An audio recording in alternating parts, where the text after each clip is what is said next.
I'll tell my mom about the guy. She's like strong. Your mom's like pretty strong, yeah. Sure, fucking checked. Dick. I like to imagine more like, just like standard. So every once in a while, I was listening to a podcast and I checked the number one podcast in the world at the time was this girl named Sophia. She was one half of, what's the name of that podcast? Sophia? The guys, not Guys We Fucked. The guys we It was the remake of Guys We Fucked with hot chicks. They were like, what if they were hotter and sluttier? Perfect. And it was a home run, dude. Yeah, because somebody remade our show of just like two hotter chicks, that were just a more crazy version of us. So fucking fun. But we'd have to find them and destroy them. We'd have to. Guys We Fucked needs to kill Card. Broke up already, obviously. It was two hot chicks. They just wanted different things for lunch one day. And how are we not getting our way? This doesn't make sense. But, so the one girl that shipped, the other one was exiled and was humiliated. Like, what was the problem? I don't know, something about money. Because they were making, they didn't understand it. They were making like hundreds of millions of dollars. Yeah, they were killing it. But they were getting nothing because they signed the contract with Barstool. Who, in their defense, Barstool probably made them that famous. But I think the one girl wanted more, the other girl was like, you gotta listen to these podcasts. They're nuts. I mean, dude, it's the ramblings of hot. We should listen. The ramblings of hot chicks is so funny. Wild, dude. Yeah, that's just like, yes, Daddy Gang. They refer to the fans as Daddy Gang. And she just talks to them. She'll talk to them while they're talking. Like, Daddy Gang, this is what happened. I was like, sucking his dick. Oh my God. I just saw it. Daddy Gang. It's wild to listen to. It's wild. You gotta hear it. This thing broke up? I know, I can't believe it. I mean, they instantly started comparing. You can't put two hot chicks in a room so hot. Like roosters. They are. They're like beta fish. They'll peck that things off, dude. They will. I got in there like... Well, I listened to the one girl. So it was the number one podcast in the world was her explaining what happened. She was like, imagine being Malcolm Gladwell, you do like 9 hours of research and they just throw hot chicks next. I was blowing a guy. Two hot chicks like, Daddy, this is what you have to do. You want to go up with guys. It's like, holy fuck. No, I think in their defense, they are powerful women, and I do think they give good relationship advice to other sluts. It's a slut playbook. True. It's important. What's the end goal? What are they helping you get to? Well, they're already turning like 28, so now it's marriage. Yeah. Which is great, because like 2 years ago, they were like 26. Like, I want to fuck that New York man. And now it's like, I want to marry a cat. I never thought I'd want this, but I should probably get married. Yeah. Yeah. That's the trajectory of the modern woman, dude, and I hate to say it. It's like you slut yourself out. Hit the slut market as hard as you can. Fucking on Wall Street. Like like 26, staying up all night as a girl. This is what I've seen. You slut at like the highest levels possible because you're trying to creep socially as high up as you can. And not all, but a lot. A lot do this. And then, dude, like 27, 28, one friend start getting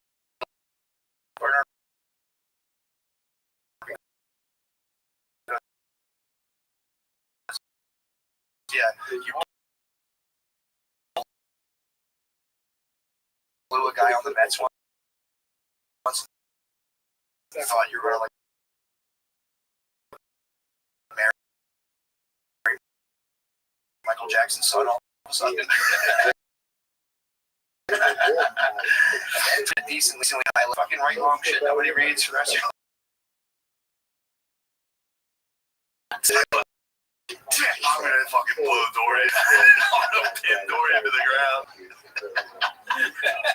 You have to pull his fucking pants down. Billy almost pants me at the live cast, and if Billy would have pants me, motherfucker, dude. bro, I was wearing these pants. I was wearing these pants. I was wearing track pants, bro. If he would have, he did it. He like gave me a little tug to put the fear of God in me. He didn't do it. He didn't. He was like, I could have had you. Oh, that's actually pretty Could have had you. But it was right. I was like holding a beer and like a cigarette. I was walking back inside and there were like fans outside. I was like, all right, guys, thanks a lot for coming. Dude, if you would have hit me with the full pants, both hands were full. And Billy's strong and explosive. Got your pants It would have been underwear. Back out. Oh, Pants too. I would have even had time to move. Holding a beer and a cigarette, like, all right, hey guys, thanks a lot for coming out, man. That was really cool, you guys. Thanks for supporting us. what's the penalty? Look up the penalty for pantsing somebody. I could have pressed charges. For sure. I would have absolutely pressed charges. Can you go to imagine? So you'd have to get like cam footage, like you'd have to get street cam footage to prove you were pantsed. So you'd have to show your teenage touch-free. Who's on? I didn't even know there was a pantser among us. We have my one friend Jared, who is a great pantser. Whenever I'm around him, dude, and I'm usually wearing some stuff with elastic waistbands. So tighten it up. That's why they invented belts. I tied it up. As soon as I found out there was a pantser among us, you'll never see me at the loose string again. If I know Billy's gonna be around. Like a samurai, dude. That's why back in the day, dude, they used to wear like guys would wear like 9 different layers of pants back then, dude. Fuck your whole shit up. Yeah, get pants as well. Pants out in the middle of the field with no one else. Like, fuck. We used to pants people in football. Oh fuck yeah. Pants and then couch him immediately. Dude, we did a thing in recess where in grade school where like you would get ready, kneel the classic kneel down, but then you would pants and pull. Yeah, exactly. Yeah, dude, same thing. Pants couch. It's the ultimate. It's like murder in terms of bullying. It is. It's a top That's thing. the actual. Yes. We did it to someone in grade school. I still feel bad. Because you did a falling dick is the funniest thing. I mean, a stationary dick, just sit there. But a falling dick. Yeah. When you're falling, dick out. So, first off, it's so funny to criticize the slut podcast. Man, they're so fucking dumb. Anyway, dude, a dick when you're falling. I remember a kid, we danced a kid, and he chased the kid around trying to fight him. That's an on-site offense. It's an absolute fight. You either fight or cry. You have to cry or you fight. You have to cry. Both, yeah. If you cry, you win. If somebody dances you and you cry, I would have cried at the end of the show. It's really cried. I've had a really hard year. Catholic school, 1 day a week, everyone was game for getting pants. You're in your gym uniform. Oh yeah. So it's like, dude, that was when you just would scheme on a pants all week. You're like, damn, come Tuesday, bro. This kid. Yeah. That's tough. That's tough getting pants. A lot of people got pants. Dude, a lot of dogs are showing their reasons. Pants. Pants. Did you guys find it? The pantser doesn't get in trouble. It's fine. But the pantsy can get charged with indecent exposure. This is crazy. This is a lie. It's not a lie. This is an outrage. This is an outrage. Hey, run into your local senator. Are you pantsy blaming? No, I'm just reading the facts. Sorry. Fuck. So if you pants someone, that's basically.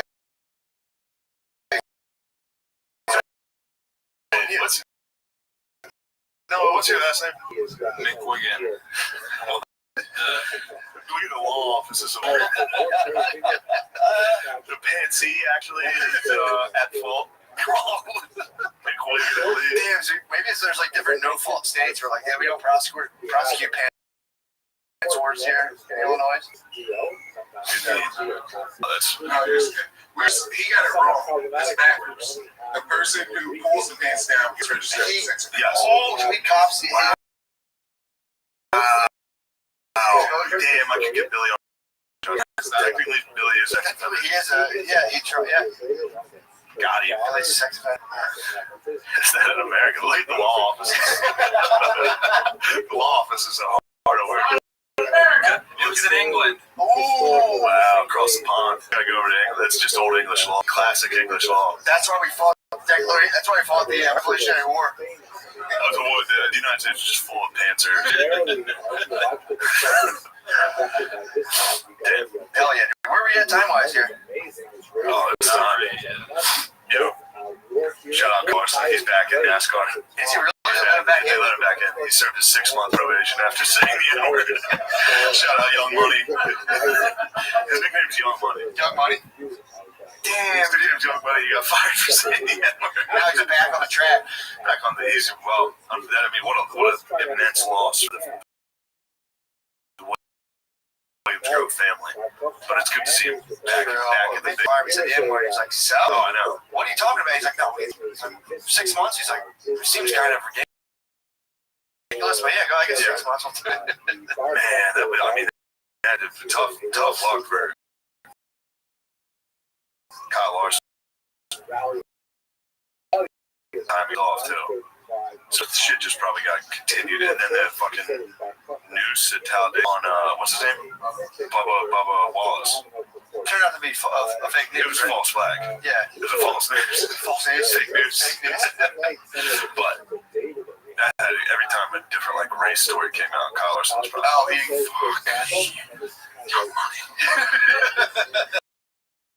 Young Money, you gotta prove all this. Funny too. We were just watching that Stern Hollywood Square shit. People are like, things are so fucked up. I'm like, we're making progress, dude. Big time. We're making progress. It's funny that like, you and me watching, we're like, whoa, holy fuck. Yeah. Today you and me are the just edgy. Exactly. People can't stop us. We're too edgy. Yeah, I wonder edgelords in like 2040 are gonna be really, really sick. That's always gonna be such pussies in 2040. Oh yeah. I shouldn't even be on the air right now. It's white guy. You're just talking right now. It's crazy. Sorry for laughing. Here's an opinion. You could give an opinion. I don't care. You don't Maybe care. I'll give an opinion. Yeah, dude. What we got going on? Rap, dude. Texas. Oh yeah, this Friday. Come on now, dude. True. You Now got money, man. You got a fucking millionaire on your ass, dude. I'm Young Money. 23rd, 24th. We're going to Dallas. Me and Matt are going to be on Friday, the 23rd of October. Matthew and I will be at the Hyenas Comedy Club in Fort Worth, Texas. And on the 24th, Saturday, we'll be at the Hyenas Comedy Club in Dallas, Texas. How many shows? 2 each. And then the 10th and 11th, Matt's not going to. November 10th, Zanies in Nashville. November 11th, Huntsville, Alabama. And then I think I'm chilling for a minute. Yeah. I'm doing way too many shows. How the fuck you doing, man? I'm grinding out from going to like Helium's the roughest. Is it really? Helium's the roughest when it comes to party. Yeah. I'm tired. Well, you didn't even really party. I'm saying, dude, I can't imagine. I'm fine because You had flying into that mix too. It's like, dude, I was just walking in helium, walking back. Damn, I'm going to bed later than I like to. Wiped out. You threw a fucking, I'm not gonna say how many Bud Lights in there. crazy. That was genuinely I crazy. can't swear. I can't come.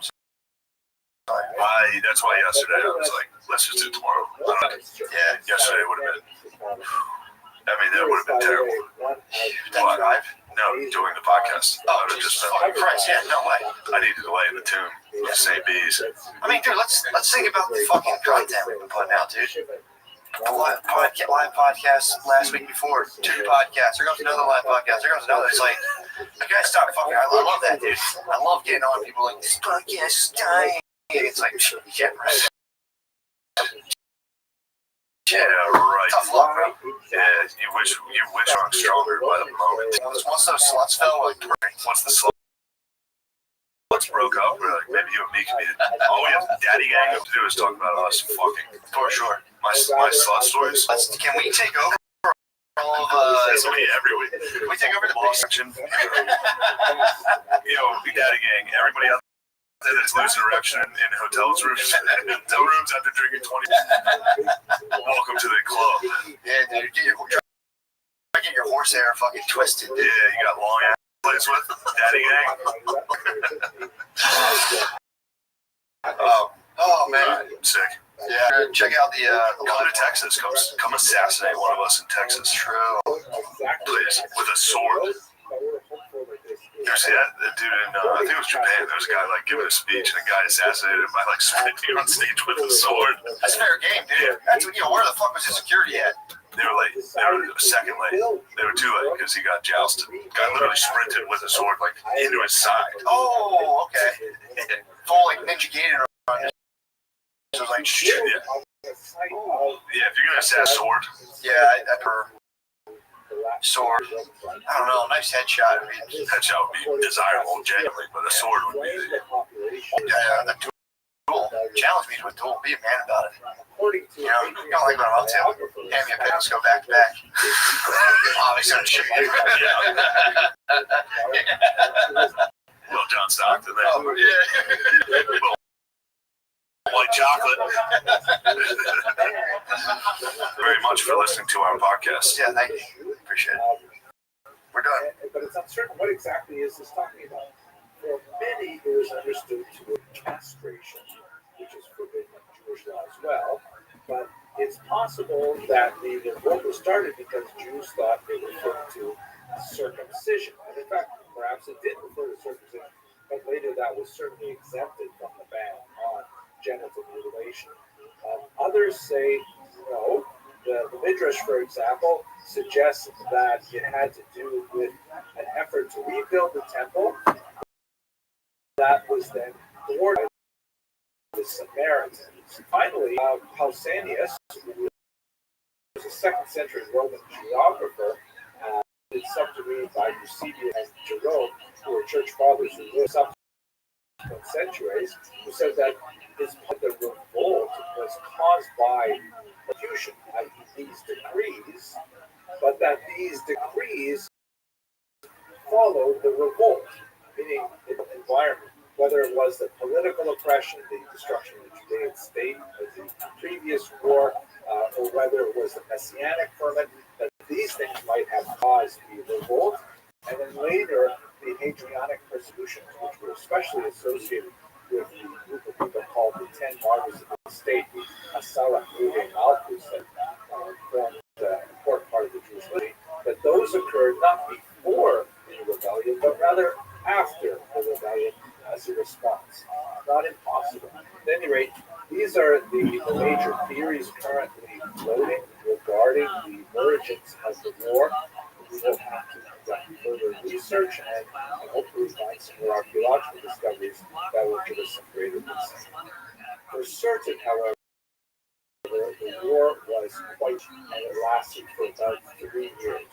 We know of Bar Kokhba's exploits, which appear to have been initially quite successful. Bar Kokhba and his rebels seized Jerusalem, apparently, and marked that event with the minting of many coins. Actually, not precisely the minting.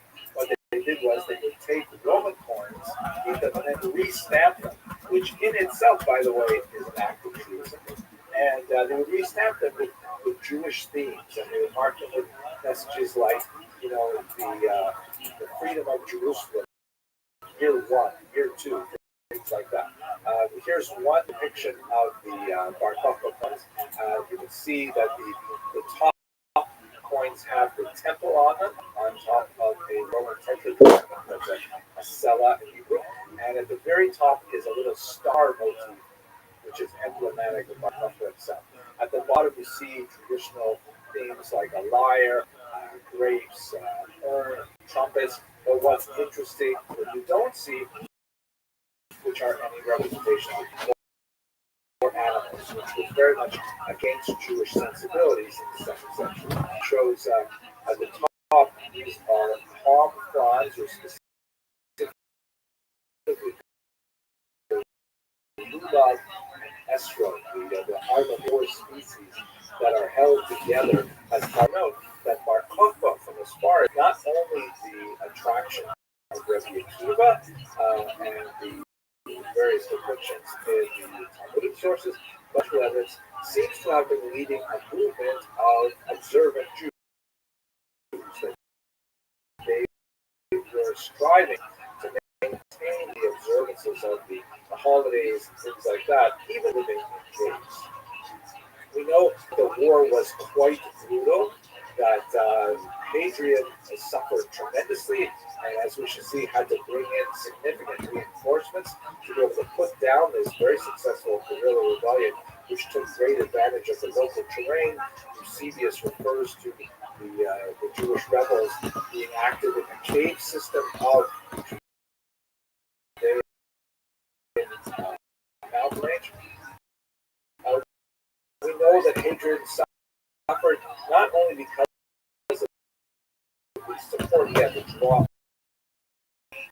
of what was happening in Judea, he pointedly omitted the phrase, I and my forces are well, meaning I and the armed forces, the military, are doing fine, thank you. He took out that standard phrase, which for Cassius Dio, writing in the 2nd century, was a very big to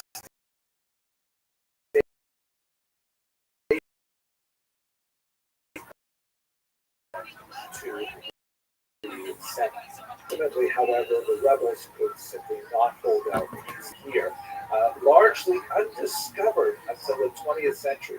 There were originally some Bedouins who made their way into these caves in the early 20th century, and as artifacts began to slowly filter out into the black market, that's when Gael Yadid and his team decided to investigate. And in the early 1960s, they found several of these caves and found some amazing discoveries that we're going to look at in this lecture and a couple others as well. For example, these urns, which are quite remarkable in themselves, but one of the things that tells us about Bar Kokhba is that they used to have like decorations here of facial features that were intentionally defaced, as were all of the implements that had decorations of this nature in the cave. So in other words, these by Romans or Phoenicians or something like that, but the Bar Kokhba rebels, not wanting to transgress the commandment against making graven images, specifically defaced them to remove them. So in a sense of religious orientation. There are several other indicators as well, such as, for example, discovery of ball of unworked yarn that was dyed with what they believed was techelet. Techelet is a blue color. This may be a little bit distorted by age, and photography, 1960s, right? And this would have been used for the single blue thread in the I can literally start immediately. I can start immediately. How you like that, dude? We all maybe. My posture? It's the burger method. It's the burger method. I went to the chiropractor last week. Told me it's fucking. Sweet boy DMV did it send me like ways to fix. Whether this was the actual techelet, it's the specific molecule that produced this dye from a vegetable source, which would have rendered it unfit for the talus, or the prayer shawl, but nevertheless was frequently circulated in the black market. Mysteries surrounding this, but nevertheless you get the idea that the Bar Kokhba rebels cared about Jewish rituals.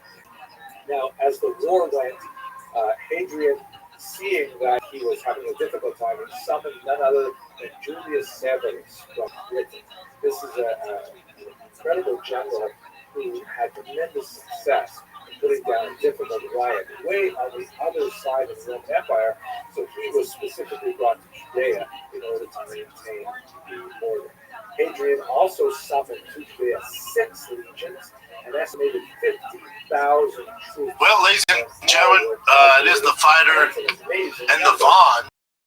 Because the kid is late as fuck. More than perhaps 10 or 15,000 troops at his disposal, and even that is definitely on the high end of the estimation. Nevertheless, the Roman casualties were described by a contemporary, Marcus Cornelius Fronto, as being very, very similar to what the Romans loved in Britain. So that indicates that it was really a pitched battle one after another. Dio does give us a sense of Jewish casualties. He gives us the very large number of casualties. Over almost 1,000 villages and 50. So that, especially in terms of the casualties, the numbers. This is really the fight. 6 legions were in the area, so it certainly would have been an absolutely horrific massacre. The last stand was at Beitar, shown here, and as the last of the Bar Kokhba rebels were killed by the Romans, there was this particular line What are you sick of, Bob? I'm sick of celebrities telling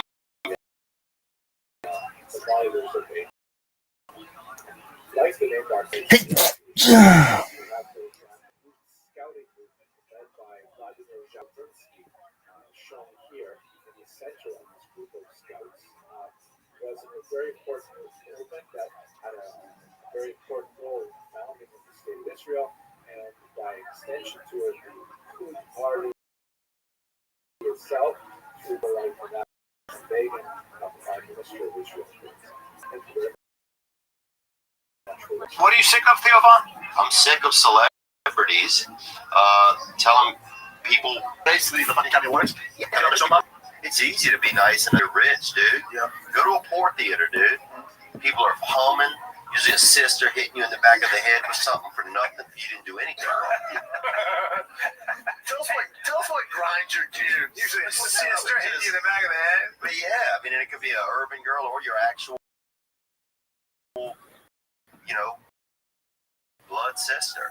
Hey, have you been, I mean, it's just like, how do you just talk? This black couple is behind us. There's no movie, there's no etiquette. And I'm not saying black people. I'm saying urban deal, which is I know this one. Yeah, you better hope it's a 3D movie. It's interactive, super interactive. They're eating fucking carrots, that's fucking popcorn. Damn, dog, you see that shit? Bro, dude, I went to movie theater etiquette. Dude, a lot of black people, and I will say this, because this is really factual. I spend a lot of time around, telling me that's not black general. That's everything. Black magic. I grew up in a mixed neighborhood, dude. Black people really know, they don't differentiate between indoors and outdoors. What do you mean? Outdoors can be indoors, dude. What do you mean? Outdoors can be indoors. Black person, you can put them outdoors, you can put them indoors, same volume levels, same speed. There's no inside voice. There's zero inside voice. They just don't. I don't believe in like a lot of structures and I don't want to say work. Difference between indoors and outdoors when it comes to folks. It's so funny. They say that when you're filtered. No, but they say when you're poor, it's true. And a lot of people who are poor, it's a socioeconomic thing. So a lot of people that are poor, a lot of times, I guess, have to rely on each other. Like they notice shit that rich people wouldn't notice. Yeah. Because they have to. Because you're kind of relying on your neighbor on usually sharing. A lot of stuff. People are on teamwork, and it creates.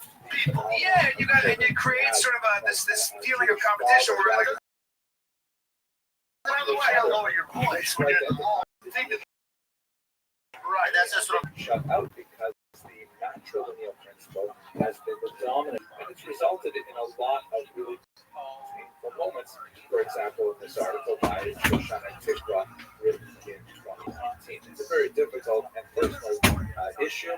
In this particular video, I mainly intend to just go over the historical issues, and I will leave the philosophical and religious and indeed sociological and psychological issues to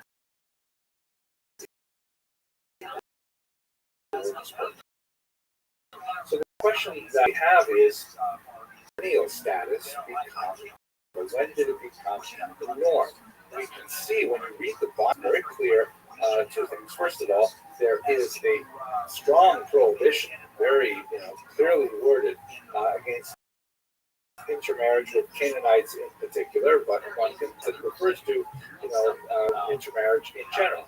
And at the same time, you see in particular some really important figures like Joseph, Moses, Solomon, who all apparently marry non-Jewish women. So how do you square these things? And by the way, of course, Joseph and their children are recognized as being Jewish. How is this the case? So we're going to go into some of the major issues here, but I want to point out that perhaps the most significant study of this is by Shia J.D. Cohen, The Beginnings of Jewishness, which he goes through a lot of really important issues in the classical period, especially issues of conversion and issues issues are natural. I don't necessarily agree with all of his conclusions, but there's no question. It's a masterful survey of the sources, and there's a lot of value. I heard, yeah. A lot of my black friends even do not, they don't have indoor voices, but I'm trying to say. They use too many words. Dude, I was at a date, this smoke show. I'll never forget how hot she was. I got to theater school with her in New York City. See her at Erewhon. I take her out. She's 10. She's also fucking crazy, and I didn't realize it. We went to see Power. It's a terrible movie, Power. It was a good movie, actually. And she turns around. There's a black couple behind us, clearly of a lower socioeconomic status. And she goes, she's a super white girl. She goes, "Hi, how are you?" And the black girl goes, "Why are you looking at me like that, man? Why you gotta get in my face and say I don't know you?" And his girl goes, "Damn, girl, she's just being friendly." She goes, "I don't know that bitch talking to me like that." Oh my god. She goes, "I'm just saying hi." And I go, "Maybe just turn the fuck around because you're embarrassing me."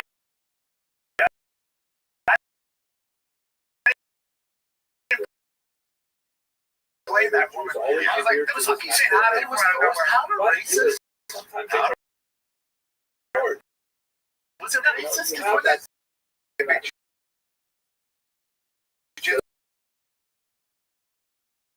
you got that super light.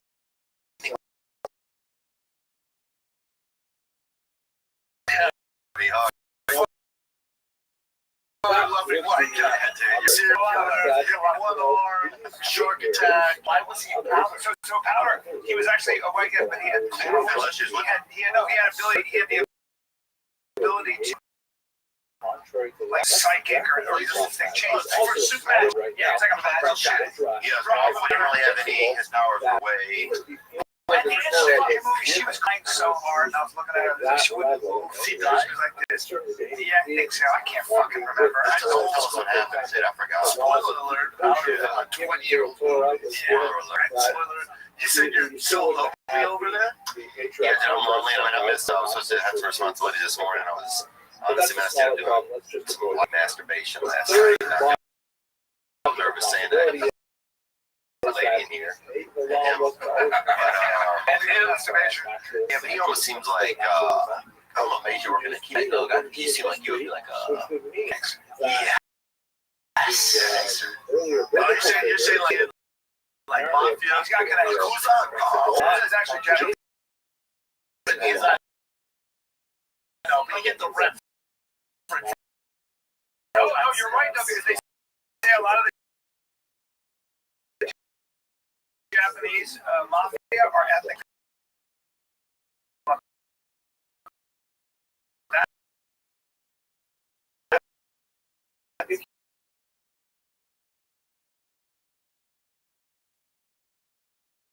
You're so low rate. Why? Yeah, it's been lonesome, man. We'll try to stop a masturbation. You know, What do you think about when you masturbate? I think about honestly now at this point. I think a little bit about some kind of sexual ideas. You know, and then I think about how bad I'm gonna feel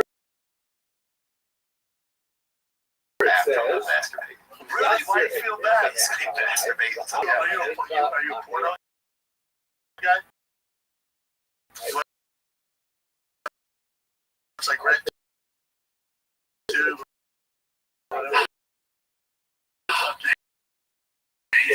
been out there, man. I've been in this nasty. It is nasty. It's nasty, dude. I was just talking.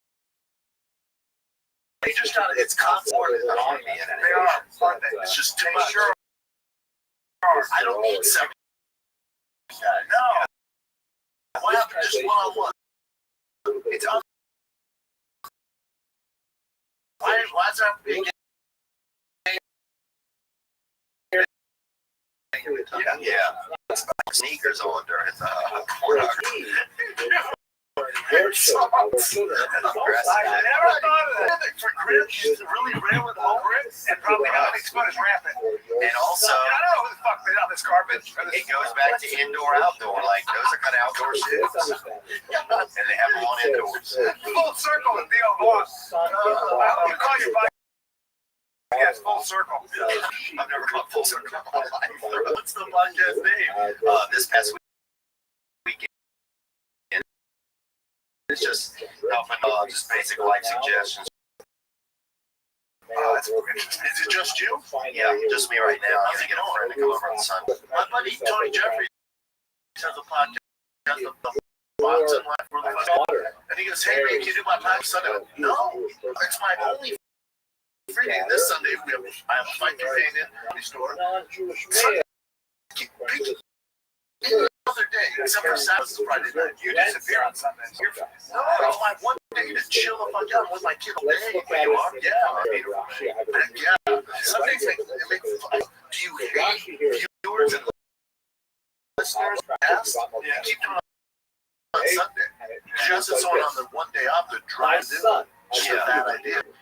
Yeah, I was thinking, no, it wasn't actually. What's your advice to young men? What's your advice if you could go back 10 years and give yourself advice? What would you say? Just lay off the masturbation. Not that I was crazy into it. I wasn't. You're addicted to it? No, I wasn't addicted to it, but it became a pattern. You know, it became a habit. It's a let's say a routine, right? It's kind of like Jake, coffee, hit the road. Jake, hit the road. Get to work. Jake, coffee, hit the road. What you do now? Just do a couple miles. See, in the morning, I don't yank it in the morning because I feel like it fucks my energy. 100%. No way. That's a myth. Like people say, not a myth. It is. What about fighting? People said masturbate before fights. That's a myth too. That's a whole box and tail. Your testosterone lowers if you're not ejaculating. You know that? If your body story goes, hey fellas, let's shut this operation down because he's not using it. Yeah, if you're constantly just sprouting, that thing goes, let's go overtime so your testosterone's not you're welcome. Go ahead, Jack. Yes, what do you think about that? They said that you admit that when you refrain from, maybe it makes you more aggressive. Right? It doesn't make you more aggressive. That's not true. Like, it's just your testosterone lowers. It's just like anything your body does. We're all good, man. We don't keep making this stuff. It just levels it. But if you're horny, maybe you're sharper. You're just more, you're hungrier. Well, dude, I'll notice my neighbor has a cat, right? They got some kind of a white cat. Yeah, they got some kind of white. I feel like cats belong to white people and have the aluminum. And single freaking women. Yeah, the cat lady. What were you gonna say about the cat? Well, I will notice, dude, honestly, masturbation, thank God, because I think that is honestly for criminals, dude. I can't imagine waking up and just spraying out the beginning of the day. Yeah, heartbroken all day. If I have done that in the past, that if I see my neighbor's cat come out of my door, I don't know what their behaviors are like in their head, but he will wait out there for me to come out of my door and just kind of see what my vibe is, and I'll notice I'll feel more fear if I masturbated before I've left the house. But then if I come out, I'm fired up and my full, coming out, carrying. That's the final thing I've ever heard. Like they come out with a loaded gun. So the cat determines your day. The cat, how you react to the cat, like depending on how full your balls are, you're gonna react to that cat in a different way. Well, rarely have I ever masturbated in the morning. My habit happens at night, and it's just late at night. I just can't. I don't know what's wrong with me. But in the morning, and I go outside, I notice that I feel inferior to that animal. Whereas I don't do it. I barely even notice. That's true, dude. Hey, have you ever taken the night challenge? Or the sleep pill? Try that out before you fall asleep. I never done that. Sit down. You don't yank it in the morning. After the night shift. Oh, sorry. You guys gotta start living. I heard you start living. I heard you're fucking with this morning. I'm not doing anything. He's out there. I heard Navy SEALs were dictate your day. He doesn't dictate it, but he definitely gives me some kind of energy. But I heard these Navy SEAls were they were freezing and they was crashing on the rocks and they had to do this. They had sleeping, they're fucking exhausted, and they're freezing. They're all going to hypothermia. And the drill sergeant goes, all right, the first guy that can get their thing hard and drop a load. If one of you guys can do that, you fucking get to come in. All of you get to come in. So apparently, it's the thing about mind control. It's kind of sick, but it's kind of like everything. So you got these guys freezing the cruise, everybody's like, come on, man, turn on. Wow. Apparently, a guy fucking got him. Here we go. Let's get inside. I'm on it. Yeah. Isn't that fucked up? Talk about awesome. It's the best episode of Ice Road Truck Yeah, fuck yeah. I ever imagined, dude. Who's jerking off through sleep medicine, dude? This guy right here, he likes a competition. He likes to challenge himself. They don't make it like they used to either. There used to be some addictive shit in there. And now it's just called Z-Quil. It's purple. They don't make it the green shit. None of that scissor. Oh, yeah. That green scissor. Everybody out there talking about. One eye, jack him up at night. It was a fight. The Z-Pack. Apparently, a little kid. For kids. Little Wayne.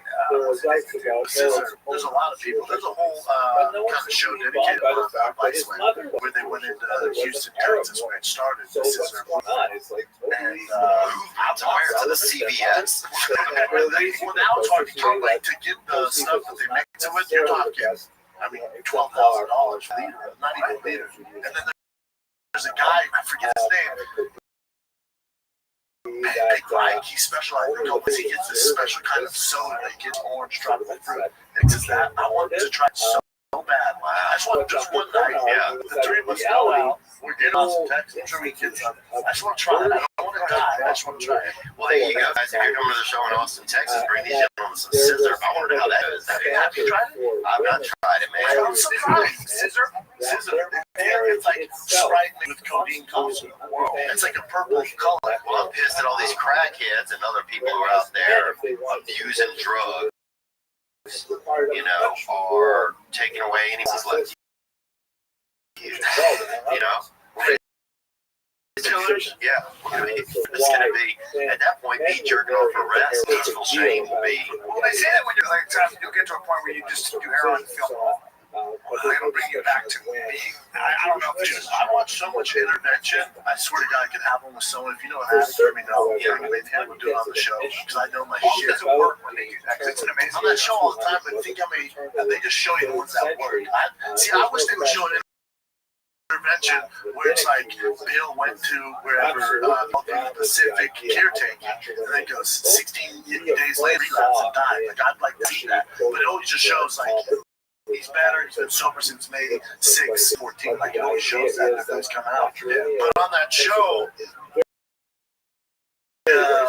one of the interventionists were saying that they're saying that like this girl was shooting heroin all the time. When they withdraw and they get their feelings were so suppressed from the drugs, they feel no emotion. Like one guy was, he's the worst I've ever seen last night. He's doing the huffing, you know, the huffing. Have you tried that? That's some New Orleans shit. You're angry that I didn't try scissor. Huffing is a pain. Apparently, I'm the psycho here. I think I'm the circle of drugs. I thought we all like to party. We do. We like to party. Fuck, man. All right, Having a beer and chill out, dude, or making new friends. Yeah, we're having a beer and making a little weed. Why do we have to get? Why not use fucking offer to take some micro jazz? Spray paint. Huff spray paint. It's They heat up the computer like spray, like it's the dust. Oh yeah, it's duster. It's the worst case I've ever seen in my life. This guy is so funny. He's like hitting him. Somehow he got keys to a car, wrecked him in the garage, kind of hilarious. But I thought that guy was funny. The interventionist was saying he was on camera because how do you feel? 60 days. He looked completely different. Yeah, he looked completely different. Because how do you feel? I feel amazing. And then they talked to the interventionist off, after that, and he goes, you can tell he's lying. He doesn't know how to feel happy because usually recovering addicts, their feelings are so suppressed. Yeah, they don't know how to express it. They don't know what happiness is. They're just like, it's just like a smooth kind of. So I've heard that when people long addiction periods, like through their or when they're like say 30, that they regress stress that they emotionally times will be at the level of yes, they never really because of that. They were so inebriated in one way or another. I guess they never learned how to think about a lot of life, like learn how to master about your emotions. Right? You kind of learn how to, you know what I mean? Like you learn how to like calm down, you learn how to self-regulate your body. Yeah, like learning how to control your emotions. Your opposite kids have to learn that teenage time. You know, we're getting better and better, right? You don't practice that. You're always high. And you're always focusing. When you finally have those skills, you gotta be time to master it. You go back, I'll go into the gym. I'll go into the gyms when I drive by city like school. I literally felt like stopping. Because it's like 25 years at least. Guys, give me a break. I'm missing out.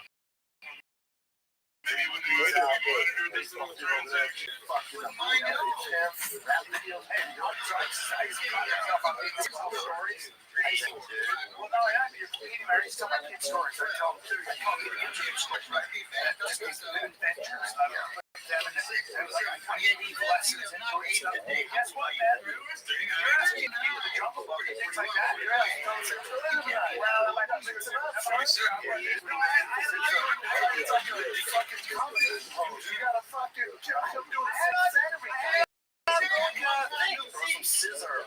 It's enough, bro. Some nice little dad. You're not competing with Minecraft. You're not competing with fucking. And they were into it. I was like, I don't know that. And their children? Yeah, 8-year-olds like, whoa. You want kids still? Yeah. I'm 36. I'm an adult male. You want 36 adult male? You got time, brother. You got time, but let's not, you know, let's kind of. I get nervous, though, dude. I gotta get that direction. I gotta get my life in check, or I'm not gonna be able to deal with. What do you mean by life I in just check? stuff. I just never really had a lot of instruction in that area, so I still have to learn some of those things now. Like what? Just like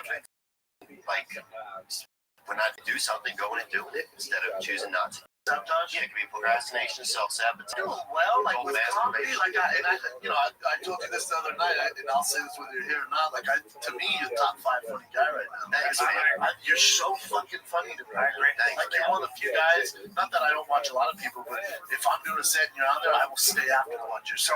Yeah. You're one of the few guys. Thanks, dude. I appreciate that. But and then you had your Netflix special, which I thought was fucking brilliant. Yeah, work's fine. Need some guys, and I appreciate you saying that. Well, if you think this is, then should we try fighting? Yeah. If you think this, you can have your paycheck too. You should control your. Photocopy sheet. We will look at these sources. She proposes that any source sheet that includes at least 2 texts must also include at least one non-male identified text. Very valuable idea to try and expand the universe of our awareness when it comes to the theology and writings. And I would love very much to do this with history as well. We see that we are living in an era where this incredibly important aspect of the tradition, the experience of women in history, has been ignored. We're getting into the final shows for the Return of the Rat tour. Gosh, Rat is almost fully returned. July 9th will be in Philadelphia, Rochester, New York on July 10th. Then we're in Detroit after that. Moving on, we're in Los Angeles.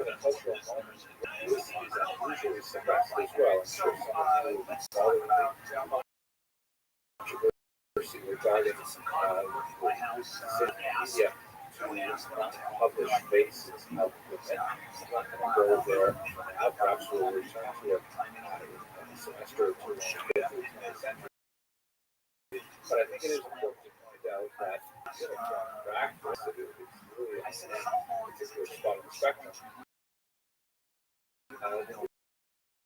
Rabbi Rebbe, who we mentioned another time, was especially noted for insisting that in entities such as this Tzivos Shem handbook for Jewish children, if there is a male child portrait, there should always be a female child portrait as well. So this is something that has pushed back on all sectors of the Jewish population.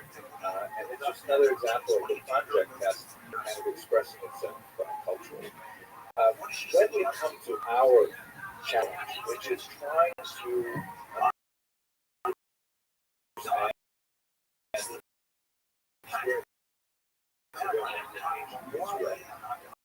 the difficulty is that the vast majority of, especially true in contemporary if we look, for example, in classical text, we have the Mishnah, which on the one hand is great. Look at this, it has a whole section called Nashim, but not really because it's mainly describing how men relate to marriage, divorce, levirate marriage, and so on. So, women are included in time like kind of one stop. Another way to look at it is the temple courtyard section called Ezrat, the courtyard of the women. So that means that women were part of the overall function of the temple, but on the other hand, there was relegated space. By the way, we should also understand there are relegated spaces for all kinds of people who are not Kohanim, not Levian, and not involved in sacrifice, things like that. But the point is true, they are mentioned as part of the story, and they're also relevant ideas to try to understand their experience and to understand Jewish history. When it comes to archaeological sources, archaeological and so on are extremely limited in nature, more so than other sources, and they're incredibly good chosen. As we saw, for example, in Bar Kokhba caves a while ago, I'm going to speak about it a little more, we find cosmetics in the cave. It's reasonable to assume that these cosmetics belong to a woman, but not necessarily. Coal, for example, eye makeup. So, what can we really need from history when other sources are anonymized? That's very difficult to interpret. So the coal, when they assume in the past that it was more likely that it belonged to a woman, or a woman was more likely to have handled it, but there's no guarantees on that either.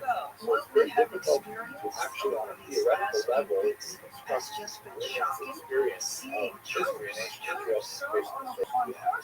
There are some really exciting materials, however, especially when it gets to late antiquity. For example, we have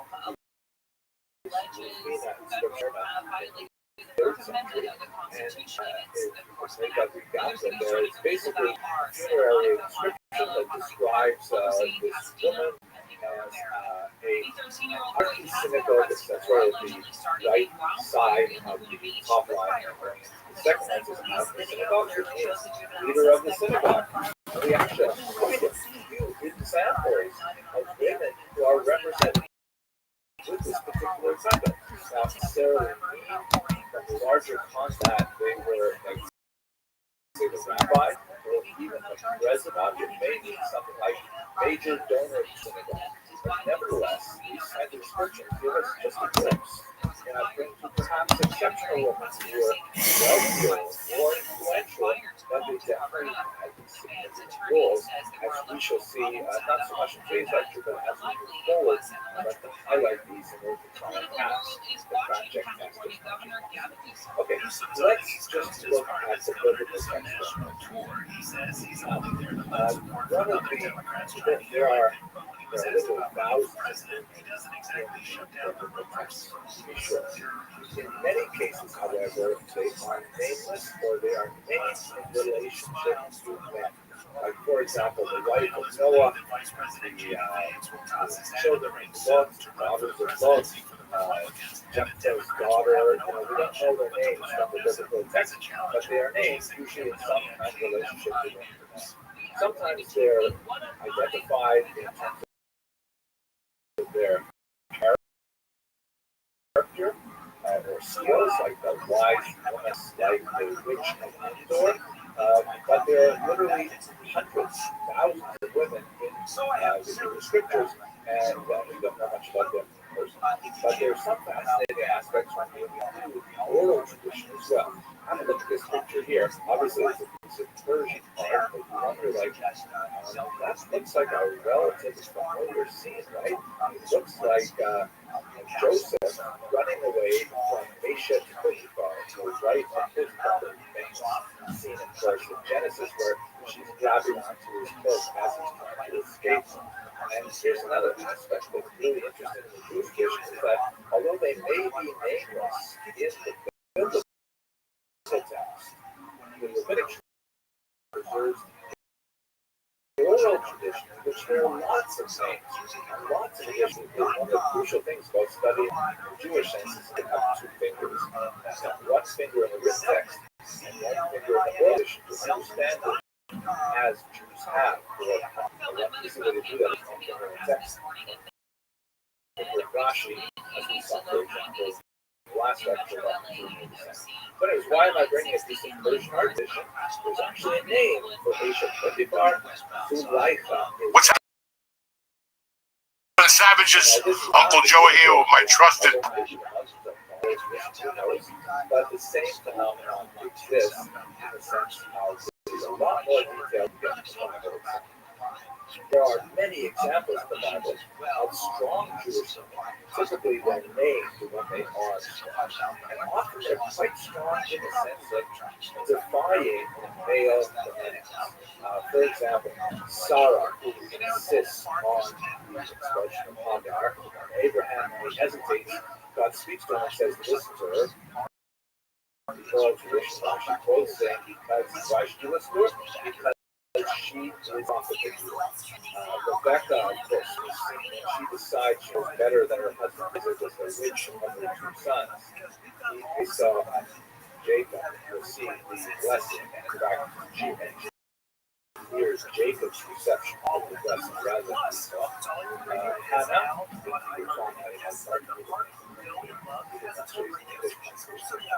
but Hannah, of course, is challenged by Eli, the Kohen, in the book of Samuel, and Hannah stands her ground and says, no, I'm praying to God, and she honor of prayer. We have prayers like the woman of Shepherd and Ishmael, also in the book of Samuel.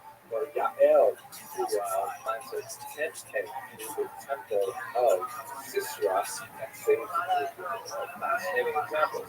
So we have to add to this that in the Bible there are many negative portrayals of women as well, such as Jezebel, Thalia. These are complex examples of character that slaves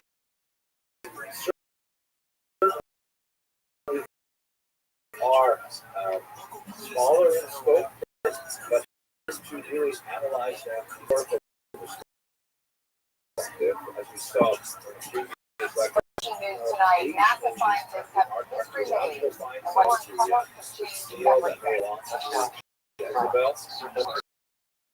Jezebel. we're the first humans here. Let's set up base and start exploration. This land was promised 3,000 years ago. Wait, what? They just claim Mars? Very good flag. It belongs to us. You have ancient rights. Let us do this discussion. Well, the surprising twist, it turns out, stay tuned. Next up, We have to hurt ourselves from early 20th century,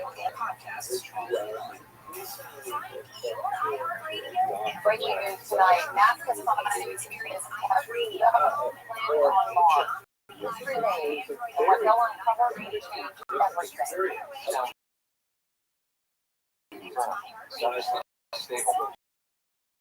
We're the first humans here. This is history. Right here. This land was promised to us 3,000 years ago. They just claim Mars? Where's the flag?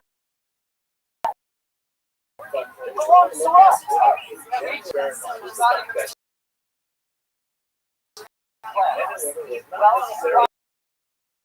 twist, it turns out Mars might already have a breaking news tonight, NASA scientists have just landed on Mars. 3 days, and what they'll uncover may change everything. Let's look at this one basic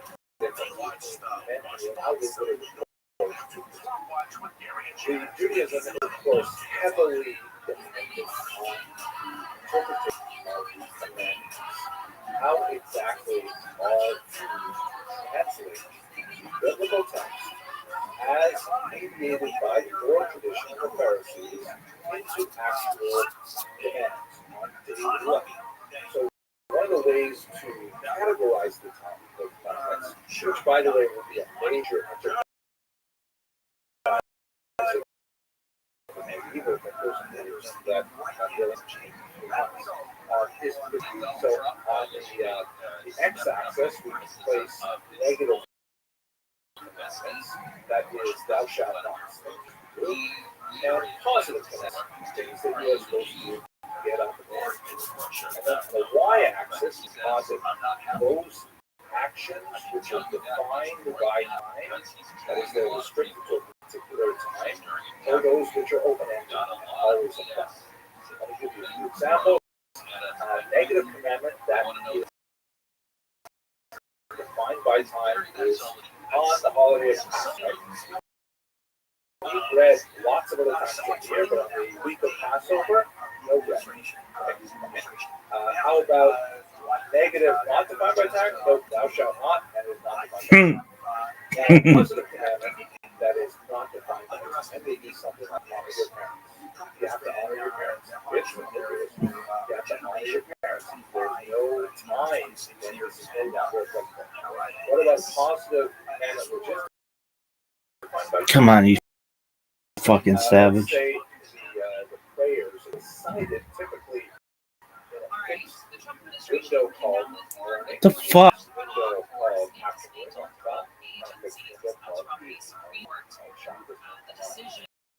So this is one way you can categorize by negative versus positive. Shit, how is this? To return to our discussion of women, here's the point. Women are obligated to 3 of these stories, but they are exempted from positive commandments defined by time. What does that mean? Exempt? In general, they choose to do these if they so wish, and they will receive reward for performing these commandments. But if they choose to, they are exempt from performing. There's exceptions to this rule. For example, lighting the candles Friday night, which is something which is specifically associated with women. That is a positive commandment, and it is associated with time. And women are generally considered obligated. It would be drinking with 4 cups of wine on the holiday of Passover, also positive commandment by time. Women are obligated.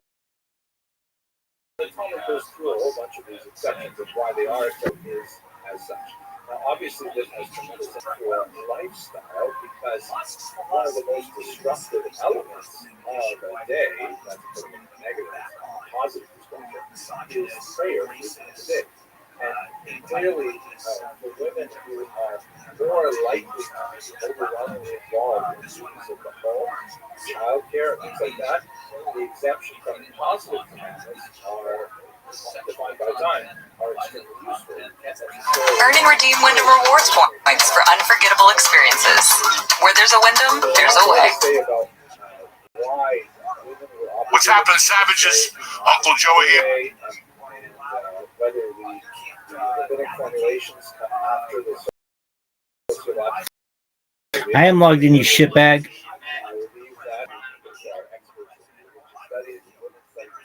But nevertheless, this is Uncle Joey here with my trusted partner in crime, Mr. Lee Sayat, host. 4th of July.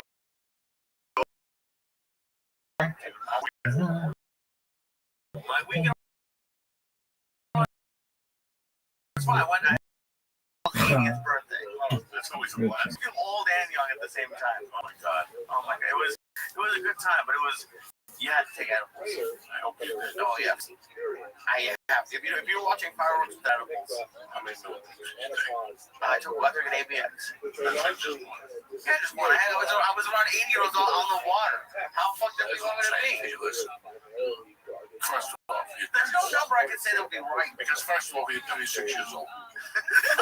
Once you see fireworks one time, you see them. I don't like fireworks. Okay, so the fireworks on the 4th of July are in your soul and in your fucking brain.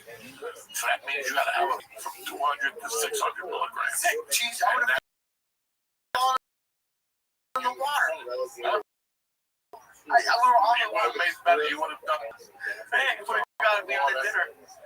What? Would have got me out of dinner the night. That's right. What you for dinner that night? Oh, this dude, he had the best 80s. I've only been on one 80s birthday party. For towers for everybody. Steak place. It was fun. When we were kids, when I was a kid, he made me eat a bug. Like he had these dried. So I brought a packet. I bought dried bugs on the internet and brought it for them to eat. It was a blast. It was a good time. Did you eat bugs this week? I did. I had one bug. It's his birthday. I gotta have one bug. When in Rome. You know what I'm saying? That's what I love about you. Oh, When in Rome, you might as well eat a that bug. wasn't a live one. They sell everything. No, you got those bugs left this. No. Next week we'll do 600 milligrams. I'll bring them. They're like $8 for like a bunch of bugs. Just buy another bag and we eat the whole bag. You're gonna eat one. Another sponsor. Who knows? Who cares at this point? Who knows? I know. I don't want to be the only one eating bugs, and then you're sitting there with a full plate. Well, put some honey out. Yeah. Hey, you know what? They were lightly salted. It's okay. Lightly salt. Lightly. Look at That's that, huh?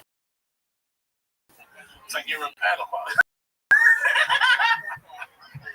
The restaurant was pissed because we were in like a private dining room, and I opened up this bag, and they exploded like a bag of potato chips, and it went flying. And it's a nice steakhouse, and they were not happy about it. Did you tip the dude like for 20? I didn't have. It was part of it. Someone else's birthday party. Like it was all paid for. There were no checks, no nothing. No, you do not. What impression do you want? A bag of fucking dead bugs. Little fuck. It's better than live ones. What's the matter with you, boy? Any kind of bug. Whenever you restaurant, you're part of the fucking. You're part of something bigger. When someone else is paying you, tip double. Absolutely. You tip that. Not the whole staff. The guy who took care of you, bro. Right when you sit down. Go, come here. This is fuck. No, the guy that's taking care of you. The bartender walked to. I'm giving money to the guy that gives me that drink right there. Hi, Mr. Diaz. How are you? And you come on, sure. Hey, you got anything to eat back there? I got a cheeseburger. Holy fuck. But that conversation is never going to happen if he doesn't know I'm in his corner. Right. So before I even sit down, I'm doing something. If it's two of us, it's a 50. Fucking time it is, motherfucker. So when somebody else goes, hi, I want a shrimp cocktail, he goes, fuck you. I'm over here, my man Lee. Go fuck yourself. You didn't tip, you maggot motherfucker. Oh, it was a party. That's how you do it. No one was. Oh, it's all Jews. That's why. You would have stuck out. You would have been the king fucking Jew. You would have been Netanyahu. If you'd have given $1 fucking dollar, been like Netanyahu, that bitch, running things like firecrackers. Oh, that would have been amazing. Well, you know, first martini, and they brought a little extra, like you know, like the milkshakes with the extra. Yeah, that's sperm. They came in your martini because you didn't tip, you fuck. That's what that is. That's why they brought you a little extra. And you're there like, yeah, this is great. I know it tasted That's good. some fucking Haitian in the back. Got 2 weeks left in the country. That shuck his fucking sperm at the little cocktail there, you fuck. You gotta tip, Lee. You I do tip. I tip all the time. No, It's already... when you see those people, as soon as they come to the table, bang, right off the bat. Then we discuss the sushi. When you walk into a sushi, 20's right there. Come here, Jake. Whatever his fucking name is, I don't know. Well, do you get pissed off if they don't? What if you give them the extra 20 and then they still suck? I take it back. Shit. I sat here, I waited for water for 2 hours. I did it. I forget it. Because of all the fucking training we've done. I forget if this is a story that I remember or if I heard someone say. When I was a server, I had some, I think it was me, put out like money at the beginning and like, this is your tip. If it starts things start to suck, I'm taking stuff back. And do that. It's fine. Like, do you ever say that in the beginning? Like, there's more in it for you if you're good or nothing? No, just say, listen, man. I'm over here with my wife trying to make good right? Give the shit you give the Russians. Don't give me the bad shit. You know what I'm saying? Right. Like a joke. You put a 50 in his pocket. He won't even look at it. He goes in the back. This all goes back to Primo. No, I was thinking of that. That was a joke, but it's really not. Because nobody pays attention to the Mexican busboy. If you break a tip on that Mexican busboy, by the end of the dinner, he's cutting your tip, and his cousins, they're flaming the car for you, and fucking, you got tamales cooking. They don't even they're giving you shit off the menu. You understand? Right. It's the who least likes to get tipped. You put a fuck in his pocket. It's a $10 bill to you, but to him, he crossed the border. He came over here, and you're the first who gave this guy fucking love. Out of all these white devils, you gave him fucking love. Do you understand me? Right. Oh, it's a long fucking way, my friend. You know, you're not wrong. My next birthday, I'll tip extra. But I don't know. I got cheap, I guess. I don't know. It's someone else's birthday. Everything was paid for. What am I And supposed you're to in front of your girlfriend. You always want to be a big shot in front of your girlfriend. Whether you live with her, whether you fucked her in the ass already, it don't matter. You always want to be a big shot in front of her. You know what I'm saying? Once you fuck him in the ass, then you don't want to be a big shot no more. Kazoo, how good are you? Kazoo? Oh my gosh. I've never fucked anybody in the ass. Well, it's time to start. That's your problem. Do you tip her when you have no? Why not? You said flowers. Flowers, real gentleman does. If you give a girl a 50 and you fuck her in the ass, it's not going to work out for you. But if you send flowers, a little fucking baby powder, and maybe a little anal oil, Neosporin or something? Yeah, you got to be a gentleman, please. You know what I'm saying? I had a fantastic weekend. I walked around all weekend with fucking 40 sticks in my head. That's always brilliant to have. Oh, my eyes still fucked up. For all you fucking momos, why do you have the Band-Aid in here? Here it is. Here it is, you cocksuckers. No more Band-Aid, all right? They went deep in that, guys. I mean, this was a weekend, but it was great. Listen, it was well worth it. The last fucking 6 months, I do what I have to in the morning. I hustle, whatever. My wife, this, that. I had this problem, man. Fucking 1:30, quarter to 2. No matter what I'm doing, it ends. I get just ends. People are like, why don't you ever do that? Trust me. Because I'll have to take a fucking nap in your house. And you don't have a sleep apnea machine there. And that's every day I go down. It was my body could carry the infection, disinfect. I can throw an antibiotics at it, the doctors, and the more stronger it gets. It's like you're an Indian gin. I get no better for you, know what I'm saying? You know what I'm saying? Like, it ain't gonna get no better for you. So this infection was so fucking deep that it was just kicking my ass. Like, that's why people go, oh yeah, I'm doing this before. Good luck. But it's stuck. I can't tell them. I cannot do it. Right. Sunday block. You know how many times I just went down at 6 o'clock. I just went down. I told my wife, after dinner, I gotta go lay down. When?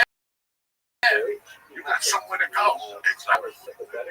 And it was all because of the ear. I'm walking around 40 stitches, but it feels a lot better than what I had before going through my body. I take a nap today. I always take a nap before the podcast. I wake up to jump in the shower, to get my clothes on, to fucking, but I didn't take a nap. I washed my pussy.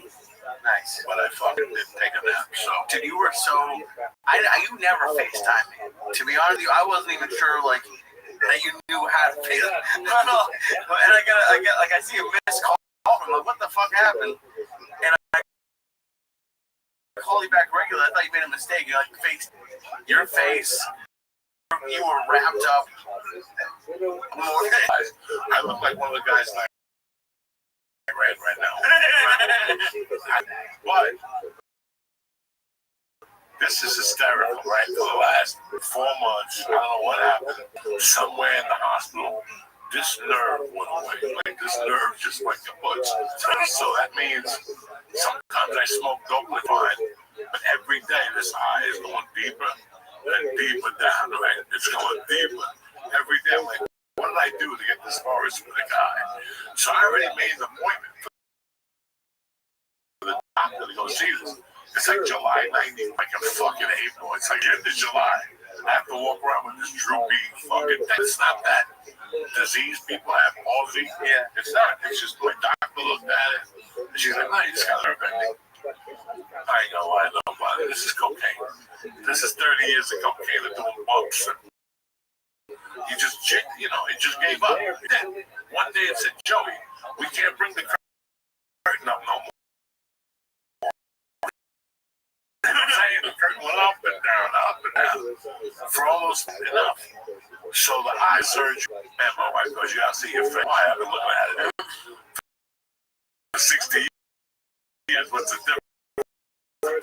I look and I start laughing. I gotta put the picture up. We gotta figure out a way to put it up. I'll put it up. This eyebrow was elevated. I think it was this was elevated to the fucking max. Like I had to do result. I had something. I still have the one you sent me. I'll send it to John. Yeah. So this one was up, and this one was getting pulled. So it was like it's been a nightmare really because I can't even look at the fucking program guide. What happened? I don't know what the fuck's going on TV. I gotta like look because oh my god! And then you even told them that I'll have to put it up on the screen. Oh, this one needs to be full screen. I'll definitely have to put it up. But the best thing about this is my dream come true. I got a neck brace. I got a Jewish gold chain. That means I'm 62. I'm about to cause some damage, Jack.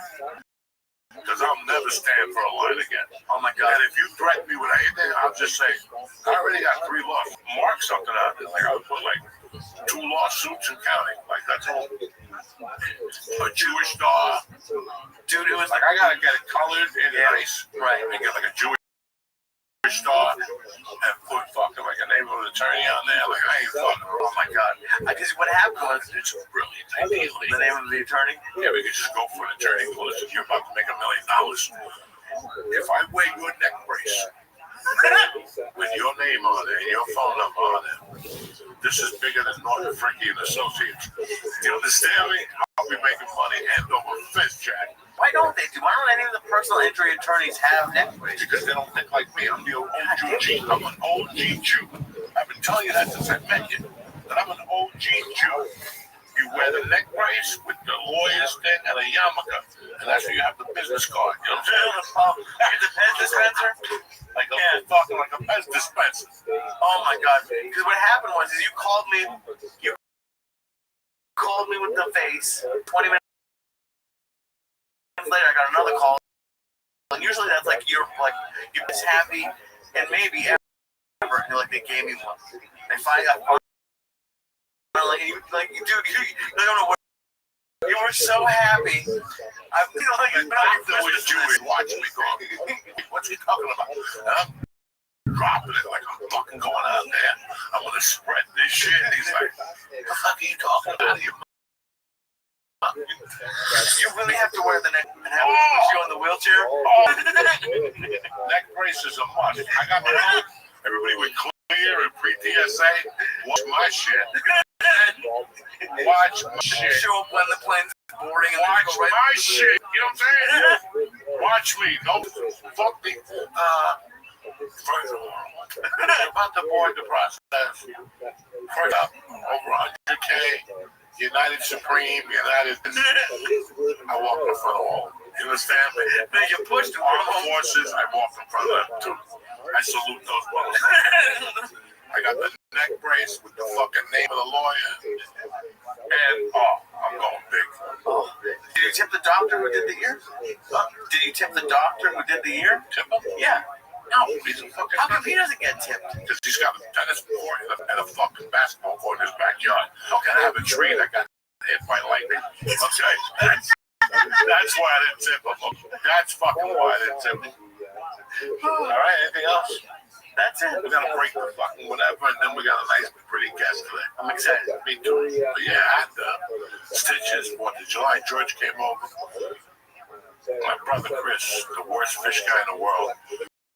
I went to his house last weekend, and he made a ton of food. He's a fucking tremendous cook, this guy. He made these little lobster tails, and I saw him, I go, I can't believe you sell fish for a living. Another, he must be cousins with the Puerto Rican chick from the hospital with the sauerkraut on the bread. I'm like, come on, Chris. Dog, I tasted those lobster tails. They were delicious. They were small, flavor. More meat. You know, you buy these big things and it's got like three little, the rest sticks to the back. You know, there's a piece of shit running through it. I ate something. A piece of shrimp. And there was a little piece of shit in my dog. I don't mind tucking in there. I'm straight up. I'm a gangster.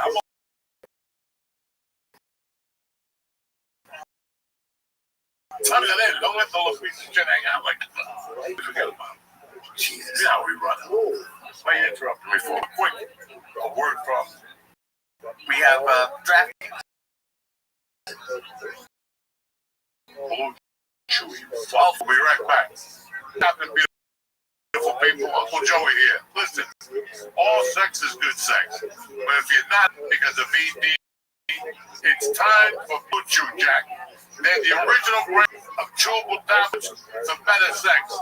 There's a tablet with the same ingredients as Viagra and the same active ingredients as Cialis, and a combo tablet with both active ingredients, so you can choose your own adventures. Yeah, you know what I'm saying?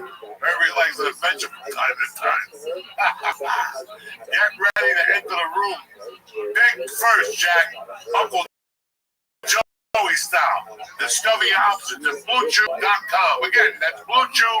And we've got a special deal for our listeners on a beautiful Tuesday morning. As always, get your first month of Blue Chew absolutely right. You heard me right.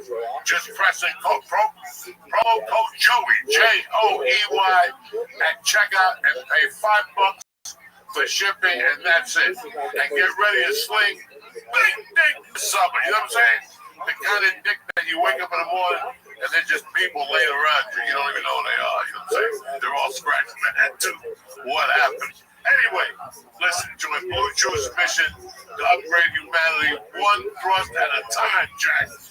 Head to BlueChew.com for details and safety info. And I want to thank Blue Chew for sponsoring the podcast and for having our back for years. Like they said, listen, get ready to work that pelvis. You know what I'm saying? Get those kettlebells, throw them out the window. It's over. You're working it, Jack. I love you. Head to BlueChew.com right now for details and safety information. What's happening, beautiful people? Our beauty is a savage. And it's crazy. Thank you. Oh, look at Lisa coming in. Chaz can't see it. It's ready. The only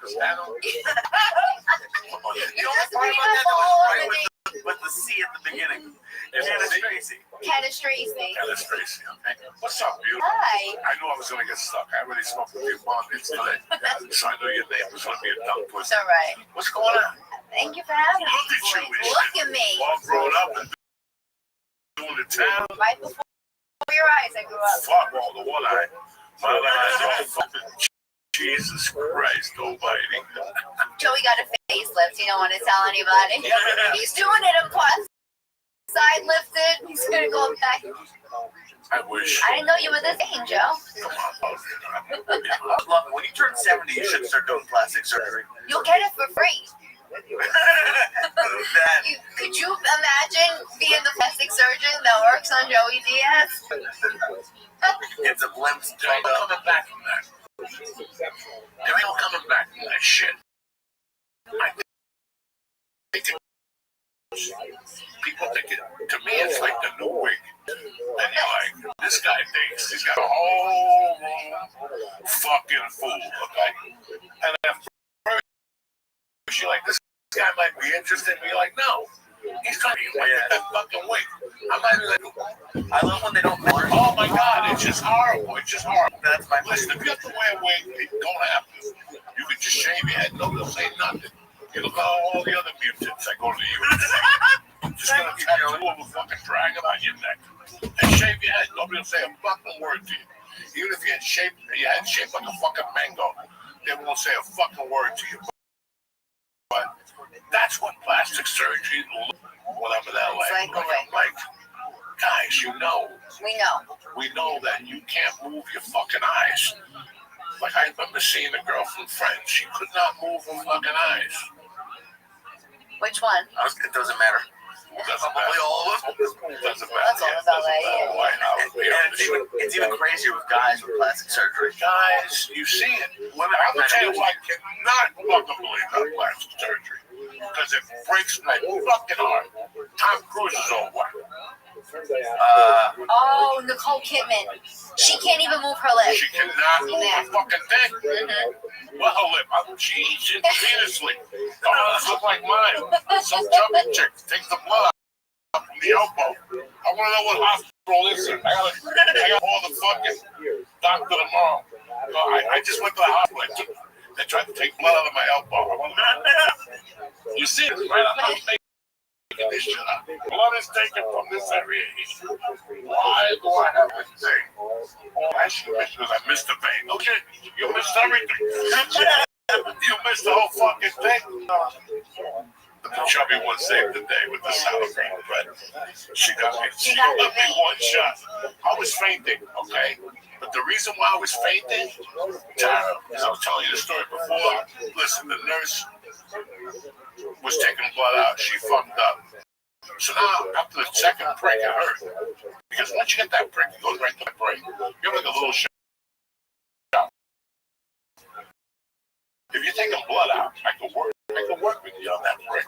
It's happening. Right. But once you let's say leave after that, like, after you miss twice, I don't trust you no more.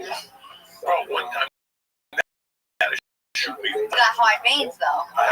Yeah. I had every feet on those. They had to fly the grandmother in via helicopter.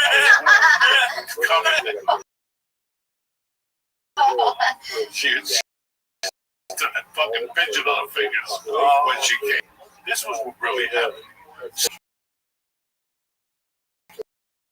Put the bed upside down. Put the bed back. You know when you hang by your ankles down. That machine, I used to have that I in have my it out house. in the garage. They were sponsored for like a week. We didn't sell it. They canceled, but they left a $800 thing in the fucking garage. I'm like, why would you do that? Anyway, we talked. So, we took you upside down. They tipped you down. They tipped me over. While I'm trying to recover my breath. This shit. She's next to me breathing. She was chubby and she just kept breathing. And I couldn't match her breath. It was like, I'm going, she's, anybody gets anxiety. Breath. And the sauerkraut, I just went to a fucking coping. I just saw a couple things. And they asked for water. They always like, no water, ice cream, drinking. No, you can't drink water. Get the fuck out of here. It's like they tell you, hospital is sick. Yeah. Don't eat tonight. Fuck you. That's for the anesthesia, I think. Fuck you. That's for You're the supposed to listen. anesthesia. Fuck you. What time is the surgery? If they say 9, that's 11. That means I sit there from 5:30 to 11 with sugar water. Water. I already missed my 2 eggs sunny side up. I missed toast, my fruit bowl. What if they're on time and you fucked up? Well, then we'll deal with it. We're gonna tell Like last week, I had watermelon for breakfast and a cup of The coffee. day of the surgery? Fuck yeah! Jesus. I got up at 6:30, had watermelon, 2 eggs sunny side up, with a piece of bread and fucking coffee. It's like the And sure enough, they told me you'd be in the box. Bingo! I was in the room at what?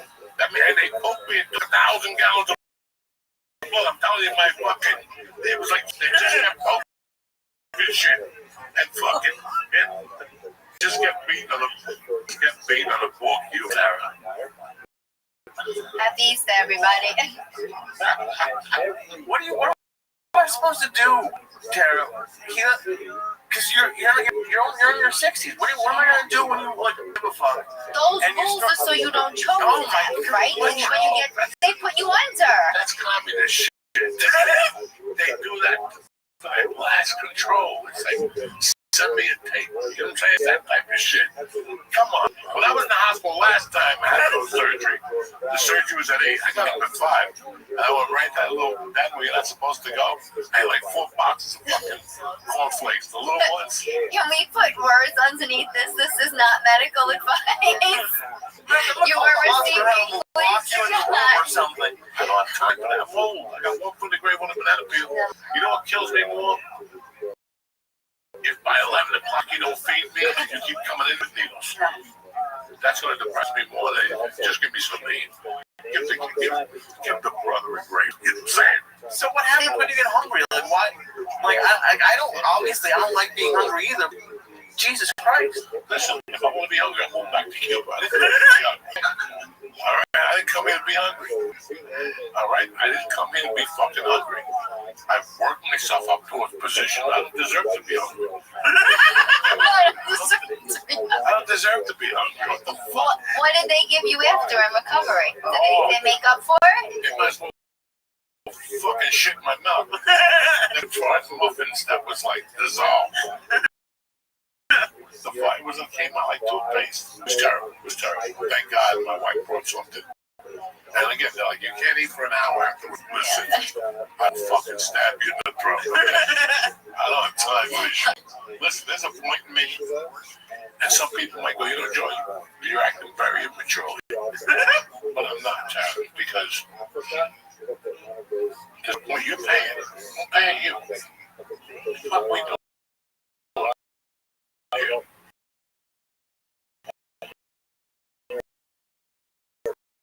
Like the second time I went, I got to the emergency room bed. You spend the night in a bed in this. If you fucking go this way, you fall off. Emergency. Again, thank God I could order from so I was living big. No. I had fucking lead problems. Oh yeah, well no, this is no surgery. This is when he had trouble breathing, and there was this sort of Jewish deli across the street and you went over there. The guy who runs it, I'm surprised he has his deli there because he's going to be in the hospital and his fingers are bigger than any, but there was good food. Oh my God, it was good Jewish deli. But that was good food though. Like you had Pastrami, all right? Yeah, I brought a pastrami, like shrimp salad. The fucking salads, macaroni salad. Yeah, no, Every time I eat macaroni salad now, it tastes like refrigerated. I can taste a little metal or something. That shit was clean, Bobby. Clean, Bobby. Damn it. But you can order breakfast in the emergency room. I was getting eggs and shit, 2 eggs sunny side up, oatmeal. No one's going to take this meal away.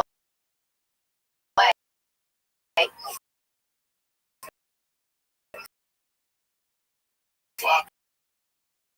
Yeah, I'm Nothing. It's going to stop those 2 sunny side eggs. You're in a fucking blood pressure. Yeah, they tweak it. Which is $2.50 water that costs $1.70 a day, and they charge you $2,000 a bottle for that shit. It's water with sugar. No, and I bet that I'll put a lot of sugar in there. You know what I'm saying? It's not like so I can at least bounce off the fucking things. Do they charge you? Oh, they hit you big. Fucking like Chef Manini's cooking you. I'm surprised you even did it. I would have just sent the nurse over to the Jewish deli every time. No, you can't do that. Anyway, the second time I went to the hospital, I'm in fucking hallway for 6 hours. I spend the night in the emergency room. That's like 18 hours. You know, I'm from the old school. It's time to wash the fucking pussy. 18 hours of fermenting. Did they sponge bath you? No, I don't want to fucking sponge bath. I'm too old for that shit. I want to wash my hands. I don't want to live till you got a lady, chick that's like 22. You know, she's got to wash your balls and say, how are you, Mr. Diaz? I don't ever want that to happen in my world. That's just embarrassing. Like, there was a guy in the hospital, like, shitting everywhere. People wiping his ass. No, I Just know. take me now. No, I know. Shoot that fucking thing in the thing. Nobody knows nothing. He died of a heart attack when he was shit blood. Okay. You know it ain't gonna take. But this motherfucker told me, like, I get up there. She goes, "This is your room." All right. Oh, she's like, "Anything you need, bring me on the thing." No, anything. She left and she comes back. I'm thinking, like, I'm already in the shower. I got the hot water on. I'm whistling. I'm thinking my fucking shower, okay? Because that's all I give a fuck about. I'm not a camper. No, neither. Listen, I'm not. Yeah, I'm not. That's not all that for me. shit is great. Well, nature, yeah, but that shit, if you can only wipe your ass so much, you know what I'm saying? Think about it. You can wipe your ass like 3 times. You gotta put some water in that. You gotta put some water in that hole, Nicky. You know what I'm saying? You gotta put water in that hole. Enough with the toilet paper. Day at the hospital. And I don't need a bidet. I got my hand in a fucking towel and a shower and antiseptic soap. I got soap. And then that's like purple soap. Yeah. That just zaps. That's all you need. It's like one of those like mosquito runs into it. I know. I forgot how seriously your showers. You did that the last time in the hospital. That nurse told you no shower, no shower. Yeah. You jumped in No the shower. shower. I'm like, come again? Wait, why no shower? Because the doctor has to clear. Listen. Oh, because you were dizzy. Huh? No, other last Was time. I fucking dizzy? No. You're never too dizzy to take a fucking shower, okay? You're dizzy if you don't take it. You know when I get dizzy when I'm laying there like a retard and I scratch my balls and sniff it, and then you get dizzy. You know, you can't believe that's your nuts. Yeah, you've been laying there for 24 fucking hours with those same underwear on. No, I can't. I'm with you. I'll feel better after a shower. I'm with you, Joe. That fungi toenail on fire. Still? That motherfucker's popping in there right now. Mother, you gotta calm that motherfucker down. This lady's like, no shower, right? She's like, well, you have to put a tube around your arm to protect. Listen, no wash one hand, right? Yeah, I'm like the one on swords with you. I'm in this shit. He still had IV things in his arm. Oh, yeah. Oh, yeah, I don't give a fuck. You gotta wash. Someone gives a fuck. Where in the medical book? Show me where it says you can't take a shower. What medical When you're in the hospital, whatever medical book that you're facing, that the doctor has to clean. Do not try this at home. Okay. Where's the medical book? Show me the fucking medical book of fucking patient after 24 hours of not showering. Because what could possibly happen to this motherfucker in the shower? My blood pressure would go up. I do need to feel a certain level of high. I do, like, I'll feel better, just let me shower. Right. I see that, but just I forgot about that mixed with the eating. Well, the eating, What do you mean? Joe. The fucking list. It's a little cereal before. He's added everything to this meal. It The was first time I had the cereal, the first time they stuck the tube play on to go to your heart to see you need something in there. They stitch or something like that. something like that. And it was I woke up at 5:30. It's not good. It's not good. So, like by 7, I know I'm too joke. You know what I'm saying? I know me. It's been 2 years. I'm gonna have to do something. So I went in that little room, and I got 2 of those, maybe 3, 4 cornflakes, no sugar. They had sugar flakes, 20 a time. frosted. I got God for those. It would have really came up with the blood test. Look at this. But I didn't, see, because I'm a gentleman. Look at health conscious Joey right now. I could have had the honey nut Cheerios, but they had more sugar. It's yours. There's not even 4 bowls of cereal. Yeah. It doesn't matter. And I had the 1% milk. Oh, the 1% doesn't come up. No, it's watery. It's like the cup that comes out of you. 13. It's like when you're 12, that liquor comes out. It's like a half an egg. You ever see when you? I've never seen that. It's like the chicken's egg. but the rest of it is sperm. But the rest of it is just, like liquid. That's 1%, everybody. 1% milk. That's 1% milk. And that's okay before surgery. Yeah. Sure. Okay. Now, if I ate fucking Nona's house and had you got Sunday left over, son, you should. You feel better. Yourself. Yeah, eat this one. You don't want it is. No, take it the meat. Take it the fresh show. They got the egg. Yeah, the egg protein. You know, I'm from that school. Yeah, I You're know. going for war. Your body's about to go to war. We can't get you in trouble with sugar war. I'm going to lose this fucking war. It's fucking sugar war. There's no protein. There's no God. Oh, God. There's nothing. You got to go in there with something. Sustain you. Before surgery, when they're about to put you out, you blow that last part. When they you feel a little high coming out of your ass, and you take that one beat, and everybody's looking at each other. The moo-moos. I'm a little tired the other day before they cut me. I go, they were like, I said, you know what? Let me go to the bathroom real quick. And they walked me half in with the fucking thing. And when they closed the door, I'd have to pee. And I go, I'm going to make something come out of me. Because, not sperm, no, not disgusting. I'm going to make something come out of me because as soon as I get back on that cot, and they put me in there, and the cold air from the surgery room hits me, I'm going to have to fucking pee. When I did the knee surgery, oh my God, it was fine. They put so much pain shit in me that I couldn't feel nothing. And when I went in the room, I go, oh fuck, I gotta pee. And all of a sudden they go, okay. I go, let me go to the back. Because my dick was inside the nutsack. I mean, all the pain back came, no dick left. And I'm like, no, I'm going to the bathroom. They're like, no, this nurse is going to do it. And I'm like, they're going to give me like the 60-year-old that's ugly and that it don't really matter. Nobody's going to believe her story, you know what I'm saying? They gave a hottest fucking nurse you ever seen in your life. She had to hold my little pinky and put like a catheter in there, and we made eye contact throughout the whole thing. She had the prettiest fucking eyes. She had eyes like my wife. I'm like, oh my God, my dick is so fucking small right now. This is make mental note. Did you tell her it was because of the pain pills? Oh, I was like Jerry Seinfeld. With the water? Soup, Yeah. cold water. That's what I was thinking. I was like, water. It's usually Chinese food. She's like, sure, honey, Oh sure. my God. My dick was fucking existent. Anyway, tell me a little bit about yourself. Well, What have you been up to? I don't know if I have any pearls of wisdom medical advice like Uncle Joey over here.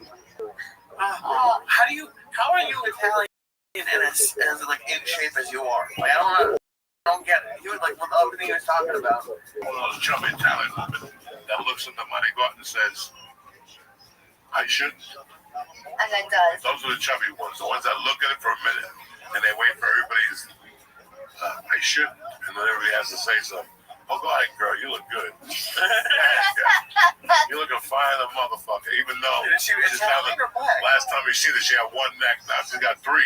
They're egging her on. Yeah, you might as well put that other fat finger in the cannoli too. Make two of them. You're looking thin. I eat pasta every day. Really? I swear to God, almost every day. Do Italian like? I have to do it. It's like, but I do it. Yeah, portion Joey. It's just a small. What do you mean? How? You just say portion control like it's something that like is easy to understand. Well, listen. Because I see the videos you made, like all of you can cook, right? Yeah, I cook all the time. And you just eat a little bit. I never understand that. I'm a picker. I like to eat throughout the whole day. Goddamn. But I gotta keep my girlish figure, you know. Fantastic. Thank you. The life is happy because you're making your own move. It's funny when you realize you're such a fucking jerk. If I've been to him again, the breakdowns. It's hard. Yeah, this industry will eat you from the inside out. This is the part where it's almost the hardest, Joe. I am this idealistic, oh, I'm starting, it's fun, there's no skin in the game, and I haven't hit, I'm in the middle where it's like, it's hard. It's hard. Guess what? It's hard in the beginning. Yeah. It's hard in the middle. And it's on the other end of that fucking middle. You're going to always keep fucking hustling. I realize that. And on everything, I still cannot believe out of the 34 years I've been doing this, I really am blown away. Yes, we get better. We're all like fine wine. If you get on stage 6 nights a week and you really put your heart in it, you go right, sacrifice this, and I'm not doing this. I gotta do it. Shit will happen for you. It's not at the speed. Always remember that. I think I'm okay with it now myself, that I've taken control. I feel like I'm not sitting back waiting for anything to happen. You call me, I feel like I'm doing a restaurant tonight on a Wednesday. You're just doing it to get up. I would do anything to get up. But now I feel like I've gotten and listen, like I said to you before we were filming, nobody's gonna work harder for me than me. So I've gained some control, and that's what every woman wants, right? Control.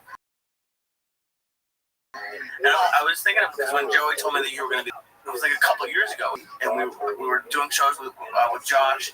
You were telling me like how you were because I was way earlier than you, and you're like, well, I was doing well, and then it was hard for a minute. You asked someone for help, and you're like that. Like to me, you feel like that was a turning point for you. Game changer. And Rich was since then and now, like you're way even ahead than you were when we first met. Yeah, which was a hard thing for me. Even when I first met Joey, he's like an empty closed mouth don't get fun to be like, oh, can you help me? Can you help me? I never wanted to ask a few people, and I still don't. It's still something I struggle with today, but I know my people now, and I know who to ask. And the first person I ever asked for anything was Rich Voss, but that's because he always extended himself. The guy, I love to say this, he's the kind of guy who's nice behind your back and mean to your face. That's how his wife describes him once. Oh, Rich speaks so quickly of you. I said, to who? To me.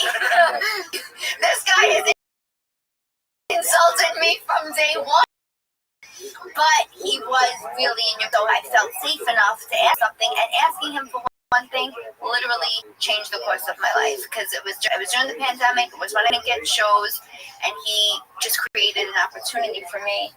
And from that one opportunity, I shit you not, everything, I just got one thing from the next to the next. And it's, you got to know who your people are, though. Tara, it's so weird that you talk about people helping you. Because I'll do anything for anybody. I've never been there, the other side of the coin. So I know what that feel is. I know what you feel in your heart. When you fucking, Jesus Christ, what is going to happen for me? When can I get an agent? Remember that struggle? When can I get an agent? Like, how am I going to get an agent? You meet with these agents, and they're like, oh, you need a reel. How am I going to get a reel? I got no fucking work. Yeah. You gotta just submit to fucking college. I was just doing college movies at the store. At the comedy store, too. I would drive to Los Feliz, and there'd be a bunch of Chinese people outside fucking taping a movie. A student team. No, You think I'm fucking kid? Just learn. You just kept learning. And I could use one of those fucking reels. Listen, not else did I use. Worse than the other one. And you're like, how am I going to... And then, one day in acting class, some kid who doesn't have a zero credit is like Mackenzie, Schultz, and Babolia. And they're not bad. And you're like, really? How'd you get with them? The guy is a fan of music. You want me to give you his back? Yeah. You give him the back. I called you 3 days later. Let's just come on in. I want to talk to you. I don't have somebody like you. But that's after like 2 years of doing it. Okay? You got my buddy Ricky Cruz. Got to LA. asked me what he should do, and I said, Ricky, you're so good looking, and you're so young. Just walk into these agencies and give them a package. You gotta walk in. Yeah, but my friend in LA, walk in. He walked the comedy place. Nobody said a word, but he walked into 3 arms. 3 arms. Before he hit the door, the girl chased him. I said, hold on. They don't want to see you Spanish here. She wanted to suck his dick like everybody else. But he saw him with 3 arms. Not because he sent a package, because he went down there. Sometimes you never know what the company is for. Now they won't let you go there. Now it's like, what are you doing here? Because you're trying to see yourself. Mindful of. When I got that license, he came to me and said, Joey, I'm the casting director. Correct? What's my job? The cast. The cast. The cast. Hey, and the cast person for that role. You're not going to always call me. You can't call me every fucking movie, but something's going to come. You don't know the girl, but she's going to send you scripts. And there's one thing you're going to look at, Joey. I want this. I'm going to read it. Give me the role. But it's really weird. You have to give me half. I'm not going to ask for people. Look, I was putting my own auditions that day. That's fucking ballsy. You would go to that fucking 7-Eleven Wednesday at 5 o'clock on Curson. You know where Curson and Sunset Street? Okay. Where it all goes down. Okay. That's where that is. That's it. By the guitar. Okay. You don't know where that is? No. Look on a hill, right? That's 7-Eleven. Do we stop at that? That's on a hill? Like a, sort of like, Fuck yeah! Sort of That's like- it. Remember the old days? That was Stanhope. Was on Curson. Nick DiPaolo and Mitch Hedberg on Sierra Bonita. Ralphie May was on Gardner at Gorky Park, the Russian Park. Yeah. We used to buy nickel bags down there. That's the Nick thing. was the first guy, one of the first guys I ever I asked for. But yeah. That was the neighborhood and those restaurants there. They have like the Thai place where you take your shoes off. I don't know that. Anyway, where I gotta wipe people's feet because they're filthy fucking animals. Even though I got a fucking that dumb animal to the trim. Well, I gotta smell your fucking feet.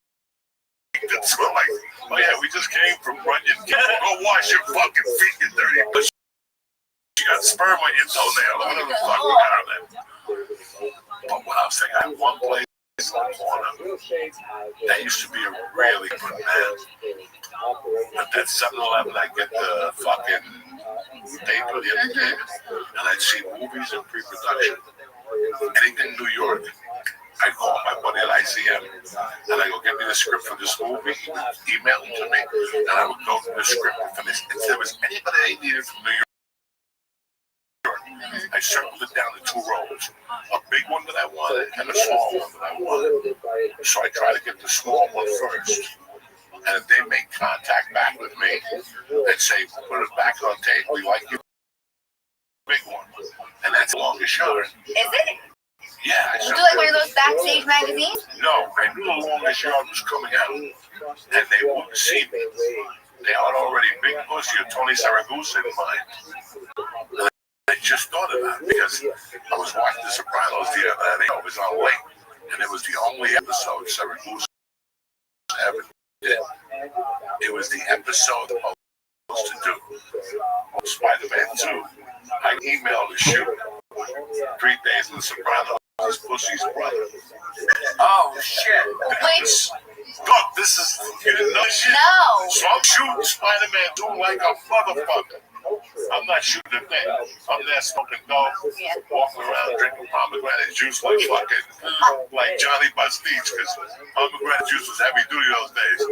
It was like $9 for a little container and shit. You either had a shop or you just didn't drink it. They had a gallon. I would get there in the morning just to get there early, down in my bag, in the dressing room, and sit there all day. Joey would come. It's pomegranate juice. I love it. So I was in the middle of shoot, and I get a call. Fucking, because after I auditioned for the Sopranos early, she told me to send her a tape in Italian, and I forget what I booked. And I say, and I didn't hear her for like 3 months, and that's when I heard Joy G. So I heard from her. She goes, I want you to read for this role. The long shot. No, fucking. No. You should put it on tape. It's yours. It's yours to lose. That was the expression they used. It's yours to lose. I'm shooting Spider-Man 2. I'm motherfucker said Spider-Man 2 when she can't get my sides to me. Because you couldn't email them in those days. They weren't that technical. You had to fax them. Jesus. You had to be home. It was 2000. You had to be home. Switch the fucking thing on the fax to phone. You don't remember that. You're too young. You motherfuckers gonna wait for the call to come through. And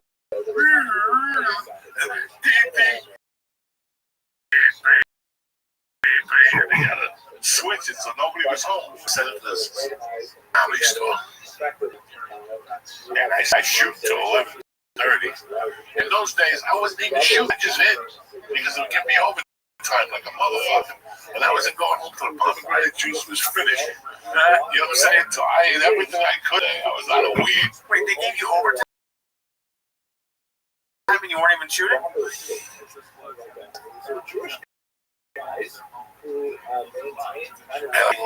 If I knew an actor went home, I would go in his dressing room and then when I was ready to go home, like if I had an 11 o'clock spot, about 10:15, you'd see me lurking.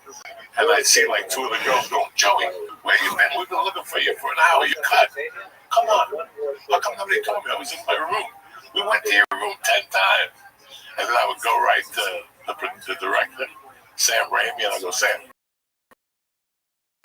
when am I going home? What happened?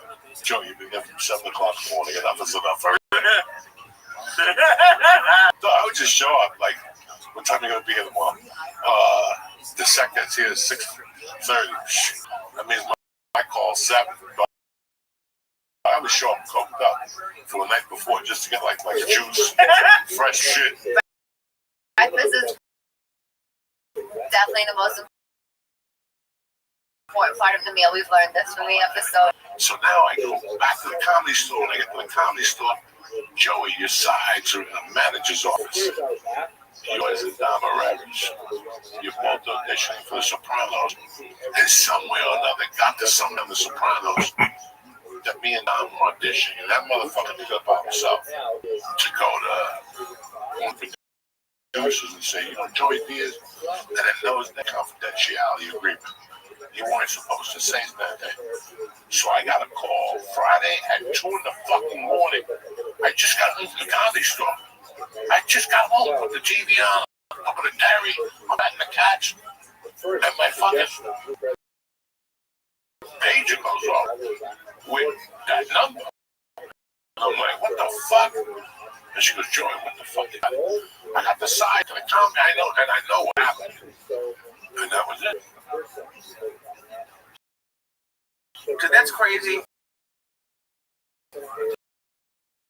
Just because I've heard that part of that story. Every comic's been through it.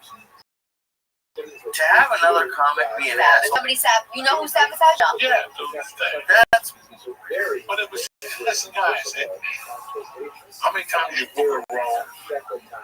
How many times I go for auditions for a whole week? All the way down in Orange County.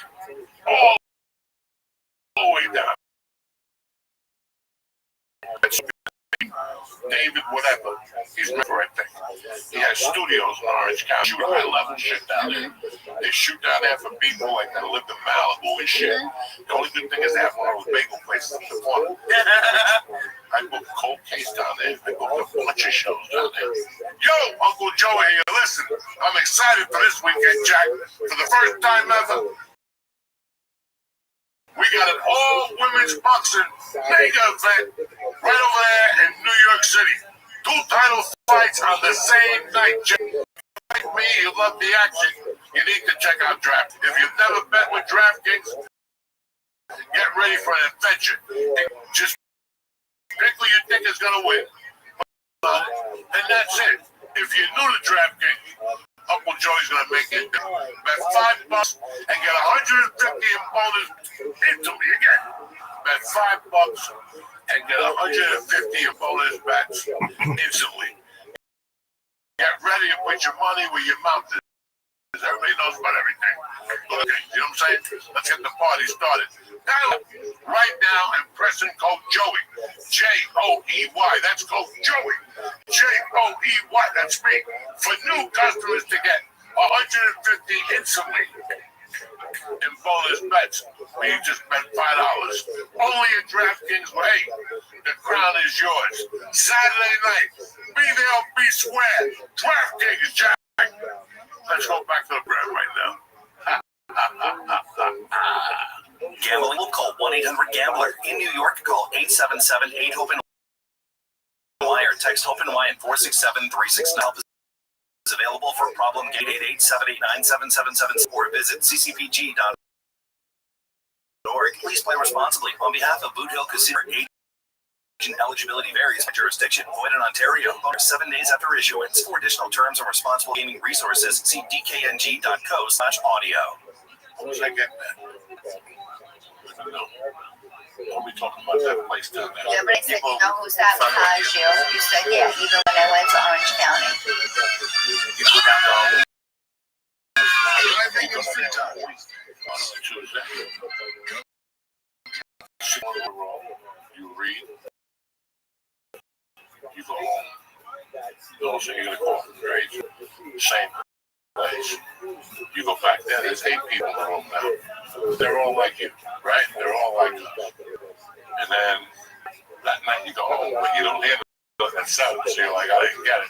So about 9:30, 10, they call you again. They go, come on down again tomorrow morning. Same place. You're gonna meet with and they're also going to do a screen. And then you go down there, and it's always at fucking 4. So you get stuck on traffic on the way back. Okay, you're not getting home till 8 o'clock, so I'm going to get something out of this. I used to get fucking pissed off when you have to go from the 10 to the 405. I don't wish that on anybody. I don't wish that on anybody. I know. Anybody. And you're all fucking fired up. And all of a sudden, Thursday, you don't hear nothing. And you're fucking a gentleman's uniform. You go, what the fuck's going on? They have me down there 3 days. What's going on? And then Friday morning, and they leave a message to call you back. Then you're like, oh shit, I booked it. And you pick up the phone and go, hey, we just want to call you. We went with a black guy instead. Wait a second. I'm in the room with nothing garlicky Italians all week. And you're going to tell me now, after $90, that fucking they went with a fucking black guy. That happens. You do. Yeah. So you have no idea. You have no idea the reason. And that was when you had to really drive down a lot. Now everything's online for the most part. So you yeah, the self-tape, and I'm owing 92 on my own in Jersey. It was an Apple show.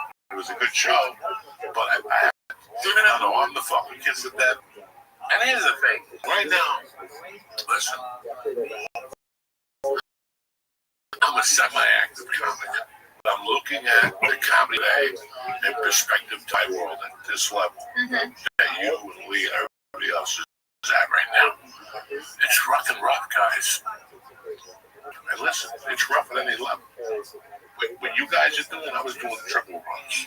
You know, that means you do the gig and you gotta get in the car and drive 8 hours to the next gig. You gotta do radio for 2 hours, then you go to your room and you sleep for 3 hours, and you gotta fucking go back into radio, then go do the show. And on the way there, they tell you can't say fuck or Indian if you don't fly Indian, because we just don't say Indian. You know it's always something. And, you know, I just want you and everybody, like, I'm really proud of you that you're shooting this fucking special, you know. You funded it? Well, I got an offer. Okay, there you go. They made you an offer you couldn't refuse. I mean, I just want, you know where I'm at with it, where it's like, I just want to puke the out. I'm done with it. I'm already done with it. So it's like, I'm the hour myself. Like, it's like, you're ready. I'm ready. So it was, whether I did it myself in October, which is I plan to do it myself this year. I came up the road with Josh, and I spoke to himself, you know, from your hour, and I literally got that weekend got an offer for somebody to do it. And I was like, all right, and I get an advance. So I was like, okay, this, you know, makes sense. Just, you know, man, it's I like the gun to my head too, in the sense that, like, I would have done it, but I would have, not that I would have sat on my ass with it. It's nice when somebody's like, no, this is the date, this is the place, this is what you got to do. So it removes that part of the thinking from me. When you know it, I just want to write jokes and tell jokes. I don't want to do all this other stuff. So when you have somebody else to come in and kind of like, oh, okay. And it's cool for me with Tara, like, I don't mean this in a bad way, but like, because Joe, you give me like a ton of advice, and it's great, and I appreciate it. And you've been doing it for 30 years. But like with Tara, like I said earlier, like I've seen you go from one plan, I see you doing that, and it's like when you were coming up, Joey, there wasn't like, so there was that, so when we met there was, but that was just coming up, and it's like, I see him I'll tell you something. Yeah. It's not only fucking social media, guys. No, I know. It's that. Listen, you can be the funniest motherfucker today. Funniest motherfucker. You're a little edgy. Maybe sometimes you have to suck your dick. But for the most part, everybody's scared to follow you. Everybody's talking shit about you. And you don't have a manager. You know, you don't have. So what happens? You don't get to 50% of things. Just because you're not walking in there. I know now, to get into a club, somebody's got to call down there. When I got into the comedy store, I called myself. Right on top. Scott Dang, okay? Like Walter Scott Dang. Joey Peters, listen, Scott. I know everybody, you're ready. We'll put your name on the list. And we'll okay it. And then about 6 people. What the fuck do I do? For 6 to 8 fucking months. And through the grace of God on a Friday. And they asked Doug, is your money available? He goes, yeah, call him up. He's at my house right now. And Scott, they called my house. They you got a showcase. Well, you know, 2 after that. What did that consist of, the showcase? You had like a 10 to 10. What was the time frame? 3. Yeah, that's what they give. So, yeah. 3. 3 minutes. So remember, I got out of the car. That's why I tell people, you ready? I didn't have no parents. I had no family. I had George. I dropped out of high school, fucking went to prison. Okay, I fucked up. But this is a story that nobody believes. I got that late, Jan 27th, and I was a regular at the Walk of Famous Comedy Store February 19th. Your birthday? The birthday, yeah. Oh, my birthday. I wasn't even there. Ari showcase. How many times? 18 years. Him and Simone too. Who? Ari Shafir. Yeah. Talks about it. Like he had like a time before he had like a breakdown in the middle or something. He talks about it on his podcast. I can't imagine. I said, I don't even tell this to people because they go, Joey, don't repeat that. Rogan, what's up? You guys know that Rogan was an unpaid regular. Well, that is Crazy. the part about that's nice for like me. Cause Unpaid regular who had a follower. You're not getting paid. You got to follow Richard Pryor at midnight. That means you go on at 10 to 1, 1 o'clock. as everyone's leaving. As everybody's leaving after Richard leaves. And the whole audience, they throw Rogan up there. Okay, these guys, you don't see. But that's what makes you strong. That's what makes you fucking strong. torture you. Yeah. Again, I got to that. happy people. I got to start on Monday night. I got to LA on a Monday night. I washed my pussy. I got a trailer. Me and trailer. We drove all the way from Seattle. Well, by the way, in San Francisco, the frame broke. Yeah, you have no idea. That was another week that I showcased every night in San Francisco. I got to like 3 clubs because the truck broke clubs up. I was too busy. When got to LA on a one restaurant, you don't know what that is, they're out of business. And then went to the store. I think it was the piano player for the Stephanie Miller show was from Seattle. And he'd go to Seattle and Chicago. And there was maybe 8 people in the audience. And Eddie Griffin was on stage and Don Barris was on stage. And they were looking for something to go on. And James Stevens III goes, okay, get my little brother Joey Diaz. And I went up there in a bag of things. There was 4 fucking people. And they told me when I got up, leave and get up and go to the Laugh Factory on Tuesday morning. So I went to the Laugh Factory and I stood online. I got there 6 o'clock. Please, don't fucking come to me. No, I know. That was like, I know. That was like the comic strip back in the day. And here's the evil, but the Laugh Factory told me to go fuck myself. He was like, nah, get the fuck out of here. You're a fucking Vegas act. I told King Latino that was Monday. And I was friends with Gabriel, the other Gabriel, and fucking he booked the room. He was there, Jamie. And it was the busiest night of the week. So I would go up every Monday at 9:25 in front of 300 fucking people. Be coming off the racks. Is what? I was doing triple doubles back in the day. Triple doubles when you do the improv, the Laugh Factory and the Comedy Store on Monday night. Because those were the biggest nights. It was Freaky Monday at the improv. So the first 5 acts were white. And then they just turned off the lights. Motherfucker, you know what I'm saying?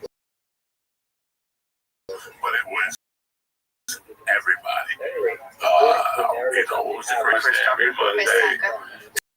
Kirkland, Guy Torrey, who I just sent the video for his fucking son-in-law to a Monday night. Teddy Murphy, all those rapping, biggest bag of dicks I ever ate was on Monday night. Oh yeah, I can hear fucking the silverware, and it didn't go down in like a year. I was like, I ain't messing down there playing on Monday nights. So I went through all that. Like but 3 weeks to be a regular. I mean, listen. But you gotta get your wins. That's a huge win, right? Like you can't have all losses, right? And that's what it is. And we talked about this the first time I ever did one of your podcasts. It's like you can get 30 bad shows, 30 losses. You get 1 win, and you're like, all right, I'm back. In what other career are you taking all those hits? And now you're like, I'm fucking back. And you listen, nobody's gonna argue and say you had an easy life before that. So this is a, you want that win. You Joey Diaz to get that win. Yeah. One thing they yell having me on the road and I go 50% I pay him double. I pay him double. Yeah. And in my heart, I'd rather not go home with anything and make that person's night because I remember there was a lot of people who fucked me. Yeah. So I'm gonna give you $50 maybe for 35 and shit like that. There was a lot of you're so green. You just want to work again, that you're naive. It's like getting molested. You just put it No. You just put it behind you. You make people feel the way comics should feel. I've been a recipient of a gay show, and I'm like almost comfortable. And you're like, yeah. Because I want to know that no matter what happens in the world, you're gonna catch a breather from time to time. It may not be that guy. It might be that person, or it might be a producer saying, hey, you're busy next Wednesday. I need a girl just like you for one day. It's not a huge role. Doing one scene with Anne Hathaway, and you're like, and they're like, yeah. I'm only getting like 18 a day. I hope that's That's enough. And you're like, $18. The city, that means it's going to be great catering. Pomegranate juice. Yeah. Hackaway, shit, unless it's high level. Nothing. Even your underwear, $80. Well, It needs to look good, and so do you, dog. So, do you know what I'm saying? You know how many times I'm Thursday night how are you? sitting there, bro? Yeah. Fuck I it. do. I'm gonna stay alone until fuck this. I'm gonna comedy store. They get down and also like, Joe, you here? Why do I respond to like, what are you doing? And you're like, 4 people can't like. How are you? You just made 15. Hello? How are you, Bill? Hope you're having a great day. Second resurgence of some level of Jewish sovereignty in the land of Israel. It's not a complete sovereignty. They're still a part of the Persian Empire, but nevertheless, Jews are in their land and governing themselves. When the Greeks come in the 4th century, the Jews are overwhelmed by them, significantly by Greek culture, Hellenism, and this sparks $15. I was never so happy to make $15. It's a Tuesday night at the comedy store. For $15 by 10 o'clock? Shit. Bring those bitches out. Where's Rick James with my freaks? Pomegranate juice for everybody. Yeah. Yeah. And you know what? I got another 3. It's like when they go to kill Morty. No, wait. Yeah. Oh, that broke my heart. Yeah, it breaks my heart. Yeah. But the point is, you're like, you know what? I was thinking about packing my bags. My mother's got one from the grave on a banana peel. You know what? I'm not doing much out of here. All of a sudden, you got a great spot. And you're like, looks like my mother's dying without me at the bedside. That's like, I know you're like, it sounded like you're embarrassed about getting this. You're embarrassed about it. No. But like, for someone like me who right now is like struggling, and I feel like I'm having good sets. And I'm like to be this, even in the top 2 levels of clubs. Well, like, the smaller New York clubs that like I think I should be call you back, but it's like if you had gotten in at the Improv or the Laugh Factory, that wasn't the Welcome. You got in. How are you? Yo, what's up, pimp? Listen, I'm gonna tell you right Living. Floor managers of clubs would come over to me. I'd be What up, baby? in New York. What's good? I hate to say Kelly, but you What's up, baby? Living the dream. Every day's a holiday. Every meal's a feast. How'd you find out about me? Oh, I find chicks clips. Fuck yeah, man. Absolutely. Yeah. Welcome. Do you mind if I tell you about I myself? appreciate you. Oh, well, I appreciate you. Do you if I tell you about myself? Yeah, please. I'm Rabbi Rothschild. I stream my life 24 hours a day, 7 days a week, 365 days a year for world peace. I've been doing so for more than 3. Damn. Yeah, dog. I've been doing so for more than 3.5 years. Have you ever seen the movie The Truman Show? Or the television? They're basically just like instant videos of people. And I've done this now on 22 different YouTube streams simultaneously. And I do so for world peace. I don't want war anymore. And I want to bring the world together by showing the world that we're not all that different. I've been streaming 24/7 since the pandemic queen, the birth of AI, the coronation of a king, and everything in between. In 2018, The Economist magazine stated that data was Earth's #1 resource, more valuable than food, water, gold, air, which may make me a very influential person. And if that comes to fruition, I'm going to make all your friends and family very, very rich. I'm going to help everybody who's helped me along the way. So what does that mean? I'm going to give you all the money that you need to become financially independent if you're not already, to create generational wealth if you don't already have it, and to create charities and philanthropic organizations that are near and dear to your heart to help the world. How does that sound to you? Sounds good. Excellent. If I were to give you all the money that you needed, what kind of charity would you start? Let me think. Take your time.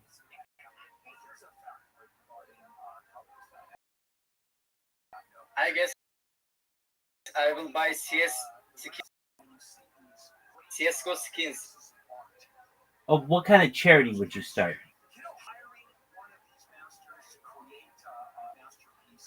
Do you know what a charity is?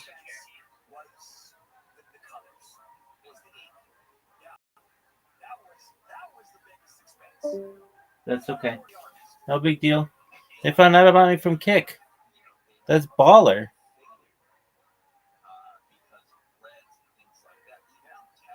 You know when you're doing well.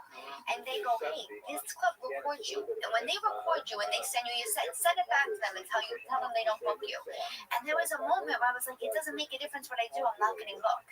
Like I'm getting these produced shows or I'm finding my way in, but nobody's booking me. And to the point where I fought it so much that I go, this is it. This isn't my path. This club, this booker, this scene is not for me.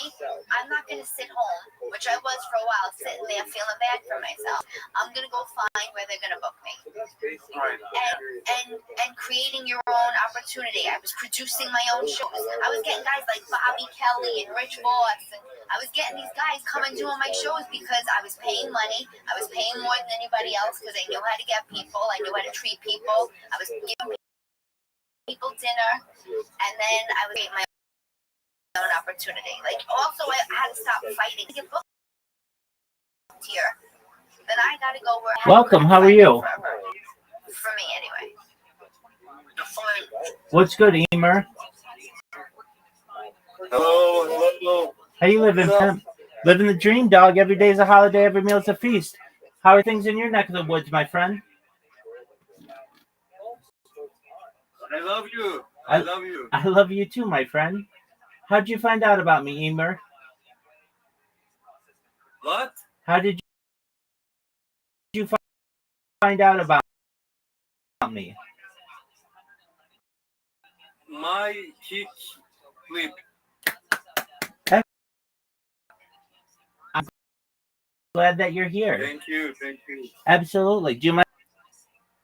My children scared. Why are your children scared?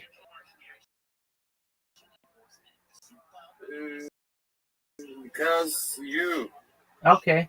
For children.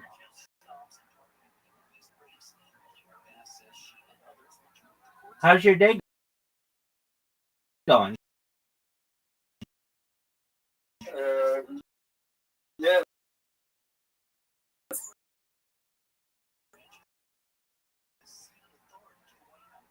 How's your day going? Okay. What's your primary language? Turkish. Just a moment. Okay. I'm here. I don't want your family to be scared. So just for a moment, I'll speak Turkish to you. Oh, okay. Absolutely.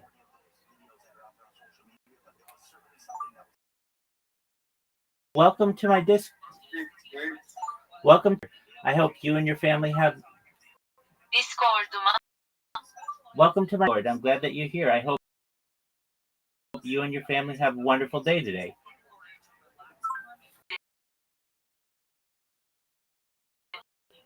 Duyduğuna sevindim.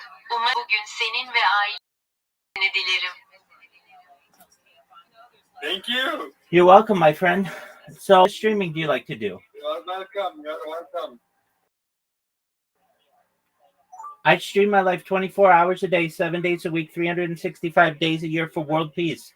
I've been doing so for more than 3.5 years. I have more data online than any person ever. Hayatımı haftada 7 gün, yılda 3 gün, dünya barışı için yayınlıyorum. 3,5 yıldan uzun süredir bunu yapıyorum ve internette herhangi bir insanın sahip olabileceğinden daha fazla veriye sahibim. I stream my life for world peace. I don't want war anymore. and I want to show the world not all that different. So I give people portals into my life. I'm currently live on different YouTube channels right now. Hayatımı dünya barışı için yayınlıyorum. Artık savaş istemiyorum ve dünyaya birbirimizden o kadar da farklı olmadığımızı göstermek istiyorum. Bu yüzden insanlara hayatıma açılan kapılar sunuyorum. Şu anda 20'den fazla farklı YouTube kanalında canlı yayınlıyorum. Do you stream on? Oh, nice. Me too. Oh, excellent. Well, I don't war. No war. no war. Exactly. No war. Yes. Wonderful. But Trump and Recep Tayyip Erdogan, nice, good. Very well. I also talk about ending world hunger through the use of technology such as agricultural drones, floating greenhouses, saltwater greenhouses, hydroponics, vertical farming, and cloud seeding. I'm very much about technology in the future. Tarım, dronlar, yüzen salar, tuzlu su, seralar, hidroponik ve dikey çiftçilik gibi teknolojinin kullanımıyla dünya açlığını sona erdirmekten bahsettim. Bulut tohumlamada, gelecekteki teknolojiyle çok ilgiliyim. Turkey. Yay.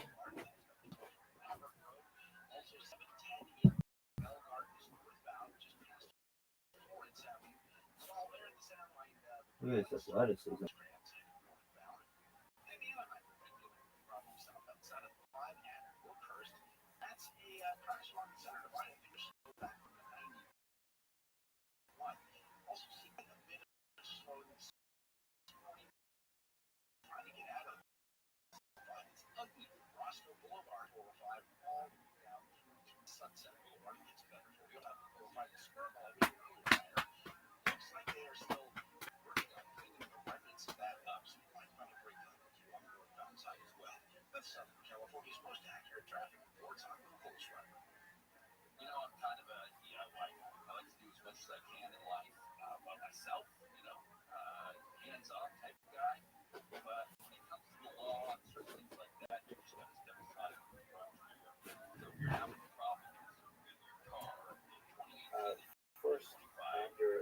Strongly. What do you mean? What, like there's no God I'm having? not mad at you. No, I know. I just want you to tell me, define strong. And the thing is I'm further ahead than a lot of people on my level, but it's, you know, when I moved here almost a year ago, my goal was to, like, be getting a spot a night. In my head, I was like, if I could get 4 to 5 spots a night at any club, 4 to 5 spots a week. Welcome. At any, like, How are you, Jalal? How you live, pimp? How are you? Kicking ass, taking names. How are you? Same on me. What are you watching right now? Jewish History podcast. Can you close one of your mics, please? You can mute the one that is not here. Okay.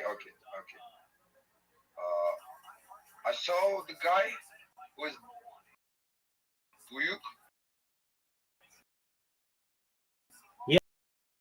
Yeah. His name is.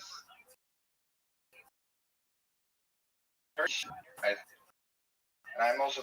Oh, very cool. I just have a check. In here.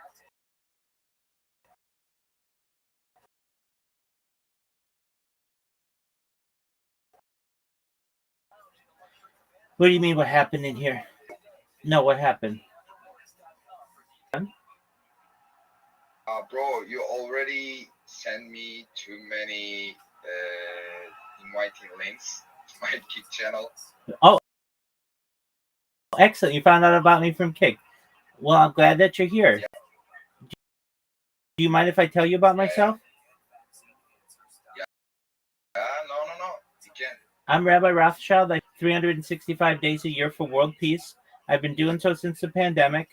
This stream goes back to 2020, essentially more than 3.5 years of content. Have you ever seen the movie The Truman Show or the television show Big Brother, Jalal? Yeah, I have seen it. Okay, excellent. Well, that's essentially what my life is. I'm live on 22 different YouTube streams. 20 can watch my whole life. I eat, that a person does, all being live streamed, and I do it for world peace. I don't want war anymore anywhere in the world. And I want to show the world that we're not all that different. I also talk about things that I feel will help the world, such as ending hunger through the use of technology, such as agricultural drones. Can I ask you something? Absolutely. If you don't mind. Go ahead. It's a little bit special thing, by the way. I think so. Can I? Yeah, go for it.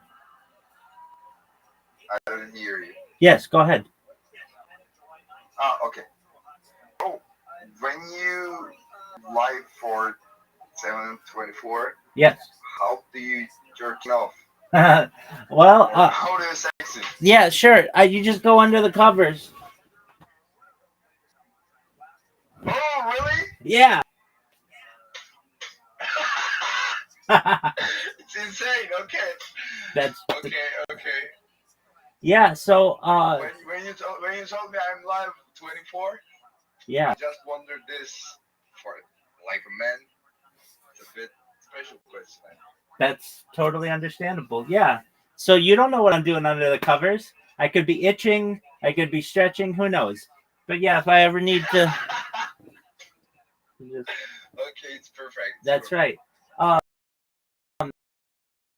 So I have a timeline or a time capsule for human history. Goes. We've seen the death of a queen, the birth of AI, the coronation of a king, and everything in between.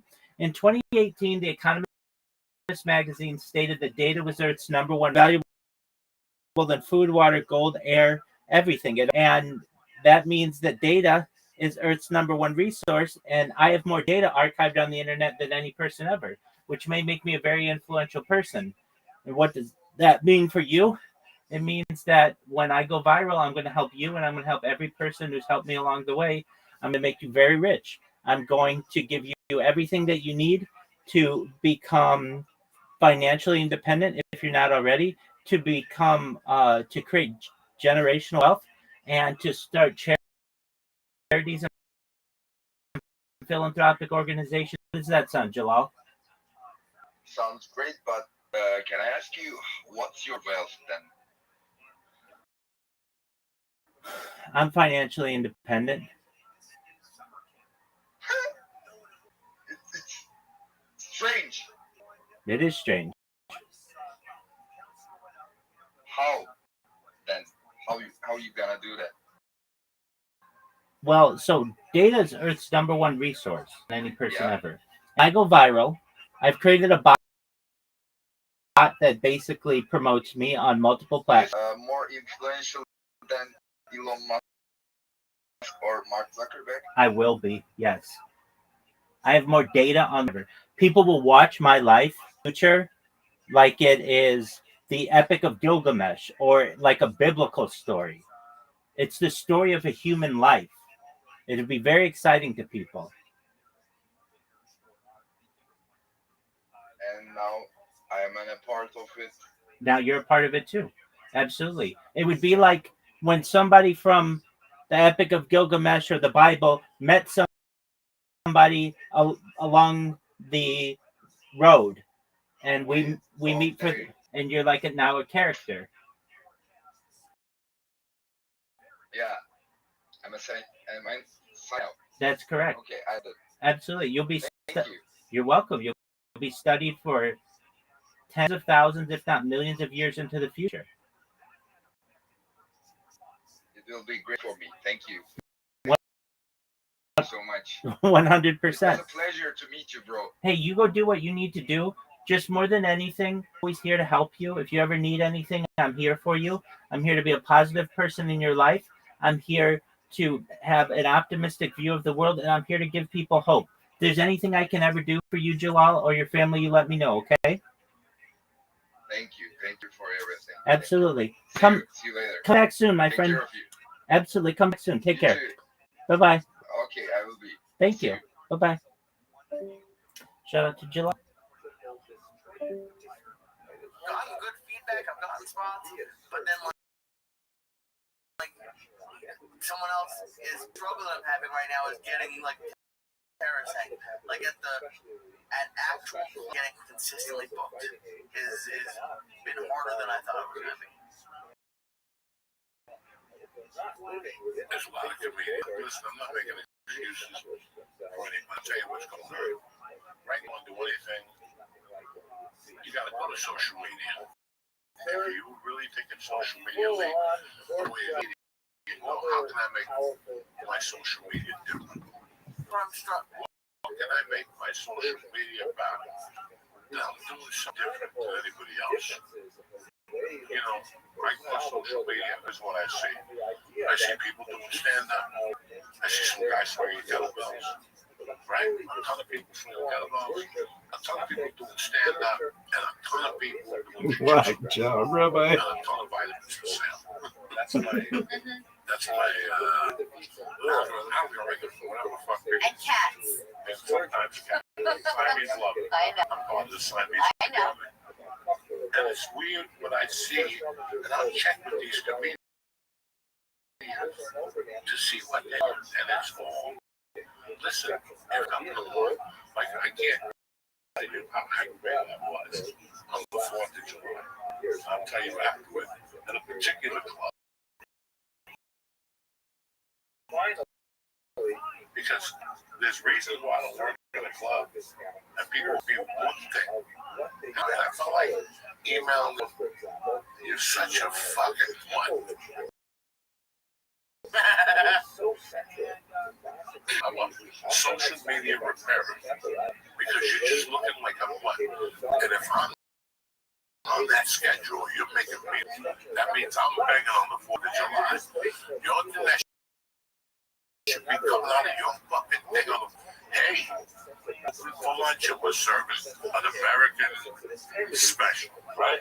Or we are closed today. In due to respect to the soldiers who have fallen for our freedom. It's that simple. We'll reopen next Tuesday, call us then.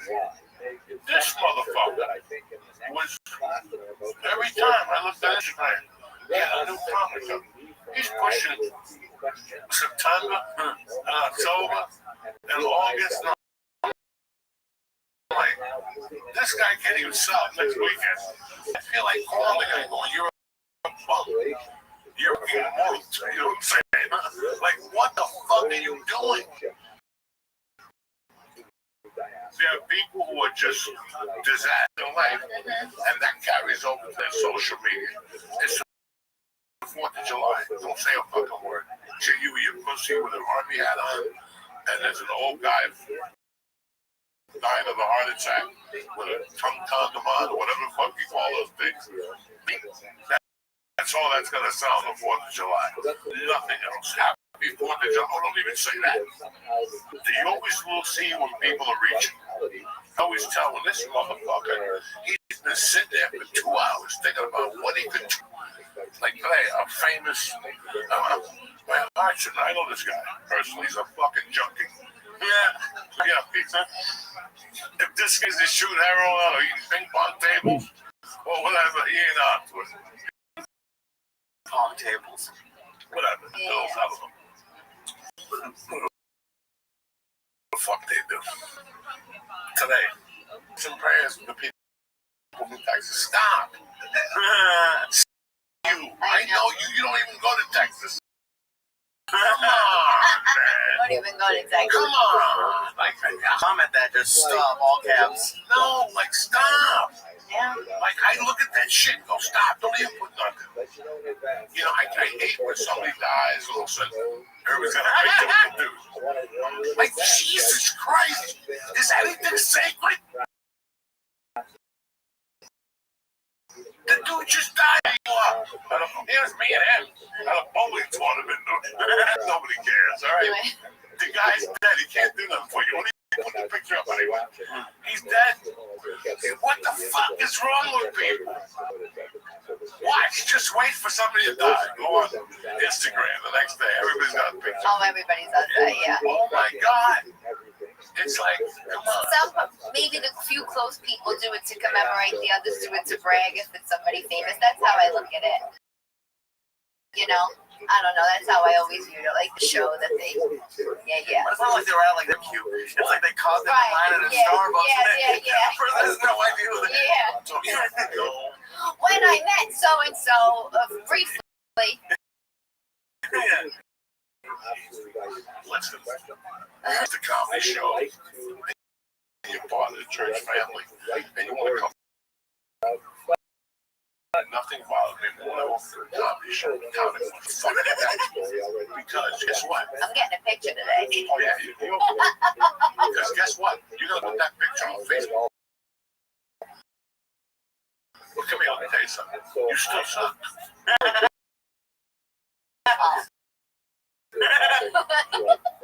That picture. The picture's up of you and Chappelle cigarette. You know. If you don't have it, you don't have it. So I'd rather you go on fucking. I don't know. I looked at things. I'm a fucking listen. I'm a closet communist. Like for me, I'm not personal. I'm not like that fucking hunk in New York. Bodegas, state run. Fuck that shit. I'm a communist on me. Like I'm a communist on my thinking and my ways. Like doing the. Oh, when I first got together with you, Lee. Think about this today. How fucking were my fucking tweets in the morning? Oh my God. If you go into my tweets now, you'll blow you away. If you're gonna go on there and erase them, I don't give a fuck. I remember two of them specifically. You remember? That they would throw me under the jail now about it. What's the name? Squid. What's the squid? Kind of Michelle Obama's pussy. Don't throw me under the fucking train now. I don't give a fuck. I said it. And that's how I met. That bitch got good pussy. Everybody thinks she's a half a fact. Not in my world. She's back in the heat under there. She's got that Magumbo pussy from Africa. That shit comes with those donuts and shit. Makes no difference. I like how you're thinking like, oh, when we got together, you sometimes you were sending these tweets out until like what? Recently. And in my mind, my philosophy was, look, even if I was a plumber, licensed business, my ads would still be off color on there. Why? Get your pipes up every day. It would be off color. I stuck a brief. I got a guy who specializes in all he did list I need 10 this week. Because what? You're going to think that I'm awkward in the pitch. You're going to think of the pipe guy. Yeah. Just looking at a few examples. So what I did my comedy on social did it not to be like everybody else. I went for the juggler. I also gave you something first. I also told you it's Tuesday, motherfucker. It's gonna change. No, it isn't. That's bullshit. You gotta get up, wash that pussy, go in the mirror and say, how many more days I keep taking it in the ass? And people would hit me back, oh my God. I looked at my grandmother, they changed my life. I just bought 2 tickets for your show. As I made you give me a reaction. Right. It's all about a reaction. Fighting, we box. It's about getting you off balance. Boxing is off. That's it. Everything is off balance. Jiu-jitsu. So this is what you do. Instead of using it for that shit, I put them on comedy and social media. Dates every fucking day. You cannot give me dates every fucking day, because I don't want to look at your shit no more. I want you to give me a something without a date. I don't care if you cut your toenails. I really don't. Those videos still go viral. Those videos, it's Tuesday, but I see them to this day. All of those videos, like constantly, the morning.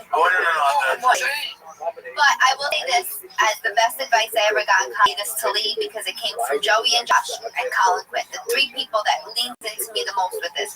Joey, you probably remember saying these things to me. One thing you said is, when I was like feeling down and I'm like, I'm selling, but I'm not, you were like, listen, there's a lot of funny comedians comedians not selling tickets. What makes you different? I have this written on my phone. You said your audience they have to spend money. And some of them, they gotta leave the house. Nobody wants to leave their fucking house no more. They gotta come see you. Why are they coming to see you? What are you giving them?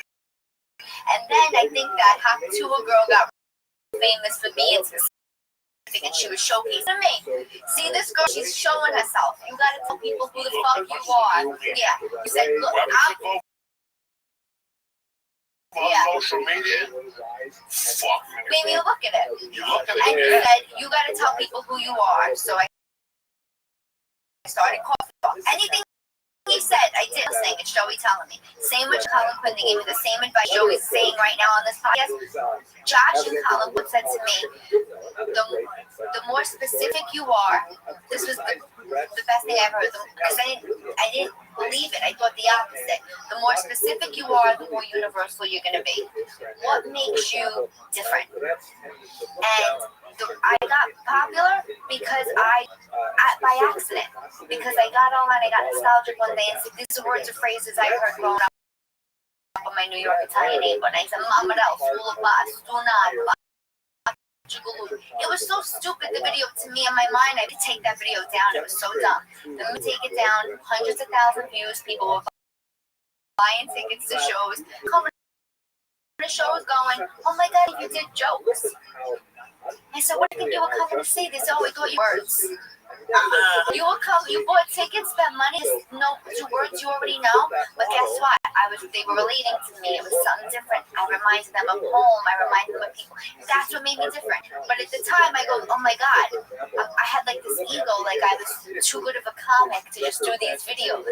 I tried to take myself too seriously. Really, what I did was just stand out and be really, really specific the way he was like, I'm going to give you something. I was giving them something, and they didn't realize what I was even giving them.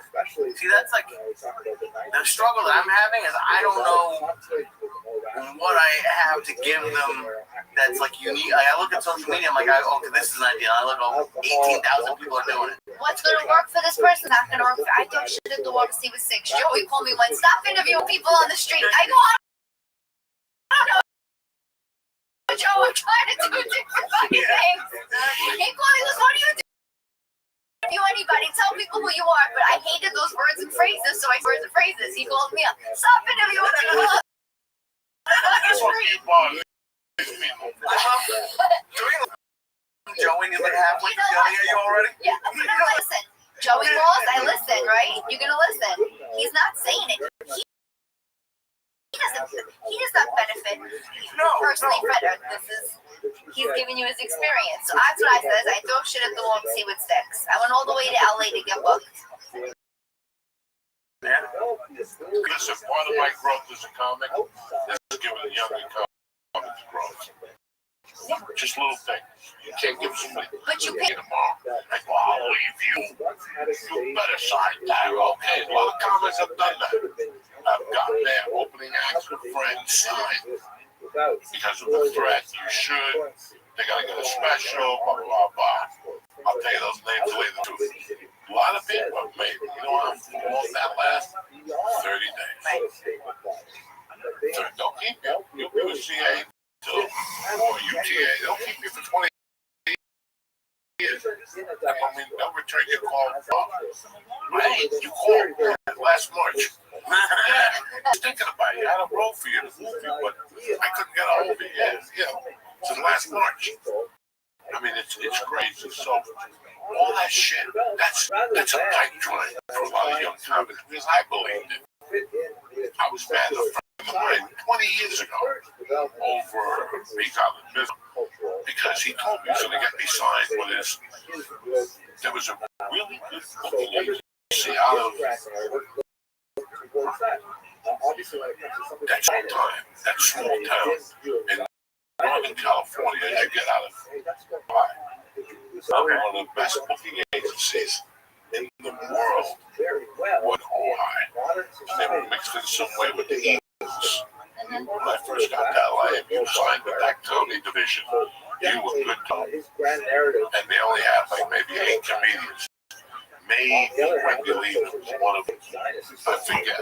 But He said that no. You know, I remember I was trying to. He told me to get you with them. Something they weren't going to assign you to develop it. You know, they could do that for free. They just have one. It was just, I don't know. It's different. You just gotta podcast leave what time we started at 6 a.m. Why?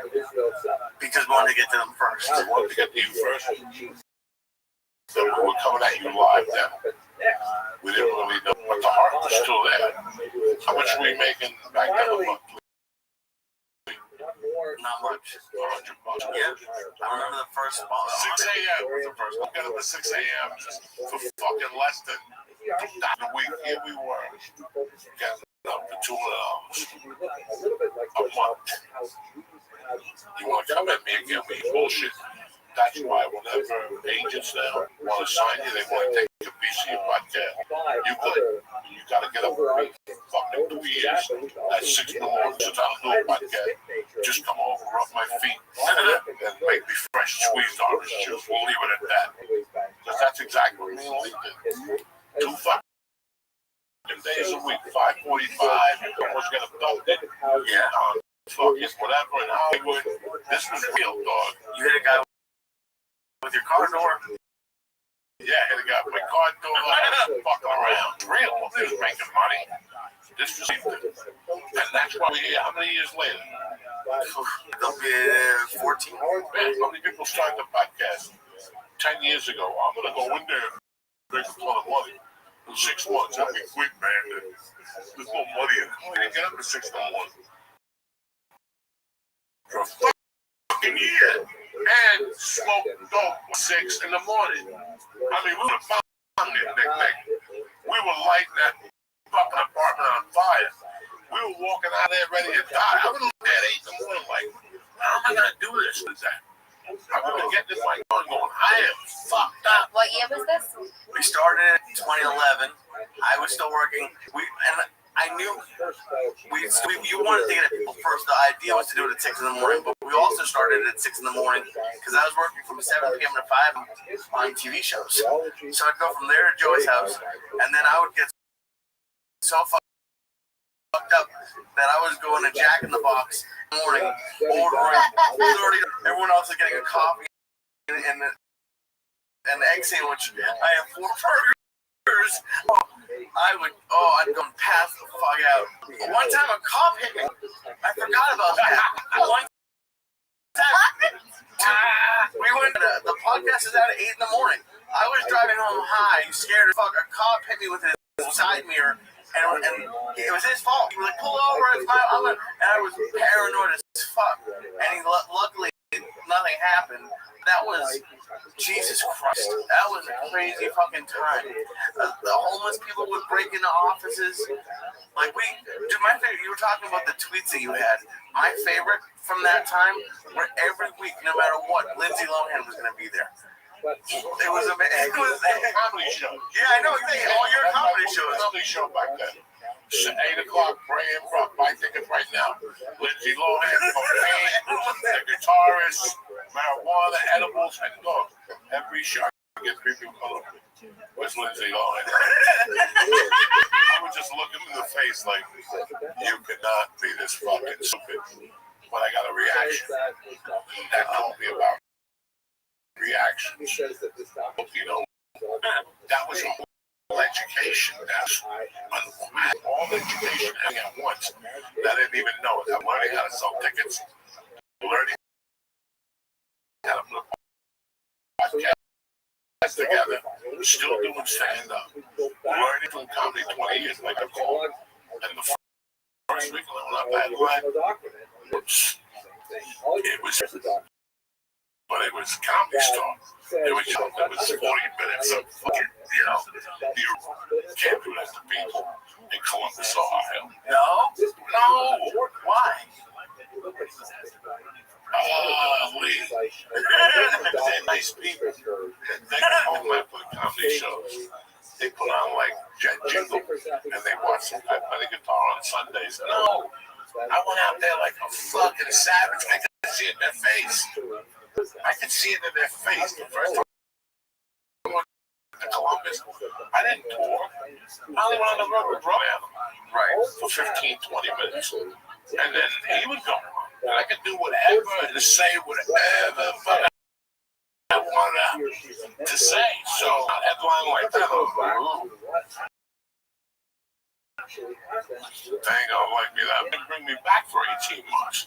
And I was like, oh. And I told the guy, and he goes, I didn't bring you back because we were closed for a year, you fucking idiot.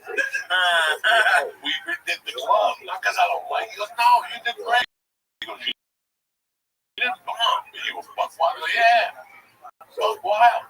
But like that's all because like once you start selling tickets, I would imagine not everyone there is like someone you actually want there. It's like fuck wild.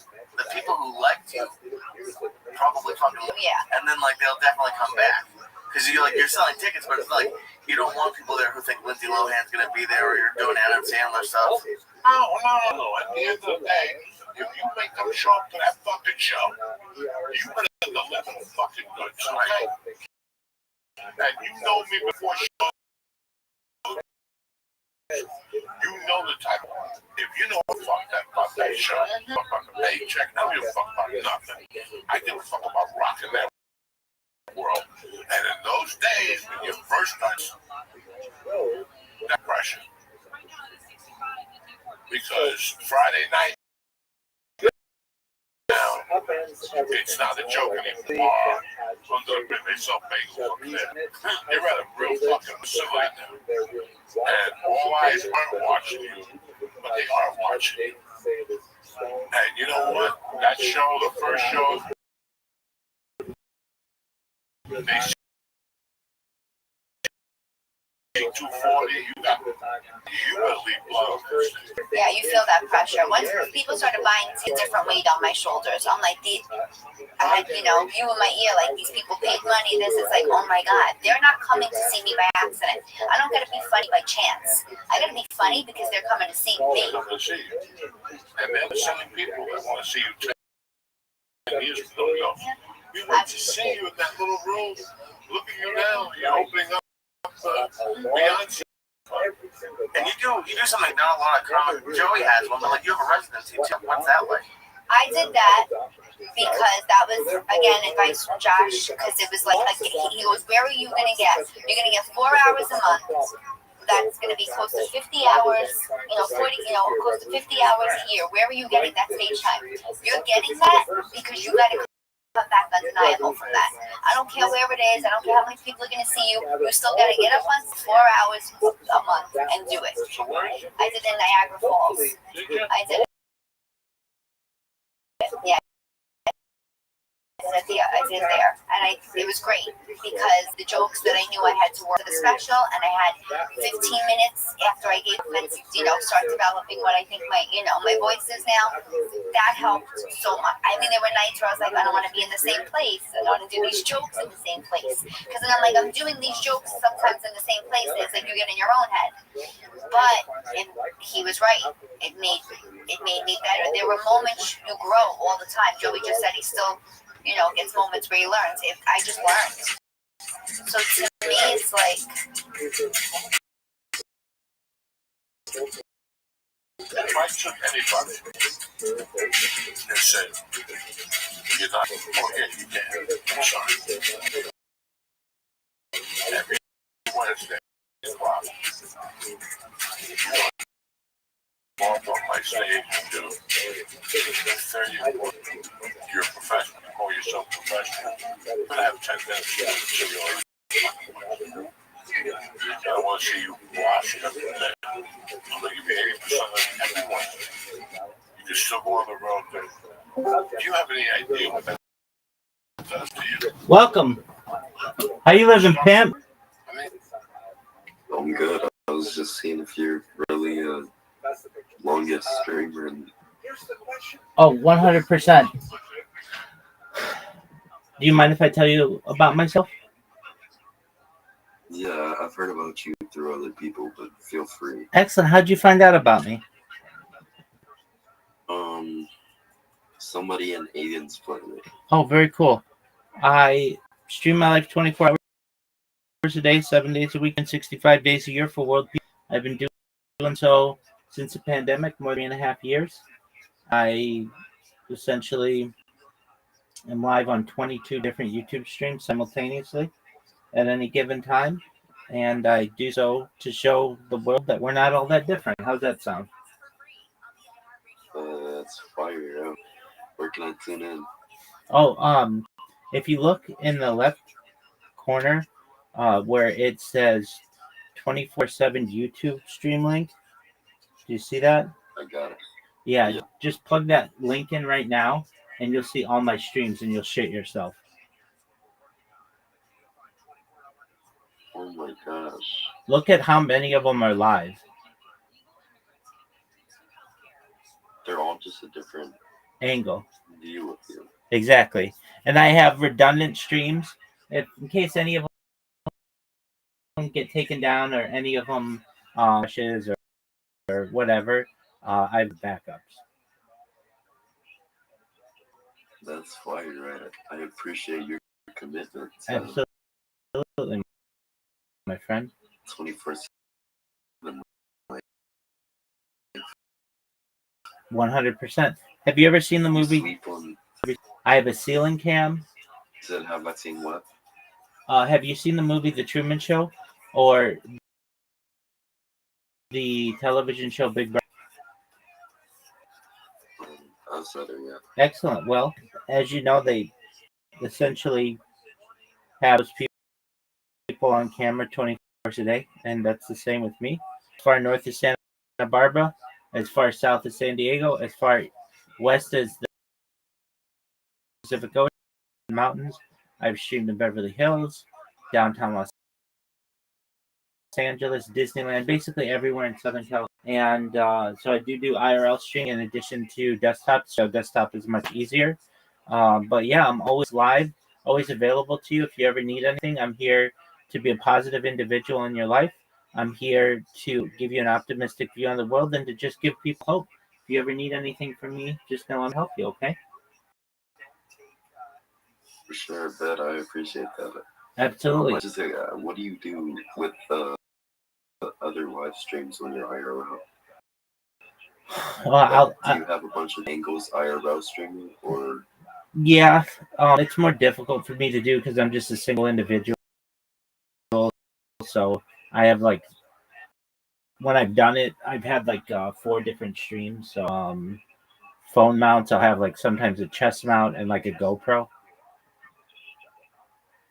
That's fire. I'll definitely have to tune into your streams. Absolutely. Well, just know if you need anything, I'm always here for you. Okay, big dog? I appreciate it. Absolutely. You have a good day with Tuna. Absolutely. Feel free to hop in. Have time, okay? All right, for sure. Take care. Yep. Because I'd rather get 30 people. That's it. For me to get the party started legitimately, I need 30 people. 30 people, I can write jokes. I can write jokes on the run, on the move, ask questions. You cover all your bases again. And I agree with you. That's the way to do it. And I had a guaranteed salary in my head. To myself, I know I got this residency. I know now I have a little bit more liberty to say yes to things or to travel for things I got to go in my pocket for because I know I'm covering myself.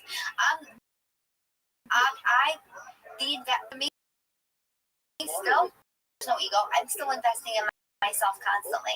But not anymore. Right? I used to pay to open because I had to pay for my own hotel. I had to pay for my meal. I had to pay for my travel, and I'm making club pay. I know. And this was recently opening for somebody, so it showed me no idea that. So you know what? I looked at it this way. I know I'm going to deliver. I know the audience I'm going in front of. I'm going to pull them. I'm going to make them follow me. And let me tell you something. This year was my first tour. How many people came to tell me they saw me when I first opened up for that person? So I'm like, you know what? I got my money back. No, it's always, listen. But it's hard. No good deed goes. It's true. I'm trying to. It's always something. And it may not be when you want it. which I've had to accept. I just want to enjoy it a little bit more. Because now I look at this, I go, this is not young. Like, I want to be able to at least pay for my opener. I want to say I can take Lee on the road with me, and I'll on the road with me, and I can hang out. I'm serious. I don't being in a new city could be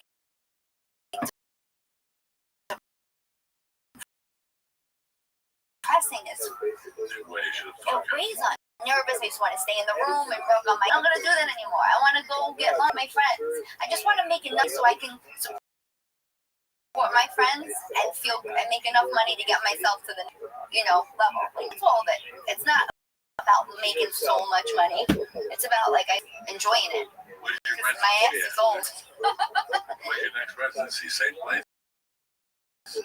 I'm done now. I finished those shows. I got one more week. I promised them. And now I'm in LA, so there's no residency there, but I'm getting Alright, so now, pressure you taping this Saturday, July 12th, the Triad Theater. 7 o'clock show. Doors open 6:30. Dressed to impress. Listen, you're gonna be on camera. I don't know, but dressed to impress. He's gonna be there. He's gonna be there with Lohan. With pomegranate juice for everybody, courtesy of Joey. He's going in, Old school. and I'm excited. I am. Any tickets on sale still? Tickets are on sale. There's a few left at Tarot, and I'm very happy. Great to see you. Thank you. Joey called me. I saw you with. He pays attention. He pretends he doesn't. He doesn't like when I'm interviewing people on the street, but he did see the promotion for the special, and he called. And I love you for calling. I love you too. Very proud of you. Thank you. I'm very proud of you taking a chance. All the little things you've done lately is fucking remarkable. You went out there in the Harvey Weinstein. You went out there and all this shit. And that's it. I love you. I love you. Good luck when I'll be in Cape Bay. And we're gonna FaceTime you after. You have to FaceTime one more time. Okay, I'll try my best. Love you guys. Lee, where you at this weekend? Luxor Lounge, July 10th, It's Thursday. Luxor Lounge. In Greenwich Village. I think it's a bar. It's a great show. Very excited. Luxor Lounge. Oh, yeah. Very nice. All right, I'm nowhere. I still got my eyes all fucked up. My elbow's still recovering. You know. Somebody trying to take blood out of it, but anyway. I love you guys with all my heart.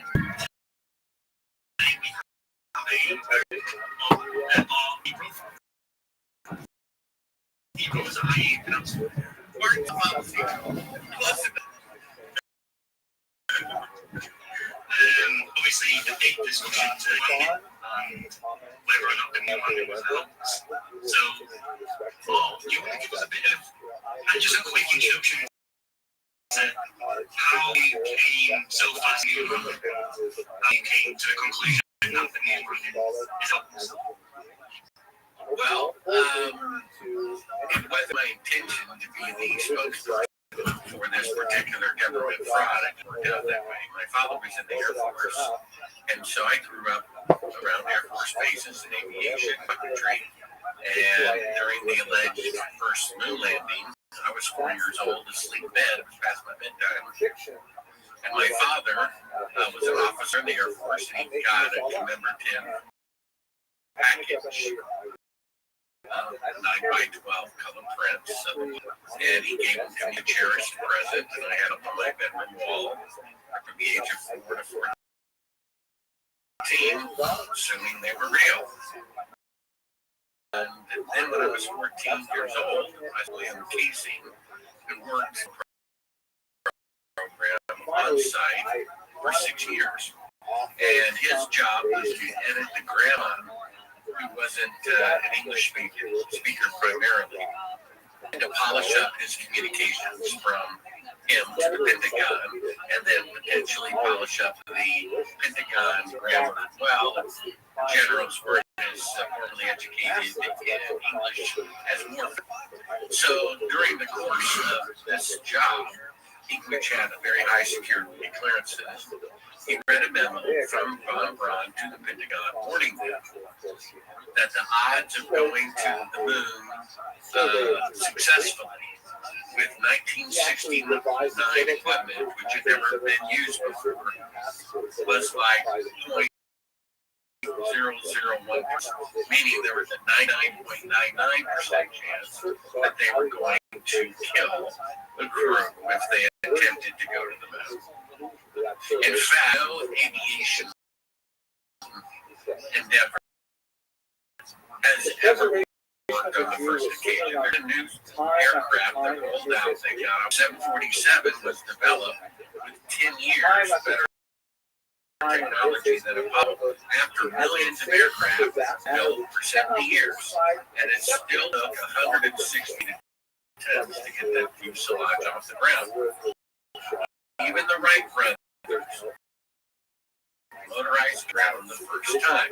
The idea that this lunar lander that had never been used before work on the first occasion, unprecedented. And so it's interesting that the only time an untried piece of flight equipment ever worked on the first occasion was the most complicated one of all time. Double contradictory, you see? And so that kind of planted a seed in my mind. Oh, I never thought about this. So I went back to those pictures, which I had seen 3,650 every 10 years, more critical perspective. And sure enough, you can see where the real soil ended and the fake backdrops began, because in the original, and if you can find a book on eBay, the Apollo program, the pictures look different. NASA has since color corrected them because they're fake and they're trying to cover up their mistakes. But the soil in the original pictures was a colored brown, as it really is. That's the way it appears in the Chinese probes, which I believe are genuine. And then the backdrops were this grayish blue. Soil ended and the fake backdrops began. Put a filter over them and re-photographed them so that the soil is grayish blue to match the grayish blue background. So that kind of planted a seed in my mind, and I thought, that's interesting, never thought of that.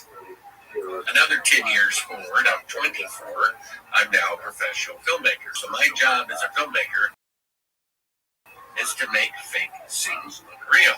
The more I start looking at these pictures, and I can not only tell they were lit with electrical lighting, wouldn't be necessary in sunlight moon, which is 20 times brighter sun with no atmosphere, right? I can tell you what kind of light they're using. They're using an umbrella light, which I have in my closet to bounce the light off of an umbrella first, and the subject, so it's not as hard no light. And it's clearly that's what they're using. If you're filming. And then, of course, they have shadows that should be objects 5 feet apart. I mean, just go outside on a bright sunny day with 2 trees, 2 telephone poles, and you and a friend standing 5 feet apart, and your shadows will never intersect. It's impossible for them to pictures. I can do a screen share and show you from Apollo, allegedly the last mission to the moon. We're on at 12 o'clock, and a rock 5 feet away is going at 9 o'clock. There's 90-degree intersection of shadows from objects 5 feet apart. This cannot be duplicated in sunlight, which means it's not sunlight, which means it's electrical light, which means they're on Earth. You can prove scientifically and legally in a court of law that the moon landings are fake from one NASA photograph of the shadows intersecting at 90 degrees. Take a jury outside in sunlight and say, look, they're parallel, they always will be, and they always are. So, they turn off all the lights except one electrical light, and if you stand on one side of it, the shadows at 12 o'clock, stand on the other side of it, it's at 9 o'clock. You just prove that the moon pictures are fake, which means so when I'm 24 as a filmmaker, I actually am editing a film one day for the man who produced the show I saw 10 years earlier, 14 with the guy on it who said we didn't go to the moon, and I'm like, what is this? He says, I don't remember. Called the San Francisco office. I did. They said they were days away from deleting all 10-year-old archives to make it other video tapes. Broadcast video tapes were pretty big back in the day. So I call him up. He says, "You're a filmmaker. Why don't you make a movie about how the moon landings were fraudulent?" And I said, "Well, what do you think about it?" So I do more research, find out where is inconsistencies in the pictures with just behavior. Our executive of NASA, James Webb, resigned days before the first. I think he would be part of this great accomplishment to do with it. Then, 2 of the 3 astronauts on the first mission rarely give interviews unless they personally ask them, right? So 2 of the 3 people in the greatest event in human history don't want to talk about it. And then if you look at their faces during their one and only press conference, they look like they're at the funeral of their mother, not the locker room of the Super Bowl. Then you have the fact that the Soviets were the first to put a satellite in space, the first to put an animal in space, the first to put a man in space, the first to do a spacewalk, the first to do 2 spacecraft at the same time. For every 10 hours we spent in space, they spent 50 hours. And they never once tried to go to the moon. Isn't that weird? Yeah. Sorry to interrupt, but I've got a question about the Soviets. Why haven't the Soviets called the amount on the mainland beach?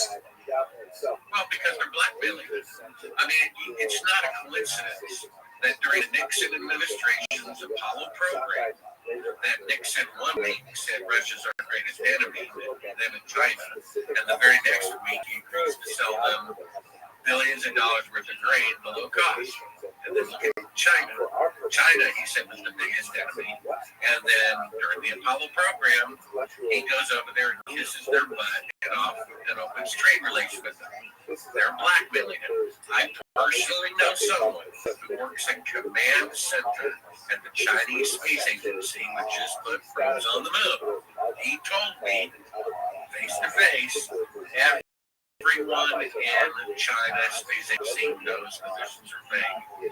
However, they have an agreement with NASA not to say so in exchange for technology. They're being blackmailed. You know, I could have a picture of a world leader with a prostitute and upload it to the internet and bring it down. And then it's not worth anything, is it? Or if I'm smart, like the Richards are, I could blackmail them year after year, 10, 20 million, 50 million. You see what I'm saying? And that's what they're doing. So, first of all, you have one photograph, which I can screen share and show you the side-by-side comparison. Secondly, you can prove it with logic. Okay, today, with 50 years better farthest that NASA can send an astronaut into space, to the space station, which is 200 miles above the Earth. So just pick some place 250 miles away from London, make it vertical, and that's as far as that. That's why there's mannequins pretty little on Artemis and not people, because the radiation killed them, right? So what they're really saying is that when all of NASA combined had 1/1,000,000th the computing power of a cell phone, they sent astronauts 1,000 times farther than they can today with the better technology. You can't have greater technology. 1,000 times greater technology in the past than in the future. That's a historic and scientific factor that the technology in the past, therefore, it was a forgery. I mean, it's that simple. When 5 years later, people were doing it, 10 years later, thousands of people were doing it in aircraft after they blew up the first atomic bomb in 1945. Atomic bombs 1,000 times more powerful. So they could go to the moon on the first attempt in 19. We would have been on Mars years later. We'd be in another solar system by now, and there'd be bases all over the moon. The idea that they had to return to the moon a seventh time to reverse going to Mars, that's what they keep saying. George Bush Jr. said out of his own mouth, you have to return to the moon as a logical first step to go beyond. Well, I thought they already did it. Back to the North Pole 6 times, but never the South Pole. We're going to go to the North Pole the 7th time before we go to the South Pole the first time. NASA's saying the same thing. Administrator of NASA says we have to go to the moon, going to Mars. We did that 50 years ago. Why are we going from a bicycle back to a tricycle? Unless we never actually rode the tricycle. See? So you can prove it there. Now, I made a movie. First of all, let me continue the story. I originally turned down this project. After seeing all this weird stuff, I'm like, it looks like maybe they did fake it. And if, overturning these rocks could be hazardous. So I'm not going to risk my life for interdiction. No, thank you. About 5 years go by, and I was challenged by another client to do them a favor. They got a script of mine, a famous producer, and I said, what favor? They said, read the Bible. They were Christian musicians. So I got a 1-year Bible divided into 365 calendar. And over the next 5 years, Bible 5 times. Now, I wasn't a Christian by any means. Developed in me into right and wrong. And then I said there's a judgment for how life, and it makes sense. You can just say it. Rape and murder are wrong. Child molesting wrong. Politicians are going to do something and nothing is wrong. It is a struggle between good and evil. And this is the greatest accomplishment of mankind as spiritual symbolism, especially with Richard Nixon, who knew they were not on the moon. Biggest events that's got to create the universe. Right against them. And so, what you have here is either they went to the moon or they didn't. Now, I know for a fact they didn't. Which means, in my opinion, not going to the claiming you putting it in encyclopedias on coins and stamps when it's not true. Holding tape parades for them. Embezzling $200 billion. Murdering people and keeping a secret. Giving them medals of honor for being such good liars. If that's true, which it is, that's actually more historically significant than it's gone. Do you see that? The faking of the moon landing is more profound of an event to mankind than if they'd actually done. And then I realized if this is true, which I found out it was, then this is the historical truth that mankind is being robbed from. You cannot, right? You really can't go to Mars until you go to the moon first. That's a fact. That's why they're going to the moon again for the first time. And we really can't advance a species until we admit that our greatest accomplishment was life.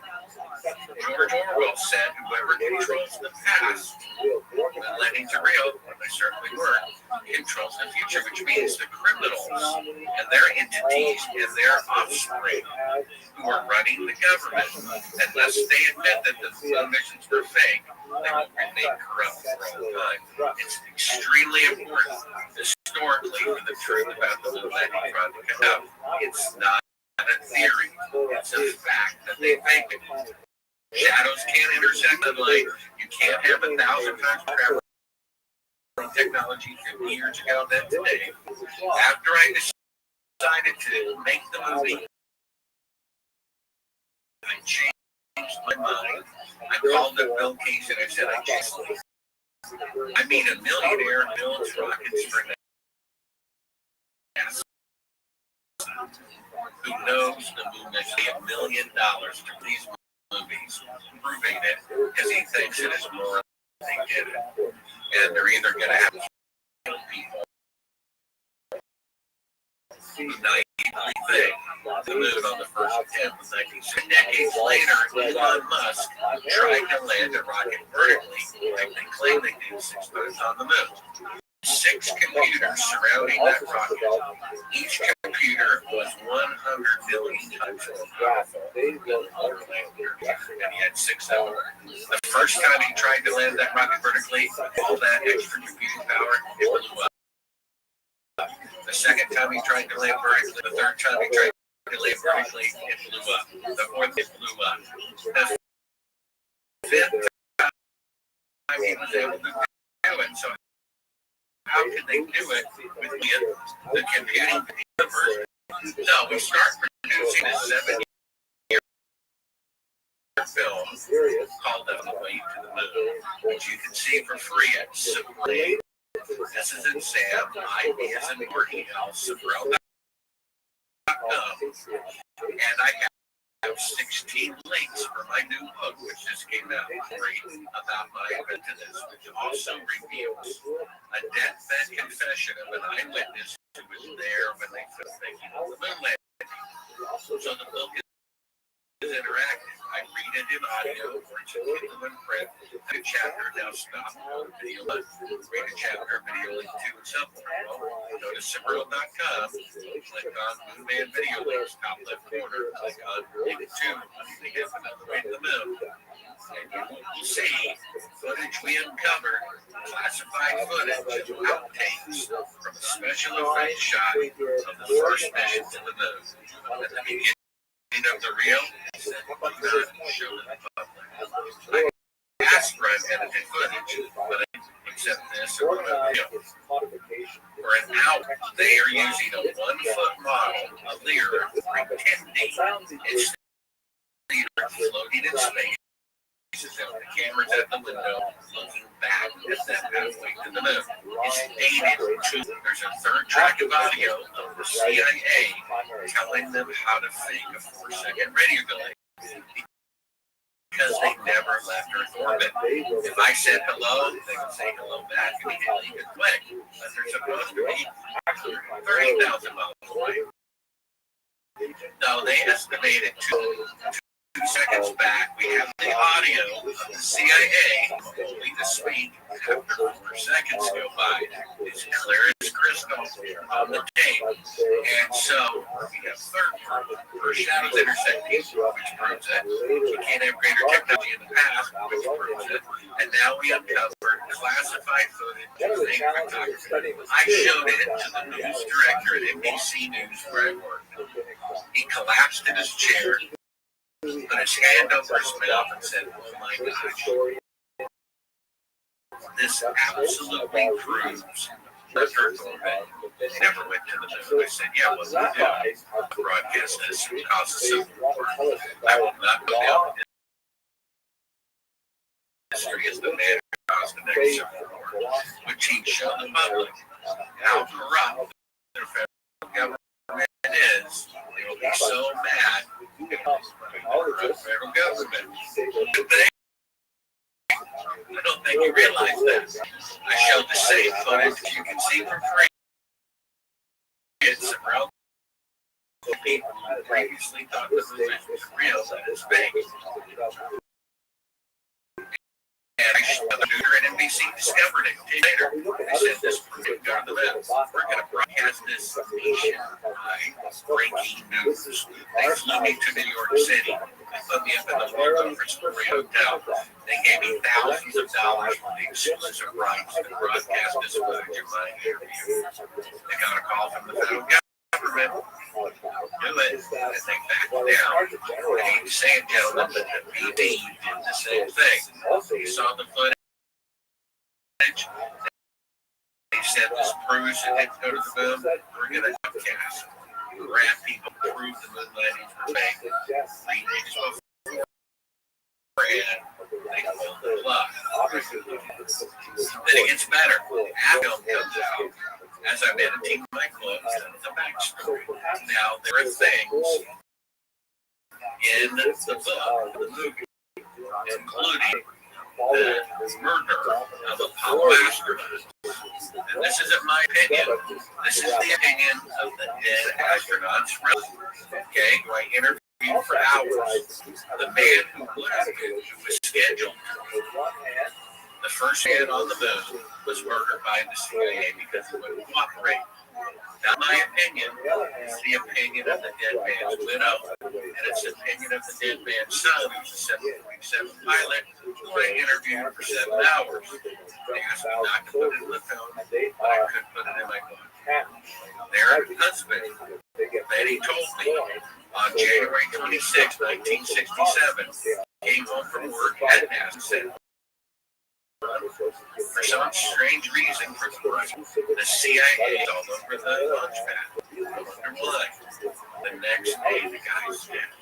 Because days earlier, he held a press conference without permission, where he took a bunch of pictures of the very top of the rocket, where he affixed a lemon the size of a grapefruit, and called a piece of equipment to go to the moon, and the first man to fly there, a piece of jewelry. Days later, he died the day after the CIA showed up to NASA. If they know, it'd be one thing if they faked the moon landing and didn't kill anybody. They tunneled under from the bridge leader into the moon for them. Not if they kill 3 people, fathers, husbands, at the same time, you see. And when our first document of the country is the Declaration of Independence, which says when any government becomes destructive of the right of life, liberty, and the pursuit of happiness that is divided the people. We have they took away life of their own people that were their crimes, and they're taking away liberty. And ask permission in your business. Permission to go to the beach or your business. If you're happy to be you're happy to do your business. They are not a long time, 200 years ago. They were called public servants. Now they're masters. If they want to advise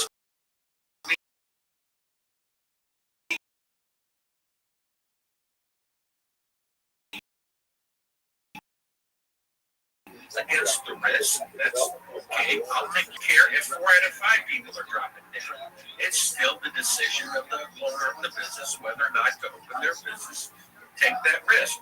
It was still the individual's decision whether they want to go shopping or stay at home under those circumstances. They're not our parents. They're not our babysitter. They're not our jail keepers. What is quarantining? That's jail. They're putting people under house arrest in France who got taking bribes, and he was under house arrest. You mean I'm being treated like someone who's a criminal?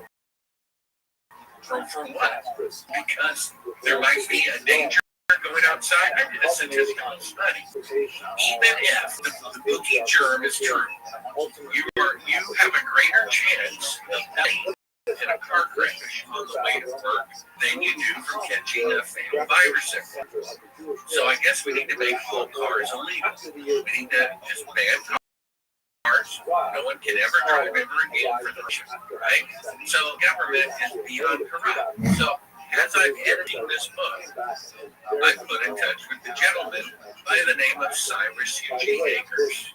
Well, Cyrus Eugene Akers was the chief of security at Cannon Air Force Base in 1968. And as he's dying, you know what he told his son? He said, I'm about to meet God. God forgive me, I'm a murderer. I murdered somebody.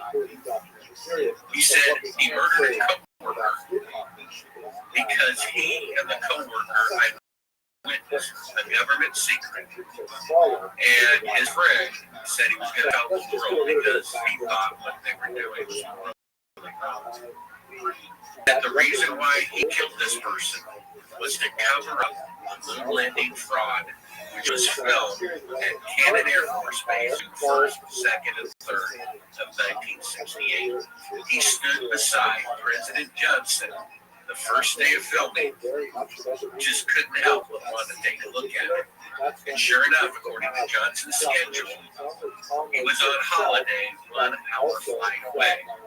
And Cannon Air Force Base before this was being investigated, posted on their website. President Johnson visited us in 1968. They since took it down since we started digging into this. And President Johnson gave the Chief of Security at Canada Air Force Base, which, by the way, is the headquarters of the United States Air Force Intelligence and Special Ops Division. It's not Area 51. Every branch of the military, Army, the Navy, the Marines, and the Air Force, they all have their special headquarters at Canada Air Force Base. The very place where June 1st, 2nd, and 3rd of 1988. Do you know how many government employees were involved in the job? How many were involved? Yeah, we know their names. It's listed in my book. President Johnson list of 15 people were allowed in to observe this. Mind you, Cyrus Chief of Security and the most secure Air Force base, potentially the most secure base in the country, in the military, because that's where they chose. So President Johnson said these were allowed in to eyewitnesses and nobody else. He kept the list. He gave it to his son, and gave it to me, and I published it in the book. And so we know who was there, and some of these people are still alive. And a couple of good friends of mine, actually, when I was editing the book before it was published, asked me to call two people on that list.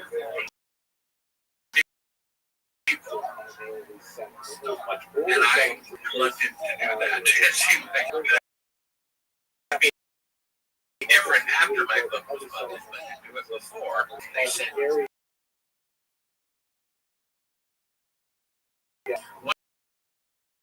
One of the chapters in my book is funny thing happened on the way to CNN.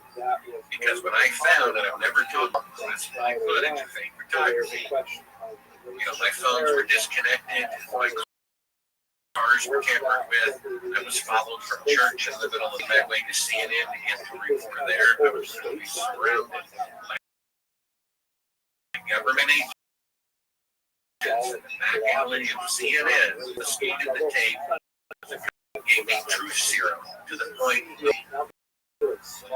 asked me a series of questions. A lawyer at office in the back alley of CNN. And I might not be here today to tell you the story, And so I escaped their custody. I made my way back to Nashville where I lived. I got truth serum to me. Nobody but CIA would have this. So I peed in a cup. I gave it to a friend to put in a lab in his thing, not mine. Later when we met, I said, what are the results? He says, well, there was a problem at the lab. And I'm, yeah, a problem. He says, well, funny thing, they had a break in. So he said, well, funny thing, the only thing was your urine sample. No, this thing that is in the book that I've never talked about this deathbed confession. So I caught two of these people on the list.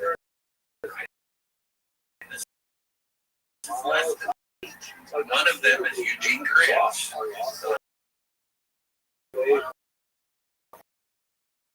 He said something that answers the phone with on the phone. He said, back again. He says it says support for the satellite video call of having CERN. Apparently, these guys have scrambled, military-grade video conferencing equipment during their retirement to talk to each other about their secrets. Right? But a little side note, it had to be Eugene CERN, because he's having a call with CERN. It has to be Eugene CERN. He has not allegedly died 2 years earlier. So I guess that guy's still alive. So call another guy on the list I never heard of, but I was asked to call him. So I said, hey, I've got you on this list in Canada Air space. And then a couple of days later, the son of Cyrus Eugene Akers, his house was broken into and everything about his father's accounts came in. And then a couple of days later, less than 2 years ago, a government agent show up and tell him face to face if he ever comes to me again, they'll kill him and his family. See, this is very serious. This is not a theory. They didn't go to the moon. It's an absolute fact. I've been drugged, I've been followed, I've been kidnapped, and murders have taken place. We know for a fact that the crew of Apollo 1, there's 3 people murdered.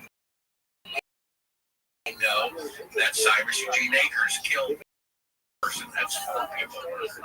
We know that there are backup crews, members of backup crews that died in accidents 4 months of each other. Then we have a J-15 astronaut who called up KC of his own initiative that did he get off his chest about his book, saying he said, I'm concerned for my safety.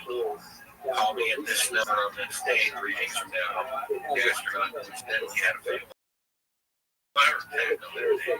So there's another one. Like Apollo astronauts.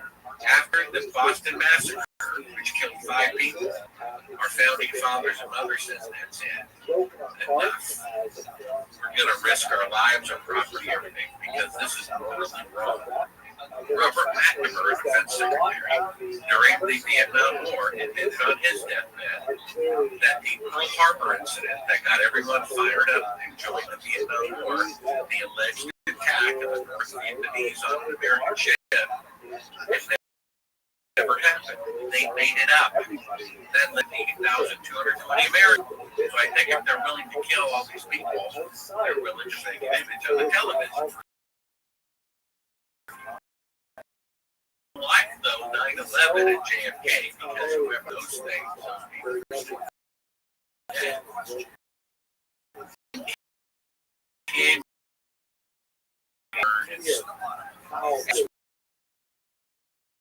like the news director, somebody's from the ratings, right? It's kind of odd because detailed information that been where the landing was filmed, when it was filmed, June 1st, 1968. Now listen,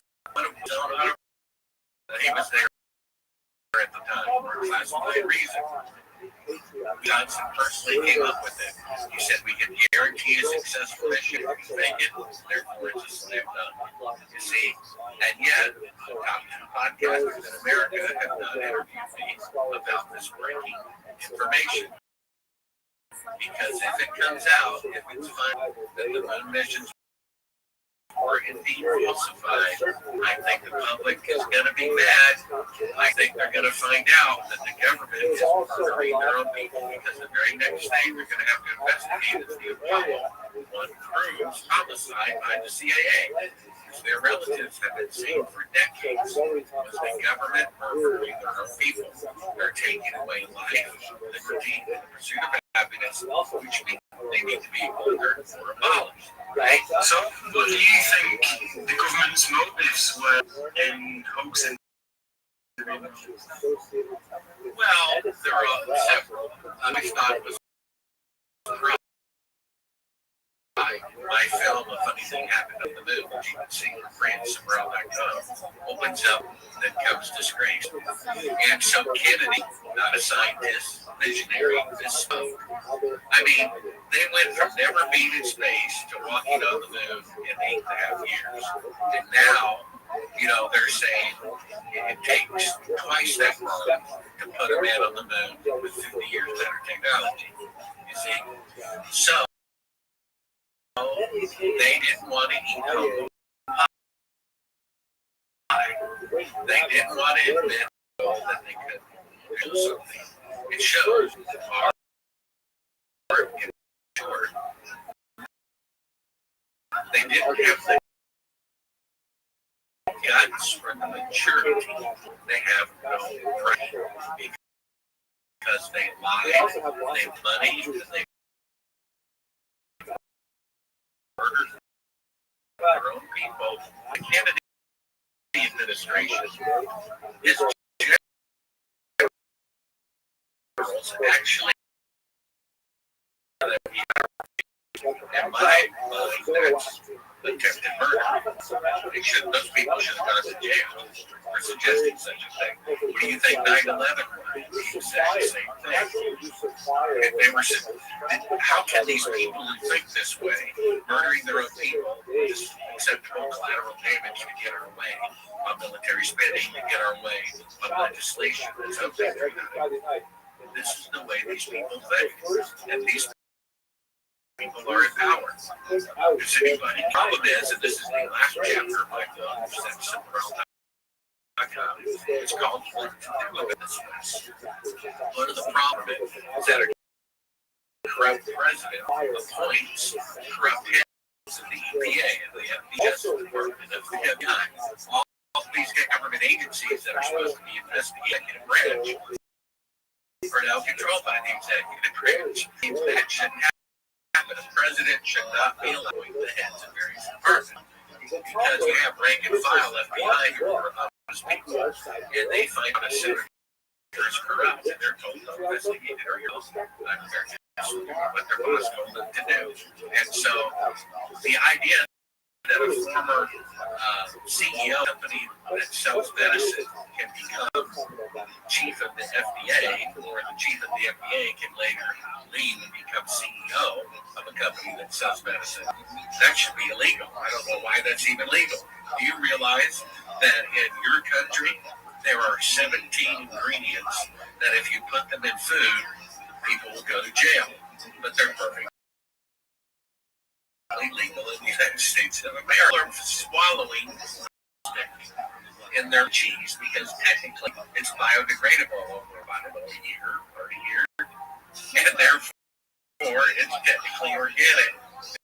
We allow plastic to be swallowed by people. I mean, do you think Congress and the Senate have faked the moon landing? Of course not. Or your representatives in the meeting list? You had 90% of Americans wanted to know whether their ketchup contains GMO. 90%. A democracy is supposed to be 51% their way. But 90% their way, the president vetoed it. And we're going to go with the corporations that want that. I'm going to have to show that. I mean, in your country, GMOs are illegal. You can't even sell them. I mean, come on.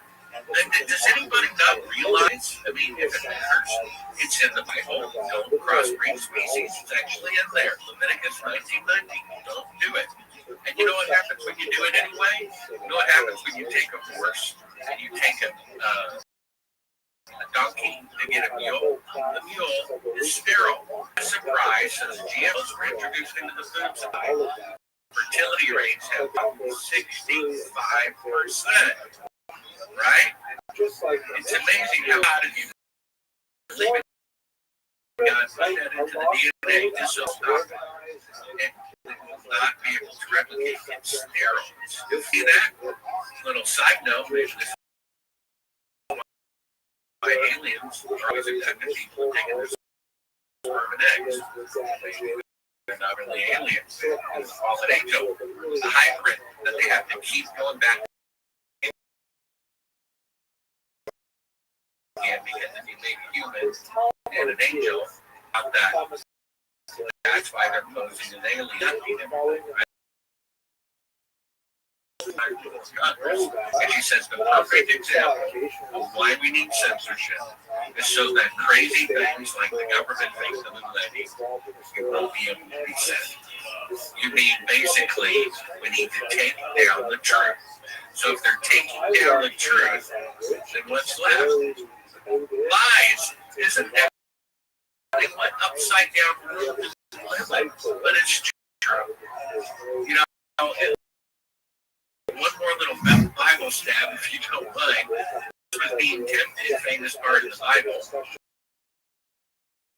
High and showed him all the kingdoms of the world, and he said, "They're all yours." Jesus would bow down to them. It says of the world,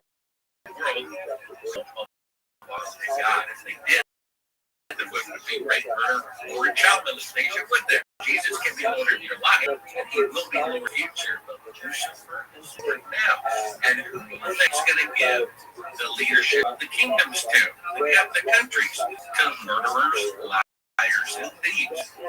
It should be a law. I don't know why it's not. If a politician says they're going to doesn't do it, or says they're not going to do something, and then does it, number one, that's their last day in office for all time, and number two, they go to jail. I mean, that's a pledge. That's a pledge. We voted for you for that reason. That's a verbal contract. We can pull it up on videotape 100 times of certain presidents saying that once they're elected, they will not make certain medicines for illnesses.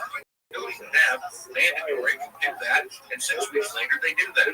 That should be illegal right there. You can't not do what you promise. That's wrong, right? That's a verbal contract, legally binding. You're breaking it. You're not only not kicked out of office, you're not even going to jail for it. The crazy thing is, everybody knows politicians lie. Everybody. It's a known thing, accepted thing, politics. But the masses just seem to accept it and not talk about it or raise a point, make it, try and fight back against it. You just sort of, they don't accept it. The press is in control. The press is supposed not to stop. And now they do the exact opposite. One of the chapters in my book, you can get it at Sunrel.com, that audio I read, Kindle, and print, is a document, a CIA document discovered by Warner and Bernstein during their investigation of Watergate. They discovered that back then, when you could only own one TV station and one radio station at a time, now you can own a million TV stations. They said they had 4 on the CIA payroll waiting for every major newspaper, TV station, every major radio station, every wire service. One of the clips, which you can see for free, Sunrel.com, top left, left, video links, is a series of news clips. If you look in the lower right-hand corner, what is CBS, what is ABC, what is Fox, the exact same words. Story. It's Central Intelligence. CIA controls the media. There is no free press, which is a constitutional violation right there. I mean, the Constitution is to protect the people from the government. And it says they can't murder their own people, they can't take away their freedom, and they can't take away their pursuit of being happy. They're doing all those things all the time, out in the open. The CIA goes on national TV and boasts that they took down a democratically elected leader of another country. That's illegal. Only the army is allowed to do that.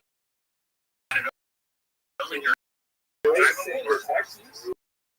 Their charter to information gathering.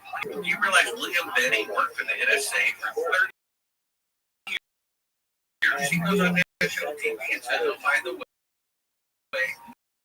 we spot cell phone conversation of every Supreme Court justice so that we can cover the vote the way we do.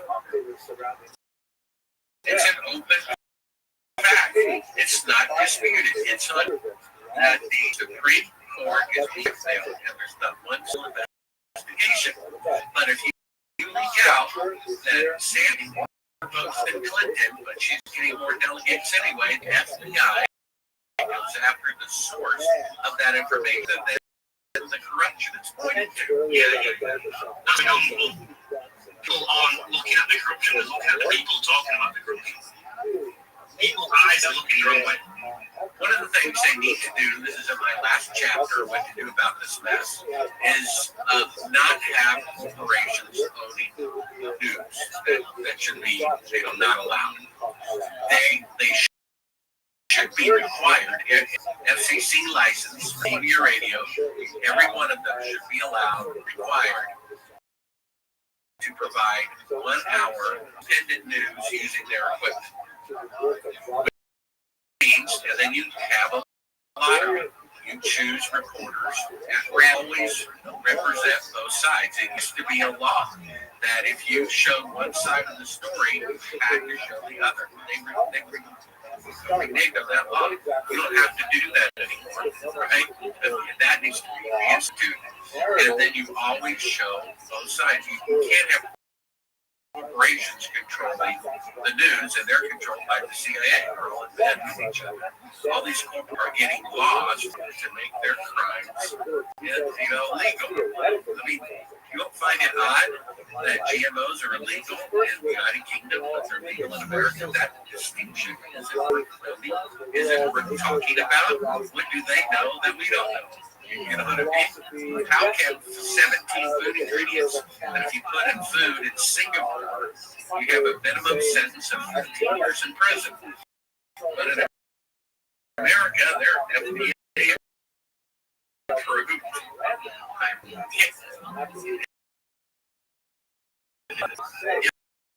If the truth about the little Eddie fraud comes out, then it might get better. It might be the figure out of the dike that forces change.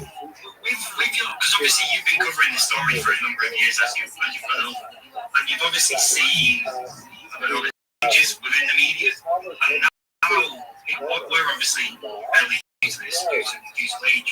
We're seeing there is a rise in independent media, albeit they are smaller channels as well, but there are numerous independent media which are coming up through channels such as YouTube. Are you seeing this story is getting more traction now than it has ever? Well, it's odd to me that the top two podcasts refuse to talk about the little Eddie fraud, and they refuse to talk about this new information of an eyewitness.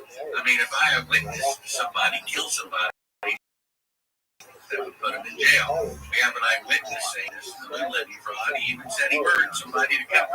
Here's when it was filmed, where it was filmed. You'd think that would be at least worthy of discussion at least one time in the top two conspiracy podcasts in America. I haven't been invited on their show in months since my book came out. Not a single time. Now, why is that?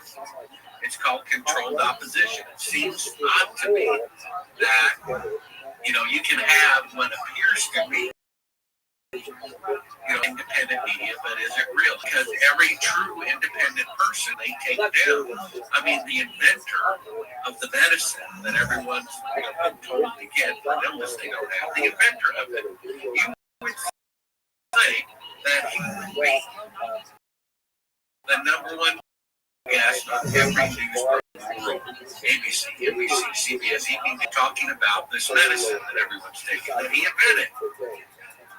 If he is interviewed and gives his honest opinion about it, they take it down. I mean, it boggles the mind. There is some independent media, and I don't see YouTube channels here and there, local channels here and there making a difference. To be quite honest, we're talking about we got sci-fi fighting the elephant now instead of one. Let's get 100 mice fighting the elephant. Let's get 1,000 mice fighting the elephant. I think it's going to take how many millions of mice to all bite them at the same time. Still might be good. So they've got plans. I mean, they're answering more and more to justify the name of public safety and so forth and so on. I uploaded a video, privately, not even publicly, of my doctor saying that, one of the potential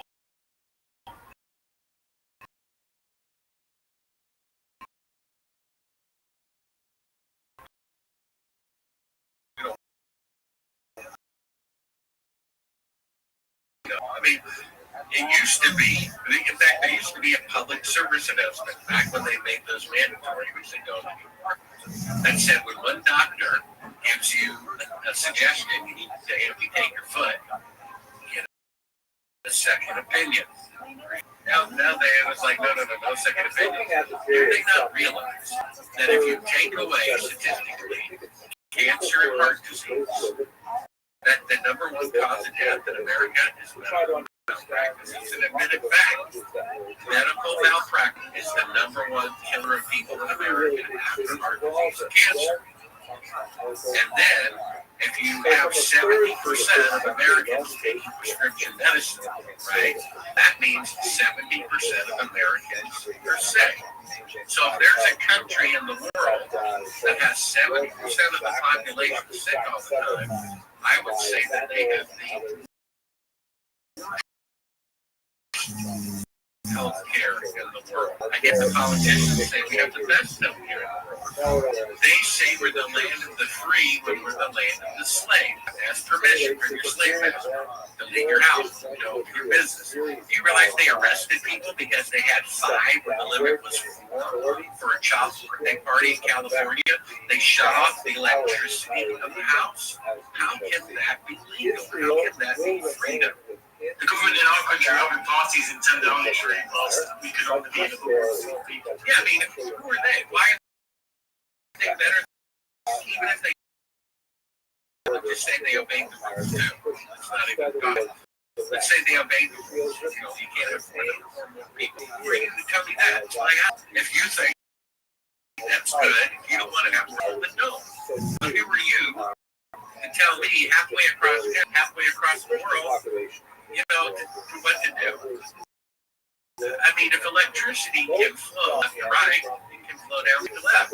So why not have bottom up government, right?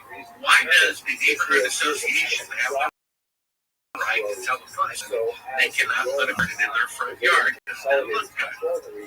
It's not their property. They don't live on my property. It's my property. And if the resident association wants to have a gun-free city where guns are allowed, can the mayor force them to change their rules? He doesn't live in that neighborhood. It should be the neighborhood association should have greater rights over the mayor. And then the governor, who lives hundreds of kilometers away, should be able to tell the mayor what they can do or not do in their own, right? And the president should tell the governor what they can do in their state. And it's not any different at all. And they're making it more authoritarian every minute. Now, bottom up. What about instead of banks, $3 trillion for losing their money, it's like they're creating a criminal. I mean, come on, you kill somebody, well, you get 2 guns as your prize. And so, why not give that person $20,000? What would happen? Go out and they would buy cars and they would buy washers and dryer, which would trickle up to the trillionaires. You see? So we need to reverse this. We need to have the property owner supremacy, then the resident association, then the mayor, then the governor. The mayor is supreme over the city, not the governor. You see? And you start thinking about it, do we even really need a federal government? Why not have the independent states in America? Right? I mean, why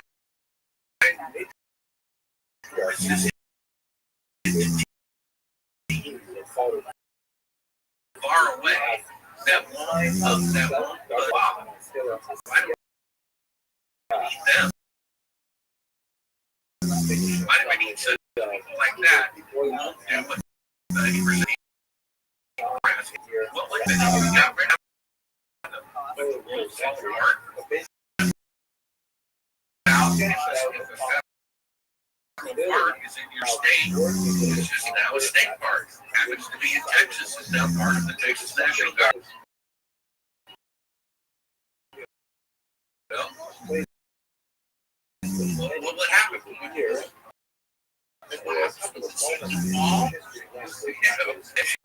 That we have a federal government like doing it all. Why not have all the states vote whether to go to war or not based on a cabinet of the leaders of their various army reserves? Why don't they decide as a group whether we're going to send our people from our state into this war? I don't understand why they're mad at Putin for defending his border when we fly halfway around the world and kick people out of Iraq. I don't understand that. Somehow the UN says, okay, I'm down on defending his own border. You know, what is that all about? Because the U.S. is my family. reminding everybody. I was pretty what can you do for the current generation? Is what the book of Acts says, chapter 2. Because they will inherit the world and lose their soul. That's the price they're going to pay. Everybody else, all other victims, will be living forever. And they will have gained the world and lost their soul. I don't hate these people. I feel sorry for them. Right? You don't know how abused Bill Gates was as a kid with his parents being racist as they were teaching them. The guy's body language, he talks like this. The guy's mentally ill. Only mentally ill people have that kind of body language. They need to feel sorry for the guy. You know what I mean? So, what can you do? I like how you just described about the model that we need to be working from. Yeah, like you said, what can we do? Is it at a stage right now where it's too far gone to be able to Yeah, well, I think it is too far gone. You had 12 Hitler, I couldn't do it. The Nazi was too big. The eclipse in America in 2017 and fell over the statue in America. Isn't that interesting? And there's another one here, 7 years later. That's falling over Dallas, where the security design charged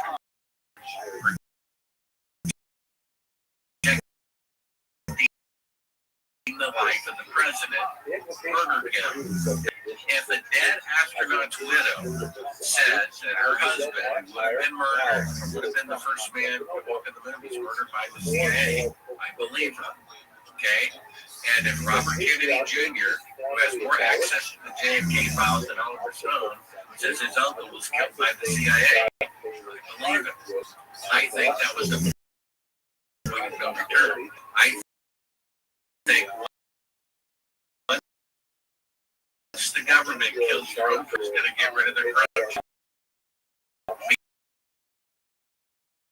Beyond help, I think the thing. And Republican Nixon gave it the thumbs up. It's not a 7-year period between these two. Paganism in America and killing your own people wanted to get rid of corruption. I think that's a warning. I think God has given us 7 years of probationary period. And if there isn't change direction by that time, which I think is April 8th, 2024, then, I would advise fleeing and seeking shift while my votes are still available. Because Bill Gates said with a smirk, referring to illnesses circling around the world, the next one's going to get people's attention. And then he smirks. It's already in the works. It's already in the works. There was a gentleman in the Bible last days, believers in God, more and more visions of the future than ever. He said God told him in 2014 there'd be 2 illnesses, worldwide. The first one would amount to nothing. He said this in 2014. But the second one, the Bill Gates one, the next one would be very serious. I did a report on my YouTube channel, September 9th, 2016, where I said the government is planning for teams. They're either going to release something or they're going to fictionalize something. I said it back then. I could see them moving their pieces into place. They're about to do worldwide illness. Either release something that causes it or just, fake it. You have to understand, every TV station in the world, every radio station, every newspaper said men were on the moon when they were actually in Clovis, New Mexico a year earlier on videotape. Just because every newspaper says there's this illness, those many infections are just a bunch of numbers on the screen. They're not being verified. You see, When you talk about there being another pandemic coming soon, it's looking more and more like everything's pointing towards being centered around climate change. I don't think cards are going to play. Most people studying about Eisenhower's famous last speech, last day in office, which would have been January 19th, 1961. The guy was a general, okay? I would trust a general being president more than anybody else because they know the constant war. They don't go to war lightly. They're there, they've been there, seen people killed, they know what it's about. Quite importantly, he was a general who didn't, or someone in power who didn't have any in comparison to the people that who were in power today. Yeah, but it's interesting. He gave a warning of corrupt forces in the federal government taking over the last day in office in any of the 8 years. You understand what that means? It means he was afraid of them. He knew that and he wouldn't be a husband, wouldn't be a father, wouldn't be a grandfather. Kind of sad. Because of his presidency, dark evil forces are to take over the government. They must have already taken it over. Otherwise, he would have done something about it. He thought couldn't stop it. He told us his last day away, and now they won't shoot him for saying it because they won't want a president. President Kennedy tried to do something about the corruption. It might be that Eisenhower was a big advisor to Kennedy. Though they were in different political parties. And Kennedy tried to do something about it, you see. So Janet Napolitano was Homeland Secretary. She had something interesting to say. Her last stand. She said a natural disaster is coming that has never happened before in the history of the United States. My successor is going to have a big bottle of Tylenol to deal with it. And then there's some clues here. It's coming. It's a natural disaster. What's coming? Natural disaster that has never happened in the history of America. Now we've had volcanoes, we've had earthquakes, we have floods, and hurricanes and fires. Never had a comet or an asteroid or a rogue planet going by and pulling the Earth out of orbit, right? And there's a third hidden clue here. It's a natural disaster, and somehow you could know about years. You can't know about a volcano or earthquake years in advance. But a comet or an asteroid or a rogue planet, because of the geometry, you can know hundreds of years in advance when an asteroid is going to hit the Earth. I think it's something like that.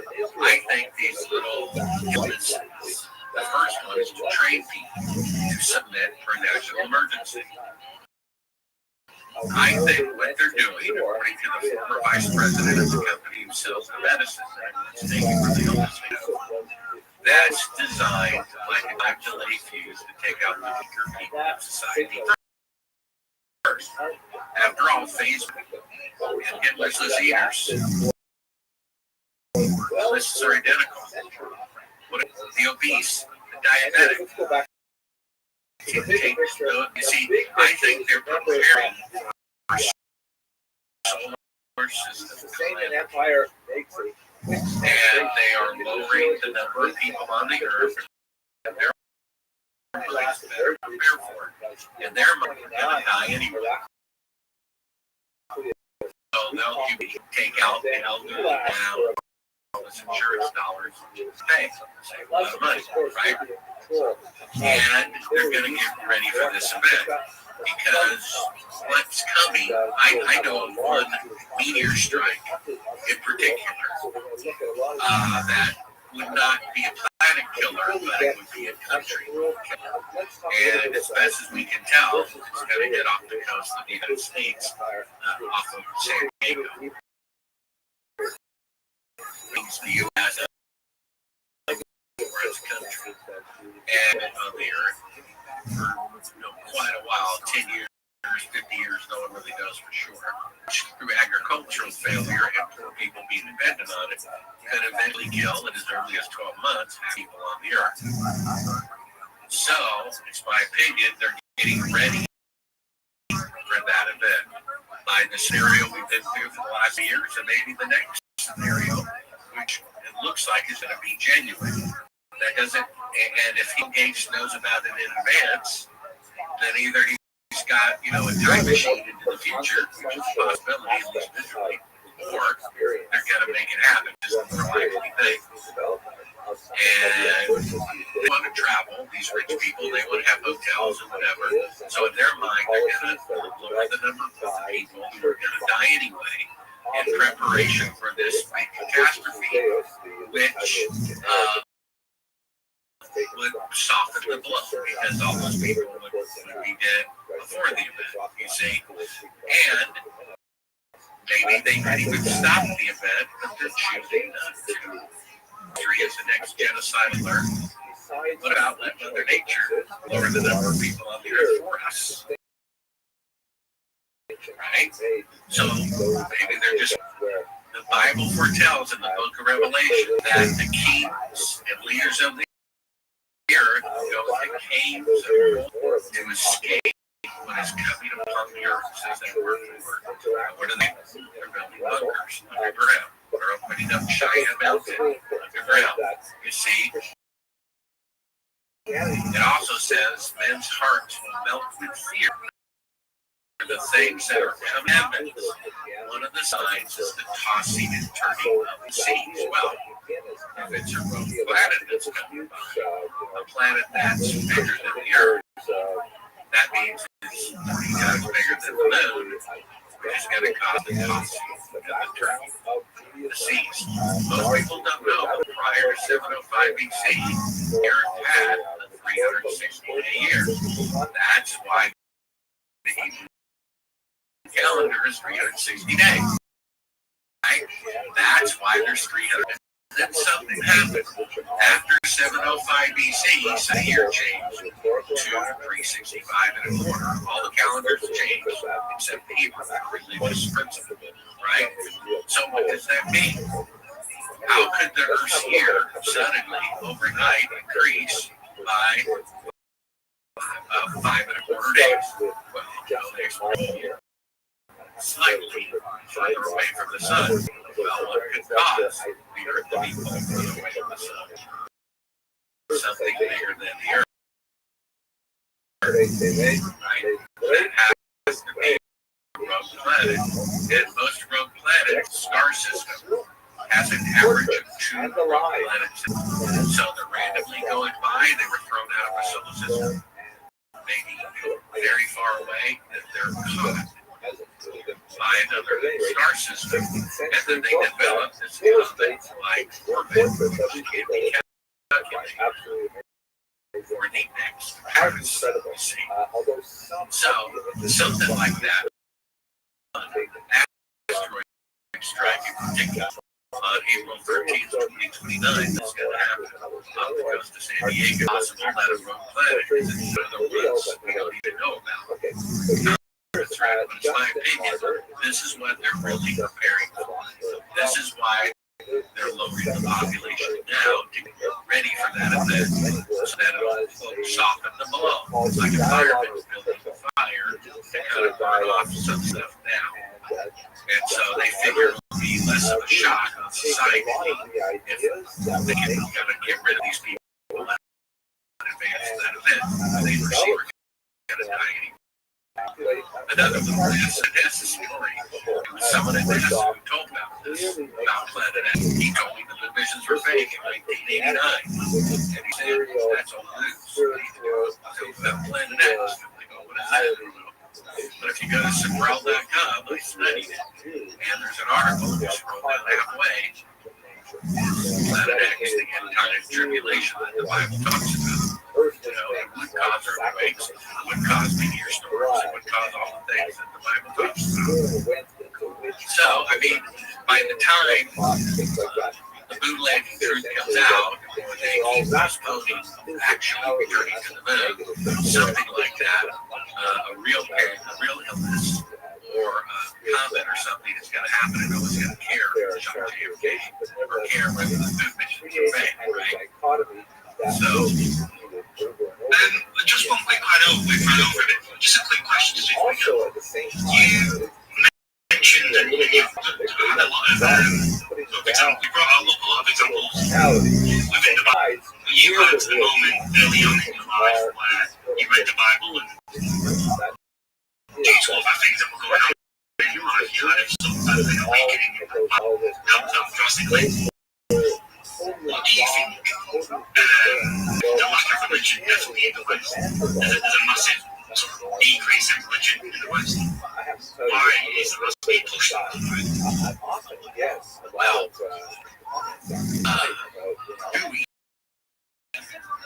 Billy Desmond said at the Island meeting, which was that we need to use public education to basically control the masses and believe what we want them to believe, which is oftentimes a lie. I mean, you're taught in school, University of Pittsburgh, a fraternity would pay a couple $1,000 to the university in a private club and to show my film if anything happens on the way to the moon and discuss the moonlighting. The university forbid it. And for free speech, free reassembly America. That's pretty weird. You believe what you totally believe, and we don't allow outside beliefs. I asked my doctor, what do you know about natural medicine? She looked at me like I asked her to speak Martian. She said, all I know is this. You get this pill for this illness, like I was taught at university. Now, 70%, 75% of people who get through college believe in God. The next year, they don't believe in God anymore. You know, evolution is basically saying that they explain themselves, right? The anatomy of a human body, you know, stomach,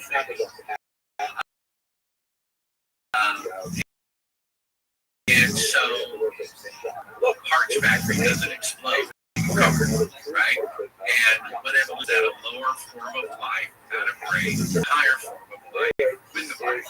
So how can something not a brain make brain? So it's actually the opposite of logic.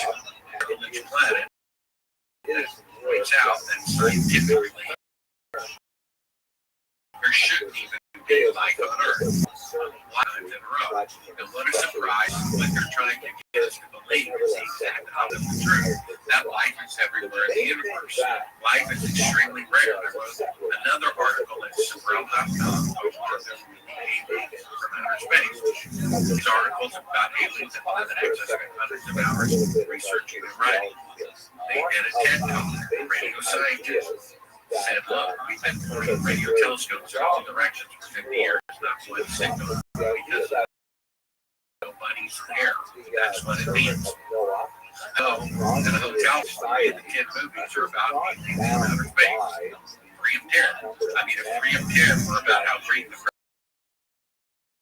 president is, or 3 about how terrible the president is, clearly propaganda. Well, they really want us to believe, which means it's not true. Because Edgar Mitchell spent his whole life saying the moon landings are real and aliens are real. Well, aliens are just as real as the moon landing. Scientifically proven. And so there is no, there's only one way here. Now, just because you can't comprehend something doesn't mean it's not true. This is the problem with the arrogant people. Because they can't comprehend that a term may not be true. I can open the hood of my dog and say, you know, this is the alternator, this is the starter. I can spend their life describing a spark plug and it will never enter their brain. The difference between dog and man is like the difference between man and God. We can't comprehend things. That doesn't mean they're not true. Things don't make themselves. a lower form of light cannot be a higher form of light. Well, a few years ago, 15, 20 years ago, they took blood samples from every nationality. Eskimos, Swedes, and today with DNA technology, they proved this 20 years ago, 10 years of study. All human beings alive now, or who have never been born, whoever will live, all came from blood, just like the Bible says. How about that? Before her, no evolution before her, she just suddenly appeared. Human being came from this. Just like the Bible says. There's no evolution before her, she just suddenly appeared. Right there. Everyone came from her, just like the Bible. Like, okay, that's what we do. In my opinion, the reason why they want to believe in evolution and not believe in God so that there's no rules. Right? If there's no morality, that's a great party. Right? You can raise children and do whatever you want to do. Right? So they want us to not believe God so that set a podcast. It's called Bart Sabro's Box Escape. Sabro.com. The very first episode, the guy's name is Noah Young or something like that. Chief advisor for the World Economic Forum, which is 60 days. Right? Yeah. So look at the World Economic Forum logo. They have a half circle going through three O's. Form 666. They never visited the guy. They just he literally said out of his mouth morality. Never said there was a gun. I never said there was a Lucifer. Lucifer's in their logo. Right? The guy said it's my first podcast. If you sign up, you can get it. He said worse things than Hitler ever said 100 times in a row. We have 2 to 3 billion useless people on the earth. How are we going to get rid of them? He literally said these are the people running the world. They keep getting rid of the people percent of it. You think they're just twiddling their thumbs if that happens, or you think they have a plan, right? I mean, if technology is increasing, then longevity should be going up, and fertility should be going up. The longevity is going down. Fertility is going down. The technology is going up. That it's intentional. They are intentionally. You see, medical malpractice, the number one cause of death, after heart disease and cancer. You see, so we have people trying to get people to join their team to basically not accept God because of God. There's a right and a wrong, and they don't want that. So, yeah, just because we can't comprehend eternity or eternal being doesn't mean it's not true. Just because I can't comprehend it, but I get inside and I fly around all the time. Right? And that's the arrogance. And even the arrogance of some Christians. I talked to someone who believes in the Bible.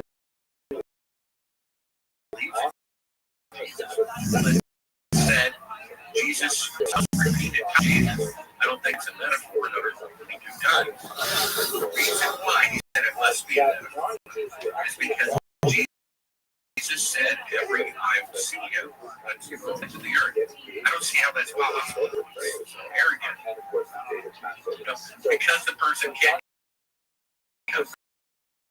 they think it's not true. I like the rules for the free parking. Most people say $100.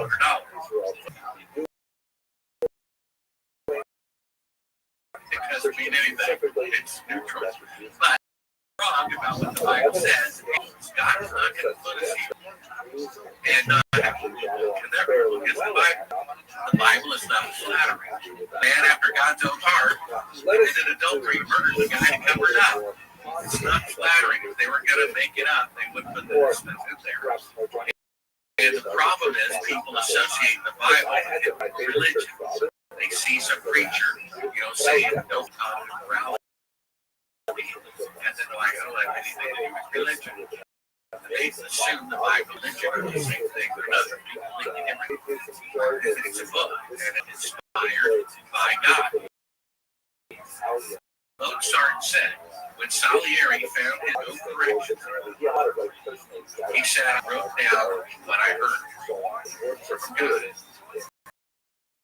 And they're the most perfect symphonies that have went down. If Mozart can write down a symphony inspired by God, I think that Jesus, the apostles, and Moses can do the same thing. Right? And that's what you call that faith. It's just simple. You don't even need faith to believe in the Bible. You read it. Don't hurt each other. Don't kill each other. Don't cheat on your wife. Don't take what doesn't belong to you. You know what I mean? We're going to forgive you, and we'll forgive you again and again and again if necessary. But please stop. Okay? You know, it's pretty simple. And that, yeah, you know, we weren't even supposed to know about and we were asked not to know about this. You know, it's amazing if murder had never happened, would we have even thought of that possibility? You know, we would not even enter our mind. I mean, for all we know, it may sound a little outrageous, but it didn't happen. When we walk in the store, everybody has no clothes on. It's been away for thousands of years. We go look at whatever. So what? Everybody's got it. Like a finger, right? You see, we have no idea that can of worms would eat up. You know, and the Bible says that these evil people think in sin ways of doing evil, right? They want to get rid of the sons of Adam. Do you realize that what the first commandment in the Bible is? They never go this way.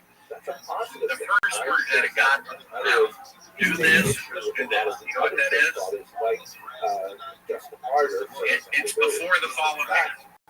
He said, be fruitful and multiply. Jesus' last words before you send it into every word. Be fruitful and multiply. Send to make disciples, right? He said to follow that example. And what do the evil people in the world want to do? The exact opposite. Elon Musk, he's not an idiot. Overpopulation is a myth. It's an excuse, right? For wanting to get rid of people. He says the whole world could decide it's right. Almost everybody land everywhere. You see? So they're this overpopulation myth as an excuse for get rid. They want to be the anti-God and lower the population instead of multiply. It's interesting. Bill Gates, with all of his billions of dollars, never goes to Africa and puts concrete floors in people's houses. He never goes to Africa and puts plumbing in people's houses so they don't get disease. You know what he does? He gives shots to people that prevent them from having kids. If he really cares about people, then he builds them concrete floors and gives them plumbing, right? But he doesn't. I mean, it's an absolute scientific fact. He goes over there, such a good guy, I'm going to give away free tetanus shots. The doctors there wrote certain inoculations. Saying this, he's giving them to all women and no men, between the ages of 15 and 35. And then 3 shots instead of 1 a year. So they get some of the samples. Absolute fact, the samples was a sterilization drug. Bill Gates is going over there, sterilizing without their consent. Not building the disease. He's going over there and trying to lower the population because he thinks black people are inferior. You know? Unbelievable. What were his parents about that? So, what can you do? So, and this is, we're at war. This is very serious.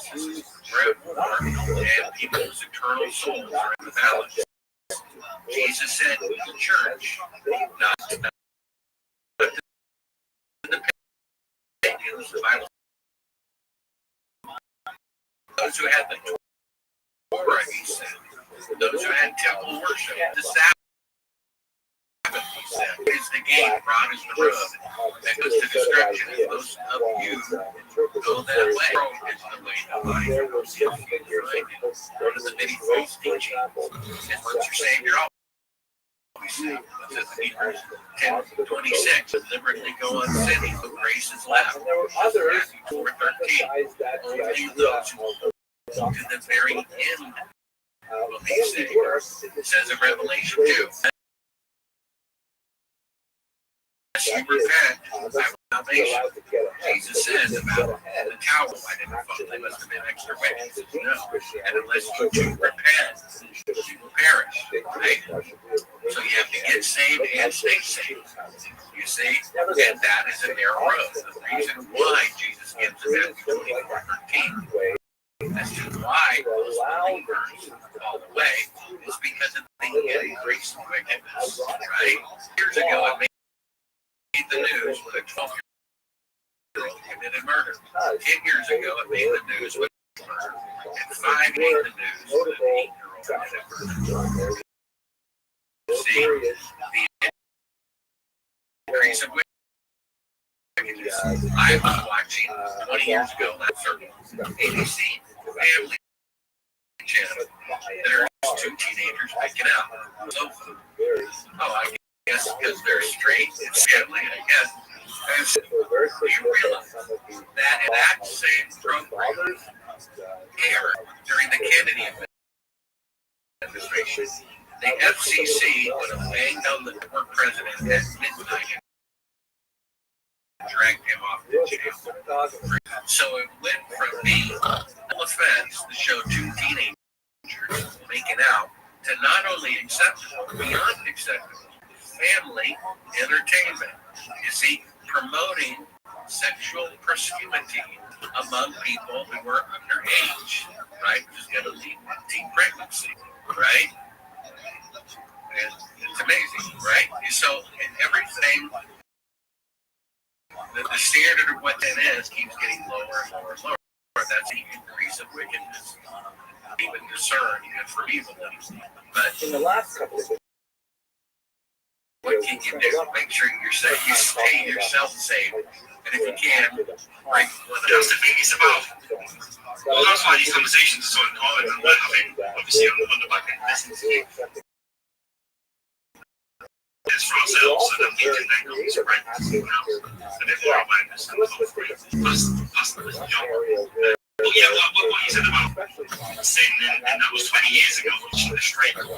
Making out possible to today. And so, Disney or Netflix, you've got these childs. Have you heard of that? Well, yeah, I mean, I don't want to pick on any particular. I have friends of all persuasions now and always have and always will. Everybody's got to give up something that's just different for everybody, right? And somebody has to give up smoke either, drink, or straight sex or gay sex. It's something they got to give up. And so one really, everybody's got to give up the cost. It's actually the same for everybody. Because you give up everything. Jesus said, unless you give up everything, you cannot be like the second or some people like me, sleeping around inside marriage, girlfriends, I can break up. Unbeliever. I had my drugs. That was toilet. My favorites. That was my cause. For someone else, different. I never expected.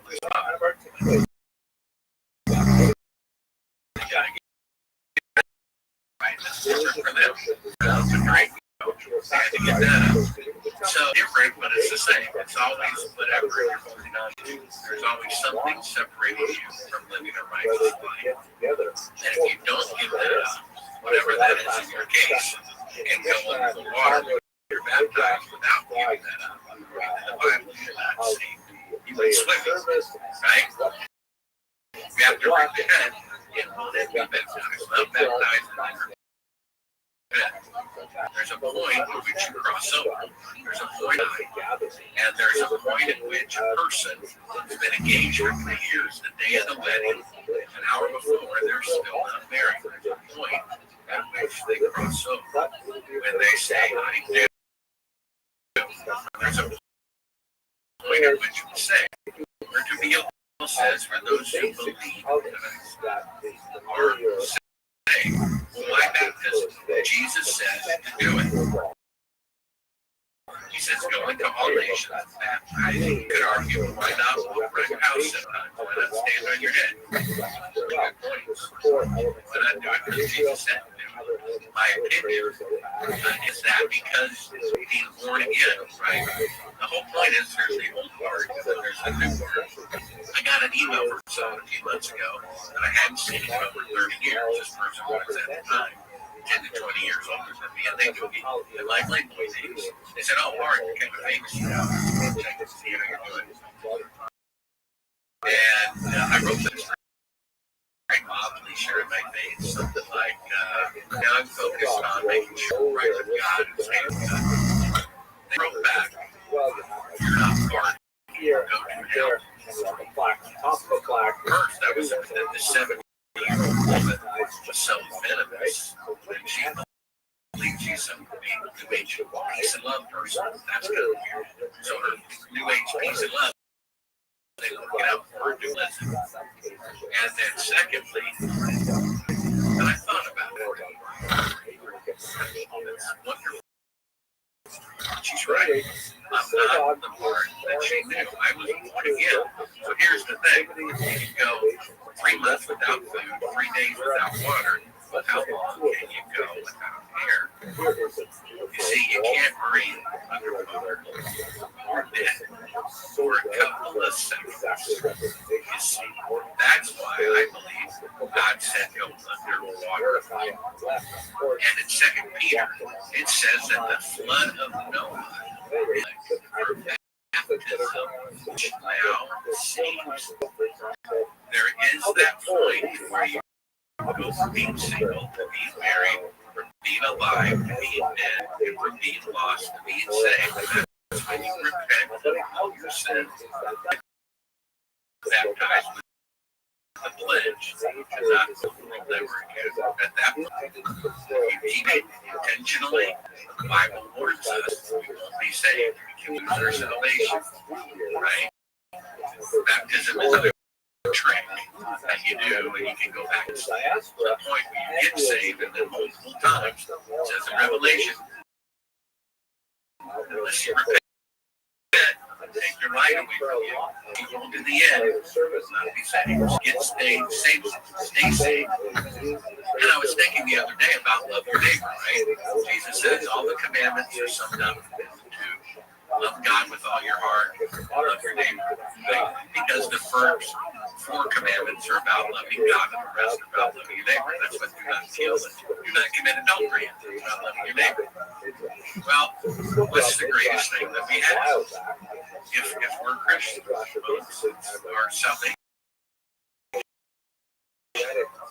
So, be loving your neighbor, sharing what you have, sharing your turkey dinner, whatever. Then we need to build salvation, right? If we love our neighbor, we're commanding Jesus' last words to go and make disciples.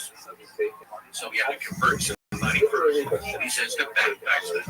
Then he says to teach them to obey everything I've commanded you, which is to go and make disciples. So everyone who's saved is commanded to now go out and save other people.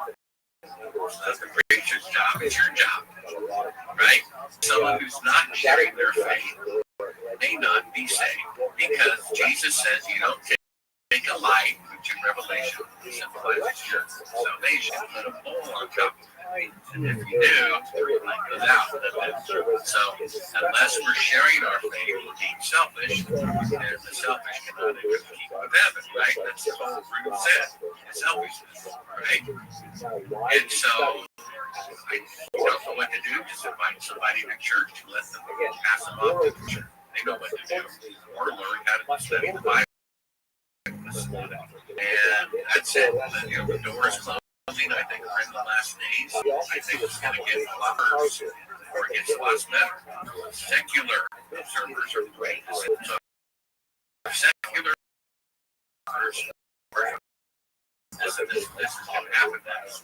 And the Bible says that's that is true. One of my videos on my podcast, click on it. Brown.com, I did a next domino to fall, I believe, is going to be economic collapse. The very next day, the big start will happen.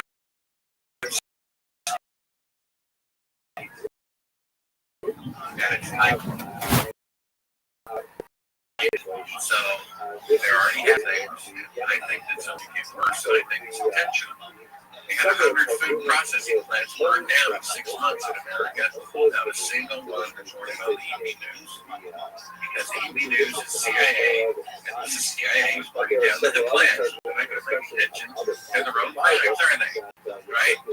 So I think they're trying to channel the food supply, get it under control, so that it's easier to control. So they have to go to them and get your food. So that's why you got Bill Gates playing a fund. That has something to do with it, definitely. And so there's introducing Jesus and all the rich people can eat all organic all day long. For all we know, there's one little secret piece of food, one of the 1,000 pieces. So if you can eat this, that's all you got to do is not eat that. Maybe it's corn. As long as you don't eat corn, you won't fall prey. And they don't just like everybody else within their store. And probably 95% of the things in the store are starch, corn, oil, canola oil. You see, there's corn in almost every ingredients. 95% of things in the store have corn in them. A tiny little bit. That's all it takes, right? How much radiation poisoning does it take to kill you if you swallow it? Not very much at all. For all we know, we just avoid the war or avoid canola or something. We don't know. They'll have their way. They may not even be 105, but they're still going to die. The Ionic period, which is several hundred years distant, but this time the initial development of the synagogue ritual as we understand it today, that becomes a very important part of that process. The image, by the way, we're looking at is a mosaic, very common in from the base alpha synagogue that I will discuss.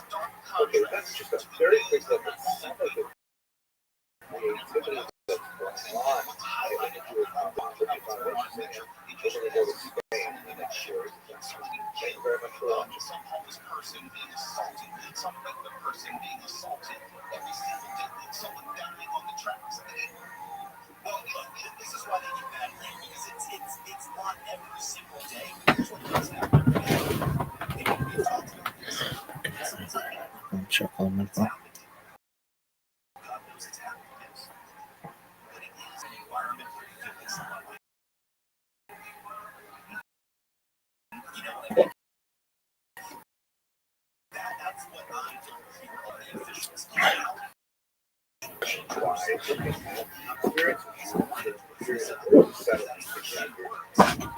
One of the things that's really important about fire theory is that there is so why is the idea of really crucial and so represents an unusual moment in Jewish history where you have three major monotheistic cultures interacting with each other for extended periods.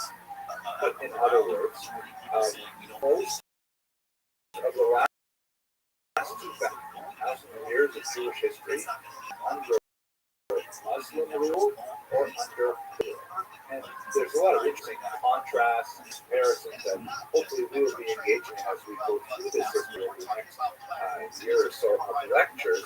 But in Spain, and to a certain degree in Portugal, you have this unusual environment where Jews, Muslims, and Christians interact in a triangular culture, a binary culture. So, for example, if we pick, let's say, medieval England, this tiny Jewish nation as a minority within a large Christian population. Or if we look at, I don't know, Egypt, they'll have a large Muslim population. And the way in which Jews interact with their host culture is quite different than we have in Spain, where because of the changing power dynamics of the three cultures, two of which are really vying for rulership of the entire peninsula, have an unusual opportunity to flourish.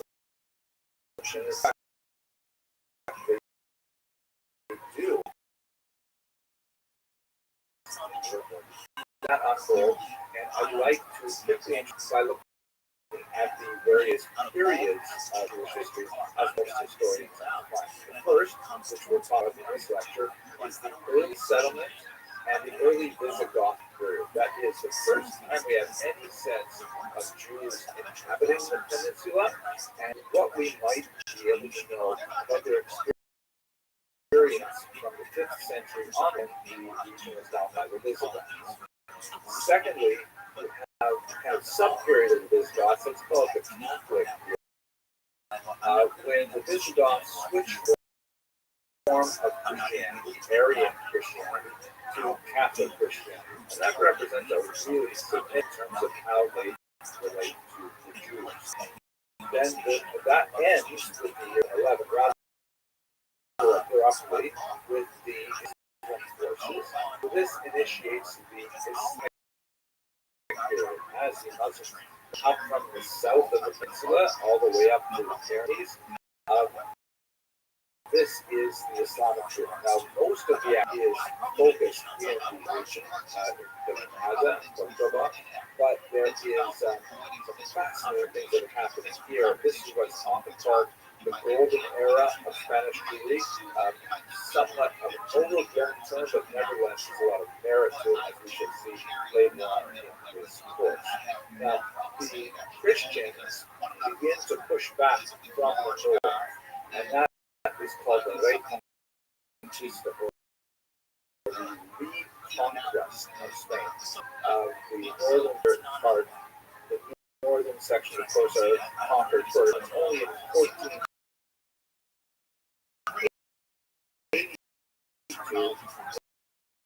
when the Muslims officially lose even their total period, because the northern section Christians, the southern section would be Muslim. That's also our study of Jews, because the Christians, when they conquer the peninsula, they have a very different word for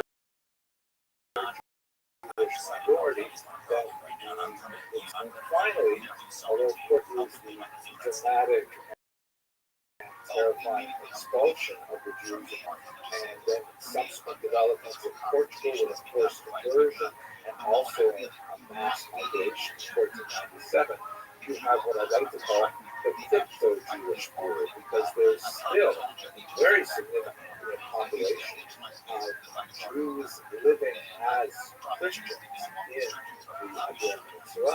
And there's a whole spectrum of what that really means. There are some Jews who are like just clamoring to get back to their Jewish practices, but are feigning Catholicism simply for the time being. And on the other end of the spectrum, enthusiastic adopters of Christianity. And along that spectrum is quite a range. Significant, particularly those Spanish Jews fled to Portugal, and then sometimes a generation later left Portugal only to re-adopt their Jewish identity in the diaspora. So the crypto-Jewish period is not only represented in Spain and Portugal, but really what happens in their diaspora. So that will take us right up to February 3rd. So these are like 5 basic ways to divide up the theory that we have before us. We're going to concentrate right now on the early sects. There's a great map from an atlas that I Barnaby atlas that we had a chance to examine. It gives you a sense of the scattering of Jewish population around each black square is the same size as every other black square, and they're not reflective of the size of the Jewish population there. You also have that kind of starburst that shows that entering, and I think there's a lot more of the Alexandria and Rome, but nevertheless, Antioch, never the early diaspora gathering of Jews that extends all the way up to London and into what would be later Germany. Of course, Spain is an important region. From the shading, kind of darker orange where it's really strong by the end of the first century. There's the Eastern Mediterranean, what would be Turkey, Asia Minor. And by the time it's the 3rd century, yeah, that's a significant suggestion of Jewish populations all the way out the Atlantic coast and what would be Iberian Peninsula. So who are these Jews? They are known as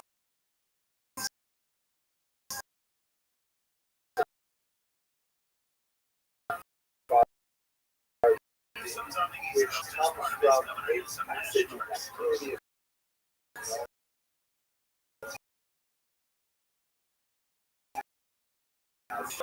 for Spain is this part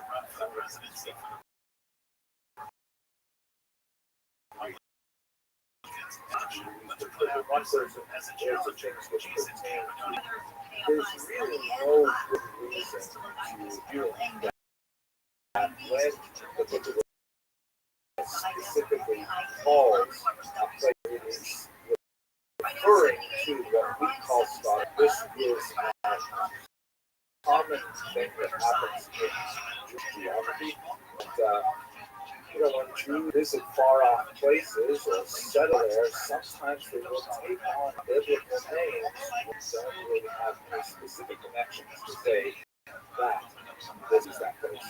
Case in point, Ashkenaz is one of the names of a person mentioned in Genesis. And when the Jews reached northern, okay, here we go, Ashkenaz, right?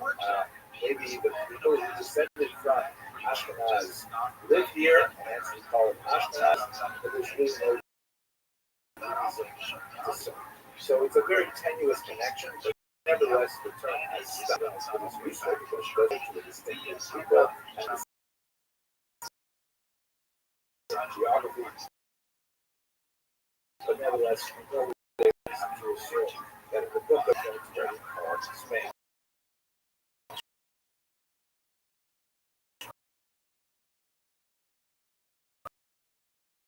Given the period, let's say, first you've got Jews living there, and it sounds a lot like this very common kind of shifting of vowels and so by the time we get to the Talmud, there's no question that there is a reference to Spain and some familiarity with it. But how early did the Jews originally settle in this region? So we have a couple of really early reference points which are probably not true. For example, in the 16th century, one particular writer came across a gravestone that apparently would be a Latin.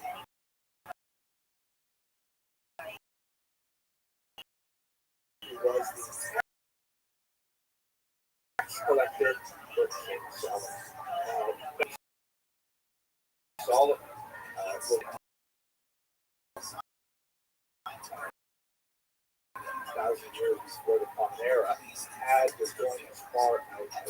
So, and the fact that we lost this particular reference and it is probably not as the Jews living there 1,000 years before the that does not necessarily negate the idea of artists but curious is apparently a letter from the Jews living in Toledo sent to Judea asking that the Jews in Israel refrain from crucifying Jesus. And this would have been dated about the year 30 of the common era. Also kind of a far-fetched document.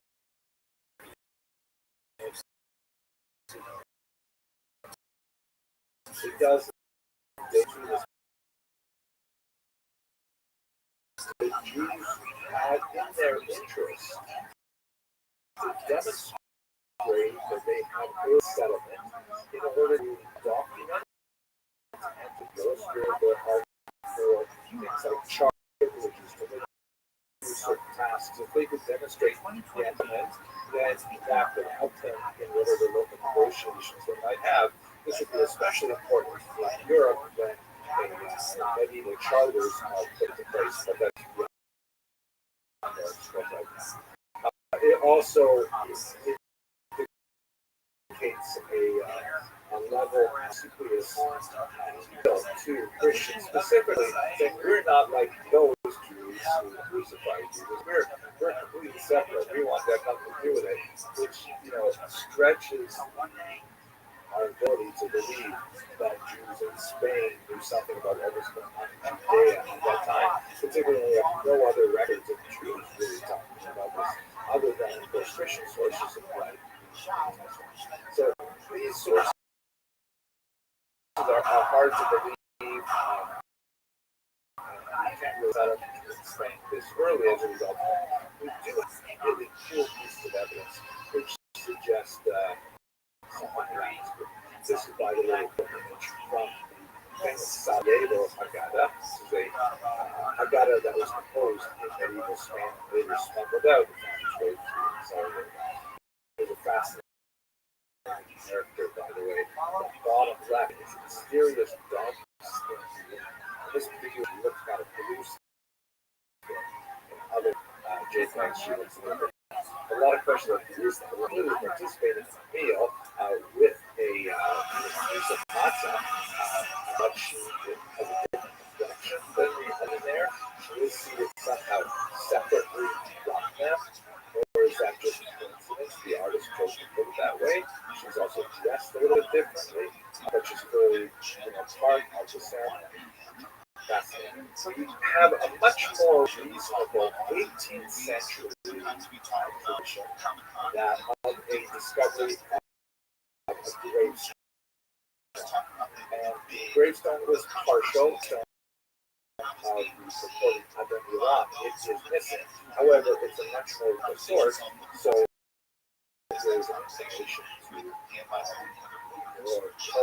this is from Adra, and the inscription apparently something like a girl's name, Salamanula, of Solomon, that's a Dunya Uno, 1 year, Ens 4 months, Dia 1 day,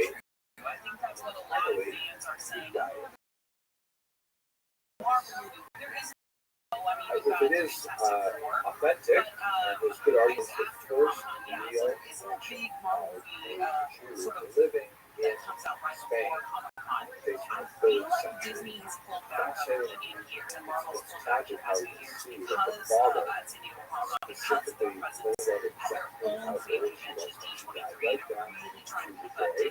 And regarded as very significant that he knows that she was. Judas. At any rate, we don't mandate anymore, but it is a significant indicator. We also have a literary evidence of the early Jews in Spain from the 1st century in the Christian scriptures. In Romans chapter 15, there's a discussion there where Paul indicates his desire to go visit Spain. And the reason why this is specifically a good possibility of seeing a Jewish population there is because Paul used to specifically go to Jewish communities to attract potential Christian converts. So Paul enjoyed that had a lot of Jewish population, kind of like fellow travelers or interested populations that were a market for the ideas that Paul was disseminating at this time. So quite possible that Paul wanted to go to Spain. He wanted to go to Greece. Already living there, he would have attracted some proto-monotheists who would have we also have Flora that was discussed in India. So they get the region in also first century, but so it's indicated that it originated there. But by the time we get to the 3rd century, then it's pretty clear that it's important to the church, at least, to talk. Basically, we have a very important church synod or council in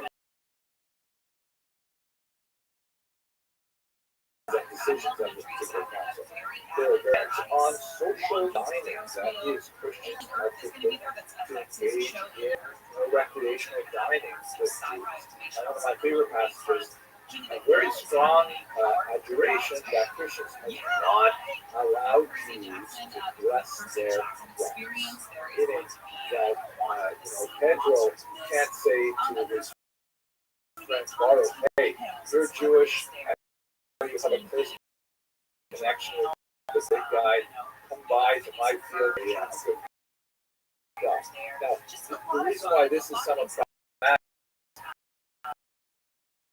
although it suggests that things were happening, it doesn't necessarily, they could be kind of like, close to faith that observing in these kinds of to sort of explain that don't worry about line all of these issues. It doesn't actually mean that there are Jews who are doing these things. But sometimes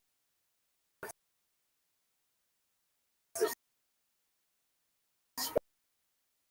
specificity of these things does suggest that you should not one Christian say we're that too, but mixed dining, blessing the crops does sound sort of specific. Like, let's say, for example, I understand there are laws in the books here in America that also prohibit a person from riding his horse in certain areas of New York City. Now, rides horses except for policemen.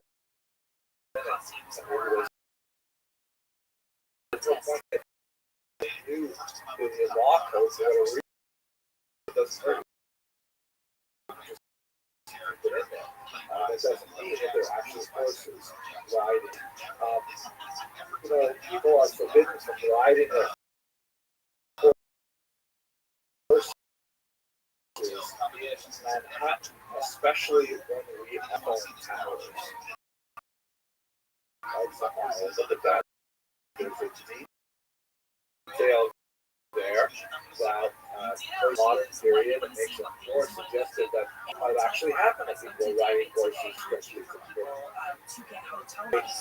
So it's possible that the Council of Elvira was actually talking about real Jews engaged in real relationships with them, but they simply don't know for sure.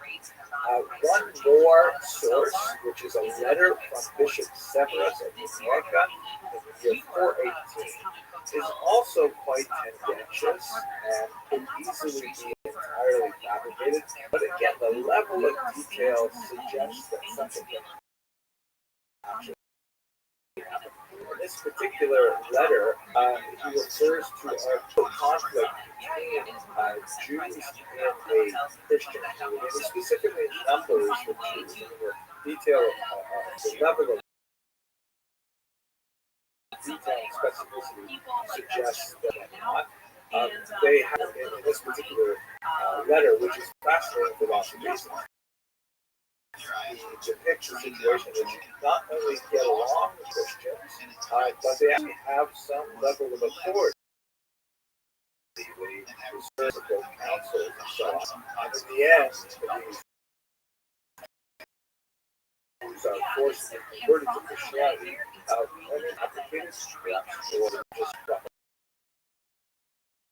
but there are some dramatic stories that are quite ominous, as we should see this recorded much more authentic sources for several years afterwards. So we can't say that some reliability, though, is that by the 3rd century, there are some Jews living in the periphery of the Jewish world, but this population is by the time we get to the early distribution of that village. But let's turn now to the Visigoths. Government's immigration enforcement actions, and have more at the top of the hour from the OJ.com weather center. OJ, the only business software you need in month. This report brought to you by Rapid Radios. We're going to the website.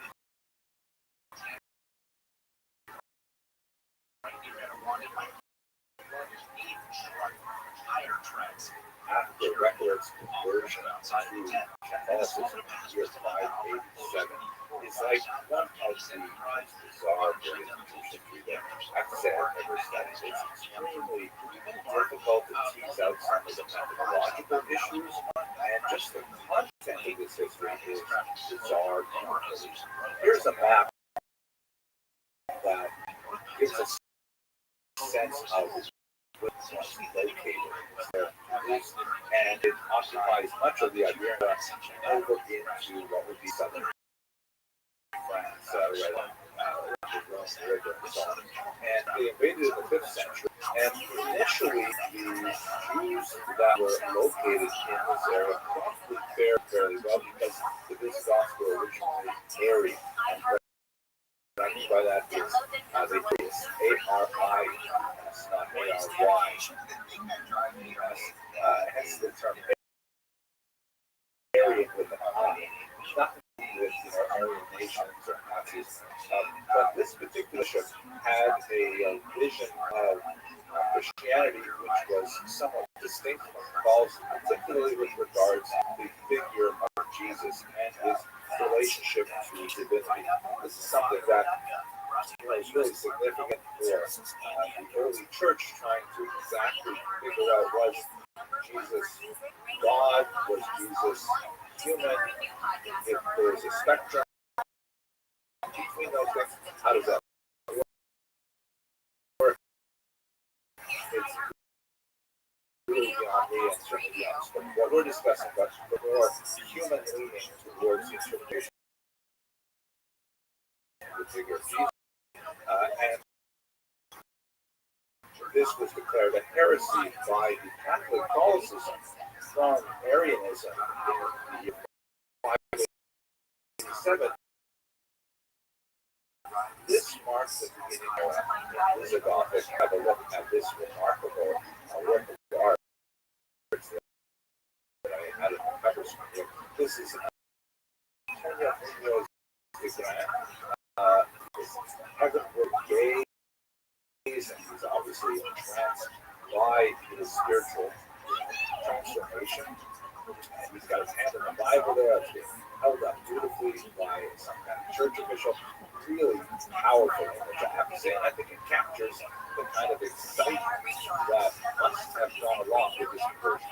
And at this point, I think it's significant for us to sort of reflect on the concept of the conflict. Many, are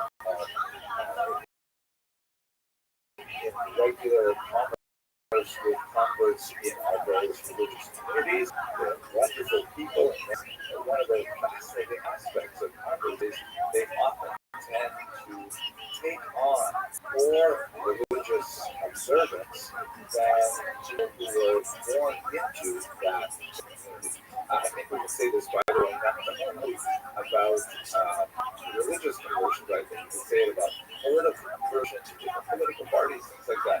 At any rate, in this context, we often Jewish community, they always say something like, excuse me, isn't that lashon hara? Isn't that forbidden speech? And don't you have to say a special bracha, a special blessing after you eat 2 pieces of pizza? All kinds of things like that that may irritate Jews who are raised in a tradition because the converts are actually spurring them on to take on additional responsibilities or at least recognize responsibilities that they already have. In this particular context of the Gothic era, one of the unfortunately tried methods of demonstrating for Catholicism in the medieval period is to show just how anti-Jewish. So what happens in the era is a whole series of things. We have this set of rules and regulations that was passed over the course of the next century, and a very manageable degree of anti-Jewish regulations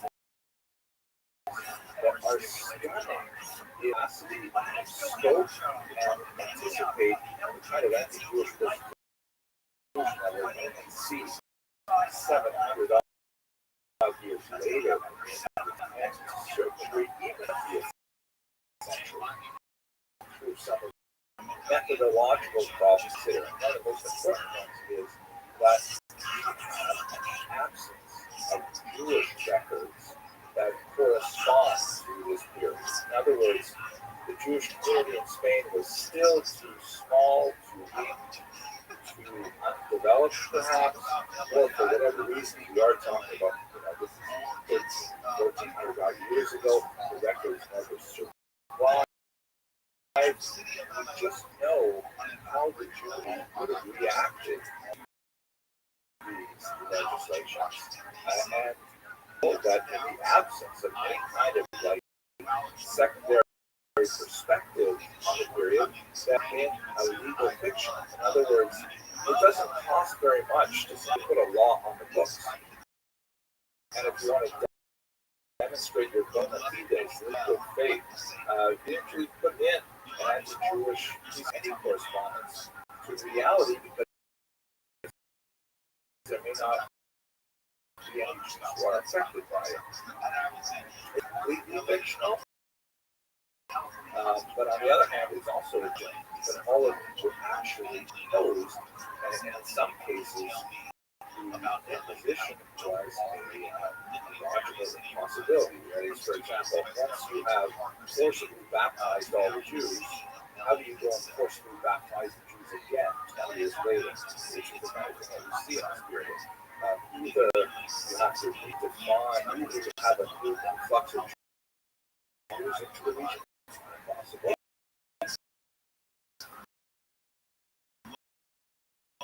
Or you have like Jew forcible conversion, also not impossible.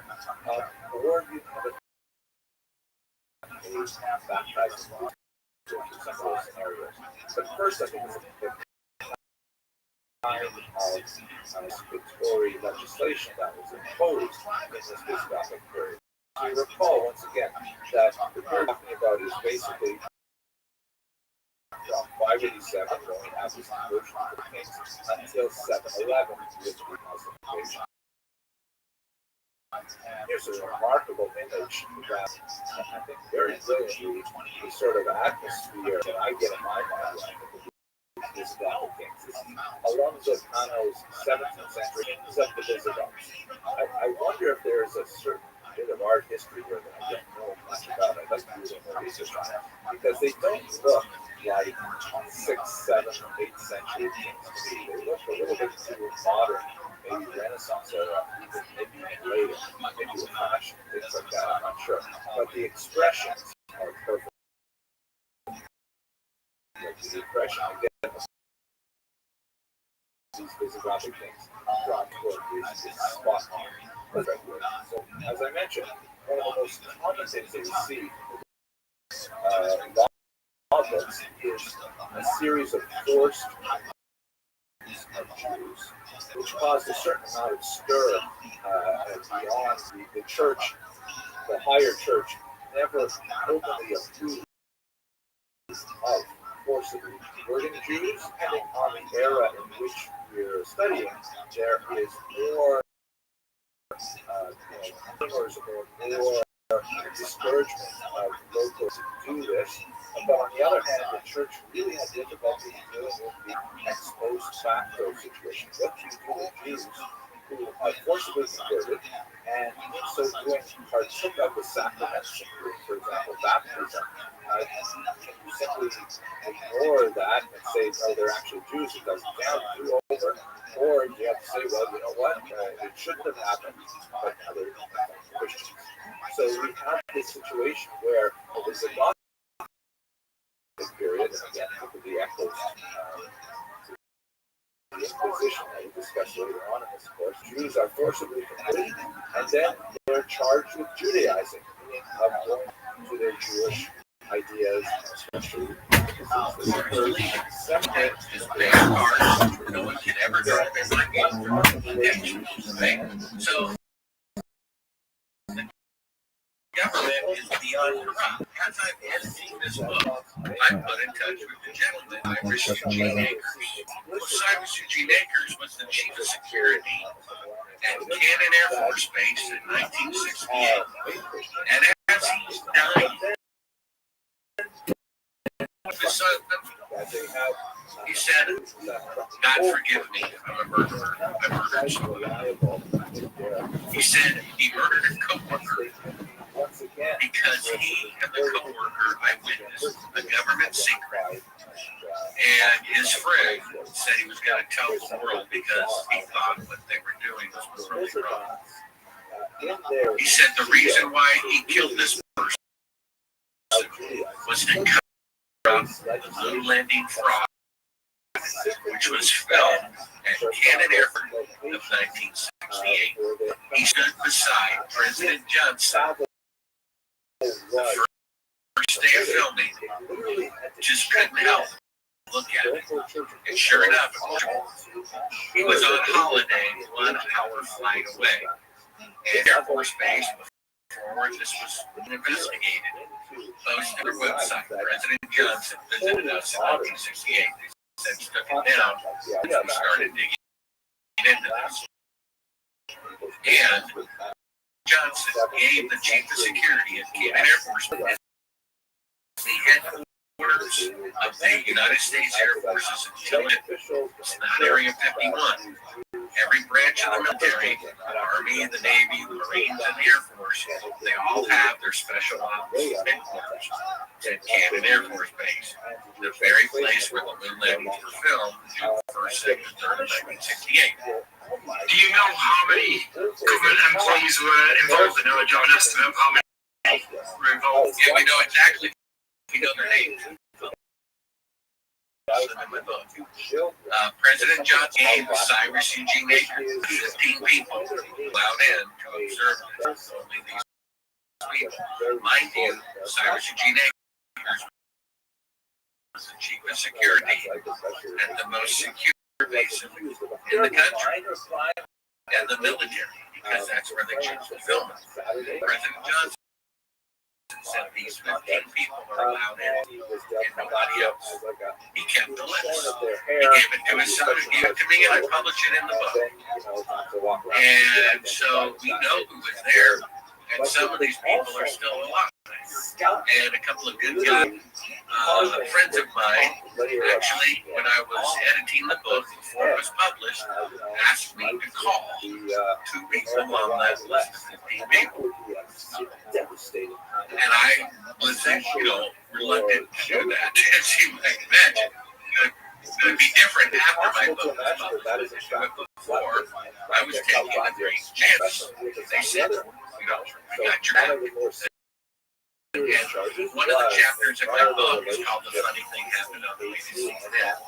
Because when I found, and I've never talked about this publicly, okay, but when I found, that's my photography, my phones were disconnected, cars that was followed from church in the middle of the night. I made my way to CNN to get around it. My government agents back in the league of CNN confiscated the tape with a copy, gave me true serum, point of vomiting, asked me a series of questions.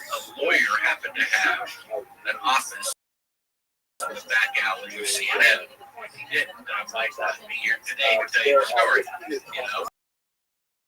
So I escaped their custody back to Nashville where I lived with the cops. And true serum. Nobody but the CIA would have it. So I needed a cup. I gave it to a friend to put in a lab in his name, not mine. And a few days later when we met, I said, what a result. He says, well, there was a problem at the lab. Yeah, what problem? He said, well, they had a break-in over the weekend. I'm like, so he said, well, funny thing, the only thing, so this is the type of thing that is in the book that I've never talked about publicly, and so is this death. So I call up 2 of these people on the list 2 years ago. One of them is Eugene Grant, or the flight director of Apollo. He said something odd. He answers the phone, held her alone, and he doesn't say anything. Go back again. He says, is this just having the surgery? Apparently, these guys have square, military grade video equipment in their house. During their retirement, they talk to each other about their secrets, right? But a little side note, it had to be Eugene Cernan, because he's Eugene Krantz, flight director. And if he's having a call with Cernan, it has to be Eugene Cernan, Apollo 17 astronaut, who allegedly died 2 years earlier. So, I guess that guy's still alive. After all, he wanted to do the 50th anniversary, right? So, and then I call another guy on the list I never heard of, but I was asking to call, so I did. I say, hey, I've got you on this list. Then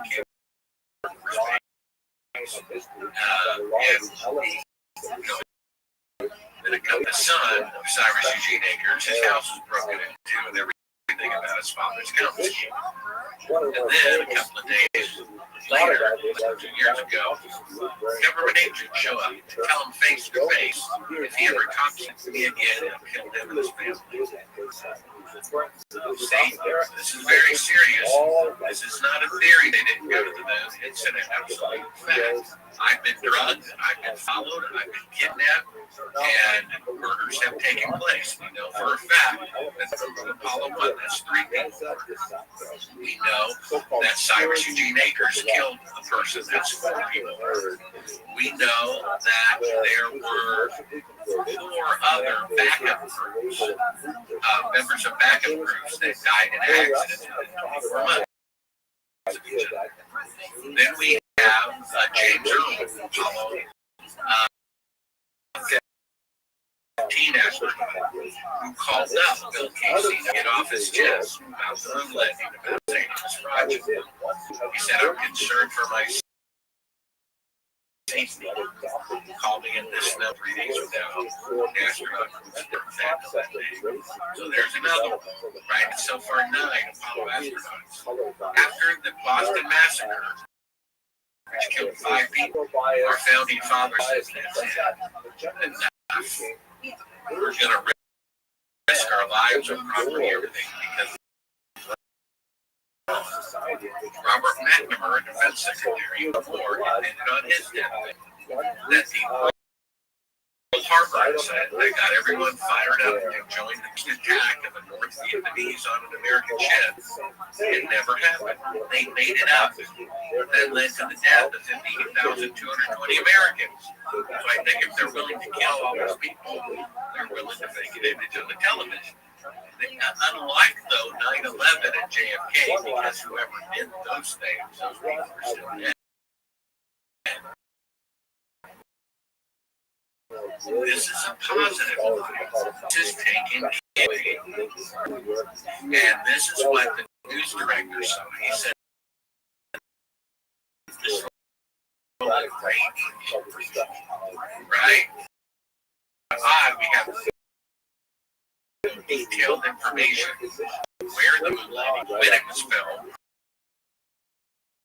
June 1st, 2nd, 3rd of 1968. A list of 15 people there, one of which wrote his own autobiography. We have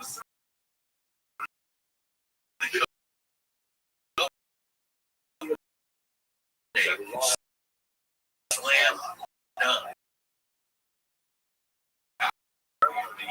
about this breaking, because if it comes out, if it's finally confirmed that the moon missions were indeed falsified, I think the public is going to be mad. I'm going to find out that the government is murdering their own people, because the very next thing is going to have to investigate is the Apollo 1 crews homicide by the CIA. If their relatives have been was the government murdering their own people. They're taking away life, liberty, pursuit of happiness, which means they need to be altered or abolished. Right? So, what do you think this were in the movie? Well, there are several. I mean, I always thought it was Fry. Film of something that happened on the way to the moon, where all that goes. Up with the scripture, where there comes disgrace. And so Kennedy, not a scientist, married misspoke. I mean, they went from never being in space to walking on the moon 50 years back. You see, so they didn't comply. They didn't want to admit that it's set a goal that they couldn't do. Now, this shows something. It shows that our leaders are immature. They didn't have the guts or the maturity to admit that they set a goal that they couldn't meet. And then they have no morality because they lied, they embezzled money, and they were keeping a secret. I mean, during the Kennedy administration, his generals actually proposed the idea of reason for invading Cuba. They actually suggested that. And my belief, that's attempted murder. Those people should have gone to jail for suggesting such a thing. What do you think 9/11 was? The exact same thing. And they were, how can these people who think this way, murdering their own people, collateral damage, get our way? We need to get our way of legislation that's unpatriotic. And these people are in power. Does anybody care? The problem is, and this is the last chapter of my book, SexandRealm.com, it's called What to Do About This Mess. One of the problems in the federal government is that a corrupt president appoints corrupt heads of the EPA and the FDA, of the Justice Department, of the FBI. All of these government agencies that are supposed to be investigating the executive branch are now controlled by the executive. I mean, that shouldn't happen. A president should not be allowed to appoint the heads of various agencies. Because you have rank and file FBI who are a lot of people, and they find out a senator is corrupt, and they're just doing what their boss told them to do. And so the idea that a former CEO of a company that sells medicine can become chief of the FDA, or the chief of the FDA can later leave and become CEO of a company that sells medicine, that should be illegal. I don't know why that's even legal. Do you realize that in your country, there are 17 kids that if you put them in food, people will go to jail. But they're perfectly legal in the United States of America. People are swallowing plastic in their pizza cheese because technically it's biodegradable over a year. And therefore it's technically organic. Therefore, we allow this to be swallowed by people. I mean, you think Congress and the Senate voted so vote for your representatives meaningless. You got 9% of Americans wanted to know whether their ketchup contained GMO. 90%. Democracy is supposed to be 51% in their way. But that 90% did not get their way, the president vetoed it. So we're going to go into corporations. I love that. We're going to have to show that. Like in your country, GMOs are illegal. You can't even sell them. I mean, come on. Does anybody not realize? I mean, if it matters, it's don't crossbreed species in there. Leviticus 1919. Don't do it. And you know what happens when you take a donkey to get a mule? The mule is sterile.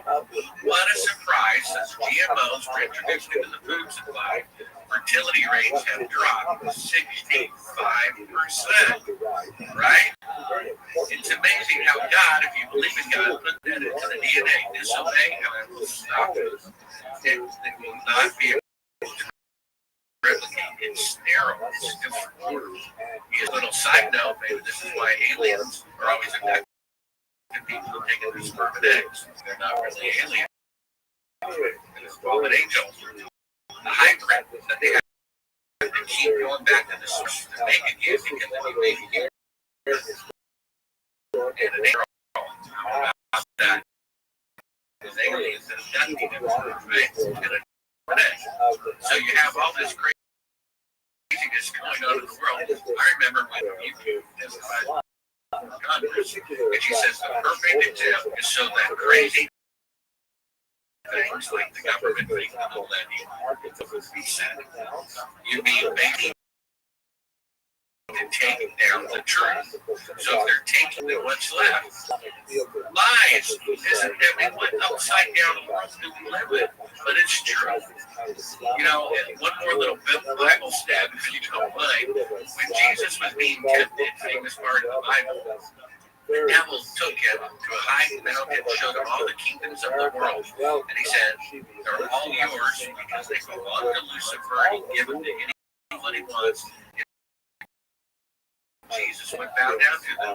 It says right there that the kingdom belonged to God. If they did, there wouldn't be a child molestation, would there? Jesus can be Lord of your life, and He will be Lord in the future. Now, and who do you think He's going to give the leadership of the kingdom? Countries to murderers, liars, and thieves. It should be a law. I don't know why it's not. If a politician says they're going to do something and then doesn't do it, or says they're not going to do something and then does it, number one, that's their last day in office for all time. And number two, they go to jail. I mean, that's a pledge. That's a pledge. We voted for you for that reason. That's a verbal contract. We can pull it up on videotape 100 times of certain presidents saying that when they're elected, they will not make certain medicines, medicines you don't even have, mandatory, will not do that, and 6 weeks later they do that. That should be illegal right there. You can't trick somebody into voting for you, and then once you got their vote, not do the promise. That's wrong, right? That's a verbal contract, legally binding. You're breaking it. You're not only not kicked out of office, you're not even going to jail for it. The crazy thing is, everybody decisions why everybody is like a known thing exiting that politician. The masses just seem to not talk about it, raise a point or make it, try and fight back against it. You just don't accept it. And that's because the press is controlled. The press is supposed to criticize the government, and now they do the exact opposite. One of the chapters in my book, which you get at Sobrel.com and audio, I read Kindle or print, is a document, a CIA document discovered by Warner Bros. During then, when you could only own one TV station or one radio station at a time, now you can own one point of view and a million TV stations. They said they had 400 journalists on the CIA payroll working for every major newspaper, every major TV station, every major radio station, every wire service. One of the clips, which you can go top level and video links, is a series of news clips. Bring it on. What is NBC? What is CBS? What is Fox? Saying the exact same words. It's Central Intelligence. The CIA controls the media. There is no free press, which is a Constitution violation right there. I mean, the Constitution is to protect the people from the government. And says they can't murder their own people, they can't take away their pursuit of being happy. They're doing all those things. The CIA TV and Post took down a democratically elected leader of another country. And to do that, and only during the time of war. Their charter is to do information gathering, period. And no one cares. You realize William Benny worked for the NSA for 30 years. He goes on national TV and says, oh, by the way, we spy on the private cell phone conversation of every Supreme Court justice. So you get sexual impropriety on them to blackmail them to vote the way you do. It's an open fact. It's not disputed. It's on national news that the Supreme Court is being done. There's not one single investigation. But if you think that Sanders Clinton, the FBI goes after the source of that information rather than the corruption it's pointing to. Yeah, that's the problem. There's corruption going on. People aren't looking at the corruption, they're looking at the people talking about the corruption. People's eyes are looking the wrong way. One of the things they need to do, this is in my last chapter, what to do about this mess, is not corporations owning news that should be not allowed. If you have an FCC license for TV or radio, every one of them should be allowed or required to provide 1 hour of independent news using their equipment. Which means, and then you have a lottery. You choose reporters at random, and you always represent both sides. It used to be a law that on one side of the story had to show the other. They reneged on that law. You don't have to do that anymore, right? That is instituted. And then you always show both sides. You can't have corporations controlling the news, and they're controlled by the CIA. They're all in bed with each other. All these corporations are getting laws written to make things legal. That GMOs are illegal, and but they're legal in America. That distinction isn't talking about that we don't know. How can 17 food be put in food in Singapore? You have a minimum sentence of 15 years in prison, but in America, they're FDA approved. I mean, it boggles the mind how corrupt it is, and it doesn't look like it's going to get any better. If the truth about the moon landing fraud comes out, then it might get better. It might be we're ahead of the diet that forces change. There's obviously you've been covering this story for a number of years as you've gone on. Obviously seeing the change within the media, and now what we're using news page, we're seeing from our point of view there is a rise in independent media, albeit they are small, but there are numerous independent channels such as YouTube. Are you seeing this stories getting more traction now than it has done?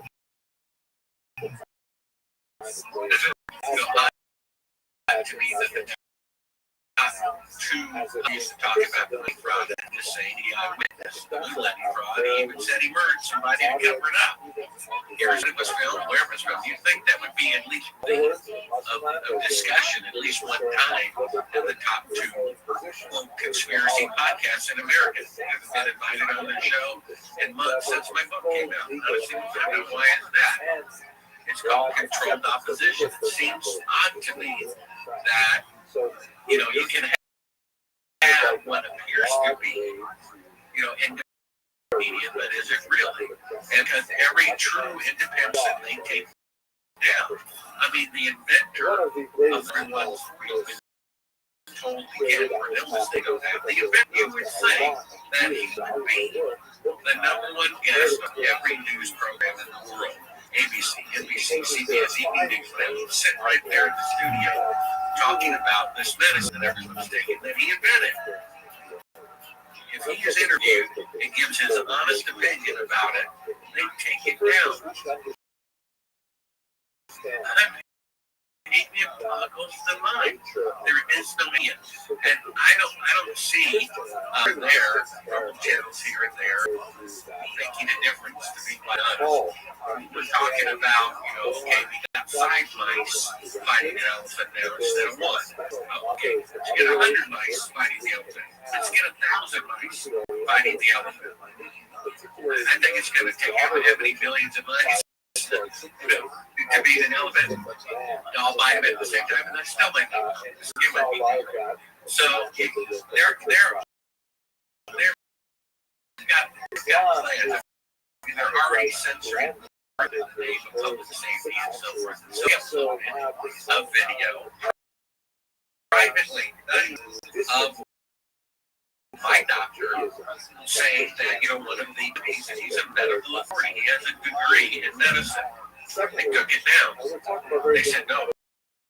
Only people with medically authorized narratives are allowed. But he's a doctor. I mean, in fact, there used to be a public service announcement back when they made those mandatory that said when one doctor gives you a suggestion, you need to get a second opinion. Now they was like, no second opinion. Do they not realize that if you take away statistically cancer and heart disease, that the number 1 cause of death in America is medical malpractice? It's an admitted fact. Medical malpractice is the number 1 killer of people in America after heart disease and cancer. And then, if you have 70% of Americans taking prescription medicine, that means 70% are sick. So if there's a country in the world that has 70% of the population sick all the time, I would say that they have the worst health care in the world. And yet the politicians say we have the best health care in the world. Now about that, they say we're the land of the free when we're the land of the slaves. You have to ask permission from your slave master to leave your house, no your business. Do you realize they arrested people because they had 5 when the limit was for a child in California? They shut off the electricity of the house. How can that be legal? How can that be freedom? The government in our country are having parties in 10 Downing Street whilst we can only be in a bubble of people. Yeah, I mean, why are they better than us? Even if they didn't do that, let's just say they obeyed the rules too. Let's not even talk about that. Let's say they obeyed the rules. You can't afford the rules people in the house. Who are you to tell me that? It's my house. If you think that's good, if you don't want to have more than 4 people, then don't. Okay. Who are you to tell me halfway across the world, just top of the wire, left to right, slow down right to left. So why not have bottom up government, right? He should have the right to tell the person they cannot put a garden in their front yard because then look, it's not their property. Their property is my property. And if the resident association wants to have a gun-free zone in a city where guns are, how can the mayor force them to change their rules? He doesn't live in their neighborhood. It should be the neighborhood association should have greater right. And then the governor, who lives hundreds of kilometers away, shouldn't be able to tell the mayor what they can do or not do on their own, right? And then the president shouldn't be able to tell the governor what they can do in their state. That doesn't make sense. It's exactly backwards. The reason why it's top down is because that's the way it's always been with tyrants and kings. How is it any different now? It's not any different at all. And they're making it more authoritarian every minute.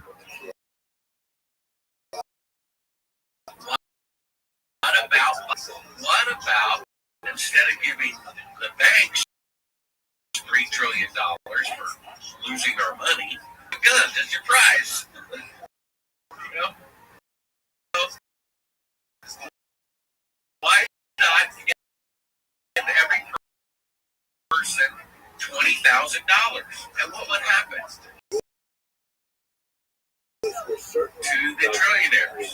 To have the prop person and the president association.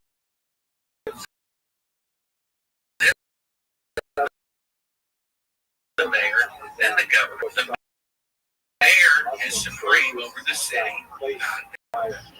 Why not have the independent states? I mean, why who is this entity far away that won't put a label on ketchup that says GMO and 90% of their people want it, and they still not make it a law? Why do we need them?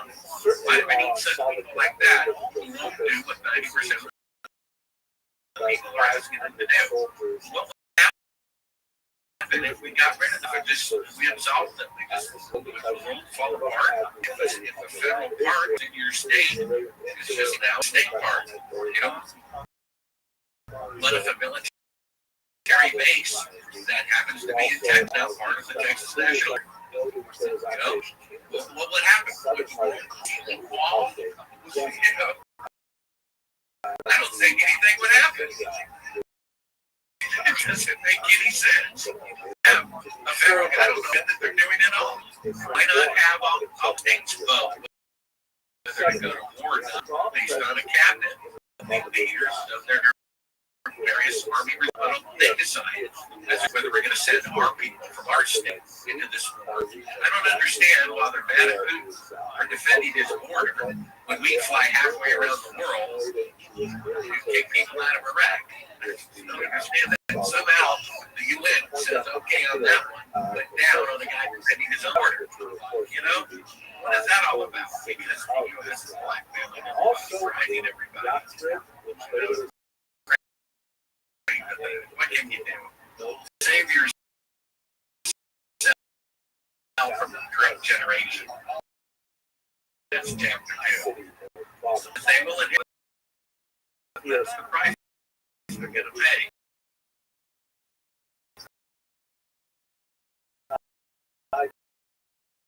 Everybody else, all of their victims, forever soul. I don't hate these people. I'm sorry as Bill Gates was as a kid, but racist as they weren't teaching him the racism. You know, he talks like this. The guy is mentally ill. Only mentally ill people have that kind of body language.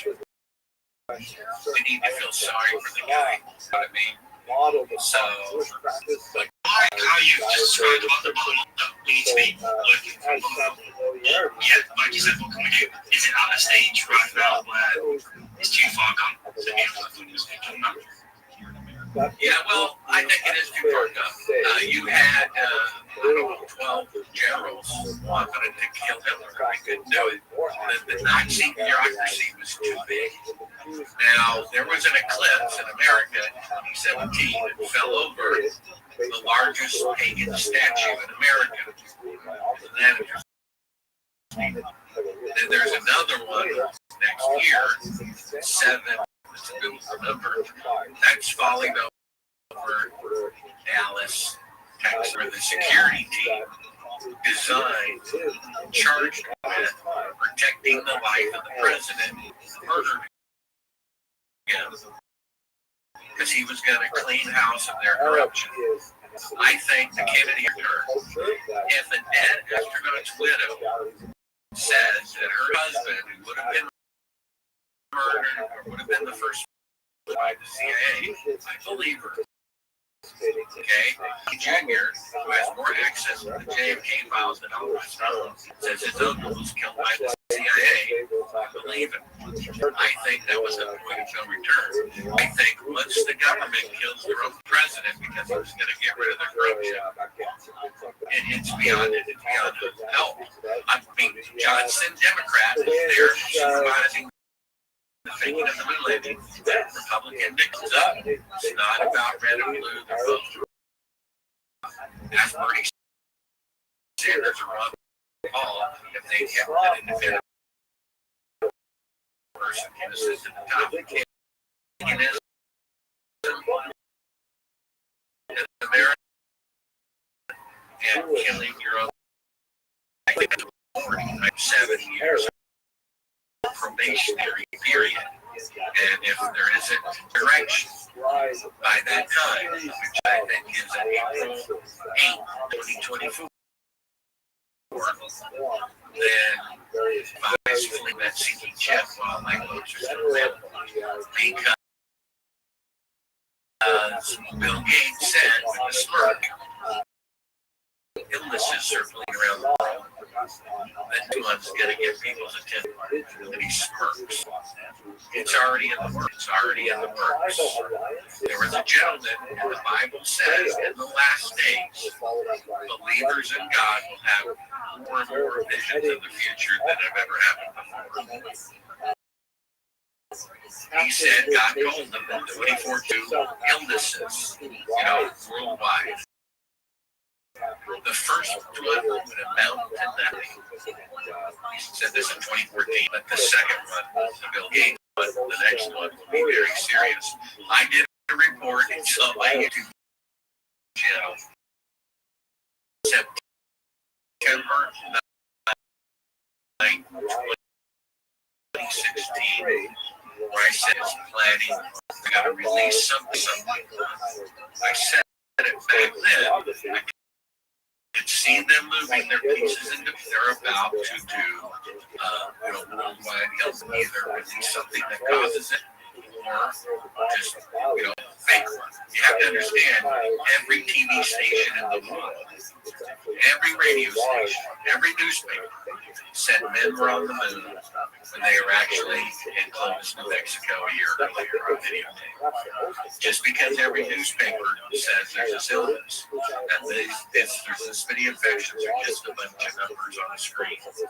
They're not being verified. You see, when you talk about there being another pandemic coming soon, it's looking more and more like everything's pointing to. How likely do you think it's going to be centered around that? I don't think that card's going to play. Most people who study these things know about Eisenhower's famous last speech, which would have been January 1961. The guy was a general. Okay, I would trust a general being president more than anybody else because they know the cost of war.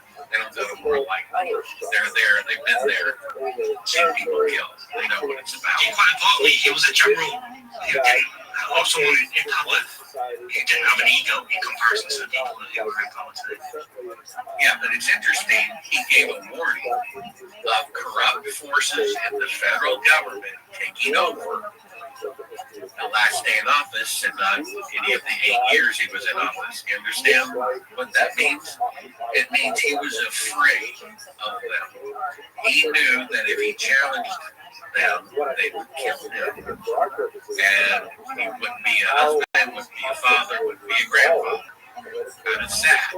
He didn't tell us during the 8 years of his presidency that dark evil forces are about to take over the they must have already taken her, otherwise he would have done something about it. He thought he could. His last day, as he's going out the door, by the way, another President Kennedy, tried to do something about the corruption. And my sources tell me that Eisenhower was a big advisor to Kennedy, even though they were different. And Kennedy tried to do something about it, and look what happened to him. You see? So Janet Napolitano was Homeland Security Director. And she had something interesting to say her last day in office. She said a natural disaster is coming that has never happened before in the history of the United States.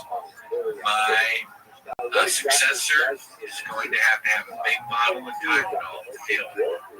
And then she left. There's some clues here.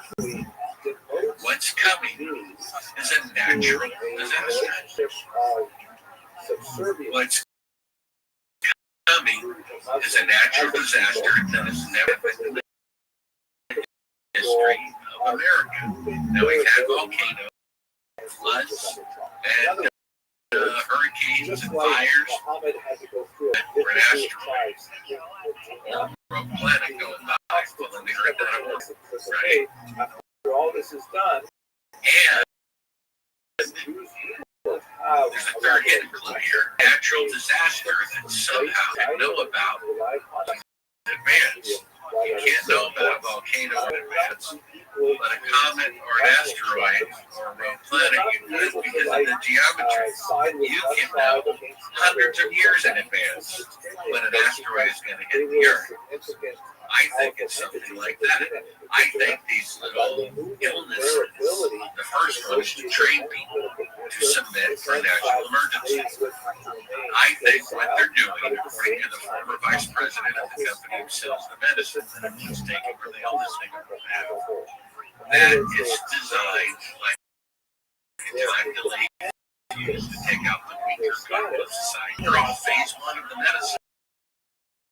And Hitler's useless eaters. The lists are identical. The obese, the diabetic, I think they're preparing for a source system calamity. And they are lowering the number of people on the earth in advance of that event to the airport. In their minds, so they'll mainly take out the elderly now, the sick now, and they're of course those insurance dollars that we have to pay. Save a lot of money. And they're going to get ready for this event because what's coming, I know of one meteor that would not be a planet killer, but it would be a country killer. And as best as we can tell, it's going to hit off the coast of the United States, off of San Diego, which means the U.S. is done for as a country. And then it would change the climate of the Earth for quite a while, 10 years, 50 years, no one really knows for sure. Which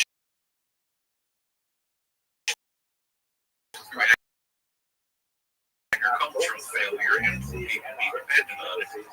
Months after people. So, in my opinion, they're getting ready by this first little scenario in the last 3 years, and maybe the next scenario, which is going to be genuine. That doesn't, and if he knows about it in advance, then either he's got, a time machine into the future, which is a possibility, at least visually, or happen, which is the more likely thing. And they want to travel, these rich people, they want to have hotels and whatever. So in their mind, they're going to lower the number of people who are going to die in preparation for this big catastrophe, which would stop the blow because all those people would be dead before the event, you see. And maybe they could even stop the event, but they're choosing to, rather than going down in history as the next genocide Hitler, what about letting Mother Nature lower the number of people on the earth? Right? So maybe they're just going to, the Bible foretells in the book of Revelation that the kings and holes in the ground from the earth. What are they doing? They're building bunkers underground, putting up China Mountain underground. You see, it also says this here, for the things that are coming upon the earth from the heavens, one of the signs is the tossing and turning of the seas. Well, if it's a rogue planet that's coming by, a planet that's bigger than the earth, that means it's 30 times bigger than the moon, which is going to cause the tossing and the turning disease. The earth had 60-day year. That's why the Hebrew calendar is 360 days. That's why there's 360 degrees on the compass. And then something happened. After 705 BC, suddenly the year changed to 365 and all the calendars changed except Hebrew for religious principles, right? So what does that mean? Our year suddenly overnight increased by 5 1/4 days. Well, the explanation is that slightly away from the sun. Well, what could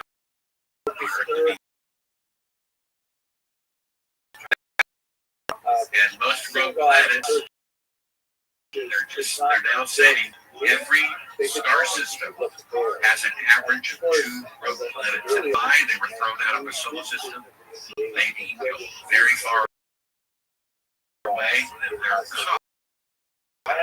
caught by another star system. Like orbit, where the next pass. Something like that. I know of one asteroid strike in particular on April 13th, 2029 that looks like it's going to happen off the coast of San Diego. It's also possible that a rogue planet is in the cards and other ones we don't even know about. Comets, but it's my opinion, this is what they're really preparing for. This is why they're lowering the population now to get ready for that event, so that it'll stop the environment and fire and kind of burn off some stuff now. And so they figure it'll be less of a shock if they can get rid of these people in advance of that event and die out. So,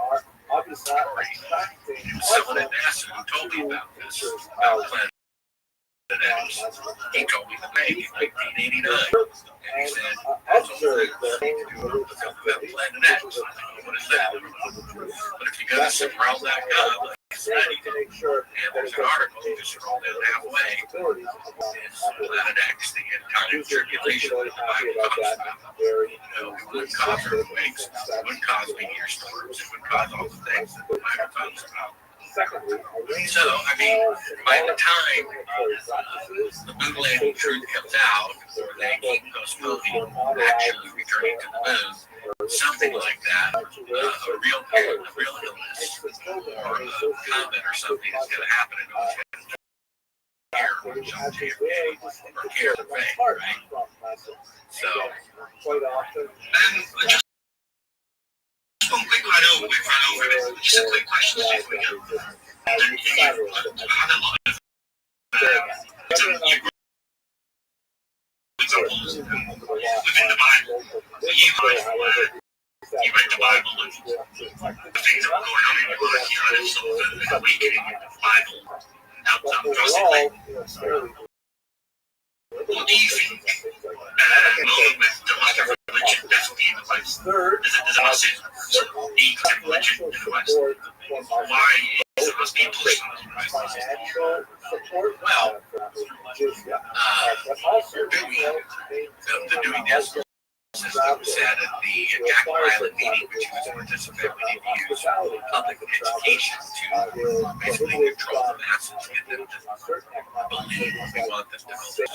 Oftentimes a lie. When you're taught in school that the moon landings are real. I was hired by the University of Pittsburgh, a fraternity, to get a maybe $1,000 to go to their university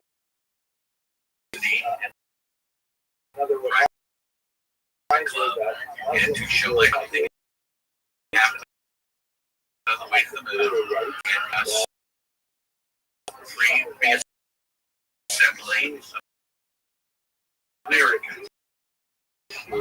That's pretty weird. You believe we don't allow outside beliefs. I asked my doctor. She said, word for word, all I know is this. You get this pill or this illness, like I was talking about personally. Now, 70% of people who get their God believe in God. The next year, they don't believe in God. You know, evolution is basically saying that things make themselves, right? You look at the anatomy of a human body and the engine of a car, they're very simple. heart, fuel pump, radiator, kidney, engine, stomach, maybe. And so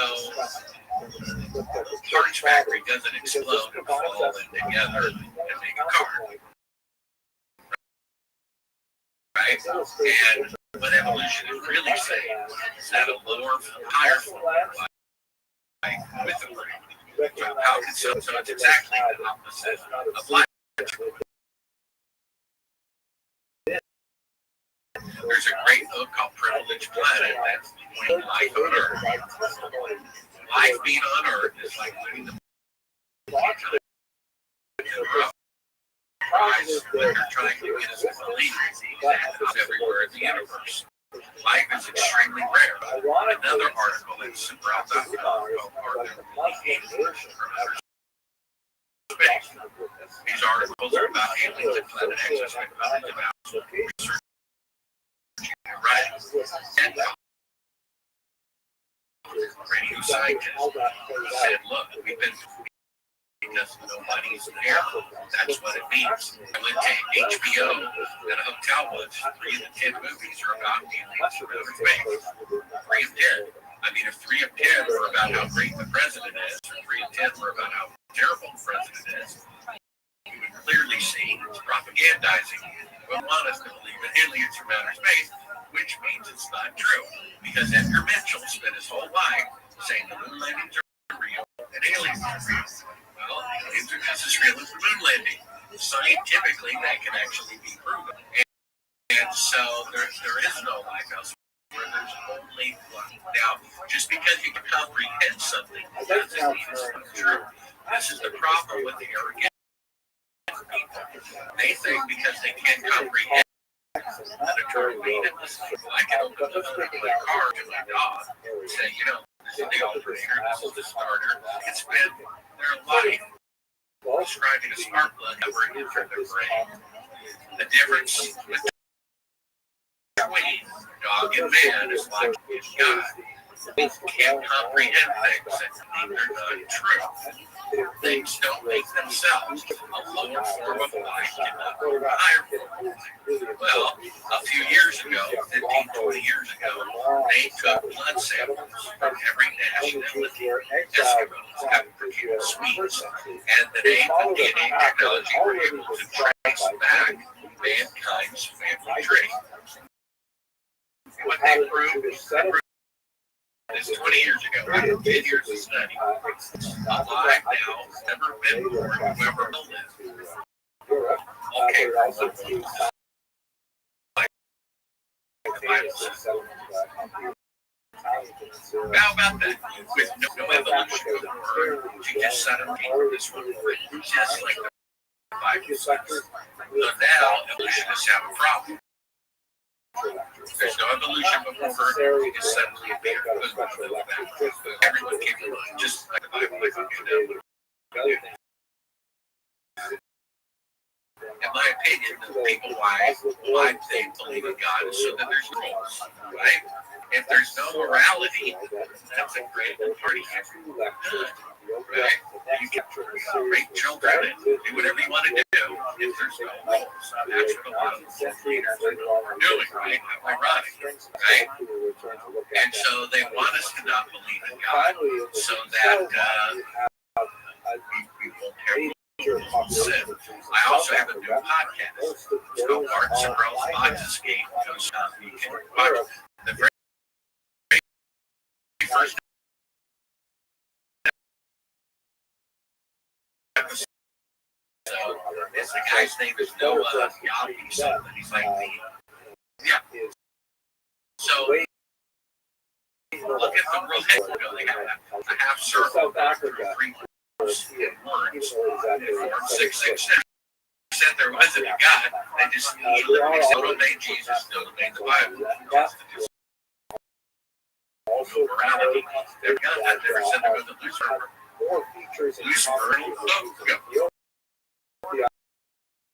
Right? The guy said it's my first interview. Sign up, you can get it. He said we're slaves that Trevor said 100 times in a row. We have 2 to 3. How are we going to get rid of them? He literally said that. These are the people running the world. They keep saying over and over again, we need to get rid of 54% of them. You think they're just pulling their thumbs and hoping that happens, or you think they have a plan, right? I mean, if technology is increasing, which it is, then longevity should be going up, and fertility should be going up. But longevity is going down. Fertility is going down. The technology is going up. It's intentional. They are intentionally, you see, medical malpractice, the number one cause of death after heart disease and cancer. You see? So we have people trying to get people to join their team to basically not accept God, because the God, there's a right and a wrong, and they don't want that. So, yeah, just because we can't comprehend eternity or eternal being doesn't mean it's not true. Just because I can't get inside and I fly around all the time, right? And that's the arrogance of people. And even the arrogance of some Christians. I talked to someone who believes in the Bible, believes in Jesus, but said Jesus returning a second time is just a metaphor. Well, it's the most repeated topic in the New Testament, the second coming of Jesus. I don't think it's a metaphor 142 times. The reason why he said it must be a metaphor is because Jesus said every eye will see him. That's the both sides of the earth. I don't see how that's possible. Therefore, some people are so arrogant. Because the person can't comprehend it, they think it's untrue. Monopoly customers is free parking. Most people think you get taxes or you get $500. Well, actually, you don't. It doesn't mean anything. It's neutral. That's the point, and the point is that people are wrong about what the Bible is. God's not going to put us here and not have a rule book, because that rule book is the Bible. The Bible is not flattery. The man after God's own heart, he murdered the guy and covered up. It's not flattery. If they were going to make it up, they wouldn't put that stuff out there. And the problem is people associate the Bible with hypocritical religion. They see some preacher, saying, don't be immoral, immorality, and then they're like, I don't have anything to do with religion. And they assume the Bible and religion are the same thing. They're not completely different things. And it's a book, and it's inspired by God. Mozart said, when Salieri found his manuscripts that had no corrections, he sat down what I heard from God. And they're the most perfect symphonies that have not one dot of correction. I had a symphony inspired by God. Moses can do the same thing, right?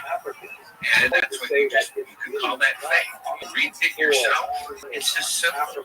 You don't even need faith. The Bible really makes sense. You read it. Don't hurt each other, kill each other. Don't cheat on your wife. Don't take what doesn't belong to you. You know what I mean?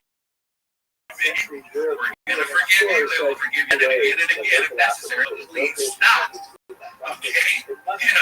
It's pretty simple. And that, we weren't even supposed to know about good and evil. But we did. We were asked not to know about that. It's amazing. If murder had never happened, would we have even thought of that possibility?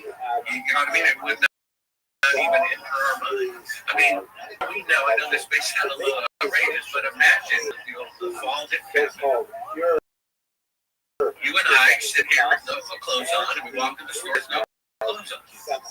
Everywhere. It's been the way for thousands of years. When we notice, when we go look at whatever. So what? This sort of intellectual exercise. Everybody's got it, right? You see the idea that can of worms would eat up, and the Bible says that these evil people think in that way, right? They want to get rid of Adam. You realize that what the first commandment in the Bible is? We're going this way. The first word that a God was now. You know what that is? It's before the fall of man. He said, be fruitful and multiply. about What were how Jesus' last words before he ascended into heaven? Last words, very important. Be fruitful and multiply. You see, go make disciples. Teach them to make disciples, right? Teach them to not sin. Or follow my example, the evil people around the world want the exact opposite. You see, Elon Musk, he said, overpopulation is a myth. It's an excuse for wanting to get rid of people. He said, oh, side of Texas, and he's right. Cities, leave the city, there's land everywhere. So they're creating this overpopulation myth as an excuse for lowering the population. They want to get rid. They want to be the anti-God and lower the population instead of multiplying. It's interesting. Bill Gates, with all the billions of dollars, never goes to Africa and puts concrete floors in Africa and puts plumbing in people's houses so they don't get disease. You know what he does? He gives shots to people that prevent them from having kids. If he really cares about people, then why doesn't he build them concrete floors and give them plumbing?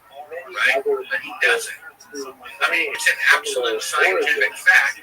He goes over there, says, I'm such a good guy, I'm going to give away free tetanus shots. They're who are pro certain inoculation. This is kind of 3 shots instead of 1 every 10 years. So they get sterilization of their consent.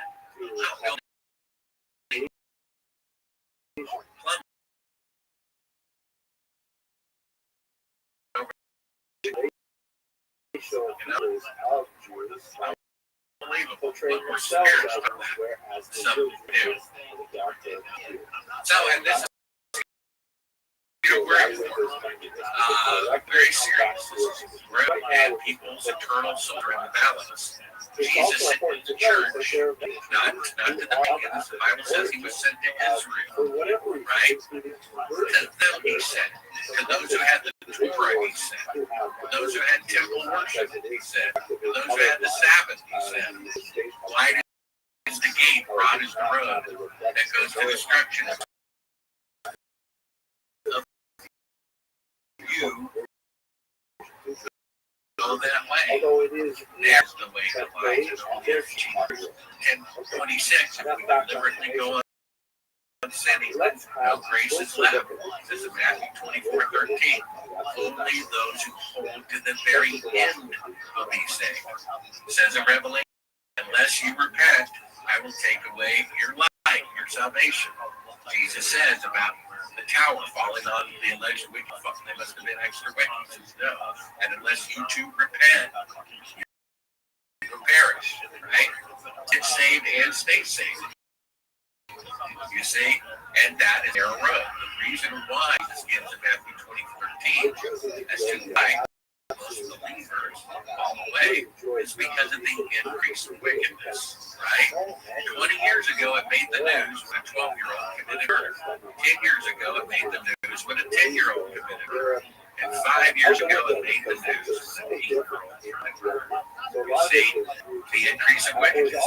I was watching 20 years ago, last time I had cable, the family channel. There's 2 teenagers. Oh, I get it. And so, you read that in that same program. Here, the FCC would have banged on the door. So it went from being a jailable offense to show 2 teenagers making out to not only acceptable family inner, you see, putting sexual purity among people who work with their age, right? Right? It's amazing, right? Everything, the standard of what sin is keeps getting lower and lower and lower. That's the increase of wickedness. People just can't even discern good from evil. But what can you do? You stay yourself saved. And if you can, bring one of them along with you.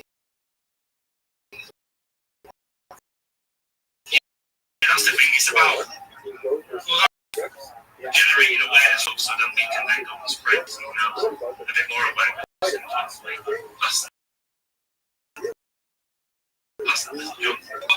Sin, and that was many years ago when we saw make it out possible to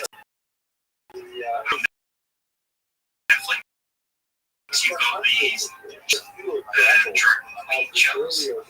Have you heard of them? Well, yeah, I mean, I don't want to pick on any particular people. I have all persuasions now and always have and always will. Everybody's got to give up something. It's just never for everybody, right? And somebody has to give up smoking, either they're in gay or straight sex or gay sex. It's all something they got to give up. And so one really isn't, in my opinion, worse than the other. Everybody's got something to give up. And the cost is actually the same for everybody, just to give up everything. Jesus said, unless you give up for anything, you might, for some people, like me, was, sleeping around inside of marriage. I had to break up with someone I was engaged to because she was, as the Bible says, don't be a believer. I had to flesh my drugs down the toilet. My favorite. That was my God. Okay? For everyone else, it's different. I never understood people who smoke. I gotta give that up. Right, that's different for them. Some people don't sleep out. They had to get that out. It's different, but it's the same. It's always whatever. There's always something separating you from when you don't give that up, whatever that is in your case, and go under the water when you're baptized without giving that up. The Bible, you're not saved. You went swimming, right? You have to repent and then be baptized, not baptized and then repent. There's a point at which you cross over. There's a point at which your heart stops beating and you die. And there's a point at which a person has been engaged for 3 years, an hour before, they're still not married. There's a point they cross over. When they say, I do, there's a point at which a person gets saved. We're to be obedient. The Bible says, for those who believe and are baptized are saved. Why baptism? Jesus says to do it. He says, go into all nations, baptizing them, right?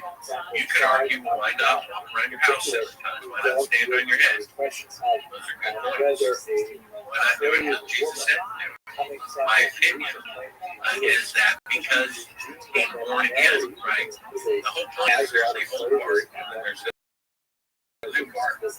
I got an email from someone a few months ago that I hadn't seen in over 30 years. This person was at the time tended to be as they knew me in my Playboy days. They said, "Oh, Bart, you came to Vegas." I said, "Yeah, I do it."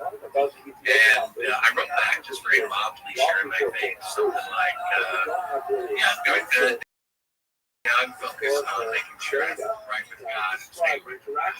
They wrote back, "You're not Bart. You're not hell." First, I was surprised that it was so venomous, and she believes she's some New Age peace and love. So her New Age peace and love isn't working well, is it? And then, "You're not Bart." And I thought about that. That's wonderful. She's right. I'm not the Bart she knew. I was born again. So here's the thing. You can go 3 months without food, 3 days without water. How long can you go without air? You see, you can't breathe underwater. You're dead for a couple of seconds. You see, that's why I believe going underwater And in 2 Peter, it says that the symbolic for baptism, which now saves you. There is that point where you go from being single to being married, from being alive to being dead, and from being lost to being saved. And that's when you repent of all your sin, and then get baptized with the pledge and not go down on the world ever again. At that point, you're saved. If you keep sinning intentionally, the Bible warns us of our salvation. Right? Baptism isn't a trick. And that's the point where you get saved, and then multiple times. It says in Revelation, hide away from you, unless you hold to the end, you will not be saved. So we gotta do both. Stay saved.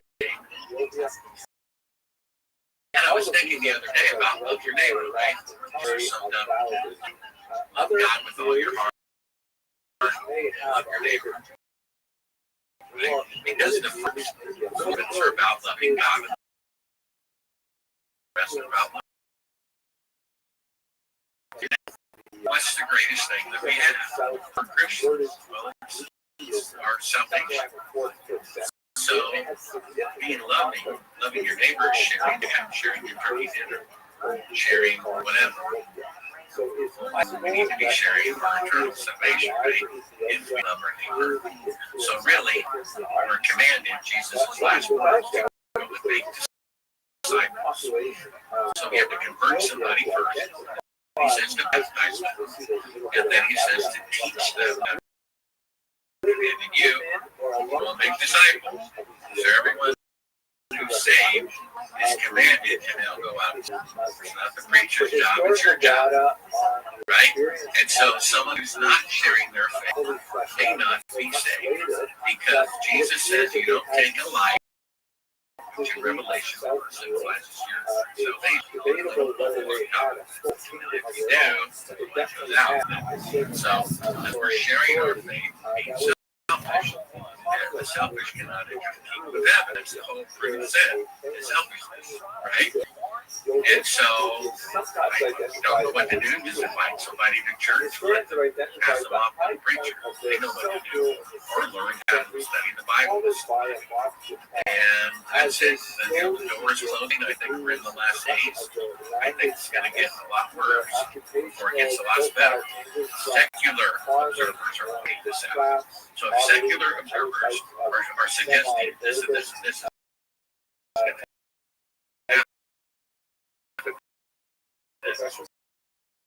and the Bible says the very same thing is going to happen next.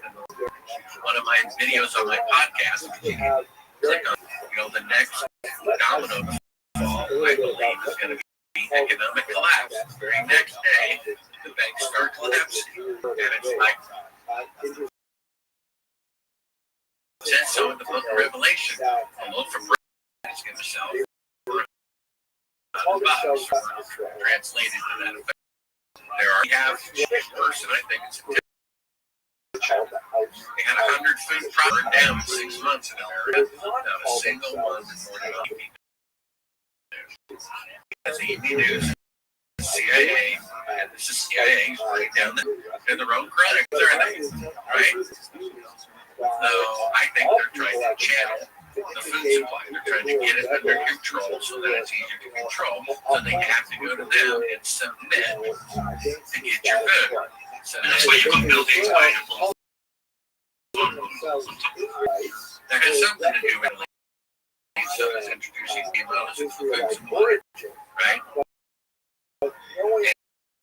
And, I'll be all organic all day long. For all we know, one little secret piece of food, 1,000 pieces of food you can eat, and all you have to do is not eat that.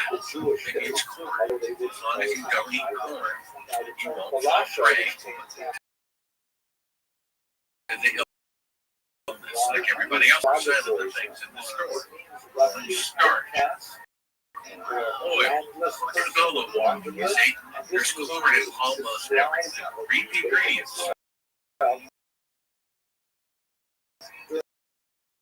95% of things in the store have poisons, right? How much Asian poisoning does it take to kill you if you swallow it? Not very much at all. So for all we know, we just go to a store or something. We don't know what the formula is. But they'll have their way. They may live to even be 105. But they're still going to die. They're still going to have to face God. And they will do well. If they don't repent, they will have to with their soul. All we have to do is stay faithful and longer. And to me, the moon landing fraud is the other false.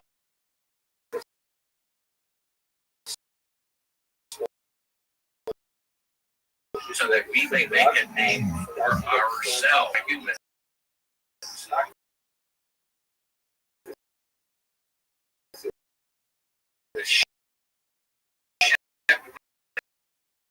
God Himself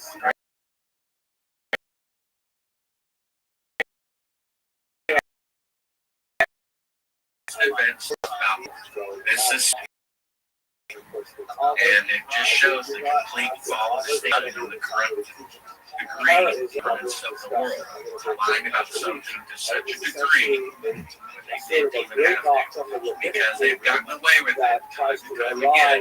Got away with JFK, got away with both Trump, got away with moon landing, got away with 9/11, got away with the little thing for the last 3 years. You see, it's just emboldening them and giving them greater power. I don't think they can. I think technically, I suppose they could be stopped. Revelation says that plagues that come are due, and then it goes on to say and will technically power away from the corrupt leaders. I don't think it's something like 2.5 work weeks a month, 100 hours a month watching television. That doesn't include Facebook or YouTube. Go to any restaurant. I challenge you.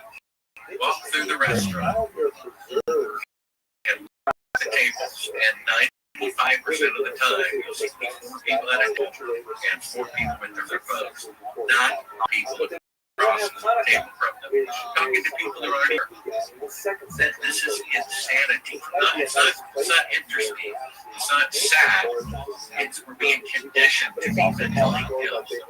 They did a study of praying mantises for many years. They would take a lab instead of 30-gallon aquariums and put praying mantises in there. And they would eat each other. I'm like, oh, they're cannibals. Okay. It was taught in textbooks for 50 years, praying mantises are cannibals. Right? Then, 5 years ago, the scientists had the new idea. Okay, why don't I study them in the wild instead of a laboratory? What a thought. They don't kill each other. This is a highly intelligent insect. I've had one as a pet, a couple of times. It is docile. It bonds with. Okay. The thing is highly, and it was put in a confined space, which made it go crazy. And so here we are, we're supposed to be talking to the person across the table from us, but we're like this reality. I have artificial reality, and my brain is going crazy. You see, and this is not the way we're intended. Praying mantises are not meant to live in a 10-gallon aquarium, and the human mind is not meant to live 80% of their waking hours in artificial reality. What they're doing, 80% of their time is dangerous. It needs to be stopped. I highly encourage people to go back to a flip book. That would be one big step. Steve Jobs knew this. He didn't give his products to his kids. The Marriott Hotel is important, right? The Mormons don't. They know better.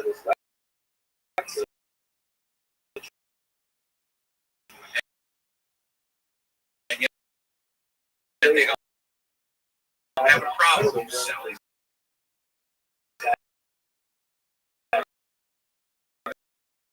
Their business. I guess that he claims to believe in the Bible. Jesus said they will sell alcohol, wine, and it cause more adultery and immorality. They will sell that. You see, they don't do it themselves. Steve Jobs doesn't do it himself. He has his own kids. These mind-blowing products. You see. And there's proper ways of using computers, there's proper ways of using cars, there's proper ways of using, right? But they're not being used that way most of the time.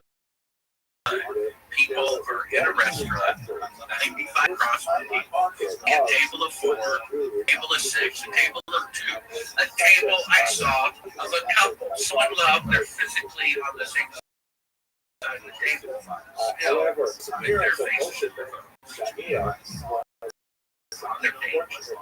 You see?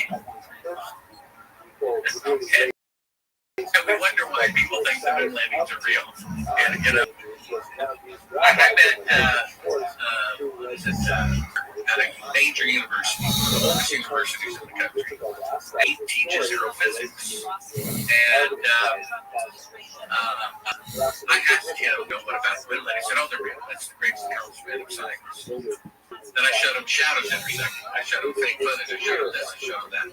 He said there's nothing I could ever show him that would make him recant the glorious moon landings that Pentagon science. And I said, well, what about this? What if you turned on the television and you saw Buzz Aldrin tearfully confessing at Cannon Air Force Base, just like Bart said,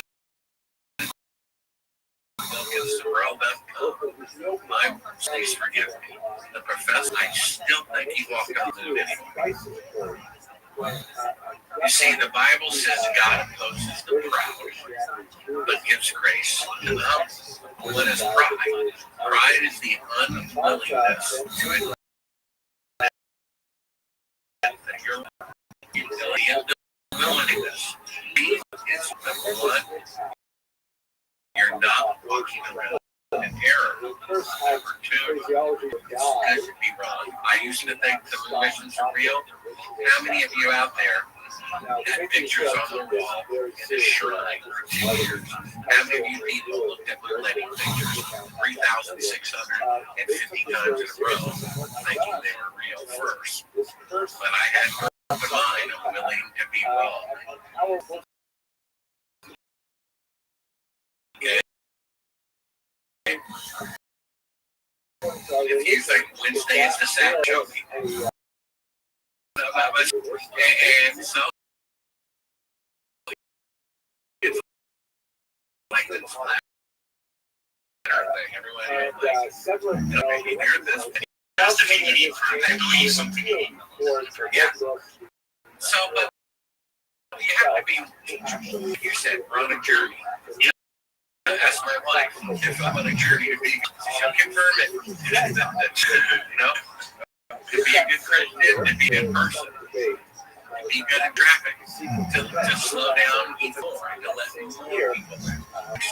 You see, I can prove there's everything we can apply. But we can't do it if we're living in an augmented reality.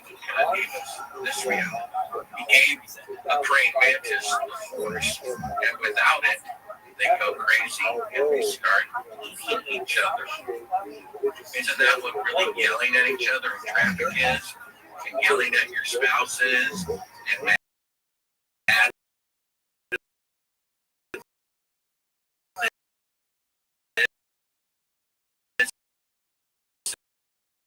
Mad at that, that's really one another. Coming. Don't just ramble through the TV channel. Disconnect cable. Get your movie. Right?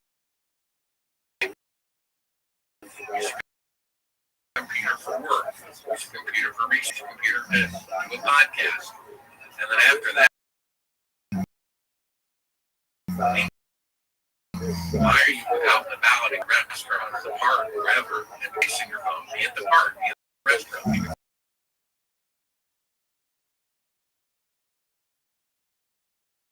On a YouTube video on your Twitter, or if you was to see that same person in real life, in reality, they would be a completely different person than you do on the screen.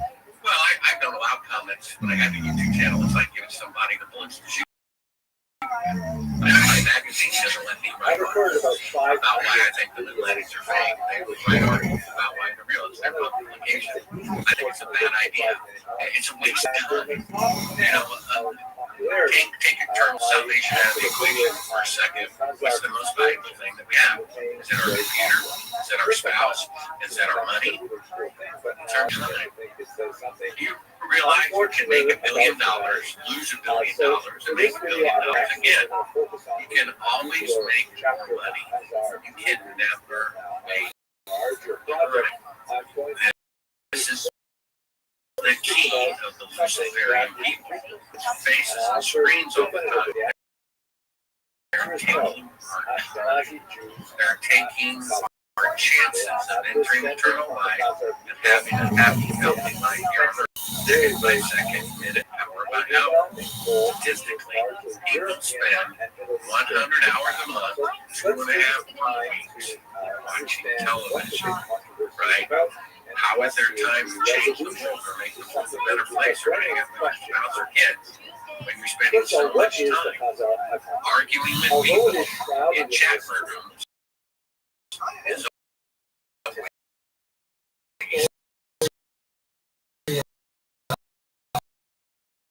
time. You're throwing humans down the garbage. Or comments, mean comments, whatever. It's not. I did one interview one time, I forgot, coast to coast. And I eventually, for 6 months, responded to all of them that were death threats. You can tell that a person is not like they felt you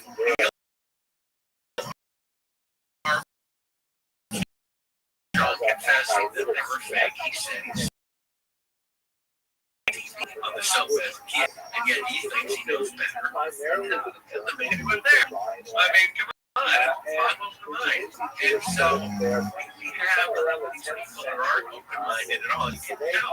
And I've experimented. I saw the flag, the red flag. This person's not. Let me just give him the benefit of the doubt. I've done that 100 times in a row. 100 times. A writer, I gave one down 100 times in a row. Then 100 times I was right. They were not teaching. So I just like it's so waste of time. It's amazing. We have life to live, and it's not arguing with people who'll never meet. One of the 12 personas of some agent. You know, we just don't know what's going on. And I think they have alternative media pretty back to that question. I mean, if the illness that was circling around for 3 years real, then they would have to use a tool to tell you whether you're sick or not, that term which said is wrong 95% of the time, right? They wouldn't have to fake the number of illnesses or infections if they're real, right? They wouldn't have to call the motorcycle decapitation an illness if it were real. So what happened was people don't realize this is alternative media. 7 that Oswald not Bill Kennedy. 75% no Oswald didn't Bill Kennedy. That's huge. And know that place did not break down 9/11. So they called, which is that the for states, which they weren't. So we have 5% of the alternative of the people in America are race, and they're 4 times more vocal. So they have to have 2 lives on the which is a very serious disease, and it came from an animal. Then, for the critical thinking alternative media, we have to have a line for them. Okay, it's a very serious disease, but it came from a facility. Right? Notice I'm not using this word. Think about that. So you see, they don't care why you believe the planets are real. One thing that you do, a lot of intellectuals know that the pictures are fake. They say, yeah, these are people saying sunlight, they'll do this. But they're to the moon and they're commuting with aliens. They're why you think they can go to the moon. That you do. If it takes aliens to believe it, or the regular story.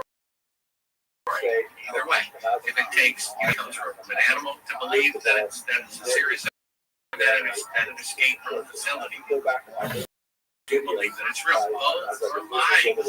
The alternative media keeps repeating the Chinese balloon story, exactly those same news. Being used, you're being played. The whole new information. We have Robert Emanator, one of the 15 people that came in space when they feel the thing they're landing. Spent his whole life saying the aliens are real. Spent his whole life saying aliens are real. So I've seen footage of aliens that I can't show you. So they've got the alternative media covered. They can mislead easily. We have buttons that people do. Okay, so they're different buttons, but they're still buttons, right? And they still get the expected psychological reaction out of it. And this is what my podcast is about. And why it's called Mark Sorrell's Box Escape. We've got to not be tricked to realize that we've got one life for the public and that for the alternative media. A lot of these alternative media are still the Pentagon issued a report that says, we're about to be outnumbered in missiles by the Soviet Union or by China. And it gets this reaction out of people who are missiles. That's what they wanted you to say. And you're in the alternative media. We've done that. Understand that. We can go on forever. We're already done. It's a really good cheers. Sure. Yeah. All right, guys. We'll sign off now. Yeah. So if you click this link, Sibrel, SIBREL.com, in the description. That way, if people want to see the films about Lenny Fraud, they can do that for free, or get my book that I read on audio on Kindle and print. They can hear all the backstory about the detention of an eyewitness who was there when they filmed it. I'll list everything that you've talked about, so there'll be multiple links. Yeah. Alrighty. Thank you very much, Mom. Likewise, take care. Thanks for viewing. Cheers. Bye.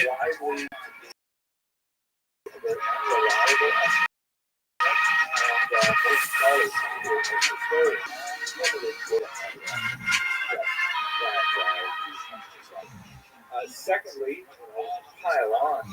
The second thing is there's absolutely no linguistic evidence of Khazar influence on Jews. And one of the things that we should see is that we would pick up Khazar terminology there is Yiddish.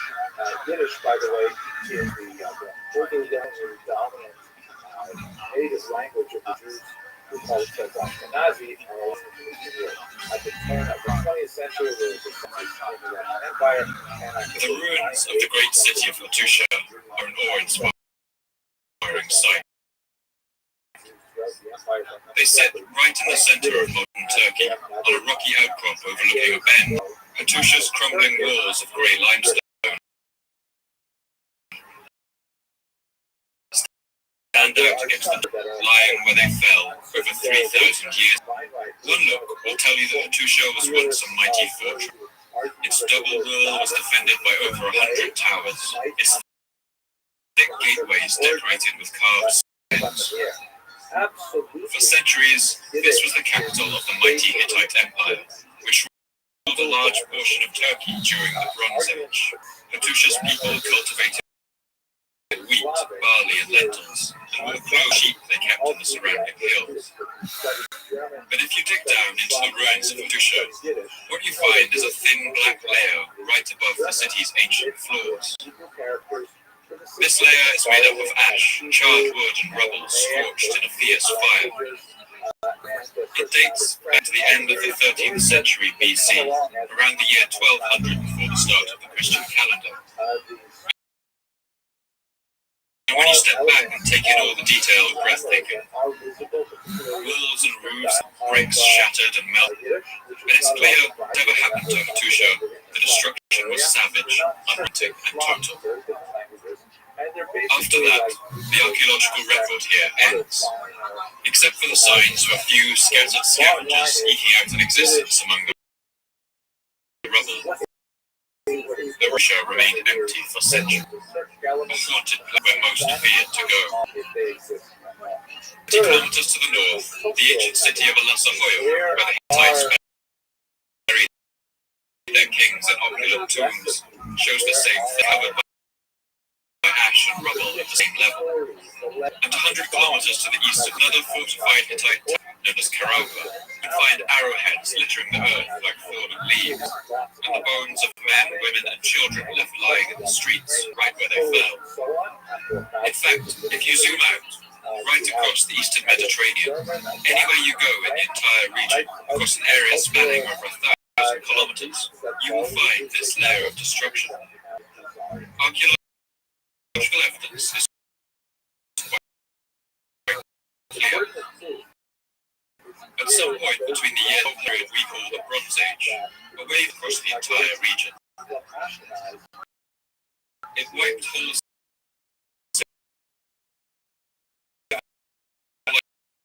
civilizations off the map and left nothing in its wake. It all together, and then collapsed so completely. It took some of these areas nearly 1,000 years to recover after the violent end, and exactly what happened is still one of humanity's most fiercely debated mysteries.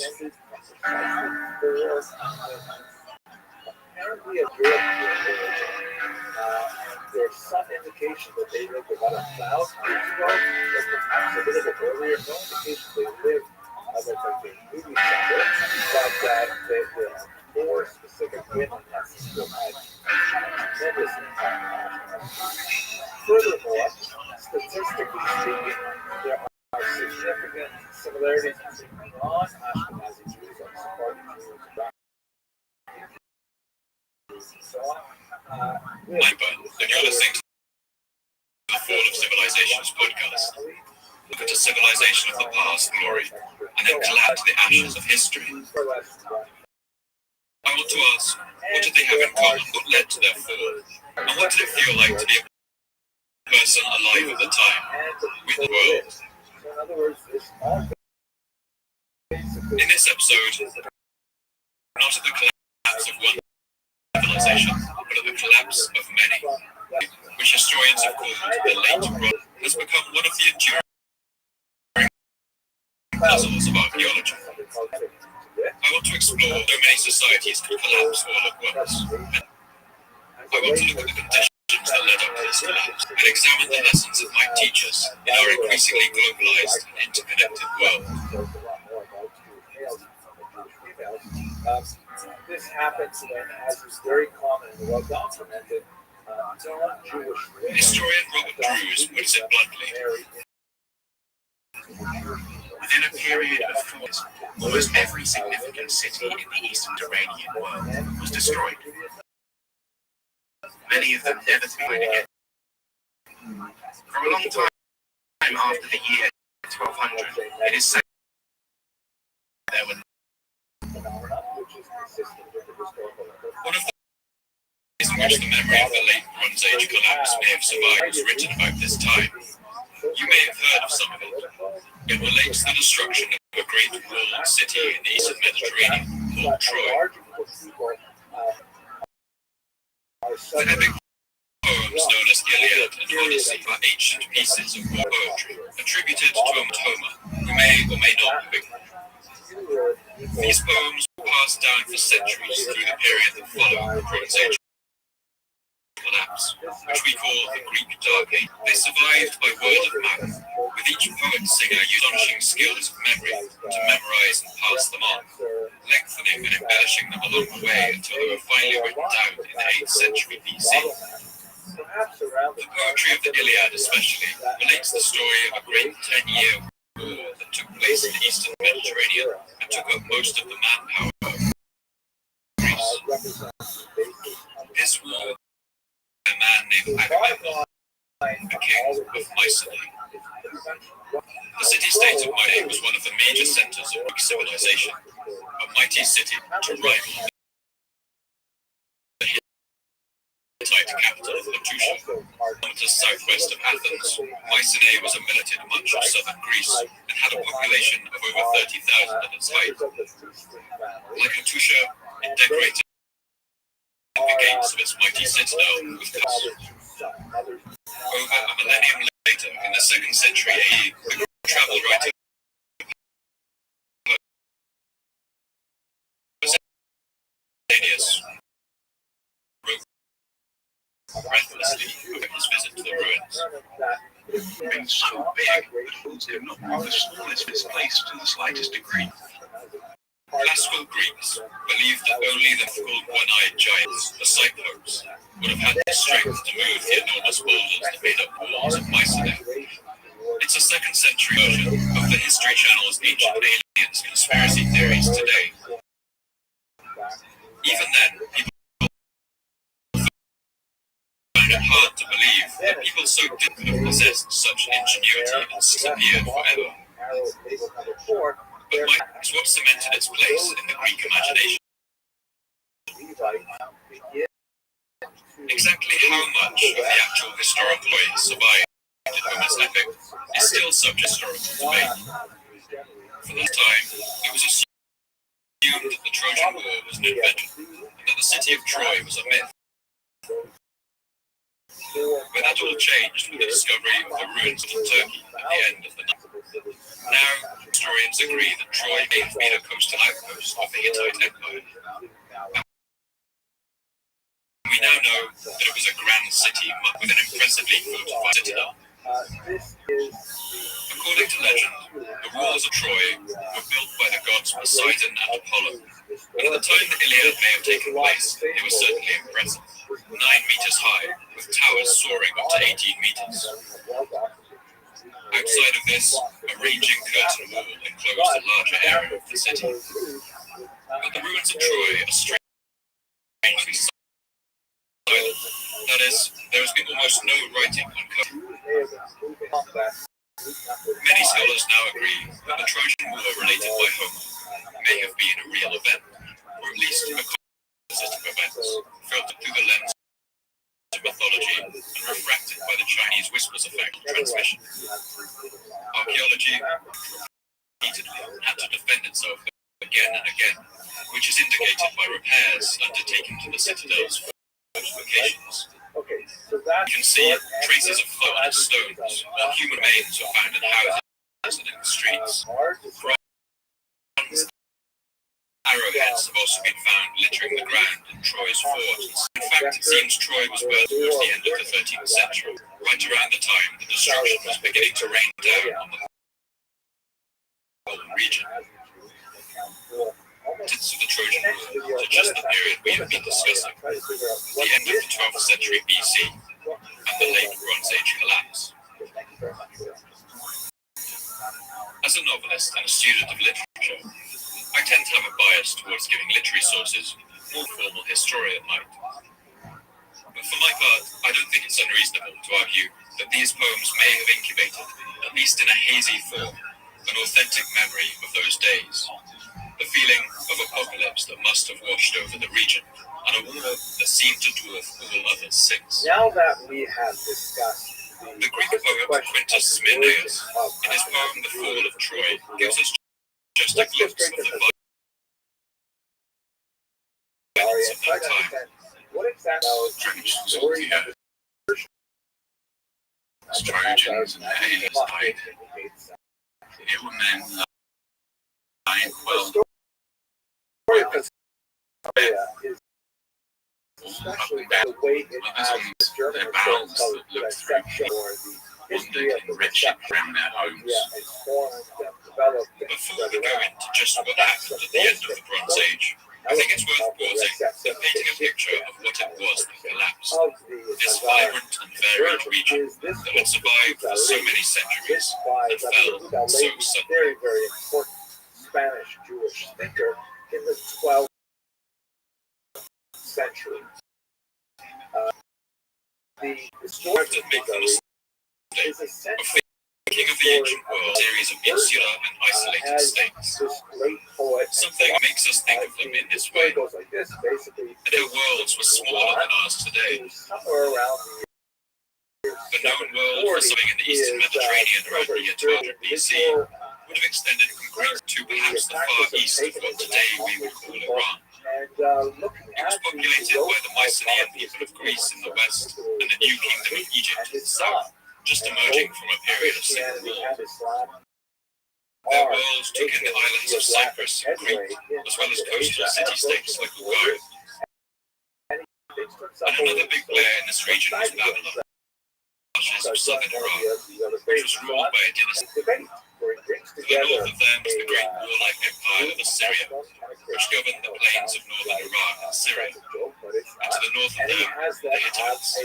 These small city-states were suspicious of each other, and they often fought wars.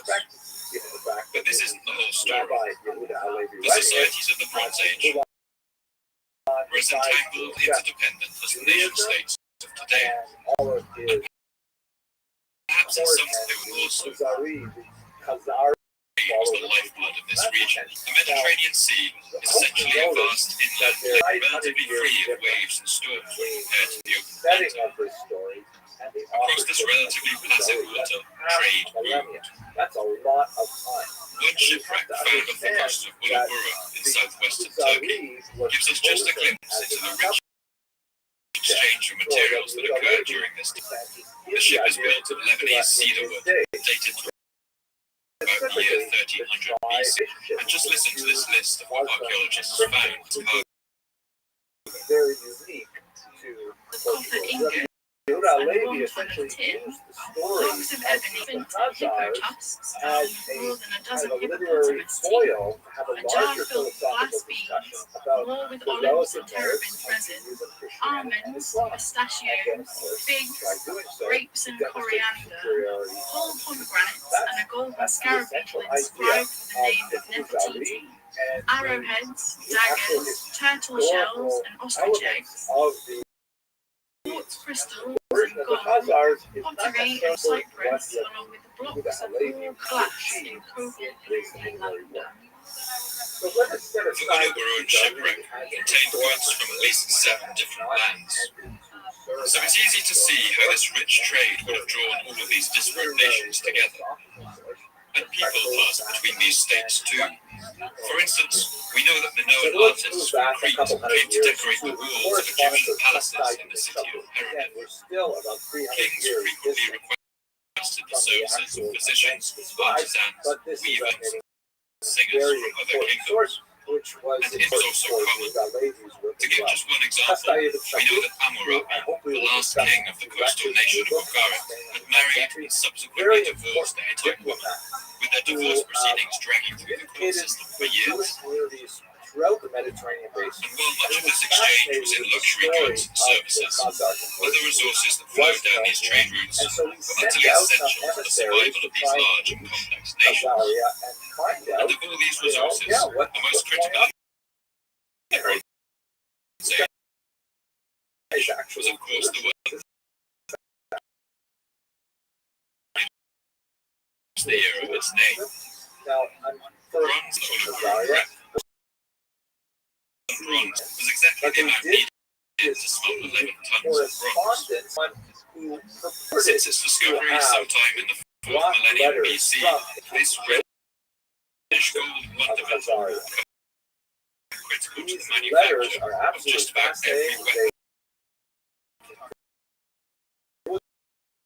They talk about today. Have become completely indispensable to the societies it supported. But it's widely believed Without that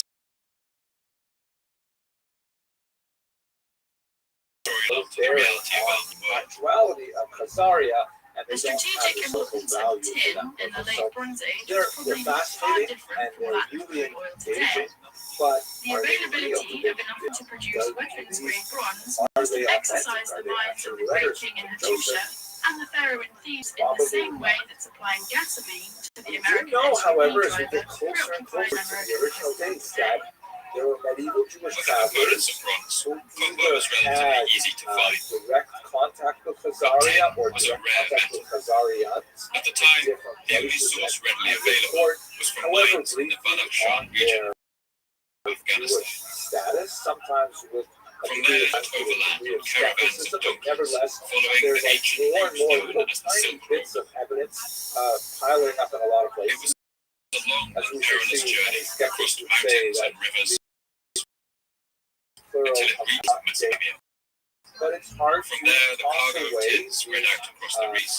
for example, here's The entire military might of the region's superpowers in the of Cairo Egypt, Assyria, the Hittites, Bulgarians, Babylon, and the Mycenaean Empire of Greece, all of them depended on this precarious supply, which at the time must have felt as fragile as a thrown copper. away, but were basically preserved. So they So were as I relate the events of that century or so, and in I want you to keep this idea in scroll of mind, documents is a that so-called these nations were not letter, entirely distinct which and separate is entities. So basically a much letter as a that is complex familiar and to anyone tangled web of societies, today. each as When dependent on the others. charity And collectors while come peace largely by held in the region Jewish and trade homes, could continue, typically they present achieved a a kind of document which is stability. called a petek, But for a number of and reasons, it's peace essentially wasn't to last. a statement of the bona fides of the bearer of the document, saying that This legitimate stage cause is that our is knowledge of on this hard period times, is very limited. supporting orphans and widows. There's so much guesswork involved around the dates and the events of some of what I'm about to describe as a cloud of Which may maybe. be issued by the local community. History is not a science, although it involves sciences. History is a fluctuating series of interpretations, hypotheses that are born out in lively debates on just about every detail of past events. The only real But I difference think it's worth noting that when talking about this period, there are essentially two sources we use, and each has their problems. But it comes from The Kiev, first is the archaeological which record. indicates that We that's learn a part lot of the from digging range down of into Khazaria. ancient In sites fact, and seeing the what we great find. Harvard But a set of historian ruins doesn't mean Shot anything on its own. argued that Kiev It needs an archaeologist to interpret, by hypothesize, and argue about what they mean. At any rate, The other source is the letter written text of the but those can be just as unreliable, often frustratingly vague on the things we really care about. support his cause. And then Commissioned by see it's kings and highlighted here. rulers as neither. There's a signature Imagine trying to piece lost in endless discussions where the two sources of the debate rages around every evidently detail of people an think this eye. would be the signature of I someone want to tell as who clear a was story as important to the possible Jewish that's community, consistent like with a available rabbi evidence. or the And if we really go to delve, we might have collapsed societies more so distant from our own, we will have to enter the fray of debate. very unusual unless there was a distinct.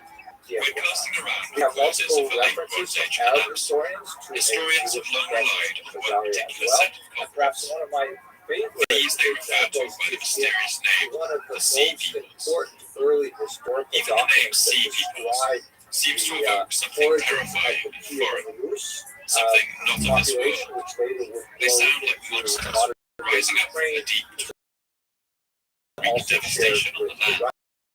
Empire. If this is a Called the they certainly did wreak destruction. Chronicle of bygone Who the Sea years. Peoples or what language they spoke is a mystery. History of the region. Many has their guesses, which range from Sardinia and Sicily to the eastern Mediterranean. Region, specifically the Originated with one thing,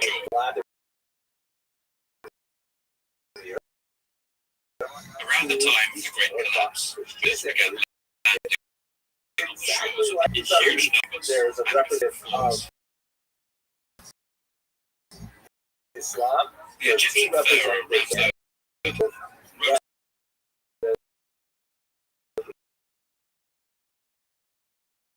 lands can stand before us not only do they replicate the story that is essentially told in the and its land was like that which is never coming to be. they actually report In some of these ancient sources, the sea people begin to sound like something from a Hollywood movie, like Independence Day, War of the Worlds, an invasion force of insurmountable power, landing all at once and completely by surprise, sweeping away one nation after another. And at least some of the societies that fell during the lapse fell because of a single cause. Finally, we've got one example of these is the city-state of Bulgaria, a booming trade city on the coast of northern Syria. The kingdom is part of the so-called Spillings Horde. There's a whole number of them that come from Khazaria.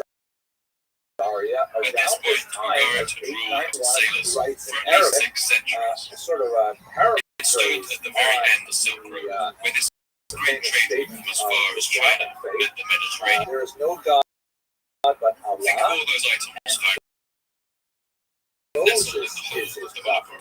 And then Each there one are of them some would have been taxed, but with this wealthy by the on sea. Khazar architecture. Like most successful trading towns, Bulgaria was multicultural and diverse, using at least 7 languages in its Khazar archaeological dig is especially. It was a city in love with the written word, and it kept expensive libraries in its palaces and temples. In this region, It even fostered the first private libraries, one of which we know belonged to a diplomat named Rabbi.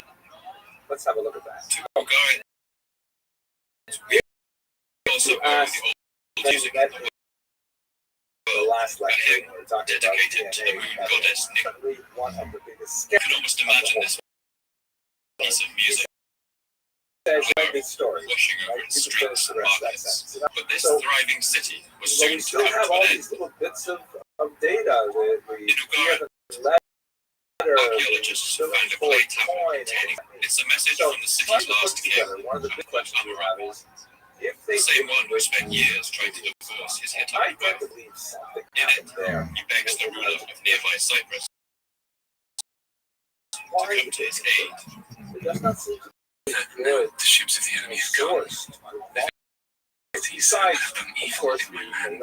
Troops and chariots are stationed in Hatti, and all of my ships are in the primary motivation is essentially spiritual in nature, and that's very nice, but maybe I've been a historian too long, I don't really no help arrived, because the latter it's was also never sent. possible that maybe it had to do with the It burned along geopolitics with of the the rest of era. the city, The its Khazars clay did baked hard fight in the ensuing two fires. wars with the Muslims.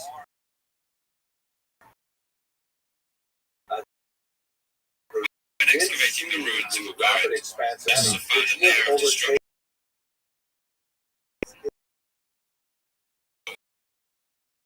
The streets are littered with arrowheads. Neutral position.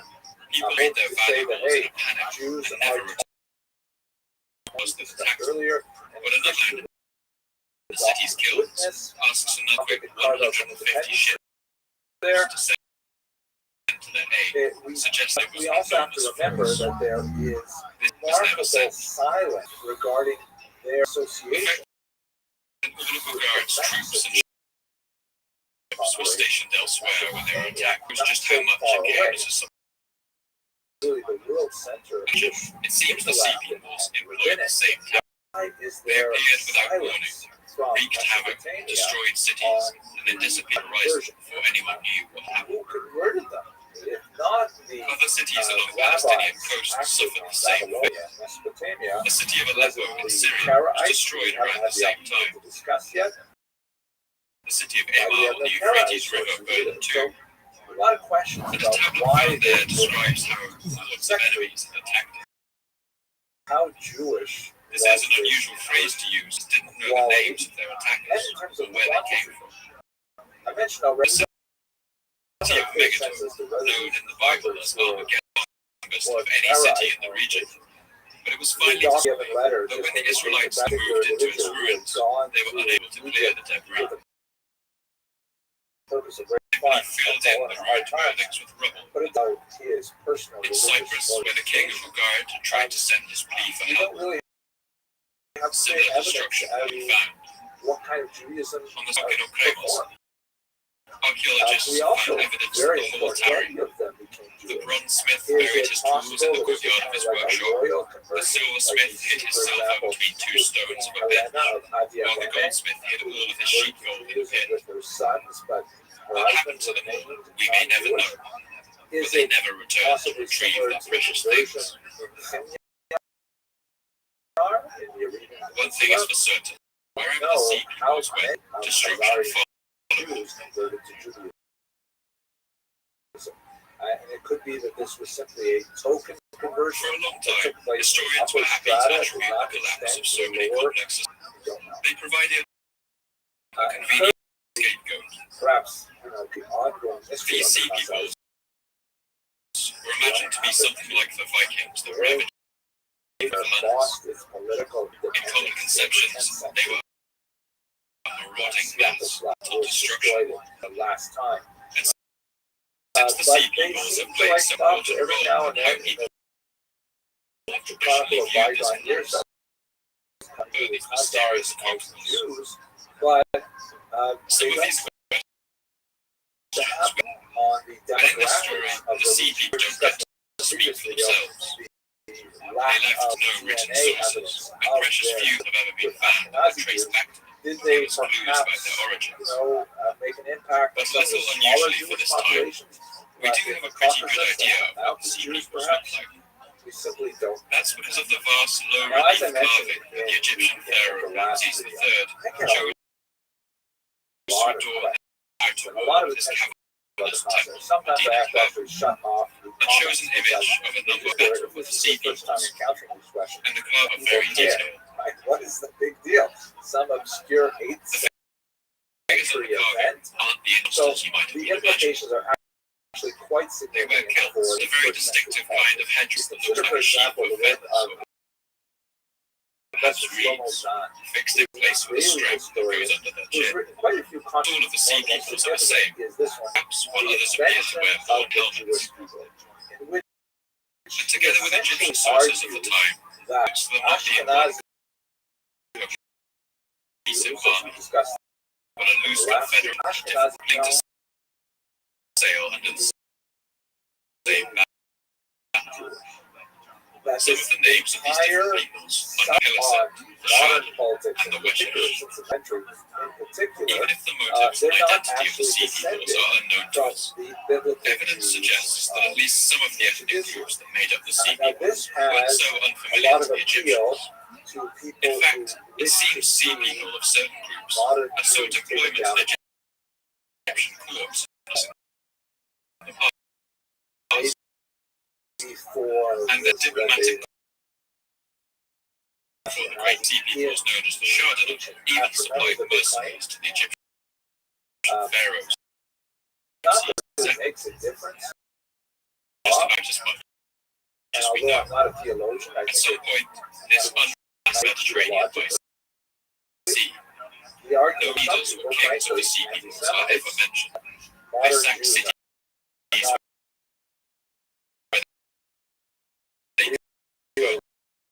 Jews and even made incursions on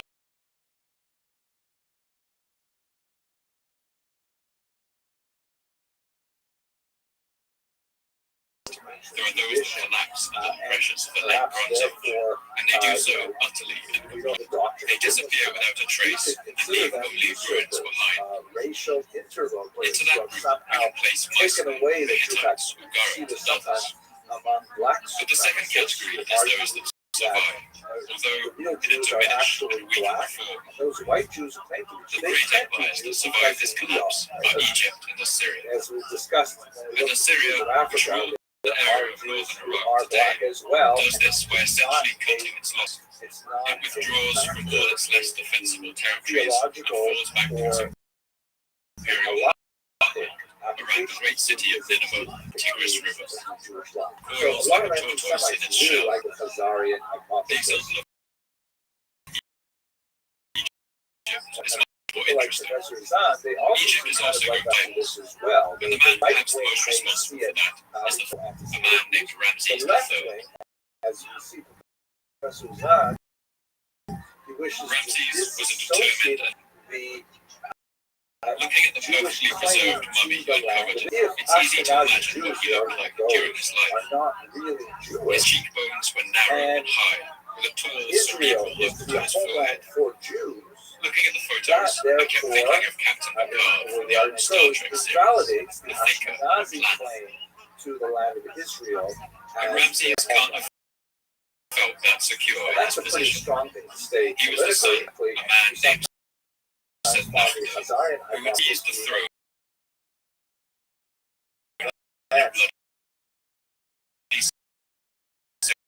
by those who had begun the 20th dynasty of Egypt before dying, who passing the crown onto his son Ramses. This was when the young M31. It's fair to say that this young pharaoh must have felt a fair amount of pressure. Be seen in the name he chose to rule under. The last Ramses was Ramses the Great, pharaoh of the Bible, who ruled ancient Egypt for 67 years during the golden age of the New Kingdom, almost a century before. And for the most part, Ramses seems to have been a relatively good ruler, although his inscriptions to go by. But it's clear Ramses at least once seen as a king who did the best he could for his people. He mentions planting trees to increase the shade along the harsh desert roads, and protecting the rights of women so they didn't fear walking about the streets. He mentions allowing soldiers to go home to their families during peacetime. And other records show that he donated huge amounts of land and wealth to Egypt's and also undertook vast reconstruction projects. Red Sea to Yemen, where he had long lost copper mines that boosted Egypt's wealth, brought back rare plants in pots to cultivate in his garden. By this, it seems in another time he might have been one of his great rulers. But his destiny was to preside over one of the longest and deepest declines in Egypt. This decline, as far as we can tell, wasn't his fault. In fact, his actions would ensure that Egypt's cities didn't follow the fates of those like Mycenae and Ugarit, where only ash and desolation remained. When news of the Sea People's attacks came to Ramses, he had been pharaoh for 8 years. On hearing of the destruction of other cities of the region, he must have felt a chill run down his spine. Great nations were being wiped off the map, and Ramses resolved that Egypt would not follow the fate of its neighbors. Egypt couldn't react to this threat the way the Assyrians had, by retreating and consolidating their Egypt long Mediterranean coast, making it vulnerable to, and maritime trade was the backbone of its economy. Ramses knew he had, but it wasn't going to be easy. The ancients had a poor reputation as seagoers. They were essentially land-going power and usually left the mess of warfare to smaller nations. The Egyptians were used to dominating ancient vast assemblages of archers and swift units of horse-drawn chariots, which would advance with a wall of it, all the while pelting me with arrows from light chariots, before using charges of heavy chariots to sow panic. This had allowed them to conquer lands all the Palestinian coast and defeat the Hittites in battle. But these tactics required a large open battlefield. Since members of the Sea People tribes had served in Egyptian armies in the past, perhaps they knew this weakness. The Sea People seem to have known that the one way to neutralize Egypt's tactics would be an attack on its very life, the Nile River itself. These lay on the Nile, and if Egyptian resistance broke on the river, its city fell one by one, and the riches of their land. It was a huge gamble. The peoples believed it would pay off.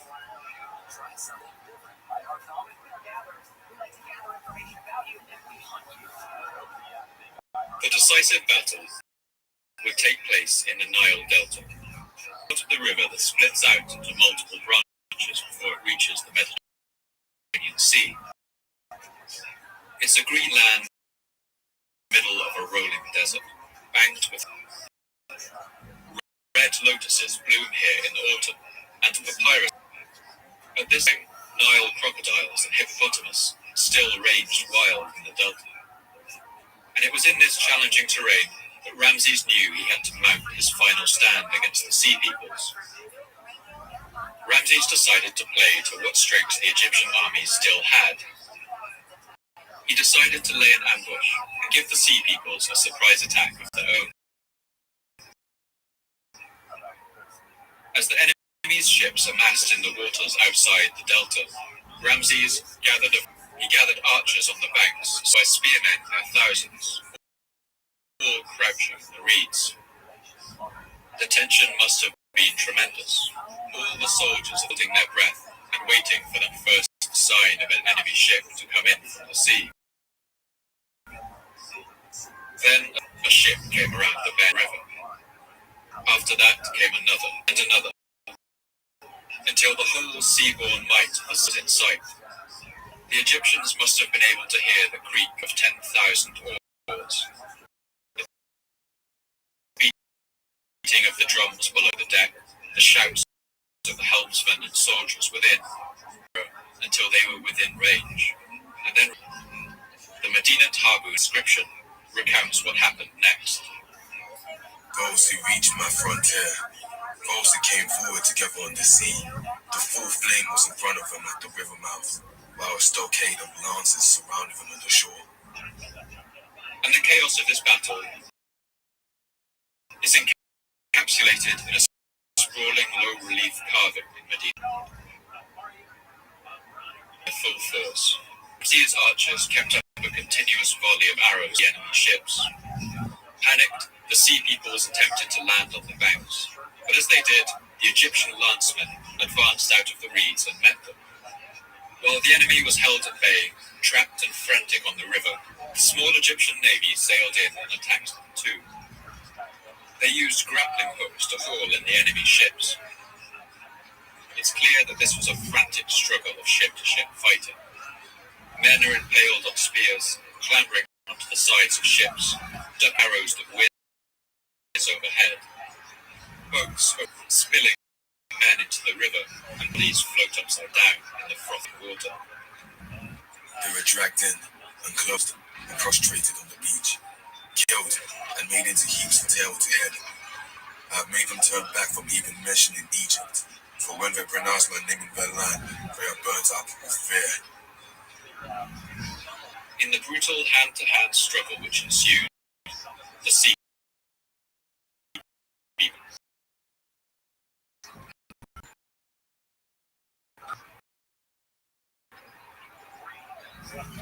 Ramses was the first people to ever turn to stop their campaign of destruction. The hearts are taken away. The weapons are scattered in the sea. Source for these tumultuous events, called the Harris Papyrus, found near Ramses' tomb. It's the longest known papyrus ever uncovered from Egypt, coming in at 41 meters long. That's longer than Boeing 737, just for us. In it, Ramses boasts about his triumph over the... I overthrew those who invaded. I slew the Denumva Islands, the Dejeka and the Pelasgians were made ashes. The Shadana and the Reshesh of the sea were made as those that exist not. I brought captives to Egypt, numerous as the sand of the shore. The Egyptians were victorious. They had repelled the invasion, but would not save them. You just have to look at the situation that surrounded it, alone in a devastated region, hero at the end of a disaster. Every land around them had been gutted and reduced to ash. Vast and ancient civilization, the Mycenaeans, the Hittites, Ugarit dynasty of Babylon, patriarchal societies had collapsed utterly, and civil order had given way to chaos. Various trade routes we talked about at the start of the episode were now broken, and Egypt's economy went into a steep and unstoppable. By the end of the late Bronze Age, Egypt was utterly diminished, a shadow of its former self. As other enemies encroached on its borders, Egypt was able to fight them off, but its treasury became so depleted that it would never fully recover its imperial power. The first known workers' strike in recorded history happened during the 29th year of Ramses III's reign. It happened when Egypt could no longer provide food rations for its elite royal tomb builders artisans in the village of Deir el-Medina. Ramses III ruled for 1 year, but his death followed by years of bickering among him. 3 of his sons would become king at different times, reigning as Ramses IV, Ramses VI, and Ramses VIII.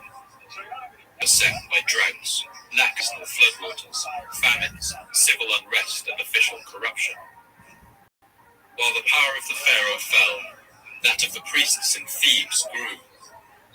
The last pharaoh of the dynasty, Ramses XI, grew so weak that these priests became essentially the true rulers of Egypt. The Egyptian Empire fractured. It was lost forever, less than 80 years after Ramses III's reign. We used the example of the city-state of Ugarit to show the vast destruction that could be wrought by the Sea Peoples, and to paint them as a terrifying alien invasion responsible for the Bronze Age collapse. But we shouldn't be so easily seduced by the lure of this easy scapegoat. That's because the fate of other sites is actually a little more uncertain. The great city-state of Mycenae, for instance, in the Trojan War, was certainly wiped out along with all of its surrounding cities sometime around the 13th century BC. But modern archaeologists believe this was actually not the work of the Sea Peoples, and today it's thought that the culprits were the Mycenaeans' belligerent neighbours, the Dorians. We do have evidence of Sea Peoples' activity around the Mycenaean coast, but it seems more likely that while weakened and distracted by this outside threat, the Mycenaeans were no longer able to defend their northern border, and the Dorians seized their chance. The Hittite capital of Hattusha, where we opened this story, is another example.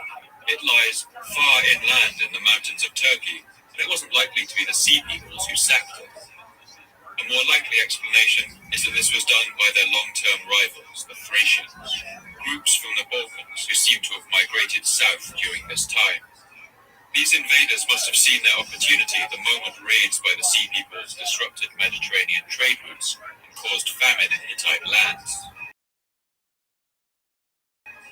And perhaps a key part of understanding which states of this era to build their allies to help them out when they were threatened. But if a crisis like the attacks of the Sea Peoples happens across the whole region, everybody's military forces down. A line previously kept everyone safe was active. No one could come to anybody else's aid. One great example of this happening is in Babylon City, one of the most powerful of the region, mentioned at great length in the Bible, and located about 100 kilometers south of modern Baghdad. At the time leading a lapse, Babylon was ruled by a dynasty known as the Kassites, who for 500 years had ruled the great ancient city. The Kassites had long depended on their allies in Assyria and the coastal regions to help defend it. But now those nations were busy defending themselves, and Babylon stood alone.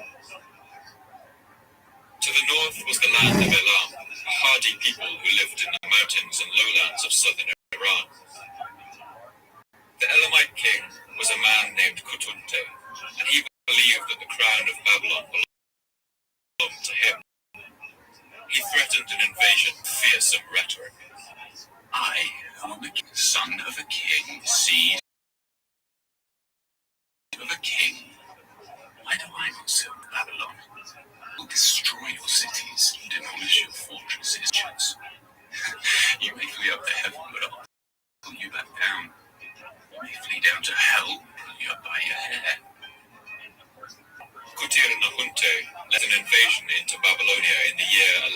58 BC. With all its allies, Babylon stood alone, and the invasion succeeded. Kutir-Nahunte went on to do most of what he laid waste to the land. While Babylon burned, its last Kassite king was led to Elam in chains, along with the statue of the Babylonian god Marduk. And the theft of this statue seems to have traumatized the Babylonian people more than the loss of their king. Babylon was sacked and left in ruins. One sacred Babylonian text, the Naboo-Kuduri-Usur, recalls the terrible vengeance of the Elamite. And his grievous sins worse than all his fathers had committed. Like a deluge, he laid low all the peoples of Akkad, Babylon, and all the noblest cities. And these examples show that the situation in this region isn't quite as simple as that classic alien invasion style scenario I had you. In Hollywood, the writers always imagine the world coming together to fight the outside threat. It makes a better story when we get to hear some inspiring speeches. But the example of the Bronze Age collapse shows us that it's just as likely that if aliens ever arrive and begin blowing things up, some might see that as an opportunity. The Bronze Age is of large states successfully defending themselves against the smaller states at their borders with less complex societal structures. And part of the collapse that ensued is perhaps also down to the increasing power these smaller, less complex nations. During the Bronze Age, areas like Egypt, Mycenae, and Hittites had monopolies over the production of weapons, the importation of horses. Complex states simply couldn't compare it. But the power of these smaller states was beginning to grow at this time due to one thing that would bring the Bronze Age to an end forever was iron.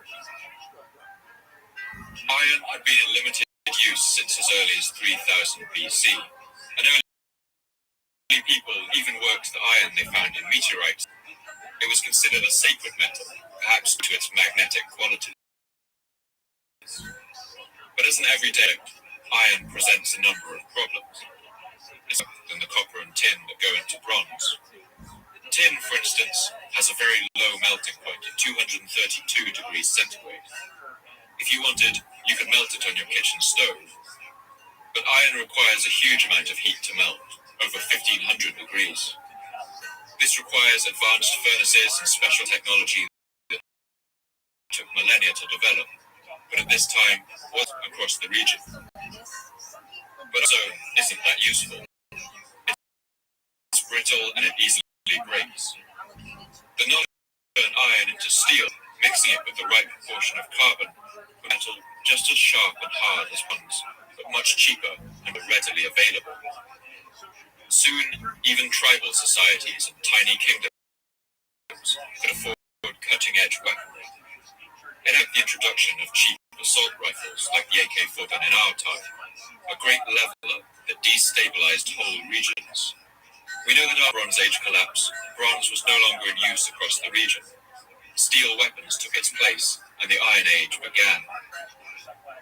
Armies of chariots, such as Egypt employed, gave way to armies of massed infantry. And some historians point to this factor alone as the great shift that caused the collapse of so many societies. So this is another theory, that the sea peoples and other tribes on the land, newly armed with iron weaponry, were a significant element in the collapse, and certainly sacked some cities themselves. But a large part of the destruction was also due to opportunistic wars and infighting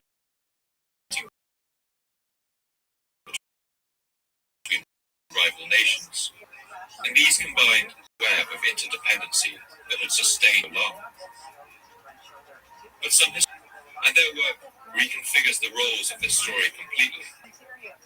They ask, what if the sea peoples aren't the villains in this story?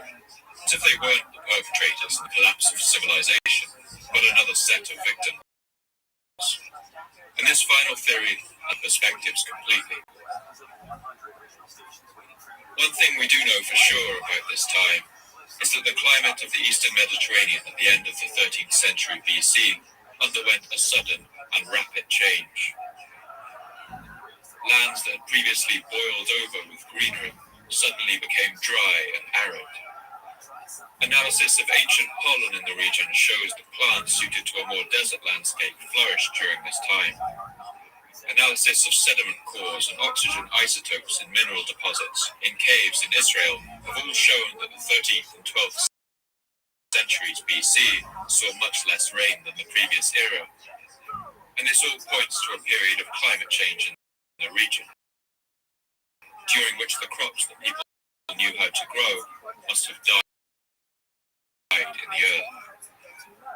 Alongside this scientific evidence, we can see marks of severe droughts. The Hittites in their dry, stony mountains were hit particularly hard. Letters write about sending large quantities of rain up to the hill roads to feed mighty cities like Hattusha, and the crisis seems to have lasted a long time. In the mid-13th century, one Hittite queen sent a short but dramatic message to the Egyptian pharaoh. I have no grain in these. Another tablet sent from the Hittites is equally telling. Did you not know there was a famine in my lands? Elsewhere, letters sent from a servant who was a merchant in Ugarit show that there was a famine in the city of Emar in Syria at the time of its destruction. There is a famine in your house. We will all die of hunger. If you do not quickly arrive here, you will not see a living soul from your land. And I want to make it clear that there had been droughts in the region before. It was simply a fact of life for people living in this reality of the Bronze Age. But the climate change that occurred around seems to have happened so quickly and been so dramatic that I've been looking far afield for an explanation. And to get to the bottom of why this happened, one answer might lie nearly 4,000 kilometers to the north. Let's zoom out and soar around the globe, across Europe and the stormy waters of the North Atlantic, until we come to rest on the slopes of the snowy mountains of southern Iceland. This is a harsh landscape, a snowy tundra over which the shadow of an enormous volcano looms. It's one of the world's most active volcanoes. In the ancient and medieval imagination, Hekla was thought to be the gate to hell and the prison where the traitor Judas was tormented. The Cistercian monk Hébert of Clairvaux wrote about it with particular colour. Mount Etna, the renowned fiery cauldron of Sicily, which men call Hell's chimney. That cauldron is affirmed to be like a small furnace compared to this enormous inferno. So can it be a coincidence that the cataclysmic eruption of Hekla we know about was the one that took place sometime around the year 1100 BC, right as the Bronze Age collapse reached its height? This eruption is known as Hekla 3. It threw nearly 7.5 cubic kilometers of volcanic rock and covered the sky in a dark shroud of dust that would have lasted for years after the event. In Ireland, done on bog oaks, those are trees half fossilized in marshy waters, have shown that for 18 years after the eruption of Hekla 3, the trees barely grew at all. Across the Atlantic in the United States, bristlecone pines, the oldest living trees on Earth, still show similar records of this time of darkness and cooling, which seems to have lasted about 2 decades. And the effect on our region would have been dramatic. Crops would have failed, soils would have blown away, and more than that, the dark cloud that seemed to hang over the sun would have spoken to people of something dreadful on its way, a punishment from the gods, and perhaps, as people looked up and saw the sun pale white through the haze, they must have asked, what did we do wrong? Why have us? And why haven't our king? When we dig into an archaeological site structure, we can never really tell who it was who burned this building, destroyed this wall, or buried the city in rubble. Some now think that some of the destruction of the Bronze Age, so with the people. The spread empowered these mobs and allowed them to arm themselves with sea outside of a professional army. And I don't want to do too much speculation, but with famine, drought, and disease spreading, I think there's a good chance that the citizens of some of these ancient empires simply rose up and burned their own cities to the ground. And the thing is, if we buy the theory of the Hekla 3 eruption, it forces us to reevaluate our portrait of the sea peoples as a marauding armada of destruction. Were the souls, in fact, refugees in a situation? You were a citizen of an island in the Mediterranean, say Sardinia. One year, the sky turns dim. The sun peeks through the grey haze, pale white. Drought soon follows, and the crops no longer grow. Starvation begins to set in on your island. Chaos begins to... There are riots for food, where people are saying the gods are angry, that the world is dying. This year at harvest time, the same thing happens. The sun is still weak, and the crops still don't grow, and now waves of people begin arriving in your lands. Hungry people from the far north, where the sun is even dimmer, where the worst winters in living memory are ravaging the lands, when nothing grows. What do? Do you stay and hope the sun comes back? Hope the crops grow next year? Do you hope that your new and hungry neighbors are friendly? Or do you band together? My guess is that you do one of the things you do best.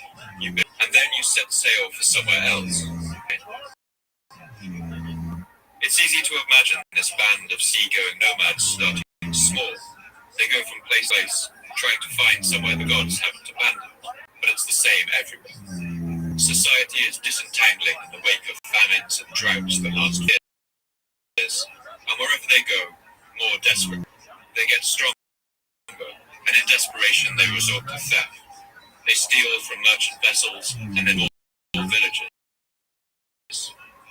They capture prisoners and gain new recruits, grows until it becomes truly overwhelming, an army of the sea.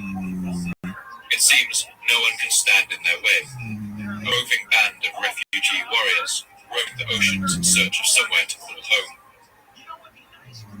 I find this portrait of the sea peoples the most convincing. I think it makes sense of their mystery. How such a vast force of diverse peoples suddenly looms out of the sea with seemingly no direction, no leaders, and no command structure. If this portrait of them is true, then the sea peoples must have been anarchic, probably changing leaders just to loot and burn. And those of the Nile Delta and the hand pharaoh Ramses III, they must have felt the hopelessness of their situation bear down on them. They brought so much destruction to the homes of others, and for a gamble to seize the lands of Egypt had failed. If this sounds like too much, then I should at least escaped total destruction in the marshes of the Nile. One of the groups that made up their wandering army seems to have settled down in the region of what is today Gaza in Palestine. There, they put down their roots as a people. They were known as the Pelasat, who the Hebrews later called Pelashet, and we today call Philistines. They would come to be remembered as one of the great rival nations to the king of Israel.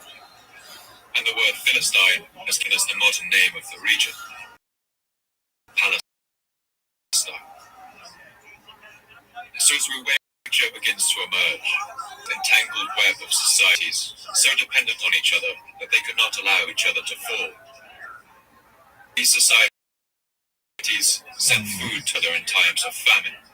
They sent artists and artisans to work on each other's palaces. Merchants took luxury goods between the markets and their great cities. And while this interdependency was a strength, it was their greatest weakness. With the climate changing and people from the lands fleeing, perhaps invaders landing on their coasts, this interdependency began to come apart at the seams. One by one, these great civilizations fell. The trade routes that had sustained them fell apart, and the basic necessities that allowed their empires to continue were no longer available. Meanwhile, the spread of iron weapons allowed smaller, less complex kingdoms to amass vast hordes of infantry and challenge the typically chariot-based warfare of the previous era. Rebellions seem to have rocked at least some of these nations, further weakening them and toppling them over into chaos. The events of the late Bronze Age remind us just how agile a thing civilization is. It reminds us that in our world today, we are not isolated nations, but we too live in a complex and interdependent world. But once war and peace are set into action, we contain its consequences. Think about how it must have felt to be a person alive at this time, to see the collapse of so many great civilizations all at once, to pass from a golden age of civilization and of rubble and ruin.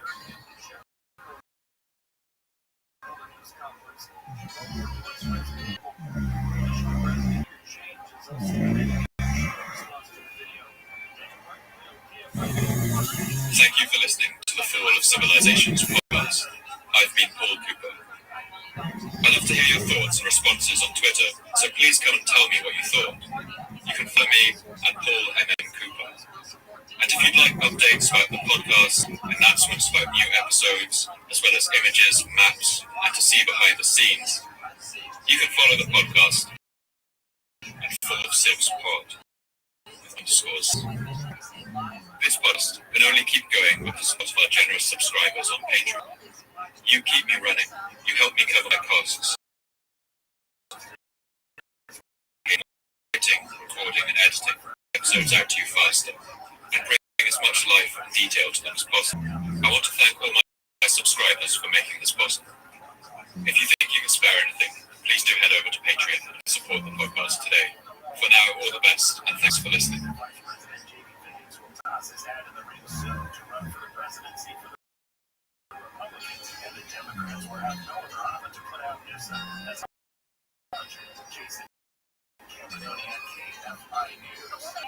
San Jose has had hundreds of oversized boxes. ABC Saddle's company was trying to ship her a fake leather car seats with the wallet's home as the return address for people sending the products. So bad, boxes didn't cover her front doorway. Even get my mother in the house. She said she's contacted Amazon countless times, but the return packages just keep coming. Amazon says it will take care of the problem.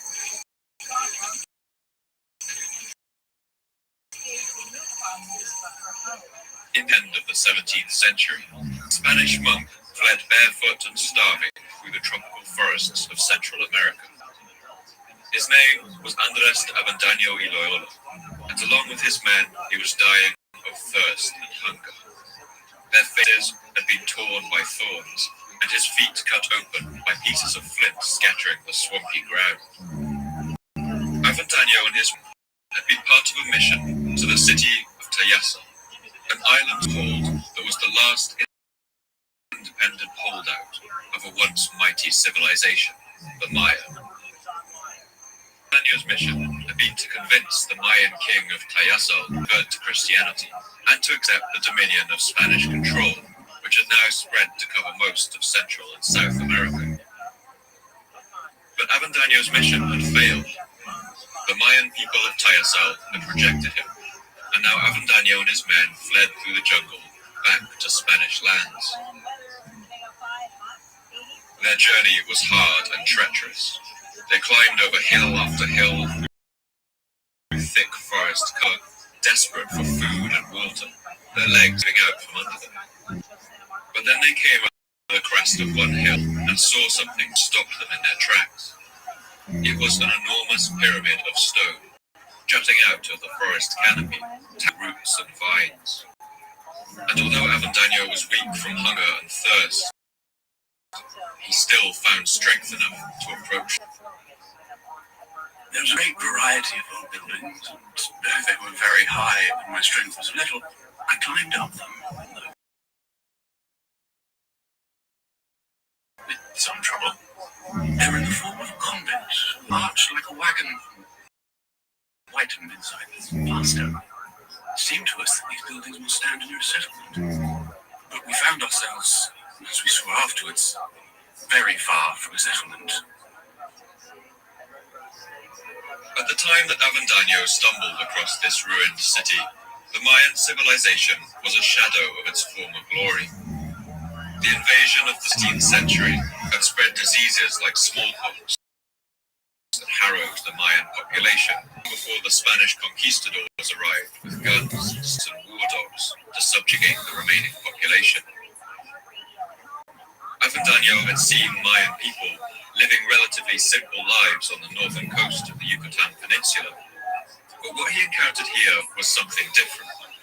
These were the ruins of a city that rivaled the ancient capitals of the Old World in size, magnificence, and grandeur. Avendaño couldn't have known it then, but he had stumbled across the ruins of the great Mayan capital of Tikal. For centuries, Tikal had ruled a vast empire, conquered its enemy and raised monuments of astonishing size and quality. And Tikal wasn't alone. It was just one of Mayan cities that had flourished in this region, giving birth to a thriving and colourful culture of arts and literature. And then, over 500 years before any European first set foot on the American continent, this complex society had collapsed. The great city of Tikal was abandoned, along with every single other city in the area. After this catastrophe, the forest swept in to reclaim the stones of Tikal. Its imposing pyramids were left to crumble one by one into the earth. And the story of exactly what happened is still one of humanity's greatest mysteries.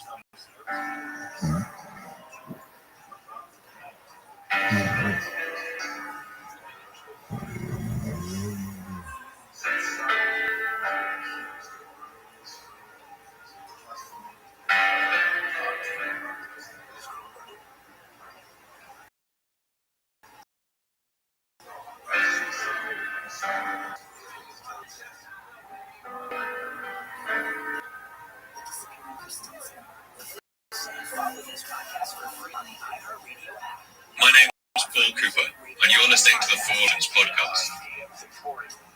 Every episode, I look at a civilization of the past that rose to glory and then collapsed into the ashes of history. I want to ask, what did they have in common? What led to their fall?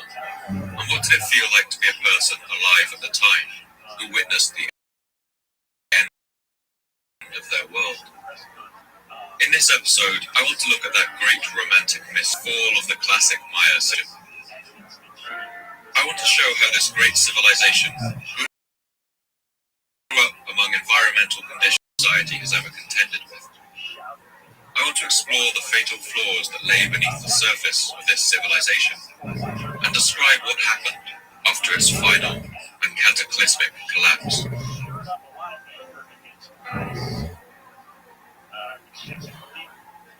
Despite Avendaño's encounter with the ruins of Tikal, the legacy of the Mayan civilization didn't really capture the world's attention until the early decades of the 19th century. This is down to the work of the American writer and explorer John Lloyd Stephens and his artist companion Catherwood. The pair had traveled together for 2 weeks through the deep Guatemalan interior, following rumors that the ruins of an ancient city lay somewhere in the jungle. They traveled in greater comfort than Avendaño, but their journey was still difficult. They were beset by mosquitoes and the constant mud of the seasonal rains. But as they rounded a bend in the river, they came across a sight that Avendaño would have recognized. It was the top of a towering pyramid, just above the trees. We ascended by large stone steps, perfect, and another thrown down by trees which had grown up between them. We followed our guide through the thick forest, among half-buried fragments, to 14 monuments, pedestaled by enormous roots. Another locked in the closeness of branches of trees, and almost lifted out of the earth. Another hurled to the ground, and bound down by huge vines and creepers. The only city were the noise of the monkeys. Stevens and Catherwood bore over 40 sites around the Yucatan Peninsula, and the book Stevens wrote, illustrated with Catherwood's detailed lithographs, created a sensation around the world. Until then, it was thought that only old-world civilizations like Egypt or Babylon had built cities of such magnitude and elegance. People of the time simply refused enormous constructions had been built when the relatively simple existence in America and called themselves the Maya. 19th century experts flocked to the news, proclaiming that ancient Egyptians, Indians, must have crossed the ocean from the old world and built these towering pyramids here in the forest. Some even suggested that they had been built by the mythical lost tribes of Israel, or even the inhabitants of Atlantis. But at the time, Stevens caused something of a stir. He was the one who had most extensively explored these ruined places, and he claimed the product of the Mayan people. Working our way through the thick woods, we came upon a square stone column, about 14 feet high and 3 feet wide on each side, sculptured in bold relief. These were works of art, proving that the people who once occupied the continent of America were not savages. Stevens insisted that these vast ancient cities had been built up over centuries by an advanced society indigenous to the New World. To him, his ruins told that story clearly enough. But of course, they also told another story. It was the story of a catastrophe that had few precedents in human history. The dramatic, wholesale collapse of an entire advanced society. In the romance of history, nothing ever impressed me more than the spectacle of this once great and lovely city, overturned, discovered by accident in the trees. It did not even have a name to distinguish it. Today, we do know the original Mayan of these cities, and that's due to tireless work of archaeologists who painstakingly decoded the Maya's written language. But before we dive into describing the collapse of the classic Maya civilization, I think it's worth pausing for a moment over how much of a miracle it is that any of this writing still survives. The Maya were a literate culture. They wrote on books made of bark paper or deer skin, using reed pens and conch shells as inkwells.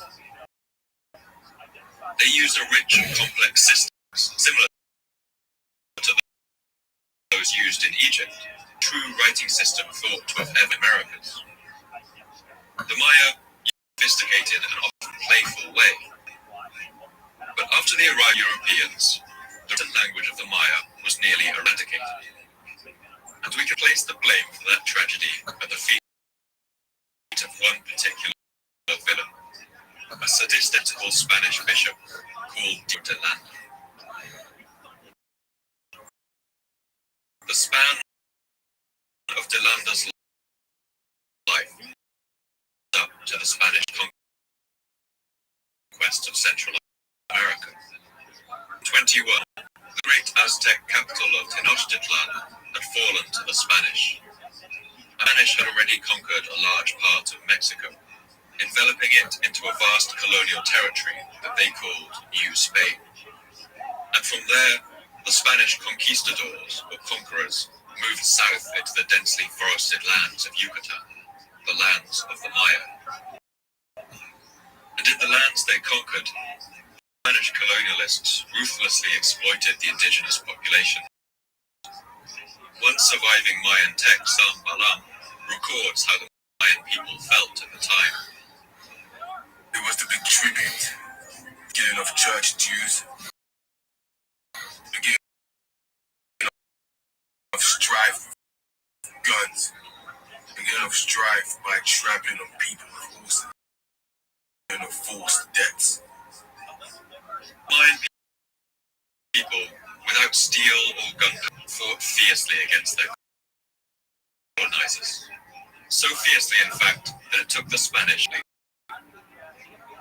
As the conquistadors advanced into the Yucatan, the Maya fought guerrilla. Their fighters were protected only by padded cotton armor, armed with stone weapons and flint spears. But they ambushed Spanish soldiers with great effectiveness and laid spike traps for the Spanish horsemen.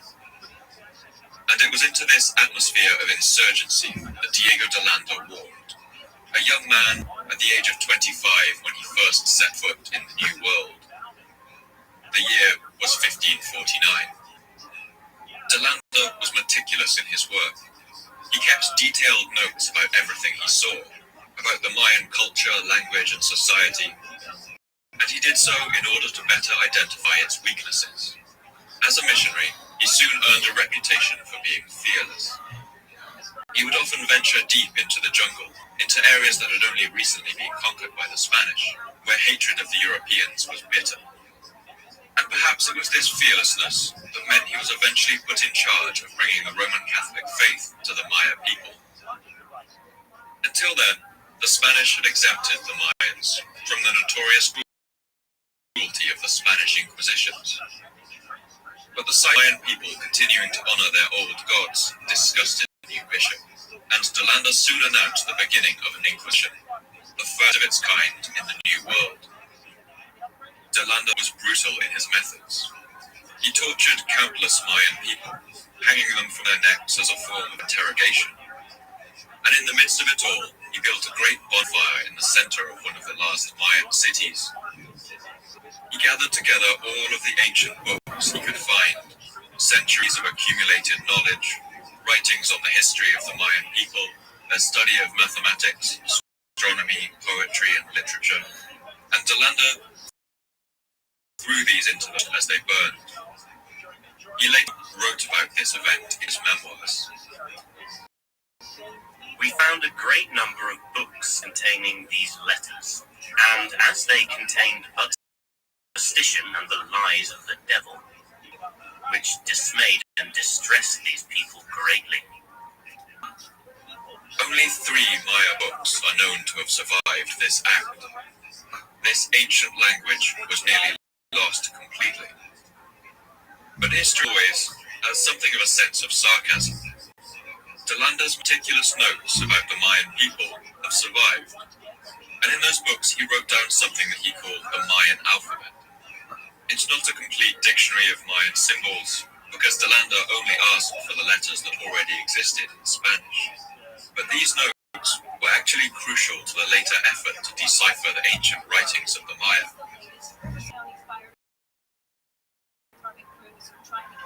So this is one of the first ironies that gather around the story of the classic Maya collapse, that much of what we know about language is down to the very man who tried his hardest to eradicate it. And as more of this language is gradually decoded, we've learned a huge amount from the inscriptions that the Maya wrote on pottery on their plastered walls, that they carved into bone and shell, or chipped onto the walls of their temples and palaces. These inscriptions have transformed our understanding of the society that once ruled the Yucatan Peninsula. We now know that Avendaño and Sons were right, that when the Spanish arrived, the Maya were already an ancient culture. They had built vast cities and monuments to rival any in the old world. And then, like so many civilizations, their golden age had passed. Over 500 years before the first European ever set foot on the American continent, the whole of Mayan civilization, over 40 large cities and countless people, had collapsed.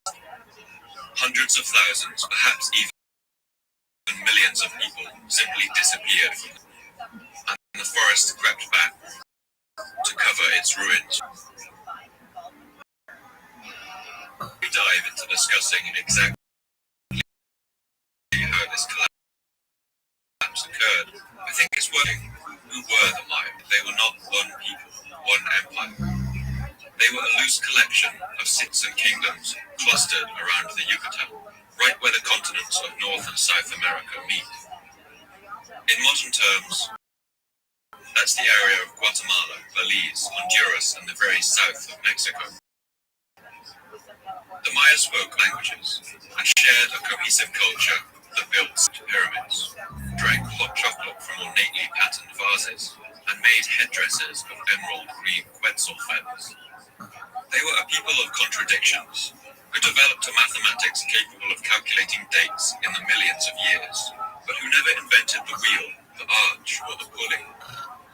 They gave themselves colourful names that drew from the natural world around them, like Lady Sharkfin, True Magician Jaguar, Double Bird,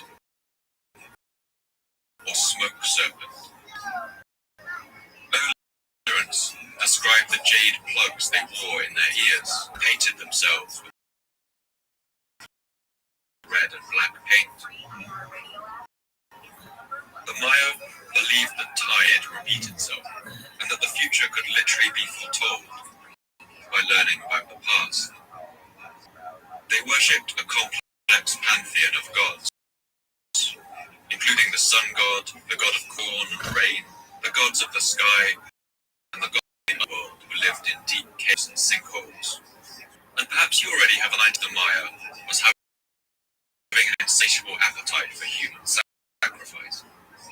Modern films like Apocalypto, but we should be cautious about how we approach that subject. For centuries, garish stories of human sacrifice formed the cornerstone of European propaganda and their justification for the theft of Mayan land. Evidence shows that ritual killings did feature in Mayan society, but it was usually limited and small scale. And as we've already seen, the Europeans would be just as. The Mayans famously played. One Spanish writer called Herrero wrote one account of this sport in the New World. The king took much delight in seeing sport at bull, which the Spaniards have since prohibited. Bull, a tree that grows in hot countries. Though hard and heavy to the hand, it did bound and fly as well as our footballs. And if we knew nothing else about the Maya, the colossal ruins they left behind would be enough to prove ingenuity. But when you acknowledge the environmental challenges the Maya faced in Guatemala, you really achievement. The Yucatan Peninsula shelf of limestone of a sort called karst.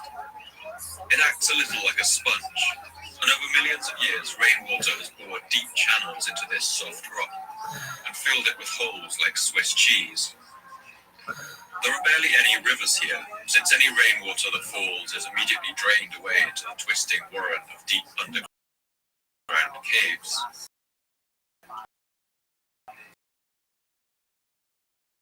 Instead, the water gathers in vast by echoey cave walls, often overgrown with vines and creepers. These were sacred places where you could access the underworld and its gods, but they were also crucial to this civilization's survival. They were constantly battling to preserve water, and to this they dug vast tanks, plastering the bottoms of the cenotes to make them watertight. They built complex systems of water control that allowed water to flow from higher tanks to lower and to irrigate their raised fields. And in all of this, the Maya couldn't rely on four-legged health. In Europe and Asia, domestication of animals like the horse and ox was one great driver of civilizational progress. Even in the Andes, in Peru, Chile, or Bolivia, the presence of the llama allowed peoples like the Inca to carry heavy weights across long distances. But in the Maya lowlands, the only large animal was the shy and reclusive tapir, which they sometimes hunted for food. All transportation was done simply, using the simple technology of a strap that tied around the forehead. And another challenge was the inefficiency of Maya farming. Their staple foods like corn were very low in protein. The harsh landscape meant that agriculture was a constant battle against the forces of tropical nature. The soil in Yucatan is very thin, sometimes only a few centimeters deep before you reach stone. It easily loses its fertility or becomes washed away. The Maya largely relied on hacking and burning the forest away in patches in order to grow a few rounds before letting the tropical forests rush back in to reclaim the land. And the storage of food was a problem too. In the humid environment of Guatemala and southern Mexico, it was difficult to store corn for more than a year before it started going moldy. And one final point before we move on is that for most of their history, the Maya were essentially a Stone Age society. Copper working began in Mexico in the long before contact with Europeans, but it trees to work its way down to Mayan lowlands. The Maya never worked iron or mixed copper with tin to make bronze. To cut and carve stone, they used blades made of obsidian, a kind of volcanic glass that forms an incredibly sharp cutting edge when properly worked. So every one of the great pyramids and temples you can see today was not only constructed without animals and pulleys, but also carved in all their ornate intricacy without metal tools. But despite these challenges, the only great civilization to ever arise in such harsh conditions. The earliest signs of the Mayan civilization began around the year 1800 BC, nearly 2,000 years before the beginning of the Christian calendar. From this time, Mayan people domesticated maize, beans, squashes, and chili peppers, as well as the cacao bean, which they used to make a rich drinking chocolate. The inscription on one ornate from the city of Masham, called the Vase of the Seven Gods, was drunk in celebration, and new groves of trees were planted on special occasions, like the birth of a young prince. This tree fruit of a new grove of trees. It belongs to the smooth-skinned sprout, young boy who listened. Sighed Lord Jaguar, the owner of the trees. The Mayan world was essentially divided into two zones, the highlands and the lowlands. The highlands were of crucial importance to the Maya, a spine of rocky mountains covered with pine forest, the following of the continental shelf. In those cool hills, the Maya found obsidian and the greenish, precious, marvelous trinkets. And the highlands were also home to the quetzal, a bird with bright emerald green feathers that the Maya used to create headdresses for their kings and priests. And if you stood in these highlands with your back to the Pacific Ocean, you would see ahead of you a flat, undulating plain stretching out into the distance. 400 kilometers away, the peninsula curving Atlantic coast, broken with these and lagoons. And it's within this basin that all the great wealth of Mayan seeds rose. This was a network of societies that looked a little like the classical Greece of Athens. The Medici family in Florence, the Doge in Venice, different centers of power all sharing a common culture, but in constant hot power. In Mayan conceptions of the universe, the gods created previous to the current one, each of them resulting in failure. They believed themselves to live in the fourth world. When the Mayan cities of the classic period began to grow and thrive, there had already been a number of rises and falls. But through the 3rd and 4th centuries, Mayan cities began to grow with astounding speed. And for much of the Mayan classic period, the largest and most powerful of these was the city of Tikal. When the fugitive monk Avendano stumbled across the ruins of Tikal, it's clear why they had such an effect on him. Because Tikal is home to some of the most spectacular ruins in the Mayan world. Its limestone temples tower up to a height of 64 meters, or 22 stories, almost as high as the towers of the Brooklyn Bridge. These temples sun god, and originally painted a brilliant deep red. When making the first Star Wars film, George Lucas used Tikal as the setting of his rebel base on a moon of the planet Yavin. And it's not hard to see why. Today the ruins do look otherworldly, the tips of those ancient pyramids above the trees. Also one of the Mayan cities whose history we understand the best. A long list of its rulers has been discovered, and excavations have uncovered the tombs of those same rulers. Archaeologists now believe that this city may have held as many as 90,000 people during its height. But to understand the history of Tikal, we also have to introduce another huge player in this region. And this player stands as a shadowy force behind much of what occurred in the Mayan world. This was the city of Teotihuacan. Teotihuacan lay over 1,500 kilometers away in the Valley of Mexico. It was a vast city of stone pyramid, today much of it buried beneath the urban city.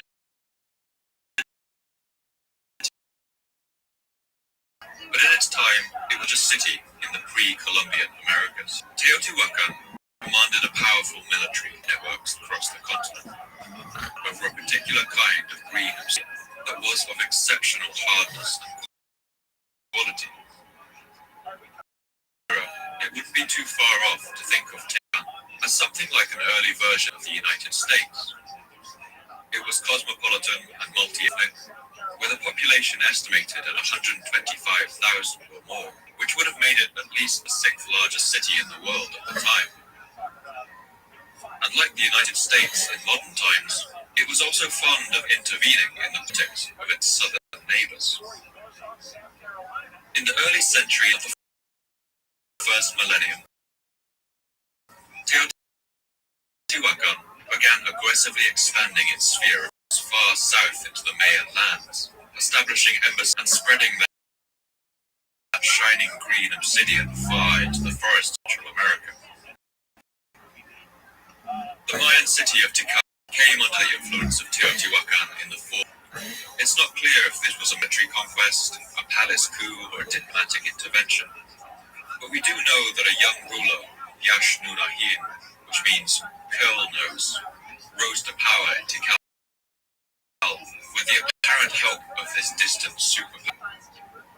One stone carving in Tikal shows King Curlnose being crowned, whilst look on, carrying distinctive dart throws.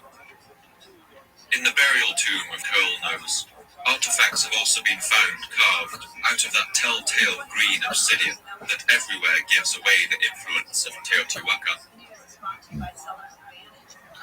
One remarkable image, carved on a pot from Tikal, shows just how this cultural exchange happened.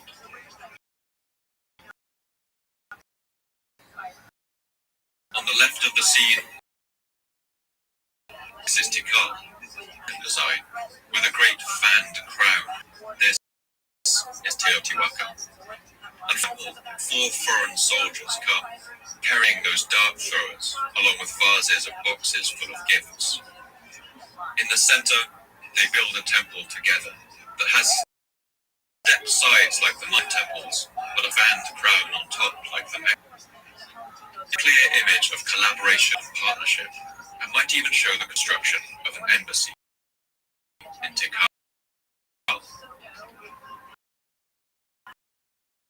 Is this harmonious image an accurate portrayal of the city?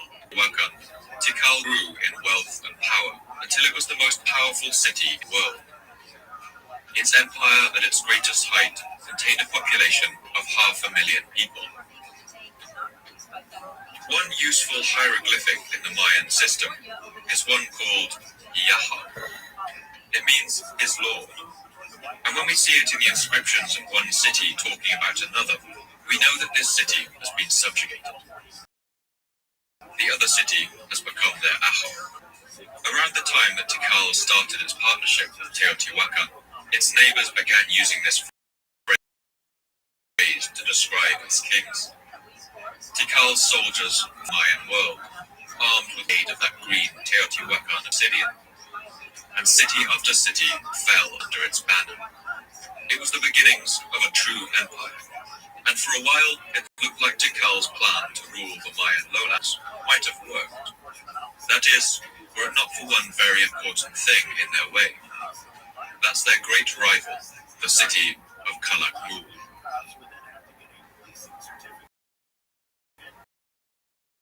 Calakmul was a city with a very... It too was building an empire, and in every dominion it conquered, Calakmul's people marked the site with its emblem, a snake head, which in the Mayan script makes the sound ka.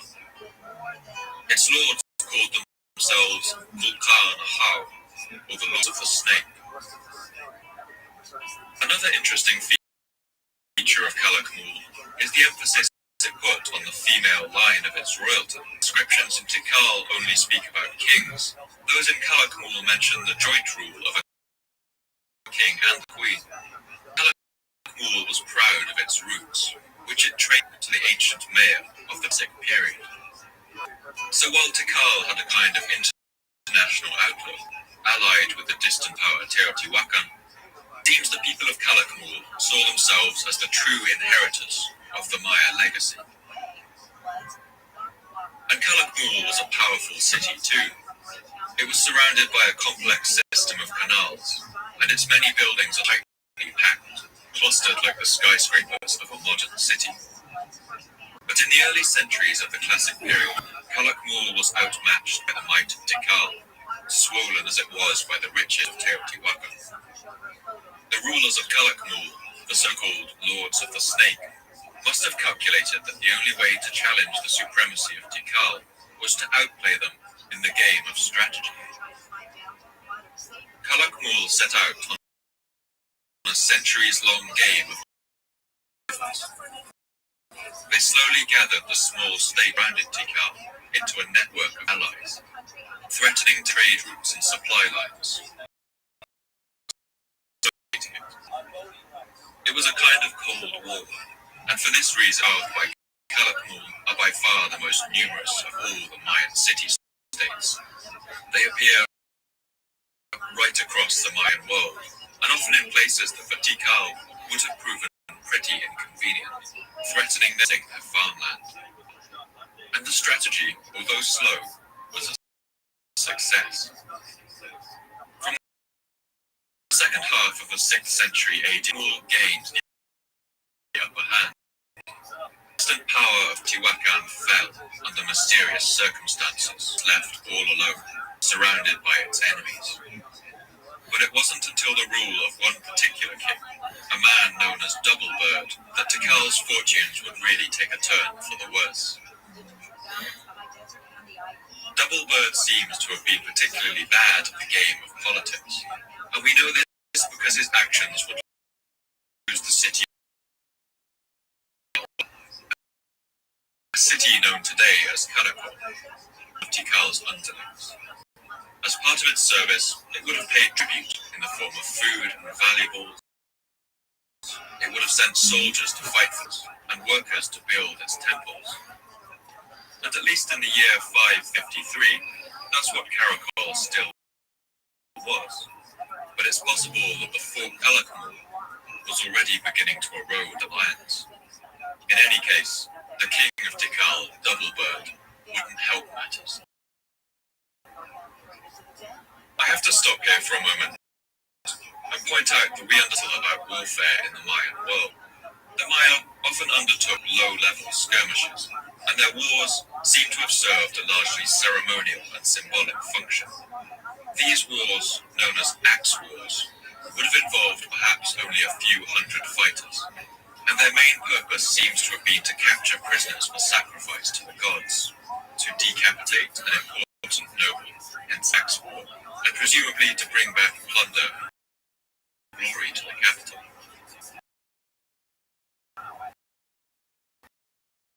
The Mayans' different kind of war was undertaken, which had a more brutal and all-encompassing nature.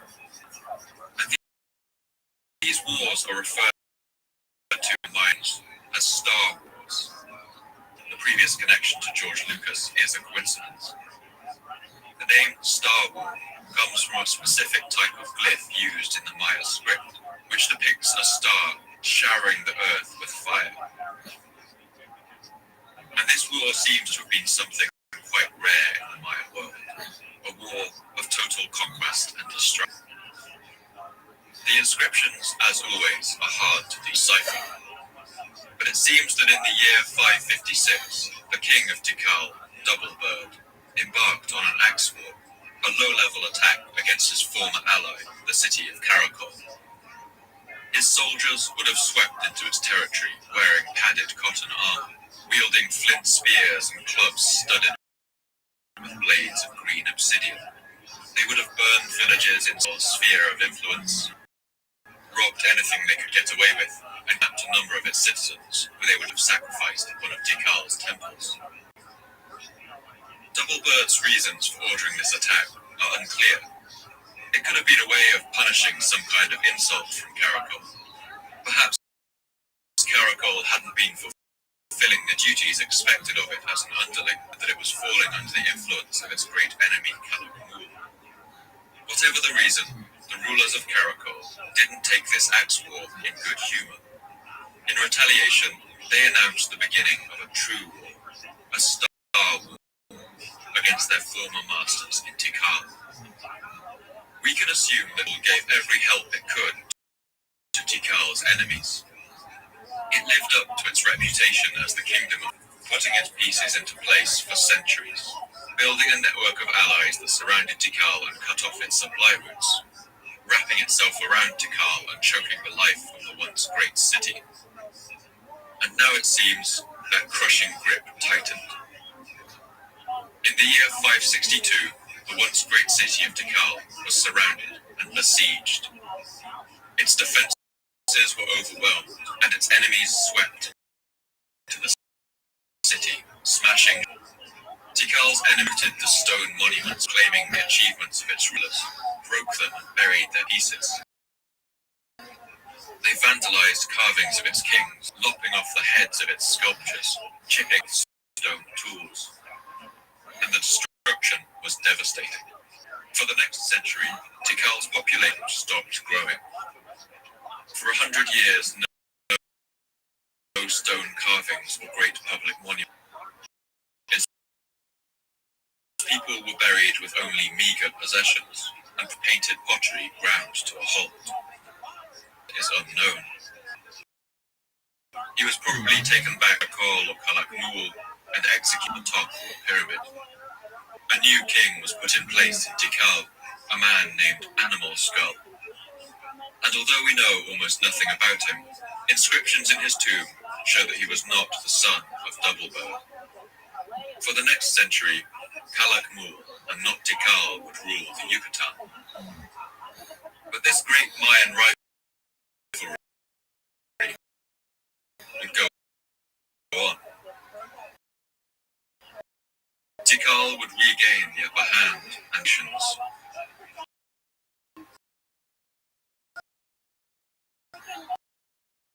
But it wasn't war that caused the collapse of the Mayan world, not entirely. To get to the root cause of this collapse, we will have to look at how much of its civilization and the tensions and conflicts that would ultimately tear it apart.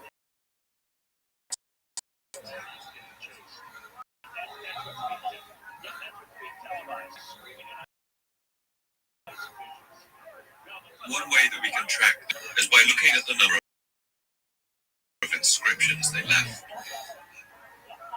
The Maya erected new temples, palaces, and carved monuments. So we can see that around the 500, as the classic Mayan period just got started, the number of dated monuments was quite low. In the city of Copan, for instance, there were only 10 built in the year 514. But as the years went by and Mayan society grew, the number of monuments in Copan skyrockets. It increased to 20 per year just a century later. And by the end, the collapse set in.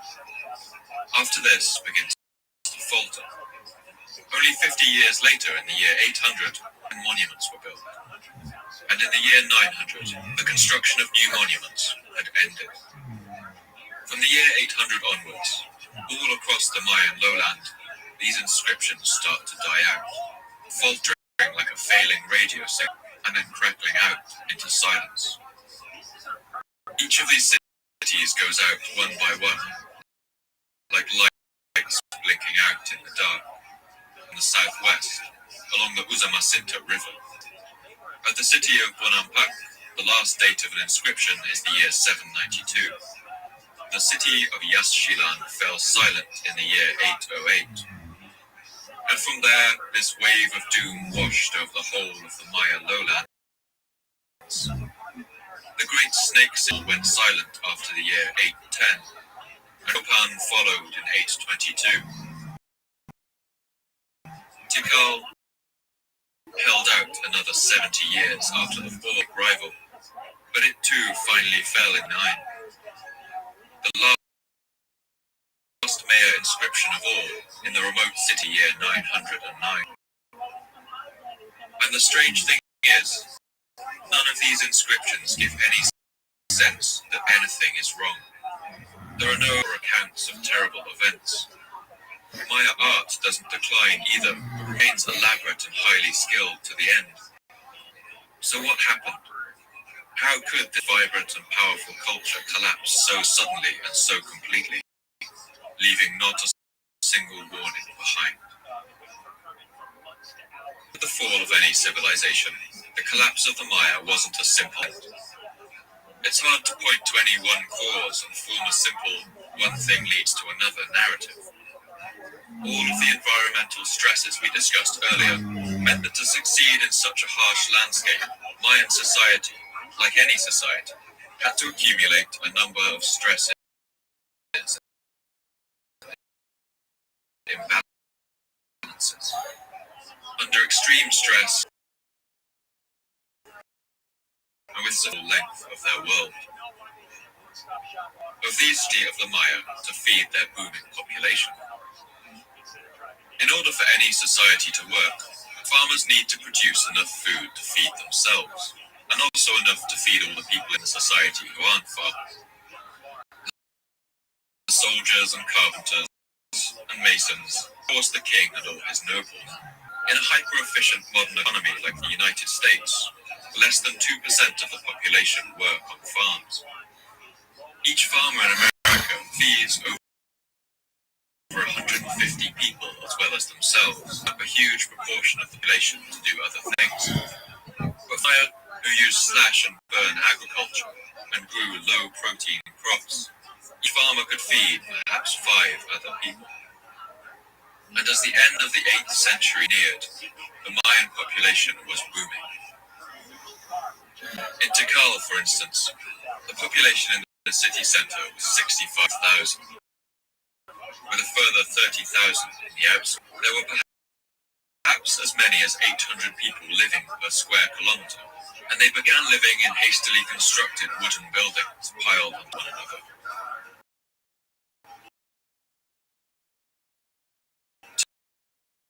Today, when we walk through the spacious plazas teeming with dense residential populations, and as the portion of the Maya lowlands exploded, the demands on its agriculture increased.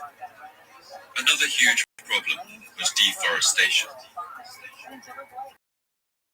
Because of what we've seen of the overgrown ruins of Maya, we have a romantic idea of the Maya as a people who live lives beneath the jungle canopy.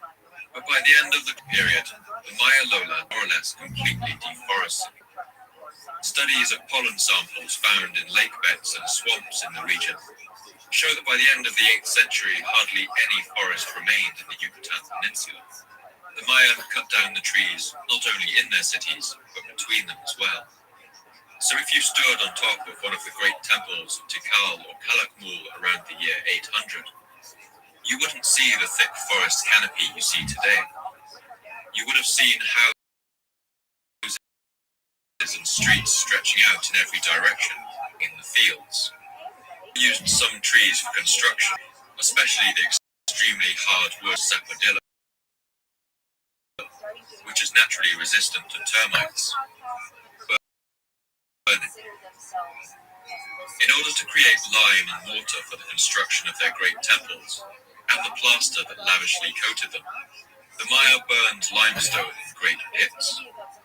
This intensive industrial process would have used up a great distance, and the forest land would then have been given a culture. But you can't grow crops on on a patch of soil endlessly. The nutrients and minerals that plants depend on soon get depleted unless the soil is given time to rest. The Maya, just like slash and burn farmers today, must have understood that the soil needs to be given long fallow periods between growing. The ground needs to return to nature to regain its nutrition. But as the demand for food from the population increased, it's easy to imagine that the farmers were placed under increasing pressure.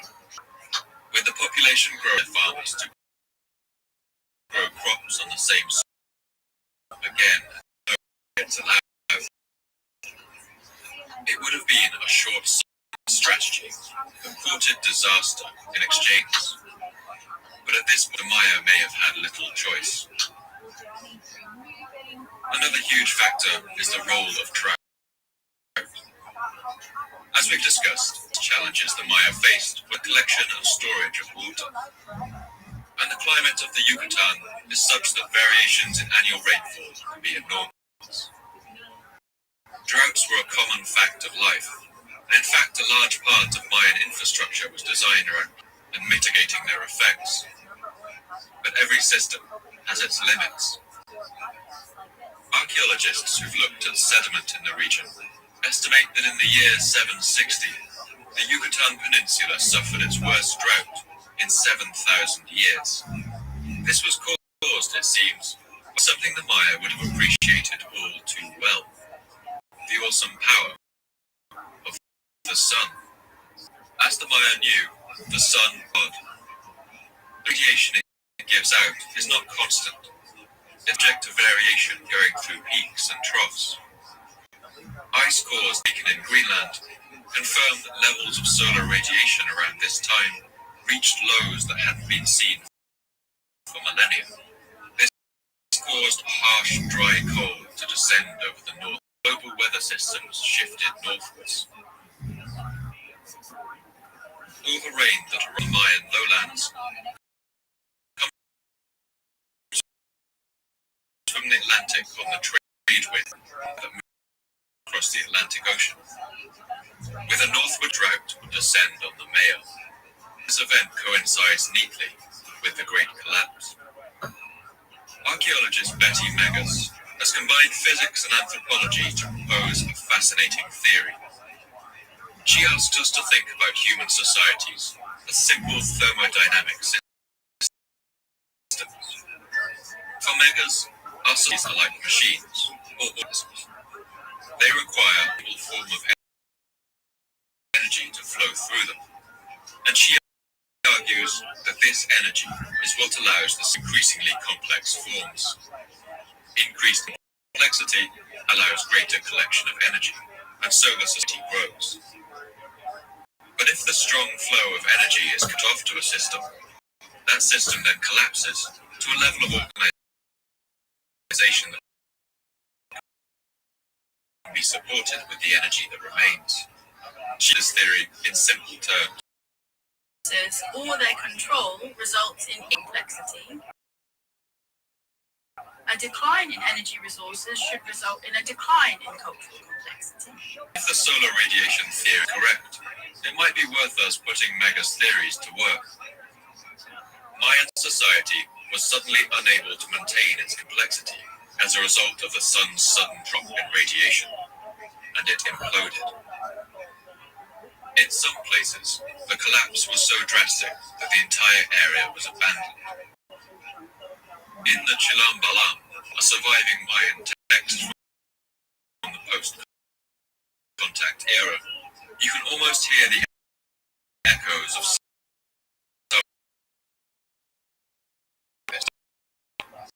when our rulers increased in number and introduced a drought. The hues of the animals burned, seashore burned, a sea of misery.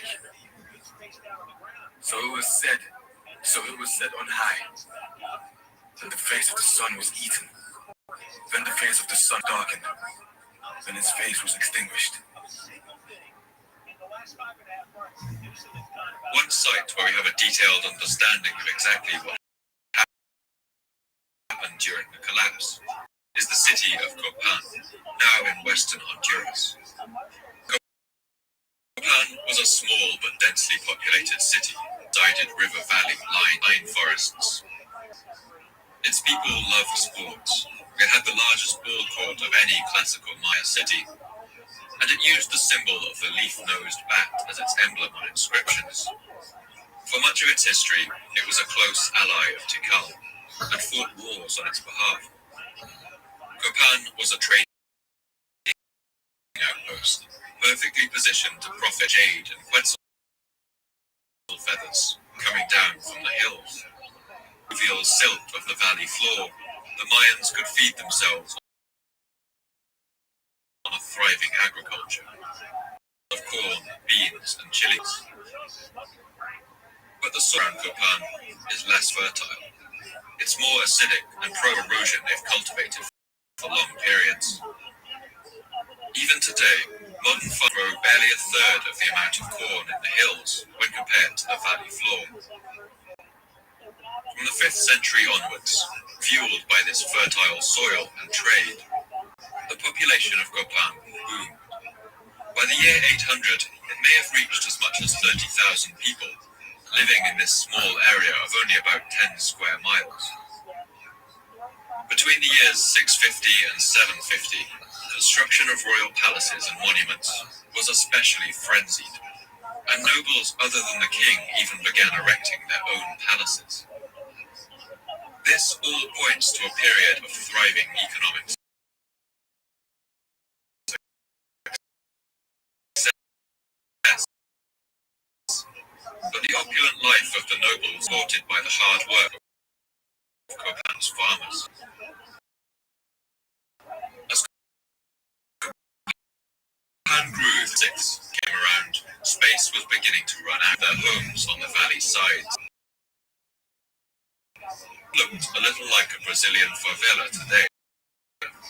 Houses climbing on top of each other on the but these dwellings were inhabited only for about a century. And the reason for that can be seen in the layer of sediment that today covers their floors.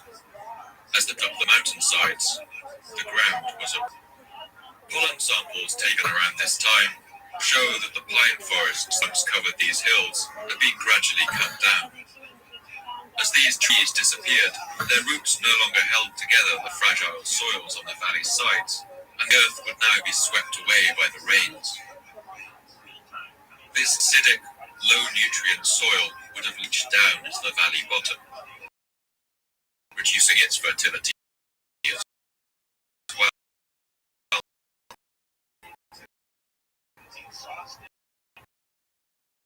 And as the hills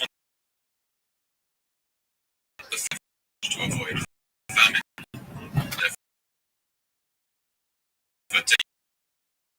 even further, farmers would have likely fought the last remaining pocket. Analysis of skeletal remains from Copan paints a chilling. From the year 650 onwards, signs of disease and nutrition among its residents increased, became porous and weak. Their teeth showed lines. And these signs of ill health showed up of rich nobles and kings too. This was much worse. And when times were hard in Copan, it's likely that the common people would have blamed their rulers. In the Chilam Balam, one of the few surviving Maya texts, we can see this connection between the king and the natural world explicitly. This is the first question which will be asked of the chiefs. He shall ask them for his food. Bring the sun, said to the chiefs. Bring the sun, my son. Bear it on the palm of your hand to my plate. The Mayan system of rulership is, you support the king's lifestyle, and he will protect you.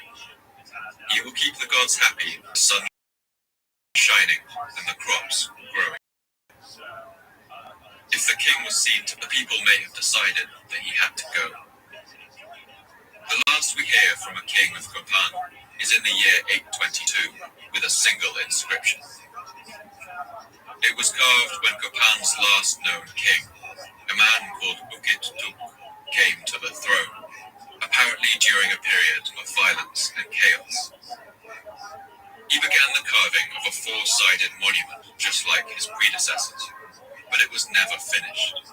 One side shows him being crowned, the next is half carved, but the remaining two sides are blank. It's as if the carver just got up one day in the middle of his job and left. Whoever Ukit took was support to keep the idea of royalty alive. 3 decades later, in the year 850, the royal palace of Gopan was burned, and history in that city came to an end. With the collapse of chaos followed in Gopan, but the Pogan didn't leave all at once. In the year 950, a full century after the burning of the royal palace, there were still roughly 15,000 people living in the valley bottom, about half the number at its height. But the population continued to dwindle, and by the 12th century, there is no sign of any inhabitation in the valley. Pollen samples show that past this point, the forests crept back to recover the ruins of Kopan. At Tikal, we don't have the same level of detail, but we can trace at its monuments and inscriptions. During the mid-8th century, Tikal had once again the upper hand over its enemy, Kalak Mul. And with its return to glory, Tikal boomed to an impressive height. As it consolidated its power over the region and gave allies back under its protective umbrella, Tikal also embarked on a burst of construction the likes of which it had never seen. Almost all of Tikal's great temples and pyramids date from the second half of this century. But as the year 800 rolled around, all of that would come to an end. By the mid-800s, it's clear Tikal was coming apart. Its vital allies were now putting up monuments of their own, proclaiming themselves kings of smaller provinces, rather than servants of the great king in Tikal. Monuments began going up in Washington first, asserting their independence from Tikal, and in Ishlu and Jimbal in the north, the same thing was happening. Tikal's dominion was fracturing into a mass of small kingdoms. And what's worse, the kings of these kingdoms often referred to themselves on their carvings as the Holy Lord of Tikal. By the year 900, there was no longer a king in Tikal. There were no longer any people either. The city seems to have fallen into chaos, and the population drifted away. The walls of Tikal were abandoned. There's evidence that poor people in the city's outer districts moved in to occupy them. And a strange feeling for these Maya peasants, entering the royal palace for the first time and finding it abandoned. Must have walked its halls in all hands along its richly painted walls and carved stones. Common people seem to have squatted in the palaces for a century or more after the fall of Tikal. There are traces in a lot of what's called midden, scraps of broken pottery lay in the corridors of the once opulent halls. These common people also scratched graffiti into the plastered walls of these palaces, images of temples and animals, caricatures of people they knew. But the people who stayed here seem to have continued to revere the great temples of the city. They continued to worship the stone monuments of bygone kings, and even moved them at times to convenient places. But it seems they weren't able to what the inscriptions said. Some of the monuments they moved contained writing, and the people who moved them put them back into place down. This pattern was repeated around the Mayan lowlands. They made journeys to pay respects to the slumbering gods. One by one, all of the cities in the Mayan lowlands were abandoned. Give a sense of the scale of the catastrophe and the depth of the damage done to the environment, that no attempt was made at a single one of these cities to ever reoccupy them. The forests of the Maya lowland grew back, and it's thought that when the Spanish arrived at the end of the 15th century, the trees they saw covering land had only just recovered from that time. In all of this, a picture does begin to emerge of what happened during the classic Maya collapse. Damage to the environment and a period of climate change combined to cause a failure of agriculture, which led to people finally turned against their rulers, and the hierarchy of society collapsed. Chaotic and simple forms of life. Collapsed cities would have sent refugees fleeing to unting their own problems and causing a chain reaction that spread like a fire across the whole region. Perhaps if the Maya had ever formed a unified government, crises could have been averted.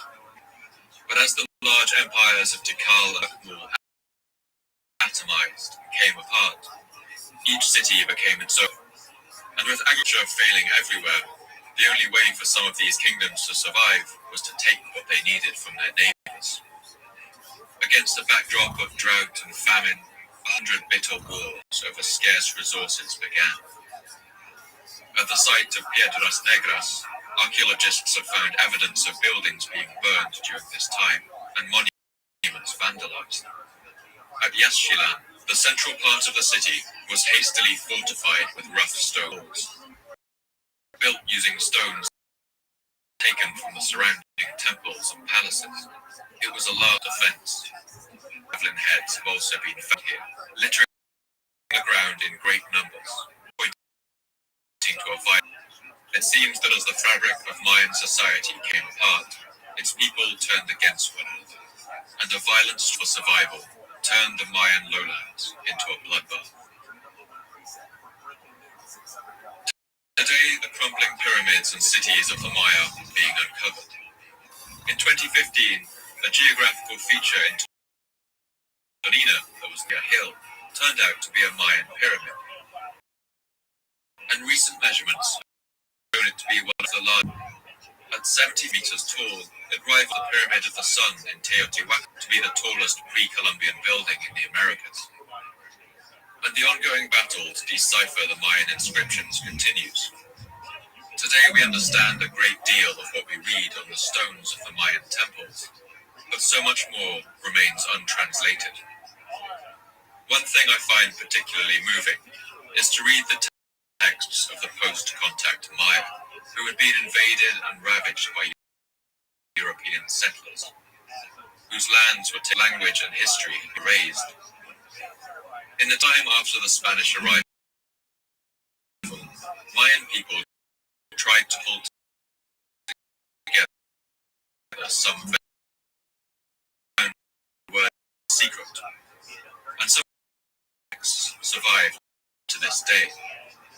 But it's a strange kind of survival. Their complex webs of reference, mythology, and symbolism. All the associations referred to or forgotten, once carried, have been lost. And so these texts, much as the crumbling stone pyramid, they stand as a silent loss of the whole world that will never again return. I want to end the episode by listening to an extract from one of those texts, called The Ritual of the Bacchus. It's an incantation written down by a Mayan shaman after being passed down through the ages from the golden age of his civilization. Today, without of the words, we can barely understand any of what the text means. But as you listen, I want you to think about what it must have felt like to watch this great civilization fall. To watch its great monuments, its palaces and ball courts crumble into the earth. Imagine the feeling of doom that must have crept over the whole world, over the wide plains stripped of their trees and scorched with the smoke and lime, over the hills and mountains where the Quetzal birds still called, and over the empty pyramids, slowly but unstoppably crumbling. Can't how this is the creator How, they say, is the darkness. Coming from the fifth level of the sky, the head of the dragonfly, the head covering its worms. It bit the hand of the unfettered creator, the unfettered darkness. It licked the blood in the sweat bath. It licked the blood in the stone hut. Now then,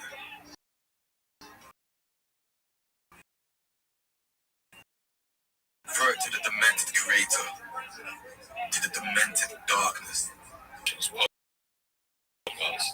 I've been Paul Cooper. I'd love to hear your thoughts and responses on so please come and tell me what you thought. You can follow me at Paul NM Cooper. Updates about the podcast, announcements about new episodes, as well as images, maps, and to see behind the scenes. You can follow the podcast at Fall of Sibs scores separating the words. This podcast can only keep going with the support of generous subscribers on Patreon. You keep me running, let me cover my costs, and you also let me dedicate more time to researching to get the episodes out to you faster and bring as much life and detail to them as possible. I want to thank all my subscribers for making this possible. If you think you can spare anything, please do head over to Patreon and support the podcast today. For now, all the best, and thanks for listening.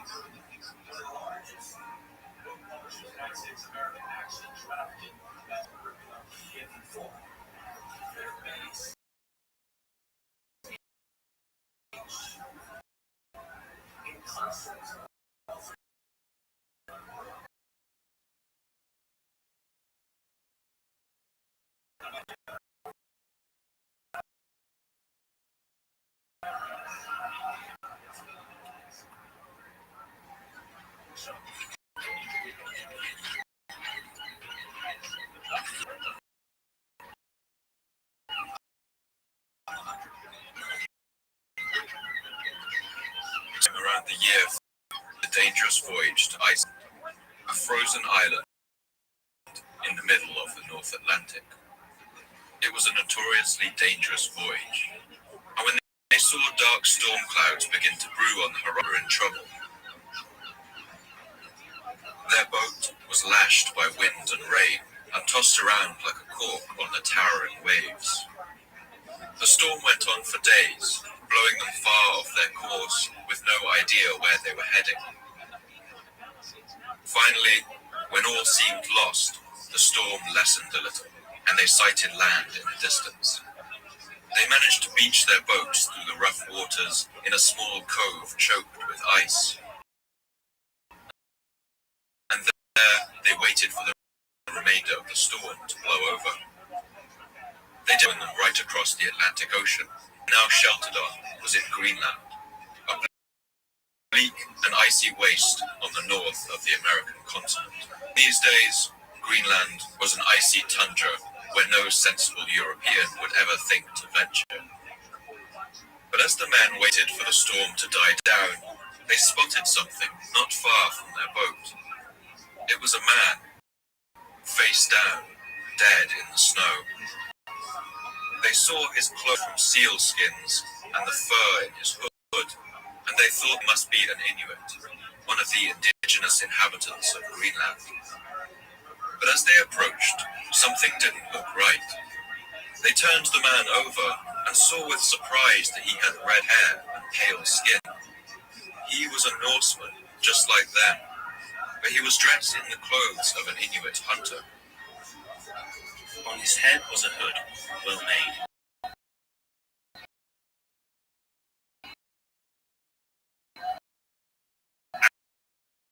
And otherwise clothes of frieze cloth and of sealskin. Through the woods in these clothes to the coast. Perhaps the ship to carry him, and then he died right there on the beach, all alone at the end of this man. The sailors took his knife, cleared, and they set sail to Iceland. They took the knife with them. They must have rolled it around in their hands and wondered, who was this Norse man? Why was he dressed in the And where in all the world had he come from?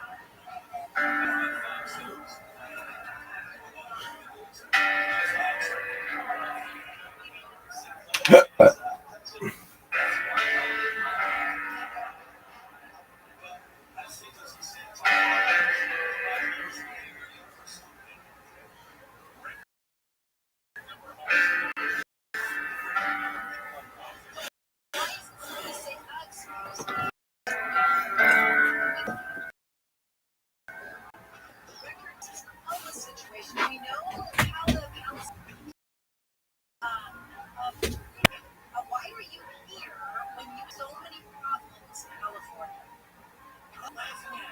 Nobody asks that question. I know. I don't understand. For those ones. What question? Oh, I have more. I really, I don't. I think we should send you to bottom right. I would. You know what?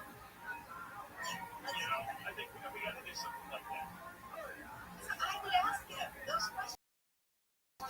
And then the reporters say, are you running for president? Yeah, of course. We all know that. Don't insult our intelligence. He doesn't discuss the record homeless. He doesn't discuss the record poverty. We have disastrous school systems. In LA, it's like 75% of the kids graduate and they can't. No, his platform is, I'm the anti-Trump. He becomes president, he'll run against Trump. He'll be there. Vance is not Trump. Vance is. They have the same platform as Trump. Yeah, but not the Trump baggage and personality. Trump. All the things that make people bad. We got a couple of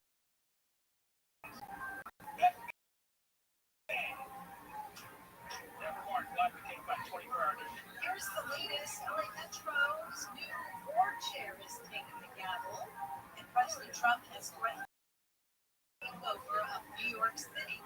Lower from the Odoo.com Weather Center. Odoo is software you need and triple digits. This report brought to you by Lowe's Fresh by Griffin Park.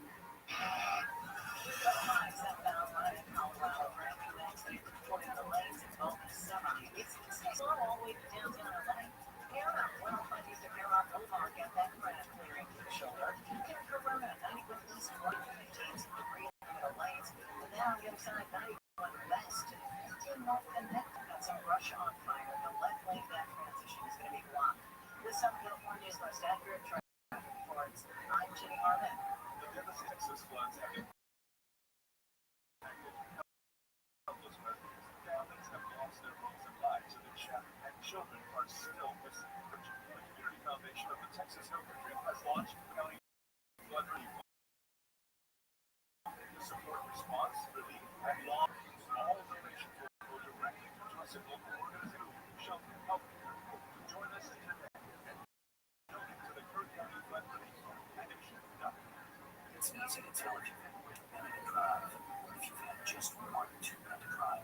Never underestimate just a few. Bus driving is drunk driving.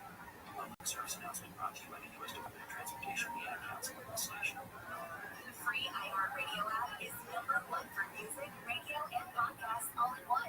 Discover a new podcast from our library of hundreds of thousands of titles. Here's an iHeartRadio podcast preview.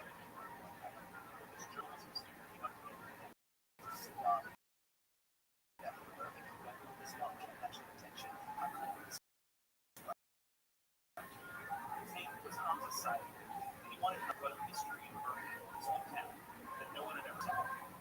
It had begun a few years earlier. He was in a strange letter exploring the West.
640.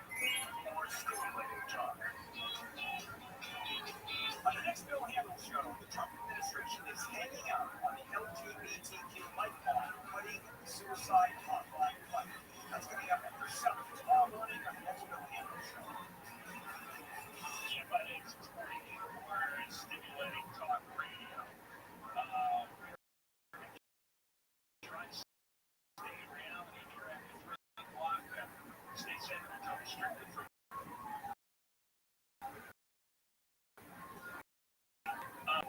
introducing bills to stop and the Democrats and Newsom keep shooting it down. You know, we got the low carbon fuel standard that's going to affect that would be a 65-cent per gallon gas increase. We've got 2 oil refineries closed down. One here in Los Angeles, one in Valero over the next year and a half. That can send prices to $8 a gallon. And then, as we reported a couple of weeks ago, the oil companies were telling Minnesota that they have so little oil that the pipeline is shut down. But we wouldn't know it from listening to Newsom in South Carolina, where he started his presidential campaign yesterday. Kershaw County, South Carolina, 65,000 people. Where gas goes from $2.80 a gallon, and they don't have any homeless people. And they don't have a fire that burned down a big section of the county. And here he is, how diverse California is. Diversity, the world's most diverse. 27% of Californians are 27% think they like that. We have more diversity in our message. We celebrate.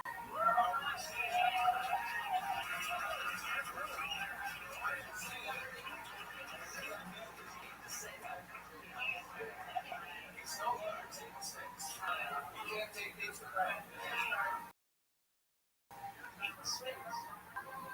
I don't know. I was going to ask. I don't know.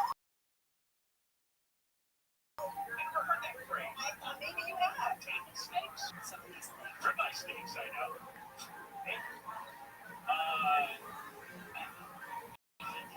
27% of farm point. These are illegal aliens who cost us $35 billion a year in taxes. $35 billion a year going to illegal alien services, including another $12.5 billion for healthcare. $12.5 billion. Of course, he's talking about that. Now, he ended up with a most exactly matched falling on illegal alien healthcare. What's it? Well, it's somebody. It's probably ownership. And a lot of it's going to be through self-deportation. That big show car to car. It is the scary people. It's like, it's time to go home. But you're living in the country. And now you see they've got the Marines and the National Guard.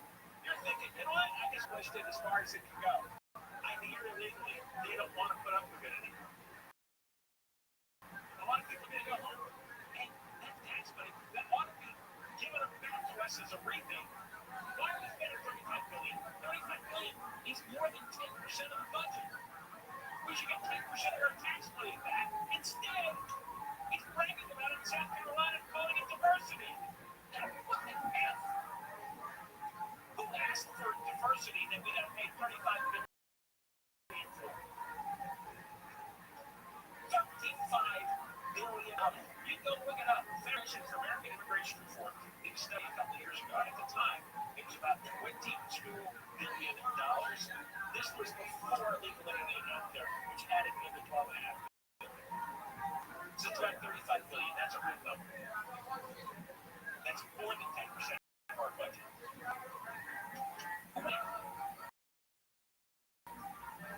For what?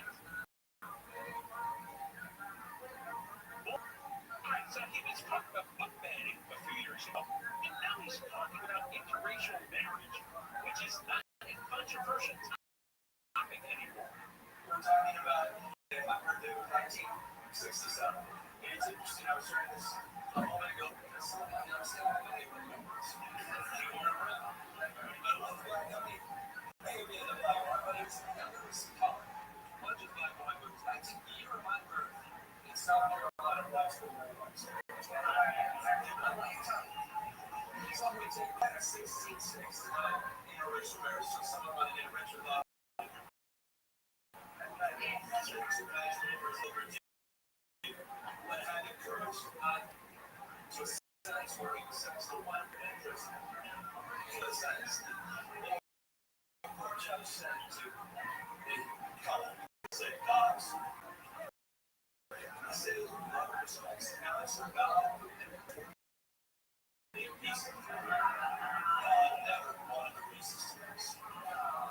Well, the response is like a little bit of a southern accent there, like he's simply a pastor. Listen to this. Jim Clyburn is the congressman since he's South Carolina. Welcome to Newsom. Clyburn was the guy who endorsed Biden to get involved in the presidential race in 2020. Let me read you first paragraph from Politico.com about this event. Gavin Newsom sweated her shirt. I think he was Corinthians. He's quoting the Bible in front of the black church going crowd. You think he reads the Bible? Seriously. And he railed against Trump as he blitzed across this early primary state. And in this small city in northeast of Columbia, sheepish, Clyburn introduced this guy right. It's no secret, Clyburn told reporters. I feel good about his chances. And the trip is officially done by Newsom's team, the professional liars, that he was just supporting local Democrats in disaster-torn communities. But it was also an audition. Some Democratic Party activists came to see him follow Newsom from stop to stop. One guy wants to be an intern. He was asking about interns. Oh, and we're excited to see the Democratic Party chairman. He's on the national stage fighting against Trump all the time. But I think voters here appreciate that.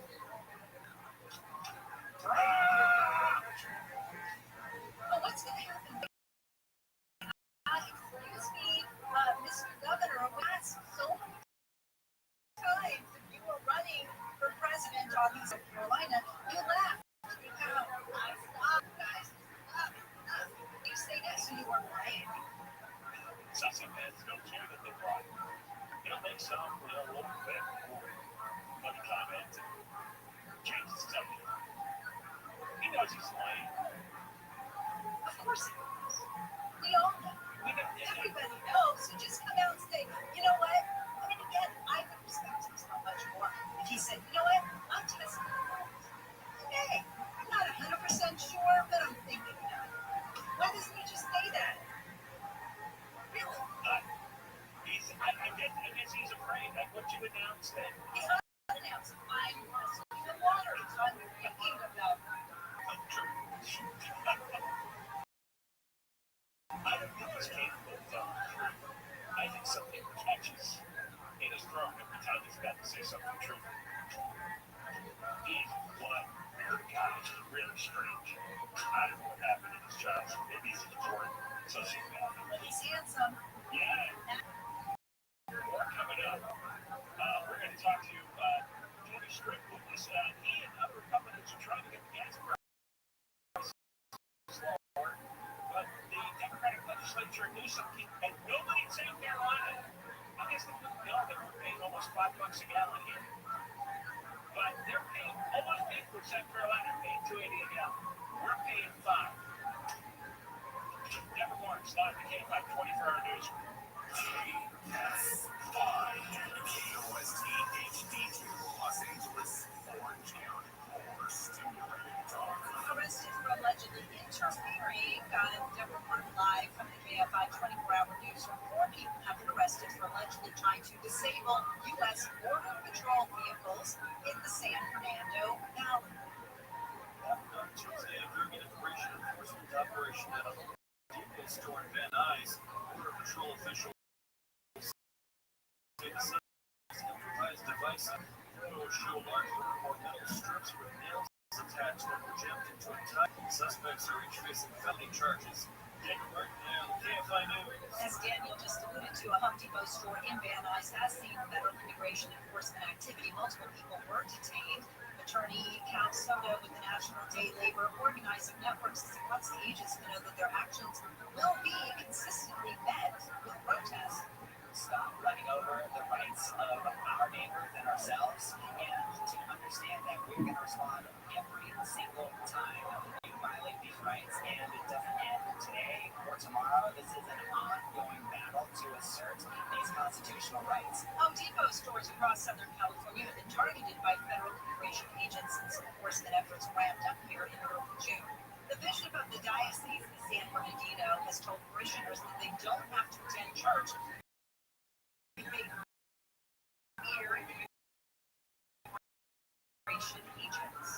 Immigration raids become sometimes with U.S. citizens being caught up in them, causing immigrant families to stay at home or in hiding. The bishop of the Diocese of San Bernardino has issued a decree dispensing from the obligation to attend Mass on Sundays and holy days for those who are fearful of ICE. ABC's Alex Stone, Roberto Rojas says the church's mission is to care for the welfare of all who trusted in his care, particularly those who face fear or hardship. LA Metro's new board chair has taken the reins of the transit agency. City Councilman Fernando Dutra has the supervisor Janice Long, Metro Board's chairman members, something Dutra says is important. This one isn't just a tradition, it's a reflection of Metro's commitment to representing every corner of Los Angeles County. It ensures that no matter where you live, every voice has a seat at the table. Dutra says his top priorities are Metro's ongoing capital projects like the Southeast Gateway Line, the D-Line extension of the West Side, and the Liverpool's connection to Pomona. The Museum of Jurassic Technology, also known as LA's strangest museum, has been damaged by a fire. The fire broke out near a mail window. It was quickly extinguished, but smoke did damage. But according to the Smithsonian, some of the unusual exhibits rotten luck with the king dice of the day and children things such as eating dead mice on toast to your bedwetting. President Trump is threatening a takeover of New York City if his Zoran Mamdani wins the race for mayor. He's ahead of current mayor Governor Cuomo. Mamdani calls himself a Democratic socialist. Trump's a communist. The current gets elected by New York. It can never be the same. This power of the White House to run after. The president also threatened a federal takeover of Washington, D.C. Southland weather for KFI, sunny and hot again tomorrow. Highs 80s to low 90s. Metro LA 90s with the triple digits. The valleys, the high desert, and the IE. Mid to upper 70s at the beaches. Upper 80s to low 90s in the OC. Right now 69 in Dana Point. It's 85 in Anaheim. 97 in Diamond Bar. 94 in Simi Valley. The KFI financial update. The Dow closed up 218. The S&P 500 up 38. Nasdaq. We're going back to 5 in Griffith Park. Freeway, line southbound right on Colorado Boulevard, and actually involving a hybrid vehicle veering off the right-hand shoulder. Traffic's down the hill on the line south of Burbank Boulevard, 257 interchange. South LA, 110 southbound at Adams Boulevard is a two-vehicle right-hand shoulder. 110 south, 50 downtown, south of the Punk out to Florence Avenue. 210 eastbound, the Rodeo Freeway just before Wheatland Avenue. We have a school bus that's quit running. This bus is partially blocked in the right-hand lane. Expect delays starting at the 118.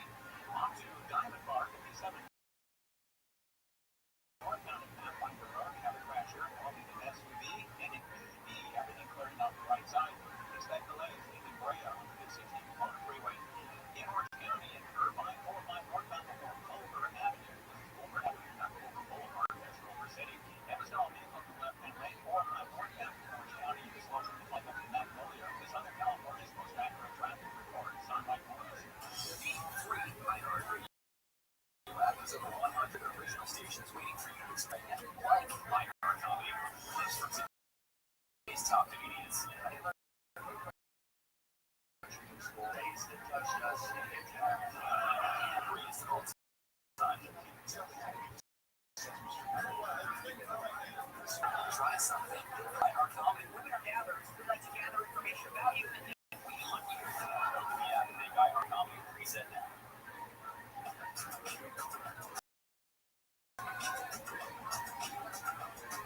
And 6:45 every year on the DVR every day. Clock. Yeah, whatever you missed. Constant Cobell show on demand. The first hour, a lot on Karen Bass. I think Brett, what's going on here? They're intentionally not giving perfect people the Palisades down the field because they want low income housing built. And there's a new law coming out of Sacramento. People are going to give up and sell to developers who bring in low income housing because they don't think wealthy people sites or even enough people enough to be are entitled to live in those neighborhoods. I'll explain that coming up after 3:30. Also 2 o'clock hour, we went through Gavin Newsom, his phony baloney press conference about fire on Monday. Clips from his first presidential campaign in South Carolina. Meantime, let's go to Tony Strickland. He's fighting on another front. Which is the absurd gas prices in California, which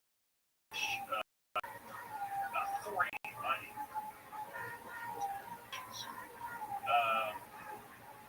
Like I said, in South Carolina, it's $2.80. Tony Strickland is trying to get gas prices lower because there's more increases coming. Republicans in the Assembly, State, and Senate have bills to lower the gas prices, to lower the taxes a bit. And Democratic legislature says no. Newsom says no. Let's get Tony Strickland on and see what he's trying to do. Tony, how are you? I'm good, yeah. How are you doing, Don? Do you think Newsom speak to the end when he drives around South Carolina, specifically? Yeah, I'm hearing really go around the president of the day. Look at the guy from California, you want that? You know, we just put enough time and how interracial marriage used to be. And that means you can't have any culture. By the way, Oklahoma got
So they're going to have to have a way to provide the gas. Good at 65 cents a gallon. The other side has tried to rescind regulations, stop the price increase, and they will not address this next. No, you can put it up.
price, at least a majority finally say enough. There's some kind of revolt. Like we're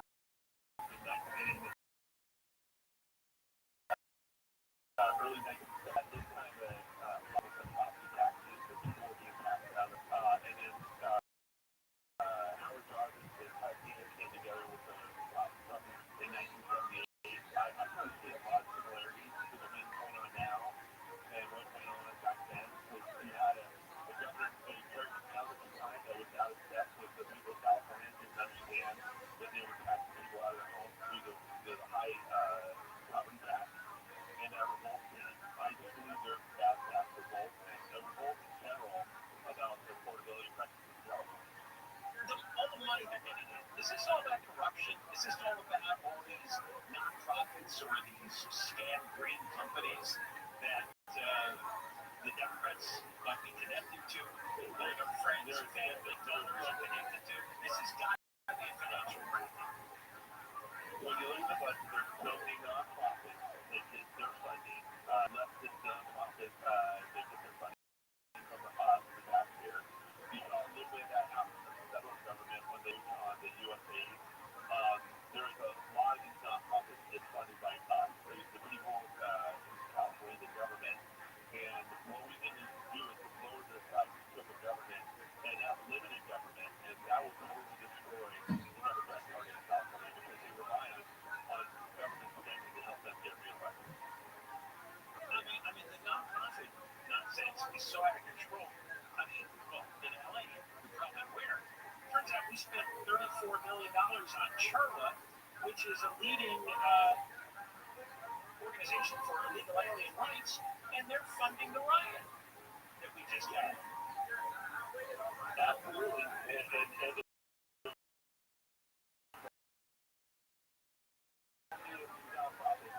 are around.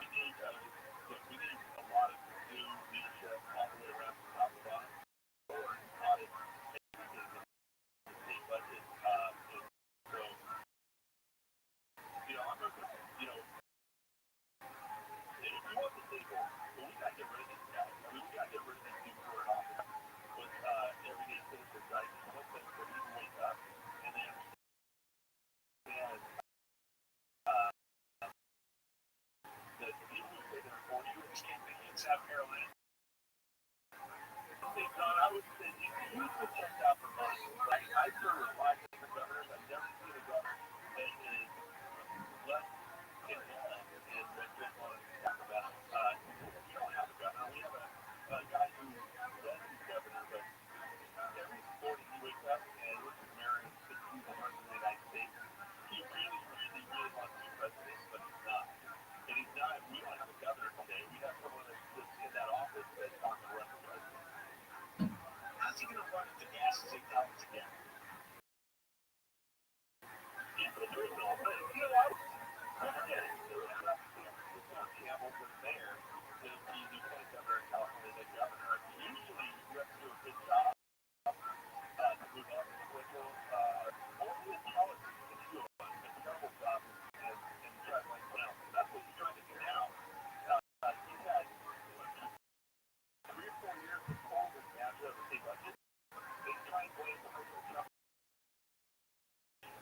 And the homeless situation has been trying to blame the whole local government and look in here and say, he lost the leadership defensively. $7 billion for Rothschild.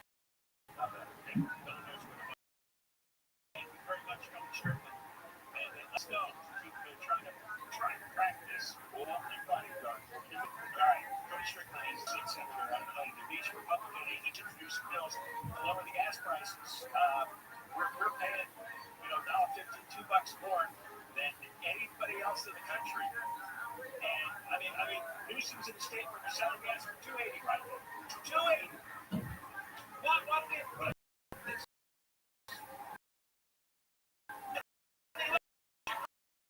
Our mandate has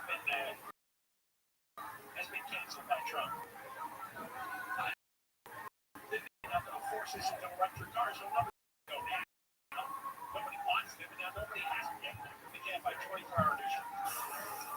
the latest. The canines with the LA County Fire Department has traveled to Texas to help out with recovery efforts there. And former President Doctor has pleaded the fifth. We'll have more at the bottom of the hour from the ODB, the only business operating need. We're out again tomorrow. 7 to the triple digits. This report by Mom's Meals from the Southern California Toyota dealer traffic Wednesday morning. Toyota's full-line Caltrans on East Dana Point.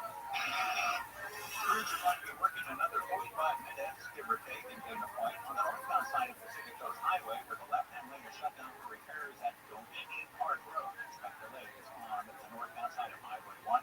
Hollywood Freeway, one northbound before Melrose. The car in the big break angle has crashed bottom two right-hand lanes. North 101 for stop and go from the East LA interchange.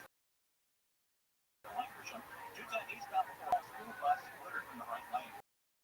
The Southern California's most accurate traffic reports are free on the Radio app. Has over 100 original stations waiting for you to explore right now. Like iHeart Comedy, clips from today's top comedians. I learned about shooting school. I learned about Tennessee. I learned about the states that touched us if they stay intact. And the greatest of all time. Even tell me how to do Sesame Street.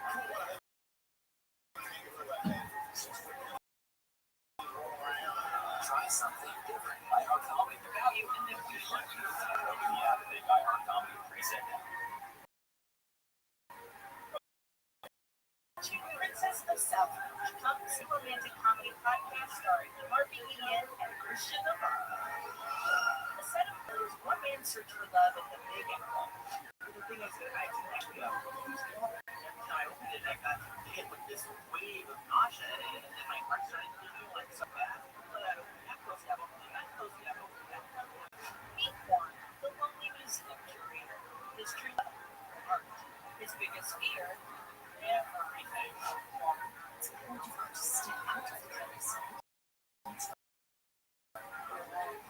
When the perfect man walks I know, I think so. Yeah, it's too good to be true. This is Connor. To pull off this race, they'll have to get close. You'll be smiling. She's so wanting to do this. And jump into the deep end together. When you're dating a man, how do you know if it's true love or just another job? Listen to The Setup.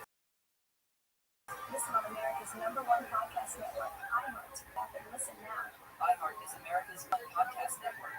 Open the free iHeart app and explore podcasts like Every drug investigation in America is based on a confidential informant.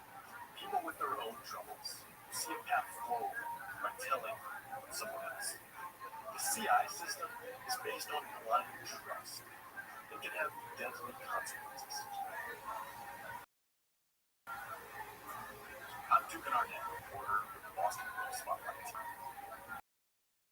And I'm going to bring you inside the secret world.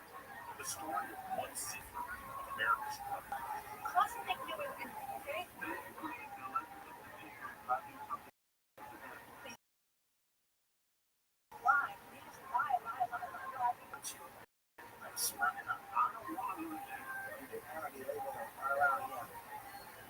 This is Spotlight, Snitch Signal, an investigative series from the Boston Globe. Listen on America's #1 podcast network, iHeart. Open your free iHeart app and listen now. AM 640, more stimulating talk. On the next Rob Kelly Show, California's ambitious bullet train will be slower than molasses, costing more than 4 knocks. So why is the state fighting so hard to make this boondoggle out of nowhere a reality? Look at the real story with Dave Israel this evening, starting at 7. The Bob Kelly Show. $1,000 you're giving away. Your chance to win $1,000. Just enter the name and keyword on our website. Bills. That's Bills. BILLS. Enter it now at KFIAM640.com/cash. Powered by Sweet James Accident Attorneys. An accident.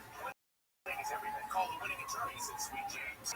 That's 1-800-9-MILLION or sweetjames.com. What did you say, Lance? Bills!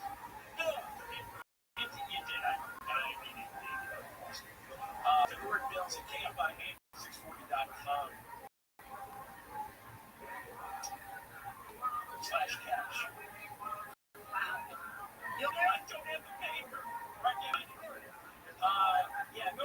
And if you get an email, and the email might be in your junk or spam.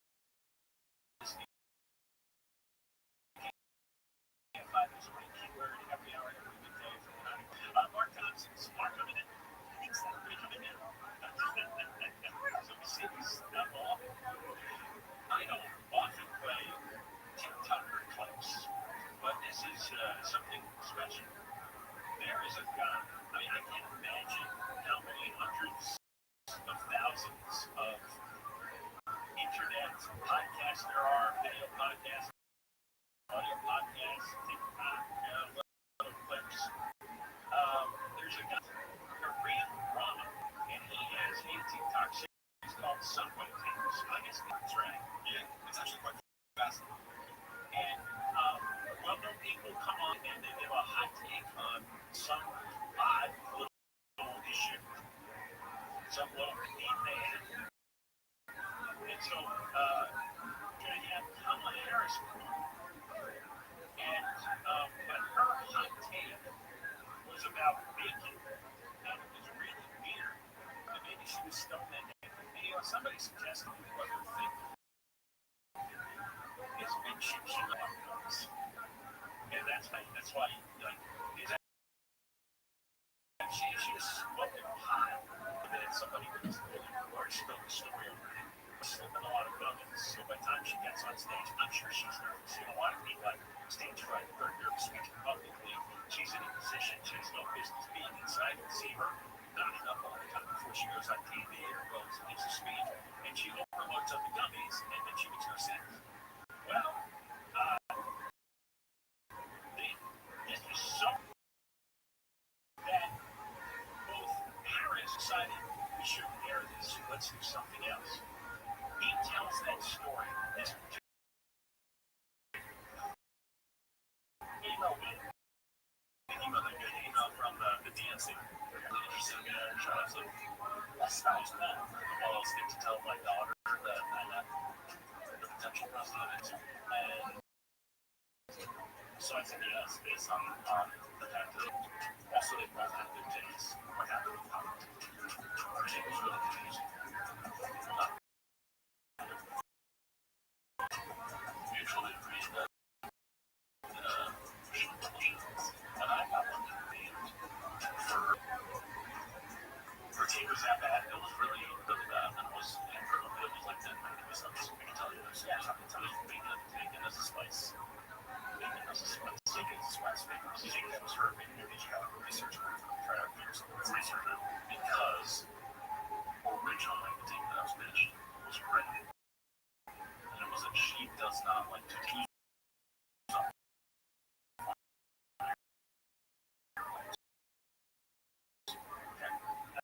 and I was like 100% disagree. Research group said this makes you look weird. It's not what you need to appeal to. So she wanted to make it. And I tried to call and say, trust me, she's gonna make it. And I was with her. He said, we're gonna make it. So, alright, we'll make it. And then an hour later, I got said, can we make it? I said, I know you can't do it. But then I tried to cut it into something else. It just wasn't working. And I was like, overrun the bacon themselves. First, they wrote the override saying, for no reason, I'm going to make more. And I did make it work. And they're like, this makes her look. And I said, what else is that? And then I was like, I post this. A lot of people make it out of me. I don't post it. I slap it. Or I slap a photograph with color. So it's a good story. So I took the photo and the story. And I completely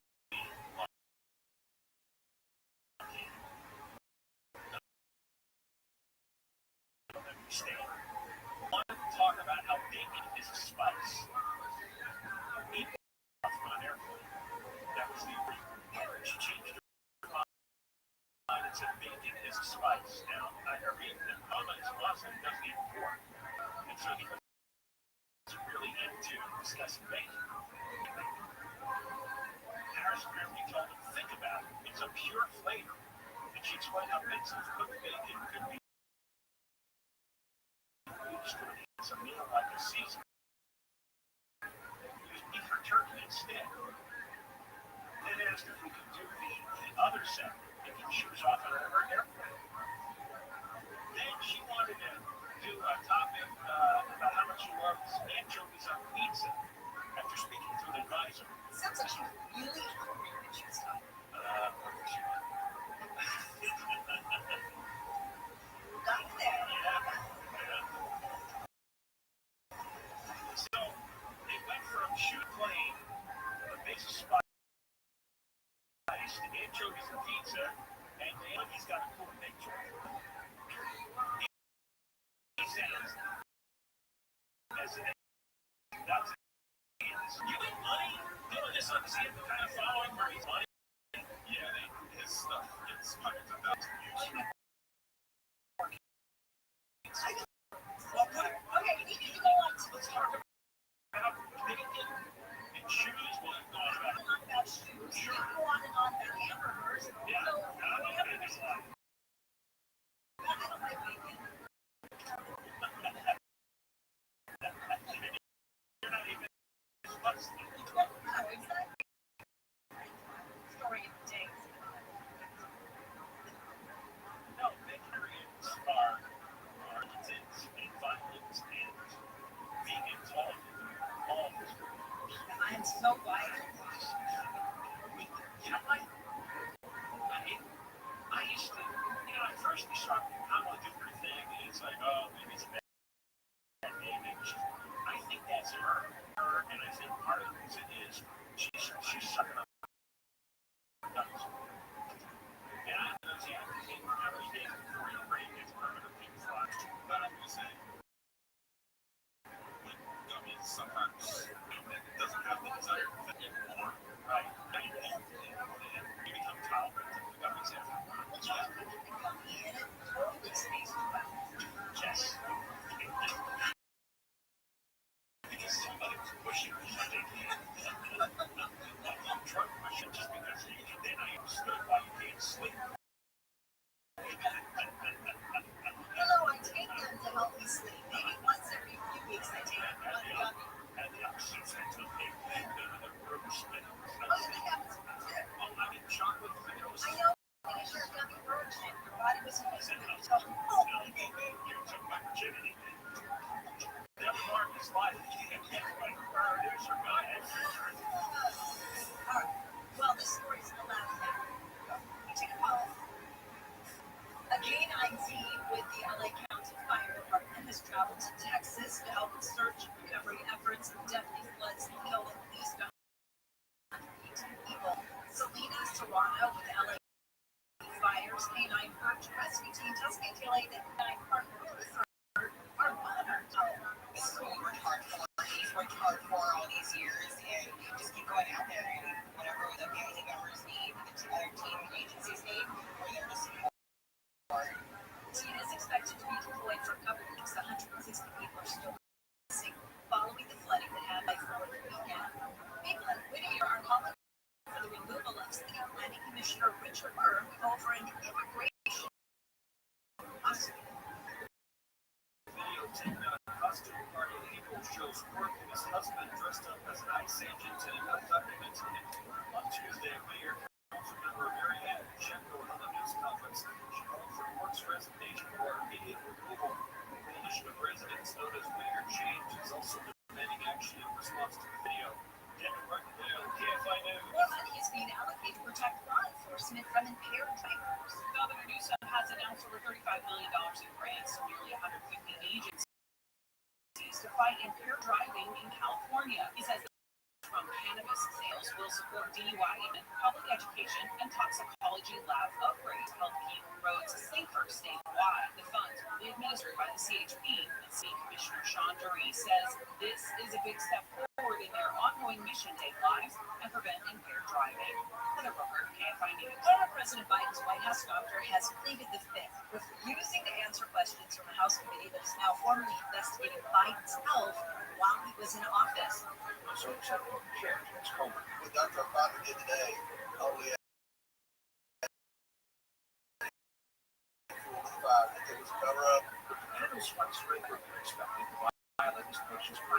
At least there's one person in the room that understands what an oath is, and that was the doctor.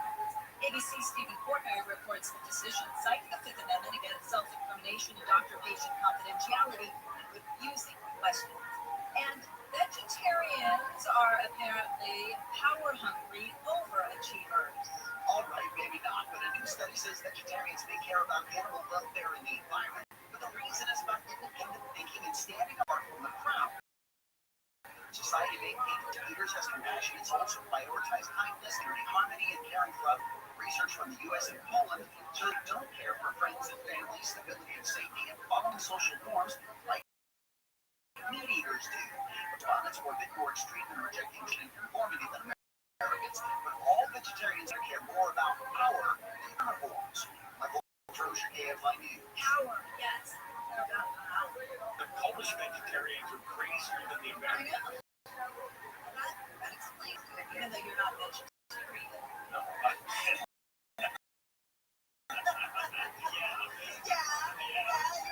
Here's crazy. Sunlight weather, all over again tomorrow. 80s to low 90s to the triple digits for the valleys, the high desert, and the IE. Mid to upper 70s, upper 80s to low 90s in the Mills. Right now it's 93 in Laguna Woods. It's 91 in Rancho Santa Margarita. We're going to a crash on the 101 near Hollywood. It was on the northbound side of the 101 Hollywood Freeway before Melrose and car and big rig not together, but we just learned from the CFP a few minutes ago that right now one northbound is still slow coming away from the LA interchange heading to Hollywood. Southbound side of the 101 is not having a better time affecting things like interchange. Right near the interchange on the 5 family for Soda Street is a correct and are blocked here. With Southern California's most accurate traffic reports. I'm Mike Morris. Free iHeartRadio app is over 100 or more right now. Like iHeart Comedy. Let's talk comedians. I learned about Tennessee. I learned about greatest of all time.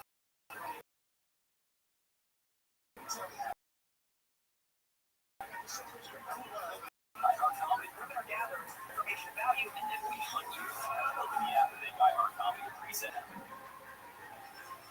Taking them on the first real roller coaster.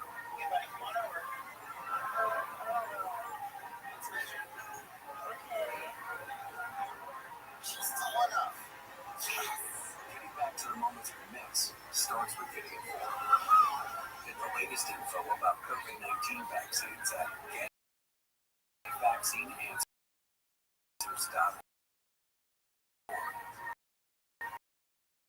It's up to you. Brought to you by iHeartRadio. For music, radio, and podcasts, all in one. Discover a new podcast from our library of over 350,000 titles. Here's an iHeartRadio podcast preview.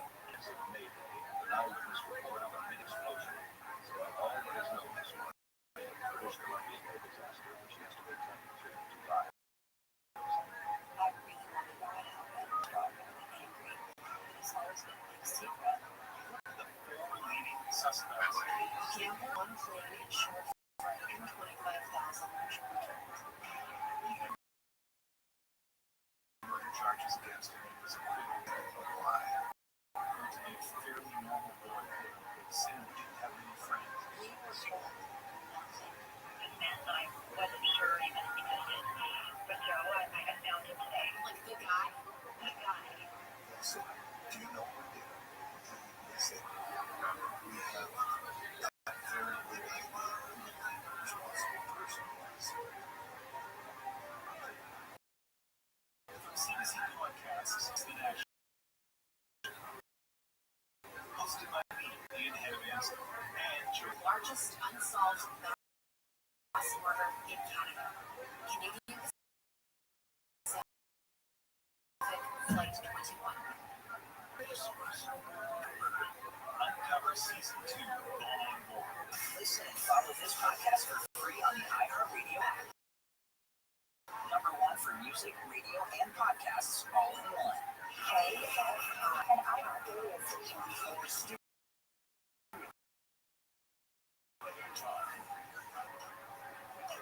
Live everywhere on the iHeartRadio app. We are on demand for 1 to 4.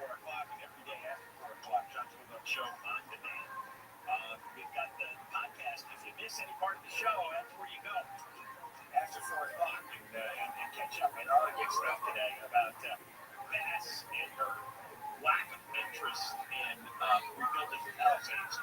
No permits coming out of her office, which I'm going to talk a little bit about today. And also, state Republican Gavin Newsom's first campaign appearance running for president in South Carolina. It's introduced denying issues.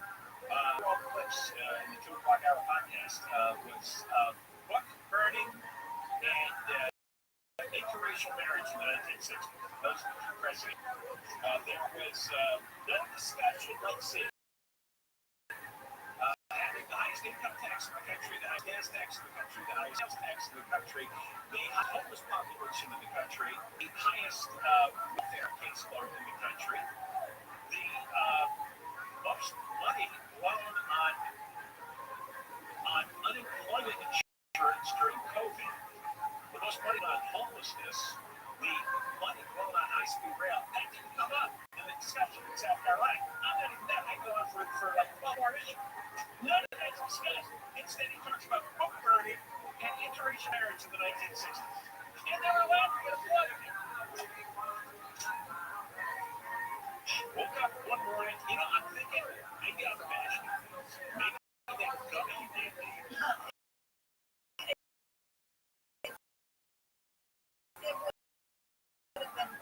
I might have taken root in my brain, and now I'm experiencing an alternate universe that's not really happening.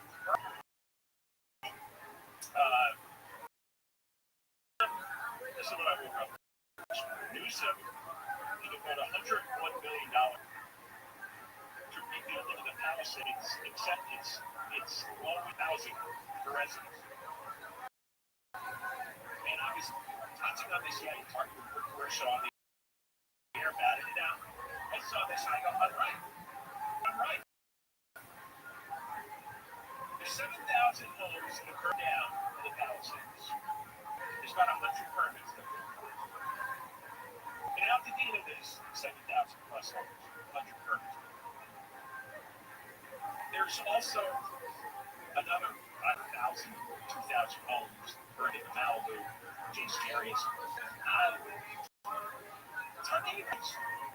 Now, after 6 months, they would have figured it out. They didn't. Okay. So, I've given up that nobody in the media is going to ask this question. They're addressing these issues publicly. So I would have thousands of city workers. Thousands. And they're permitting 100 homes in the thousand. Why would this be? Are they that incompetent? That lazy? That stupid?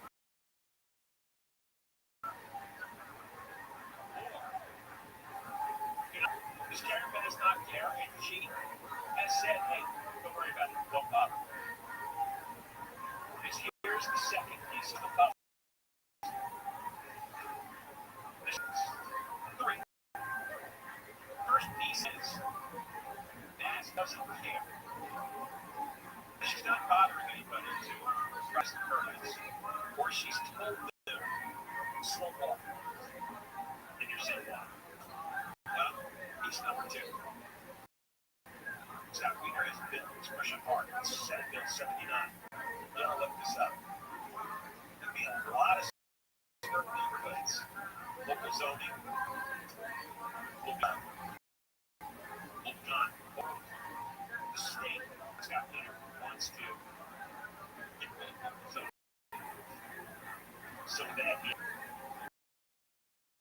neighbor sells your lot, the developer can build an apartment building for low income. Right in the middle of your beautiful residential neighborhood. If you don't believe me, go look it up. Senate Bill 79. Go read it. It's on CaliforniaLocal.com. We tried this a couple of years ago. Let's try again.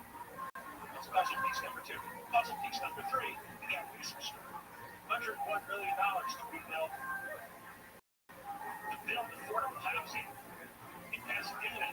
I'm sorry, in Altadena and in the Palisades. Affordable housing in the Palisades. They're worth no affordable housing. There's no need for it there. They were told by everyone, we're going to rebuild the Palisades exactly the way it was. But that's not on the religious agenda of these fanatics. Like Wiener and Newsom and Bass, they want worse affordable housing into affluent neighborhoods. So the people with the multi-million-dollar homes in the Palisades, you're being told to suck up. You don't get to rebuild the Palisades the way it used to be. There's already money. The developers who have probably bribed him and bribed the legislature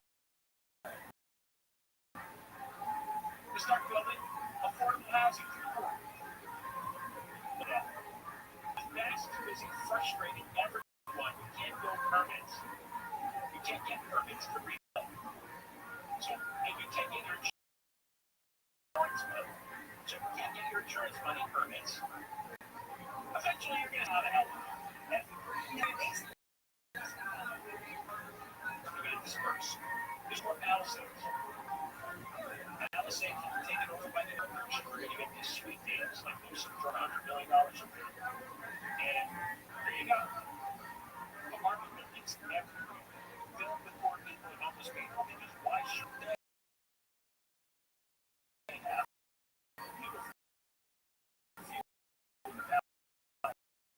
Palisades like the other people to join all these years? It's not their age. But isn't Newsom really in? Yeah, he is. And he was seriously on a $200,000 salary. Katie Grimes wrote another piece about that in the California Globe. It's really complicated, but there's some kind of shenanigans going on with LLCs, shell companies, that own his home, passed his home from one entity to the other. Something's going on.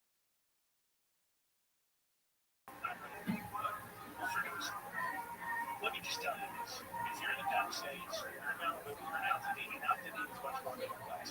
Doesn't matter. They don't care about the middle class. Otherwise, yes, $5 again. What they want is get money from developers. The insurance system is all corrupt. So you're not getting insurance money anytime soon. You're not getting permits.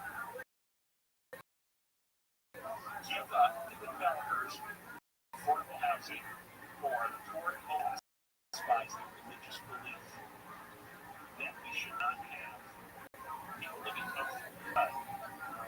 It's your basic socialism, communism, religion. And that is mass realism. That's what you voted for. And now here comes a once in a lifetime, once in a century opportunity for Venice, Newsom, and Wiener to implement their dream. They're not going to let Palisades and Altadena get away from it. They're going to put up these Soviet-style apartment towers. And screw you if you used to have a new phone in Palisades. You're not going to get a permit. Most do. 10 years. Love that heart attack. You're not going to get money from the insurance company anytime soon. You're not going to get a permit. You're not going to get a judge to help you out. You're not going to get anything. You're going to sell to the developer. Newsom, Bass, and Wiener win. You lose. And you vote. That's what's happening. No other explanation for why.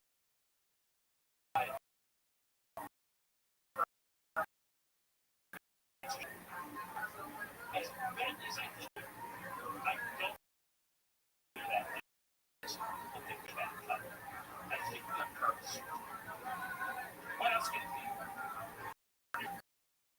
Here's the has been killed in the attack in Arizona. This AI company has gotten some grief on posts made by its chatbot. We'll have more at the hour. We're going to go to the 2:15 next. If you're counting on your 401k to build wealth or comfortable retirement, for here's the truth. 401ks weren't built to make you rich. They were designed to play that uncertainty. And Americans play control with real assets like gold investment that helped thousands to protect their future. But part of their retirement savings is the physical equipment. So they can stop stressing about the market and start sleeping better. Talk to Noble Film today. Learn extra roll over 401k. Into a tax advantage without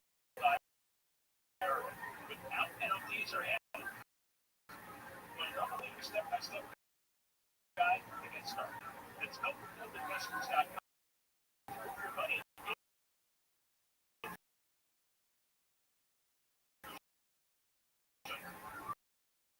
It's something great. Going to the 215 in San Bernardino. Has also shut down 215 for small for the 210. And the other direction on the northbound side, right at Alessandro, and the government bus, everything on the right-hand shoulder. He says there are U.S. Marines on the board now to get this particular. Keep that north. In fact, it's happening in Central now. This other person, Keep that up for your music. On your favorite morning show, sports team, and live movies and weather. Start to change. There's an app for all that too. iHeartRadio. Download the #1 app for radio. The free iHeartRadio app.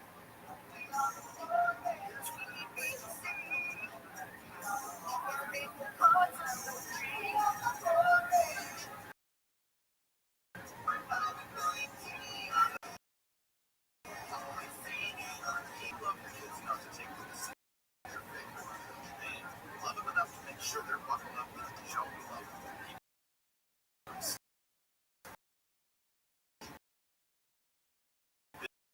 NHTSA.gov/. The free iHeartRadio app, #1 for music, video, and podcasts all in. Discover a new podcast from our library of hundreds of thousands of titles. Here's iHeartRadio Podcast Preview. The New York Times headline caught my eye. Red spot. The psychedelic revolution is coming. Psychiatry is saying psychedelics are everywhere. Psychedelics.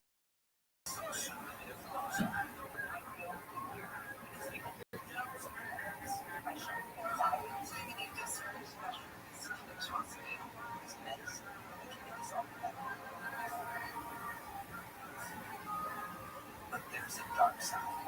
So, what is this? Right. I just want people to see what I see.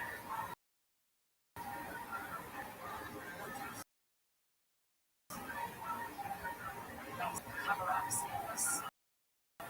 A lot of people are hurt.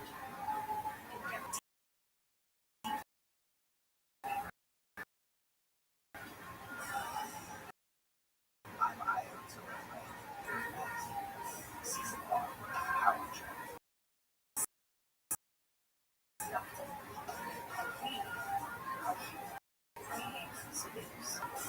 Listen and follow this podcast for free on the iHeartRadio app. #1 for music, radio, and podcasts in one app.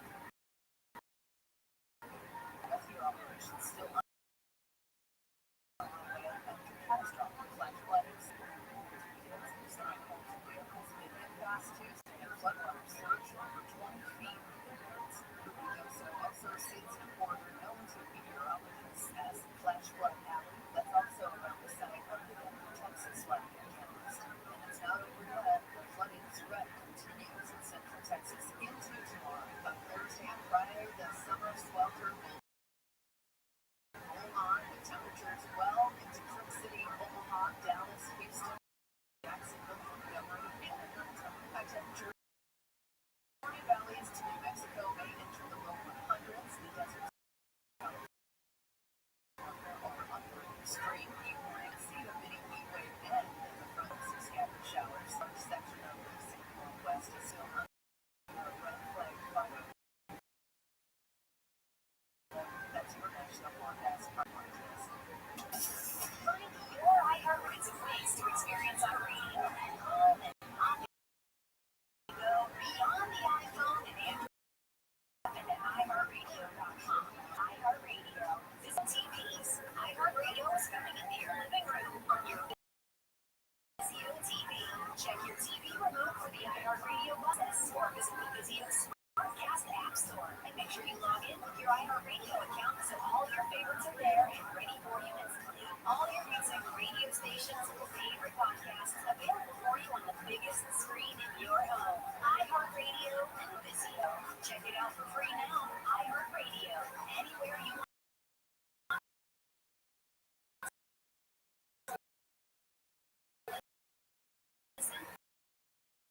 iHeartRadio is there.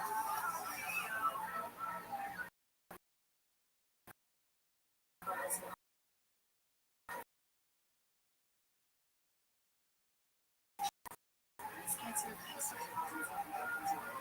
is your common foundation. Other people's complications that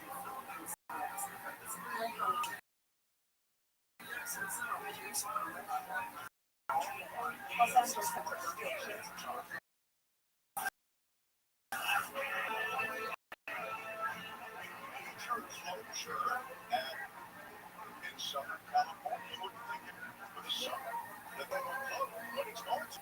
They've already said it. I know. I'll tell you what it is today on the television. John Kovalchuk came by 640 live everywhere on the iHeartRadio app, and Mark Thompson was on me just moments towards after 4 o'clock on the iHeart app. And the podcast John Kovalchuk on demand.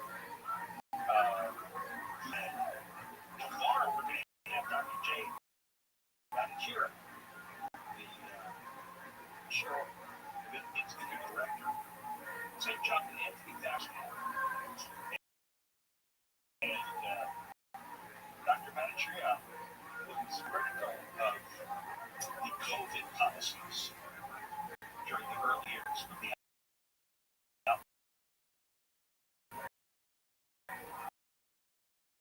and he was criticized Dallas. He's running the underground. A lot of the things he said. Turn that Jay Banachira coming on tomorrow. Very strong on his watch. Ray does a lot of comes to. I am just talking. What a monkey you are. Yeah. You are ours. Want to see one of my tricks? I love your theory about the slowness of the planet. Well, it's a time. Yeah, there's a bunch of dollars. I'm thinking, it's been enough political stuff. Religion being your destiny.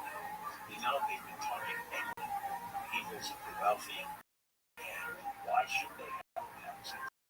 So I'm not giving over to everybody. Great statistic. This might have been 6 weeks ago when I heard on your show. You asked how many affordable housing units are there in the Balkans. That was it. Do you remember? Yeah. Do you remember the answer? No.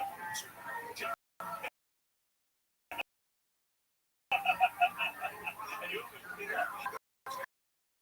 Expensive neighborhood to live in. What am I supposed to do? I don't know.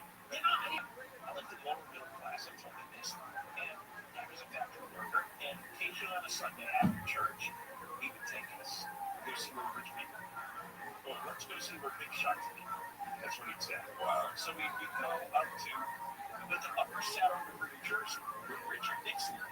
I used to see Richard Nixon's house like twice a year. Back when we'd go past the city. Because my dad would always see where big shots were. Just like to look at all the but he admired it. He was your angry when he was in. Well, it worked on you, didn't it? I think he said, I can live on that place. I like that. Nixon's house. I'm just making up. I mean, it was the attitude. It's the immigrant population in that era. It's like, well, that's cool. It's like, maybe I'm that, but, maybe my kids can get it. Yeah. And now everything is resentment. I mean, the problem for us now is that we've just swelled from a population standpoint, too. There's no place to put everybody. And they're looking for affordable places to put so many people. There are a lot of societal things that are rushing together to sort of enable what you're talking about. Yeah. Yeah, well, we're not adjusting to a changing world. Right. We're living in an age where one guy in a garage can build Amazon and make hundreds of millions of dollars, and everybody gets upset with it. It's like, so how much stuff did you got on Amazon this year? Did 27 orders. Okay.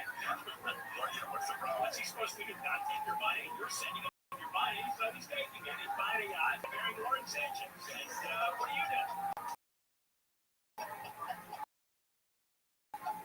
So Merry Christmas tonight in the garage and get to order. All right, so we've got a follow-up on that big. Jones going to join us today. We're going to see the show. He's playing a professional football game. He's getting his stuff stolen. So Alex will be here about that. Can Donald Trump really take over New York City and Washington, D.C.? Other things today.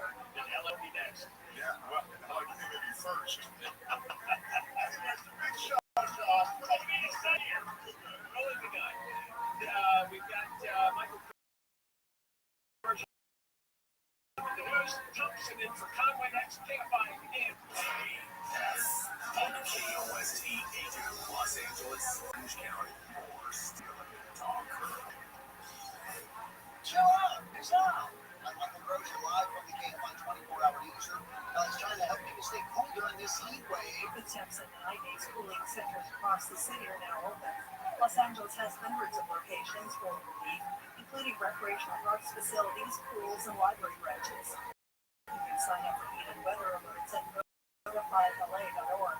Meanwhile, PWP announced it's offering rebates of up to $275 Cool LA initiative for income-qualified customers. Tammy Trujillo, AFI News.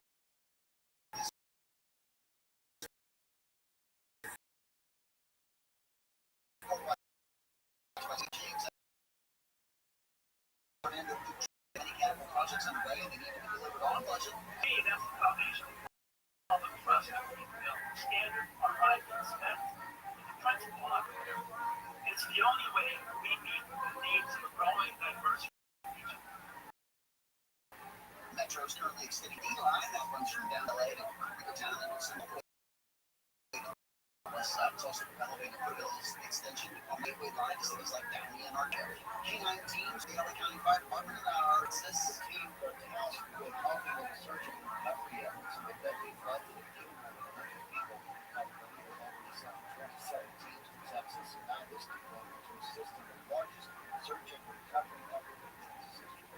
Flooding occurred on the 4th of July weekend in central Texas, included in the Denver 27 campers and counselors and Christian Ministry. That person's being killed, 2 others hurt in a beat attack in Arizona. Scottsdale Fire Deputy Chief Anthony Downs says men working on the roof of an independent living center Monday when they were stoned. They were ready to get down off a lift that they were working on and to get inside, but they were stumbled inside by the expert says living swarms of bees generally don't have danger to humans, but get too close to an active hive does. President Trump has publicly expressed his irritation with Russian President Putin negotiated an end to the war in Ukraine using his relationship with the Russian leader, but says it's becoming less and less likely. Over time, it turns out to be meaningless. Trump's efforts to broker peace still have come up short as Russia steps up with the task on Ukraine.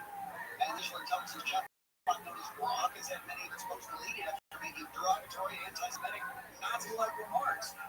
Mike Dubusky says Grok's a product of Musk's social media platform. Grok called itself Mega Hitler and praised Nazi leader. XAI, the artificial intelligence firm that created Grok, said it's working to remove the inappropriate posts. It comes after the company did an update to Grok over the weekend that has since been rolled back. CEO Elon Musk last month said the company could chatbot more politically incorrect.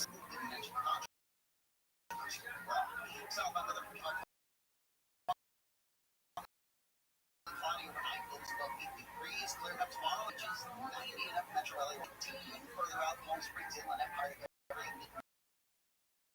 90s in the valley. About 5 degrees cooler Friday and cooler for the weekend. Right now, 72 in Laguna Beach, 84 in Orange, 9 Docks Oaks.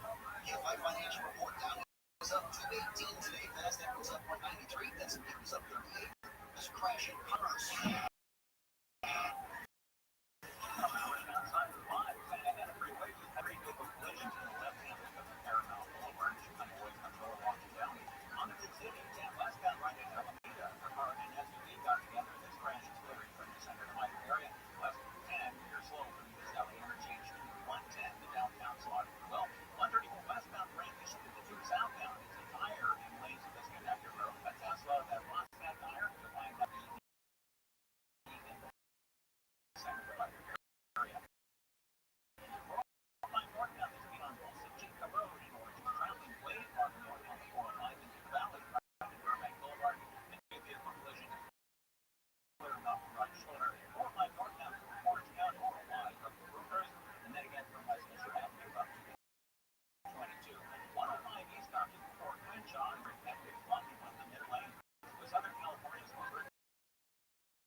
Lounge in luxury cabana. Earn a non-stop fun with MGM Rewards. Book a sizzling summer escape today. Visit mgmrewards.com for details. You want to be a teacher when you were little, but you grew up and things changed. Well, it's time to grow back up with those innovative things are happening in teaching today. It could be a part. Make more team. Visit teach.org. Brought to you by Team. The journey on the spiritual enlightenment is personal, and as you understand, it can also be deadly. Join filmmaker Caroline Hurst as she uncovers the dissonance of death for fallen Westerners who have taken the step. Because this is a vicious contract. Listen to Astray on the app or wherever you get your podcasts. Which includes the National Weather Service, says the fatal flooding in Texas should be a wake-up call. David says it confirmed its weather forecast. I also love it's modernized. No weather radio saved my life, as you never say. Because NOAA Weather Radio issued an alert and out of a campsite that was destroyed. Jacobs also promised that if confirmed, staffing at local weather service offices will be a priority. Pope Leo is once again offering to host peace talks between Russia and Ukraine in the Vatican. He met with Ukrainian President Volodymyr Zelensky in Italy Wednesday. Stepanov and Ukrainian leader discussed the importance of dialogue as they prefer ease of ending hostilities. The Pope also expressed his sorrow for the victims of war. Russia previously rejected Pope Leo's offer to host those negotiations. That's politics. I'm Grass. Number one on your car radio preset and the new and improved iHeart Radio app. Free, never sounded so good. KFRDX 640. KFIAM 640 live everywhere on the iHeart Radio app. I'm here for Tim Conway Jr. We will get right into it. Lots going on today, and we will check it. First, I'd like to check in with ABC's Stone. He's always on something interesting. He's always on something relevant. He's always on something. I didn't mean it that way. No, he's on it. He's a clear-headed, but always on the story. Alex, it was long ago in a galaxy far away that the burglary of an Ohio home involved the quarterback Joe Burrow from the Cincinnati Bengals. Where was he during that time? Yes, he was on the road in Dallas, and there's been so many burglaries that it's almost daily in the LA area with all the celebrities and Brad Pitt about a week and a half ago. West, Richard Sherman, a number of Mariners, and the baseball team. People out on boats. Kelsey and Mahomes on all over, but we are hearing now the first time from Joe Burrow, his own words, talking about the burglary last year, and cameras and the Netflix show quarterback. Season 1 was popular, and then it came out with many, but they were with them as this whole thing was going down, and the impact that it had on her. About how, look, your home, no matter how rich you are, your home is your sanctuary, and then you really feel like that some innocence has been taken away from somebody who's been in your home, in your car as well, but really in your home, and then it just doesn't, and then the dad was ripped away from him, and he said, yes. I was very public, and with the job, but a certain part of the house is one of those. And his girlfriend was at home at the time. Her mom was wondering if the 911 call rang out.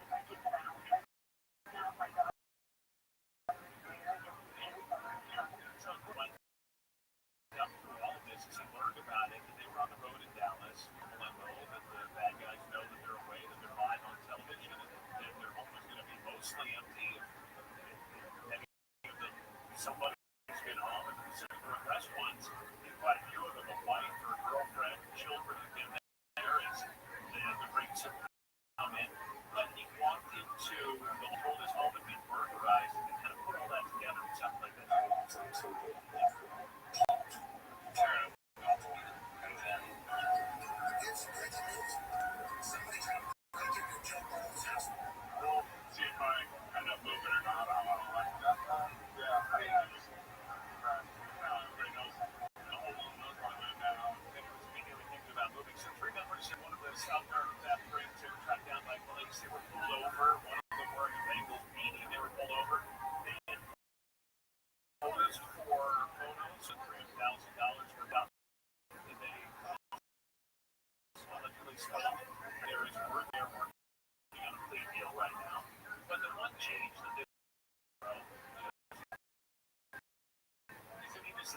spends on a exact working replica of a Batmobile. It was every bit that Batmobile had been driving around. I didn't end up getting the Batmobile because I just have other things I wanted to do with at that point. So anyway, there are a lot of other celebrities and athletes out there. I mean, it's almost a daily thing now in LA. A lot of them do come back to South America and tourist burglary rings, fly in and fly out on ESTA visas, and the visa's called ESTA. That is easy to get. And Chile is one unique part of that because of the lack of background checks. And they are the one country that in a deal with the U.S. that the Biden administration and last word the Trump administration had not closed that loophole where they can easily come in and victimize and then leave. Not all of them do that. So,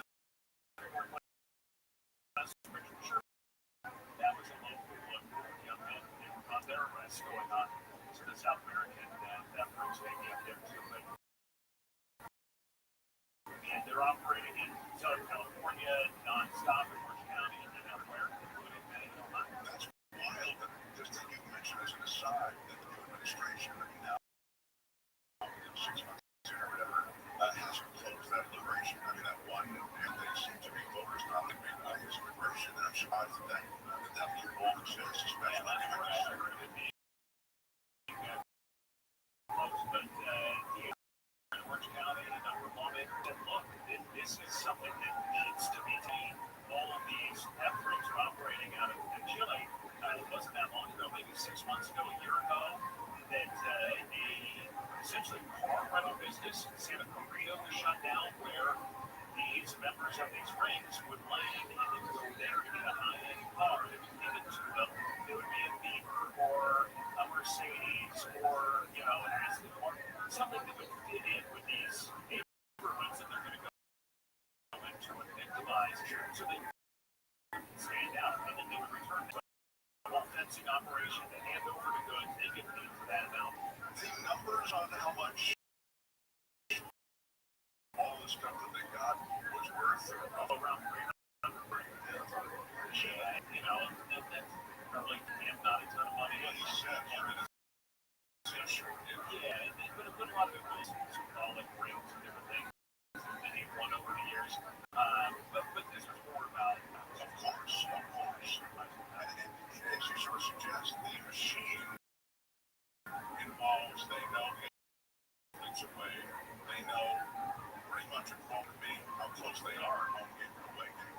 And unless there's some sort of special provision made for protecting the house, it's wide open for them. typically wide open. Now, the caveat to that is in LA, it's LAPD that's told us over and over again that because LA is such a target-rich environment, they're not only sure that the same thing is going on in LA, that it seems a little more random and just by the numbers game that you're hitting $15 million homes, and they're probably celebrities or athletes.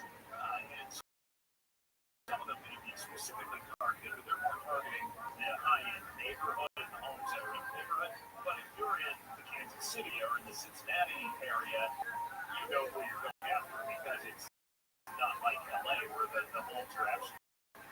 But again, we got in Jennifer Aniston had her with the stalker thing. We've had a number of LAPD detectives, and they're not going to say it officially behind the scenes that all of these celebrities need to have police level security level, whether they're there or not, because no matter where you live, they're going to be there instantaneously when you call 911.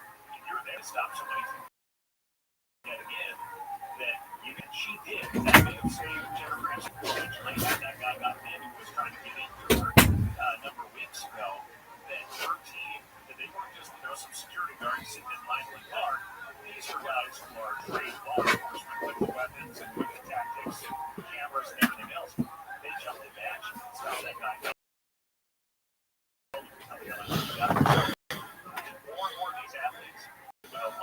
Let us now return to the Middle East, the heartland of Bologna, the Mesopotamian region, Tigris and Euphrates River, Talmudic period, which is associated with the leaders of the Caspian as the Gabon is derived from the way in which it's used, like you say, very arrogant. But in this context, it means like the pride in. There's a great map from the Barnaby Atlas that shows, you see on the right there, there's a circle which has Baghdad right. That's where the centers of population shifted during the Islamic invasion and conquest of the region. They were located further south, sort of Medina and so on, and Baghdad eventually became the major administrative center of the entire Islamic Empire and also of the Islamic Empire, which mirrors country. What I really like about this particular map is it has the sort of like arrows that are reaching out in three directions. So it gives you a sense of their relative cultural and intellectually their political interests as well. But they also have that ground circle with Jerusalem at the center there. It's a traditional center of Talmudic learning. There were, of course, two Talmuds written. One Babylon Talmud, the other one, not quite as obvious, written primarily in Talmud, sometimes called the Talmud. And the relative expositors of those two Talmuds, they dealt with each other and had a lot of communication with each other, began to change as we get past the Islamic conquest of the region. And Jerusalem definitely declined in authority. Babylon, Baghdad in particular, ascends in authority. Now, but we should understand that all of this stuff is happening largely as a consequence of the Islamic expansion across the coast of North Africa, into Spain, further east all the way out to. There are a lot of political and economic reasons why the government had such an assist in reaching these far-flung diasporas. First of all, understand that with the Muslim Babylonians, were no longer separated from various diasporic communities by a political boundary. So they were really in one cultural orbit, one linguistic orbit, and was much more convenient and safe for travel back and forth. You never had no longer the geopolitical conflict between, let's say, the Roman or the Byzantine Empire, putting them all under the Muslims really had a tremendous impact on the ability to communicate with each other, to engage in interregional trade and things like that. Another very important thing that happens is that there is a symbiosis that develops between these communities in the past, as far away as Spain, let's say, and the center of Baghdad. On the one hand, these much smaller communities outside of the traditional center send requests for information, for clarification of Jewish law. These requests are called the and the leaders of the academies in Baghdad are able to send Jews to shoot goats. So there's a whole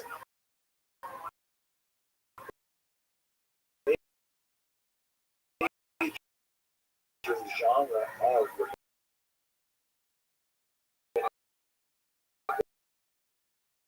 literature called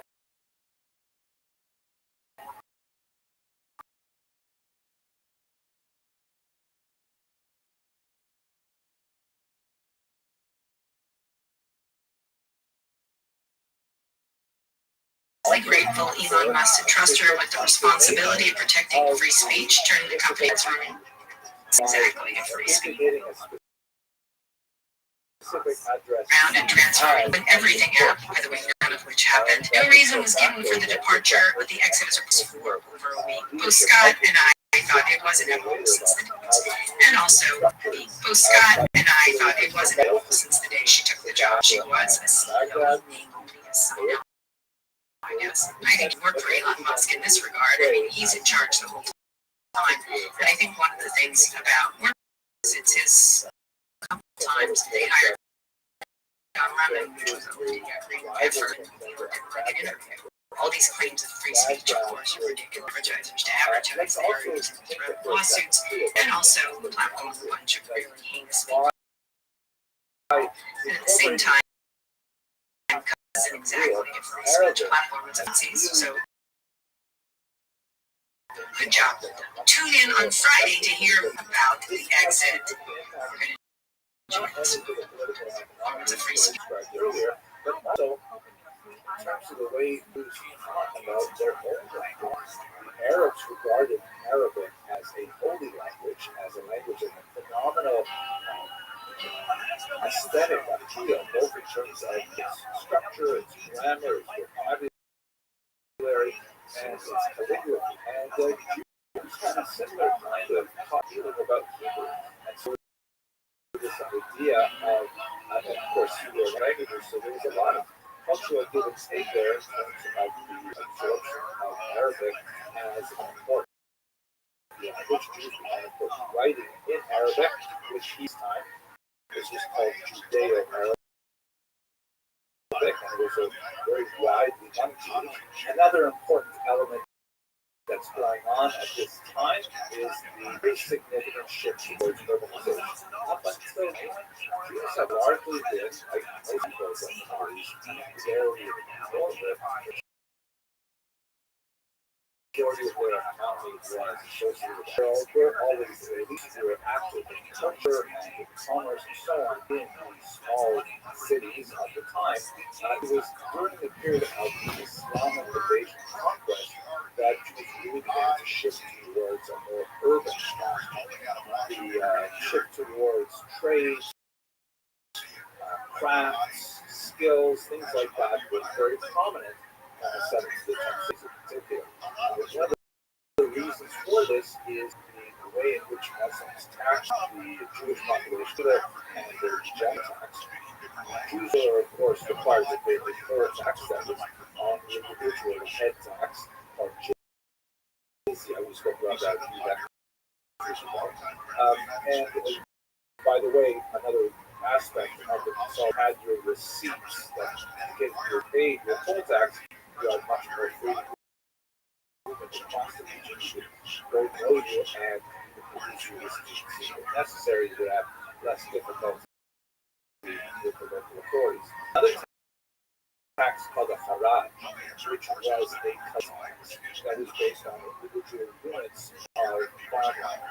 And the challenge of the haraj was that it was applied based on territory rather than population.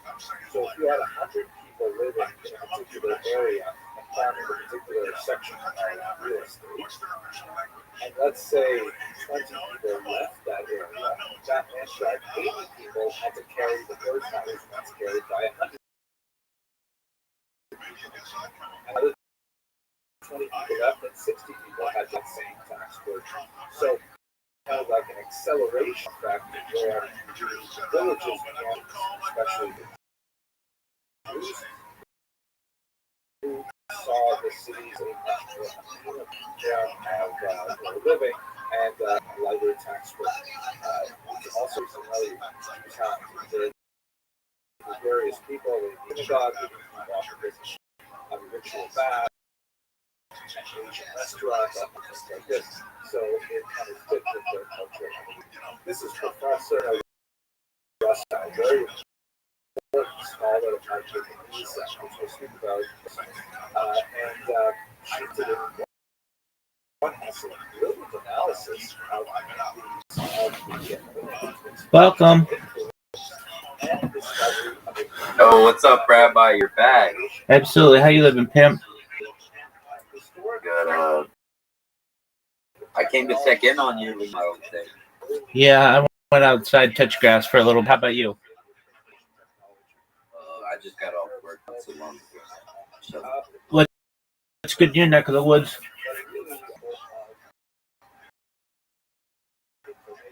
What'd you say? What's good in your neck of the woods? Nothing big. I had an appointment today. But it. What kind of appointment Disappointment. did you go? Yeah. Oh, It was good. Yeah, it was a little boring.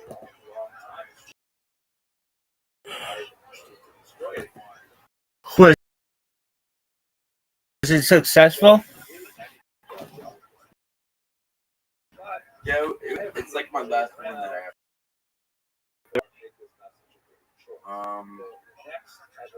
Work, and then I work tomorrow and Friday, and then I have the weekend off.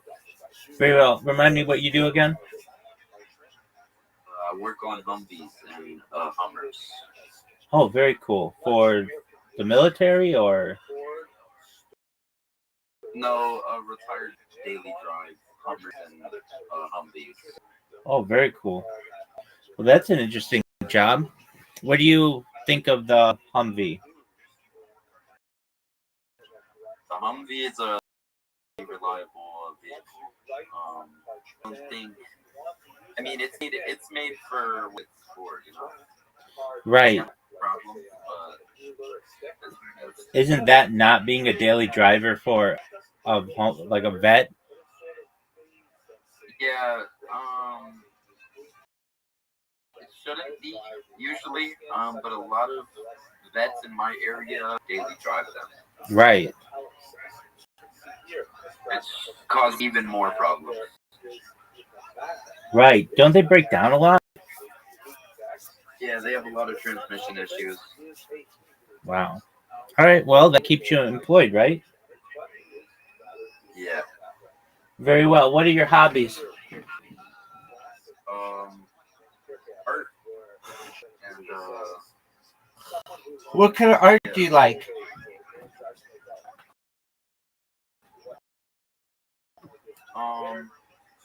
I like classical art. Like I don't really like modern art.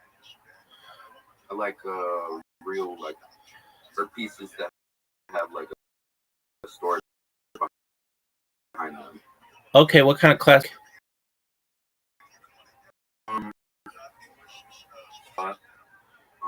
A lot of Italian art that I'm really into. Okay. What are your favorite facts about the Mona Lisa?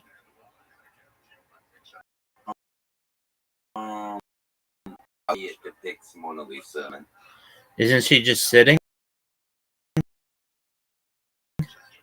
But her face is seen a lot, and her as her face it was changed over time so much that her face became unrecognizable to even her. So I just like the backstory behind it. Very well. Hey, would you remind me, how did you find out about me? People in Aiden's Discord. That's right. Did you see Aiden Rush streaming last night? Yeah, I did. He's actually live right now. That's what made me check in on him. Right. I saw that too. What's he like? Let me what he's doing. What's good on his? I got celebration. You just yeah. Do you want to know what percentage of his stream are bots? Oh, what is it? Just one moment. If you did that WT, it'll tell you everybody on Kick. All right, his approximately. He has like 55,000 bots. Hey. So he's got 57,000 people watching him. There are like 2,000 unique chatters. So he's got a lot of bots. Yeah, I would say, like in streams, dollars to donuts, 57,000 people watching him. Like, what are the odds of that? It's just not possible. If you'd have like 30,000 sometimes. Nope. Every time it's 57,000. Wow. I never really realized. Perhaps one of the most, if not the most botted platform on the internet. It's incredible. So he's right now number 2. I mean, the Westcall, Westcol, they have 0.4% engagement rate, which is like, it's absolutely terrible. It's like, that means like 200% of the people watching their stream are lurkers, which is just not realistic. Of Aiden Ross's stream, he has a 3.8% engagement rate, which is very low. Like, if you have people watching you, maybe 1 out of 2, 1 out of 3, 1 out of 4 is going to be chatting. Maybe 1 out of 5. 1 out of 5 people chatting, that's realistic. But 1 in 35, like, no, that's not realistic. Then you're botting. Yeah. I don't really understand to sit through his streams like they do. That's why he has to bottom. I'll tune in the bots usually, but that's about it. Yeah. I like when he does like collaboration. Those are cool. Or he does, like, he'll watch a fight or something. But if he's just gambling, that's boring as fuck. Yeah. I'm not a big supporter on gambling, so I don't really stick that in those neck of woods. Okay. Do you just not like gambling, or you have an issue or something? Yeah, no, my mom has a gambling problem. Oh, okay. I gotcha. Well, yeah, and it's, as I've heard previously, Kick is a platform for streamers to promote stake. Yeah. So, like, if you ever get anybody who's a big streamer on Kick, they'll just throw credits at them and say, please stream on stake, and then they make money doing that. It's just to promote stake, which is, yeah, I just saw something. That's how they get all these good deals with these streamers, is because of making so much off stake. Right. So stake is the number 1 gambling platform in the world, and Kick loses money, but it gets more and more people to know about stake. And right. I don't know, I personally think that stake is pretty corrupt. Whenever I see anybody play on it, they always lose. I mean, like, I can't tell you how many times I've just seen people sit there and click the button, and their balance just goes lower and lower and lower and lower. You can't just check out. You can't just like, oh, okay, I'm gonna get my money right now. Oh no, there's like a daily minimum, and like, it's just like, there's garbage. Very fair to people, I feel, and they use this kind of marketing tactic that I don't feel that should be able to use. I think they should be banned from a lot of platforms. What they do, let's say you've got this really great of whatever, somebody doing a backflip. What Stake will do is they'll take that clip, not give you any money. They'll put their advertising in the corner, and then they'll have that tweeted or posted on Instagram or something. So it's free advertising for them. And what these platforms normally should do, because they're not allowed a lot of times to promote gambling, is they should ban the account that's posting it. But they don't. They'll just put a warning on it. And so it's like, okay, whatever. They're going to put a warning on it. People are still going to see our shit. And it's just, to me, kind of immoral. But I get it. That's just how it works. It's not my cup of tea, though, as they say, and say that the way. I mean, I'm not a fan of Kick, and here's why. I mean, I used to be, but I would stream on it. Okay, my history with Kick was this: people would tell me, "Hey, you stream everywhere. You're on Twitch, YouTube, and Rumble, and all these places. Why don't you do Kick?" It's basically like Twitch. I'm like, all right, I get on it. This is like 2.5 years ago, and it says in the corner Kick beta. Now, normally when something's in beta, it means like, their shit's not working. That was 2.5 years ago, and it's still in beta. I mean, usually a company gets out of beta, but it's like their thing. So I started streaming on there, and I just was like a one person in this ocean, and I wouldn't get a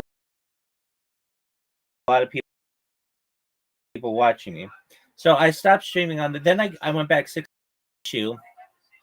that again, it's like you'll get 1 or 2 people watching you, and it's just not a lot of there aren't a lot of real people. Like I just told you, Aiden Ross has 55,000 bots right now, or at least 50,000. He always has between 50,000 and 60,000 people watching him whenever he's live, except if he does something with someone else. Like if he does a collaboration with like Donald Trump, he has the people, or Drake, he'll get hundreds of thousands of people. But if it's just a normal Aiden Ross stream, between 50 and every single time, just watch it. Well, anyway, I recognize that. Look, when I stream, I want people to be able to watch my streams, not just today, not just yesterday, not just 2 weeks ago, but I want them to be able to watch them a month from now. That's not how Kick works, or streams for 1 month. And I understand it's expensive to make it like you, but Rumble can do it, so I don't understand can't do it. So then I realized that, like, okay, if this is how it's going to be, I'm just going to create bots and I'll just let them. And so for like 8 months, I just bot out of that website and just had spam bots basically, so that everybody knows who I am. At least, I mean, like your big people. Amaranth knows who I am. Aiden Ross has been in my stream.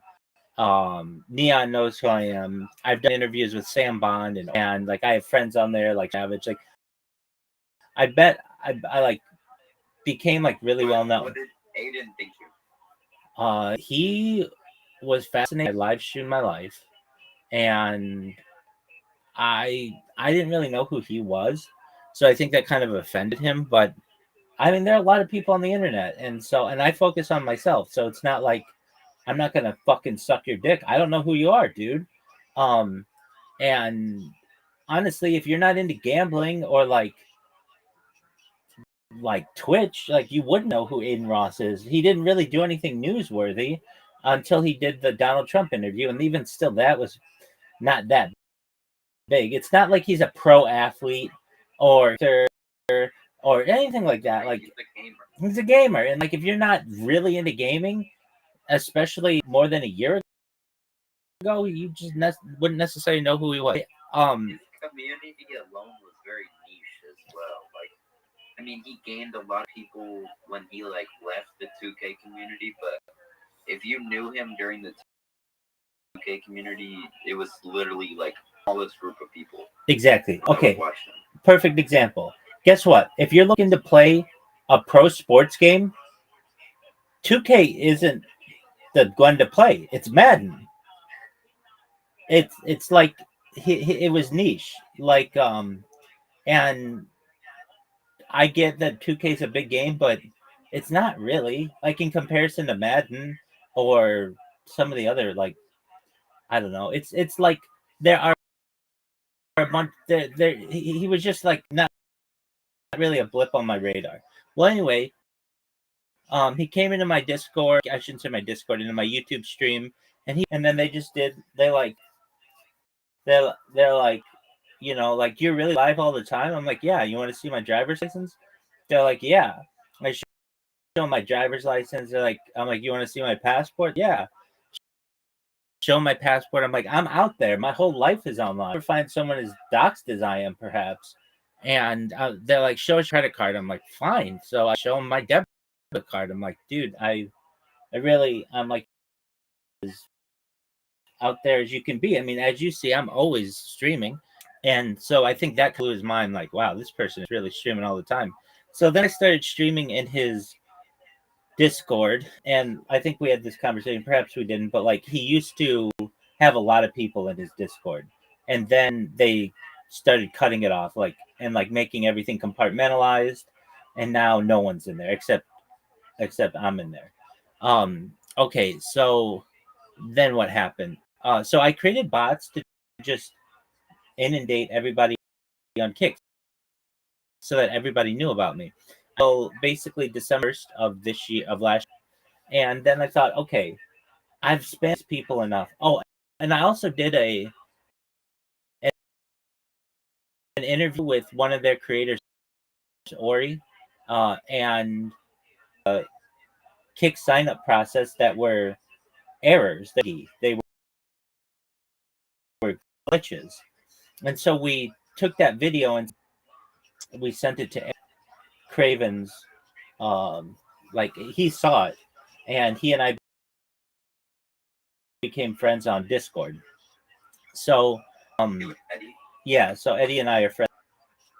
So then I was like, okay, well they're cool. They're like I'm gonna stop spamming them. And so I stopped spamming them for 6 months. Well, one of their creators came in here and was like, Rabbi, what you did wasn't that bad. I mean, it's not like you hacked our information. It's not like you made the site go down. You didn't do anything like that. You just literally like bots that would follow you and spam and create clips. Like that's annoying deal. It's not like someone on camera, like pull the gun on someone. Like they have people do. They ban their accounts for like a month or if they have people who pull guns on people or shoot people on camera, and they get their accounts who try to again. So I'm like, okay, well, it's not a bad idea. So I start streaming again, like I don't know, within the last month, stream for 24 hours and then ban evasion. So I connect with their customer support, and I'm like, hey, what's going on? They're like, you were banned because of ban evasion. I'm like, look, I get that, but it's been 6 months. I haven't done anything wrong. Like, how long am I banned? They're like, indefinitely. I'm like, okay, well, indefinitely isn't really specific. Does that mean like for my whole life? They're like, it means indefinitely. I'm like, I get that. I know what the word indefinitely means. Like, I'm not stupid. Does that mean it's a lifetime ban? They're like, it means indefinitely. I come back to them. Does that mean it's a lifetime ban? Back to them. Does that mean it's a lifetime ban? They say, yeah, it's a lifetime ban.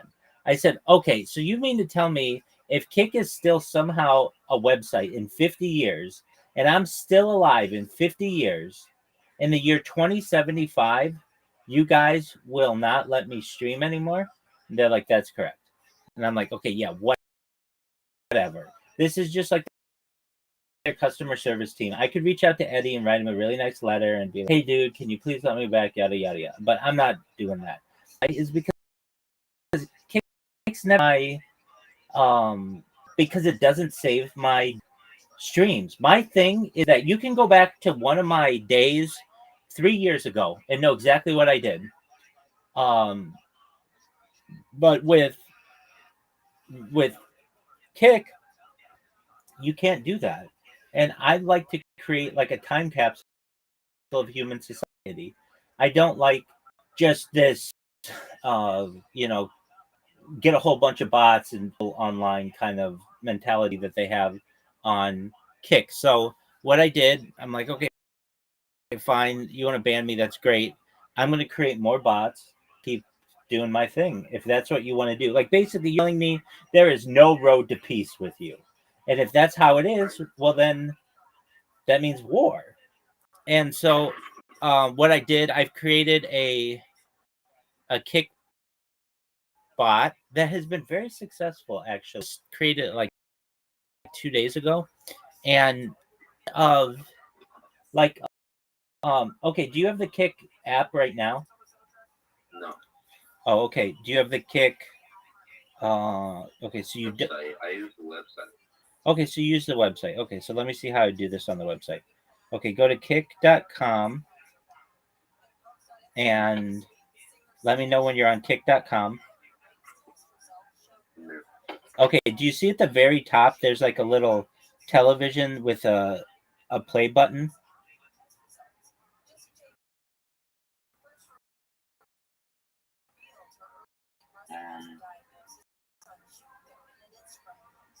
Hold on. With a play button? Yes, I see that. Okay. Okay. And then go to clips. Do you see it says clips? Mm-hmm. All right. And then sort by recent. Okay.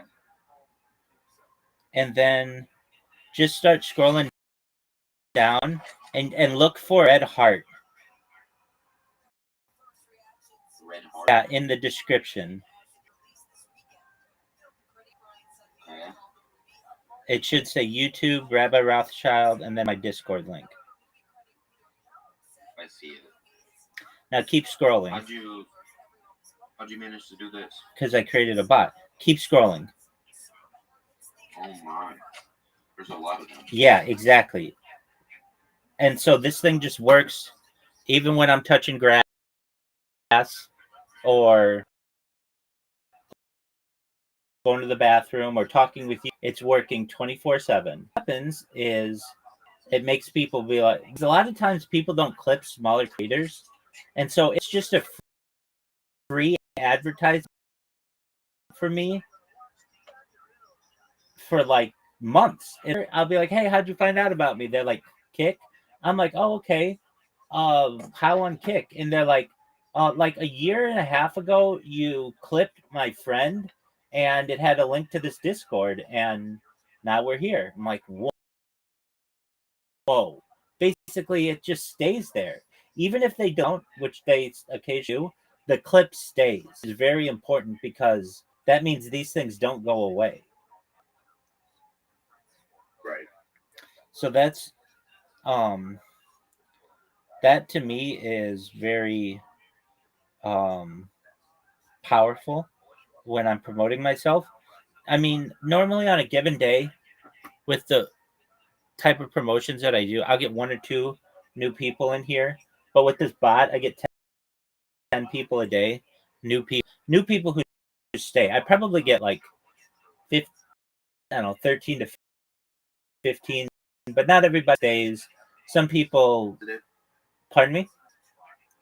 Is everybody positive? The ones who speak, yeah, they're very positive, and they're from all around the world. So they're from Turkey and India and Canada and Australia. And when I have a chance to speak with them, they're very positive.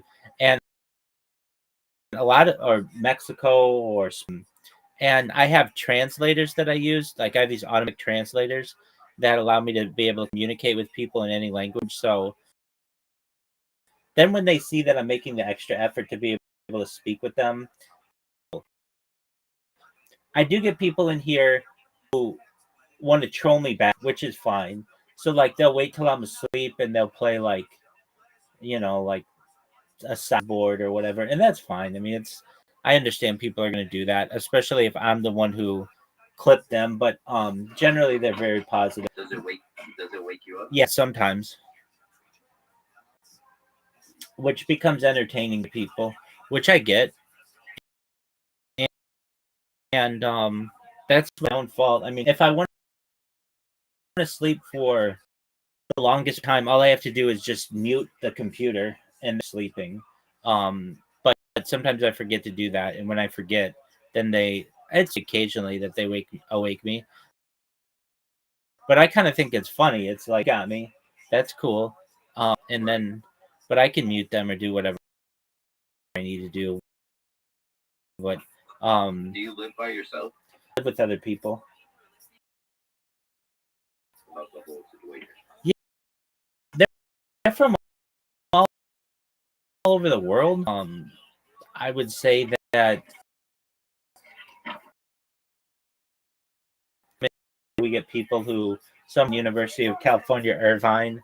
The people who generally like live on the floor with me, like one's like a taxi driver. He doesn't really pay attention. There's a couple that like a taxi driver from the Philippines. Another guy who's like a at-home nurse from the Philippines. They don't really. I don't stream out. I mean, I stream outside, but I don't generally stream my roommates because I just don't think that's very kind. And so we all kind of do our own thing. The biggest issue, like I've left phone room, because sometimes I'll like take them in the shower and I'll sing in the shower or do something like that just to create content. And when I do something like that, they just have to knock on my door and give me my phone back. Aside from that, though, very understanding. The people who own the house, they've just they didn't really know I did the live streaming thing. I mean, I showed them, but they're like from Iran, so they don't necessarily, it's not like a normal thing. It's not a normal thing for anyone, but especially someone coming from Iran. And I had fans who came and visited me, and yeah, and so I think that's when they realized like, hey, this could be really big. But we don't necessarily want our house becoming like a tourist attraction.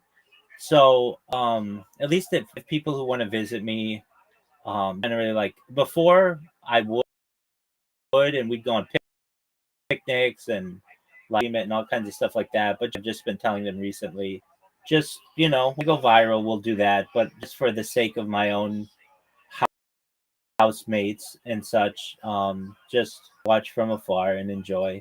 But yeah, I haven't directly asked any of them to be on the stream. They've just kind of been on the stream intermittently. So Do you have moderators for yourself? No. Or do you all do it? Do you do it yourself? I do it myself. So when it comes to my streams, well, I should say like I do have some friends who are moderators in here, but they're not in here 24/7. It's not a big enough platform to for me to have 24/7 moderation. So they will like mute people or ban people, but I really ask them not to ban people. But yeah, I do have some moderators. I shouldn't say I don't have any, but there are people who know how I operate, which means like you can basically say whatever you want, but if you play loud sounds, I don't like that. Like if you're in here, like I get people who play chainsaws in here, and like that's super loud and super annoying, and nobody wants to hear that. But for the most part, people are pretty respectful. Now, in my YouTube streams, I don't have any moderators, so people can say whatever they want in there. And chances are, how many viewers do you average? I don't even know. I mean, like in a given 12 hours, maybe a dozen or so. It's really hard to be seen on Twitch because so many people on Twitch, and I'm on like 20 different Twitch streams. So it's like 20 times 12 is 240. So it's like 240 people, but they're spread across a bunch of different platforms. That's the same as YouTube.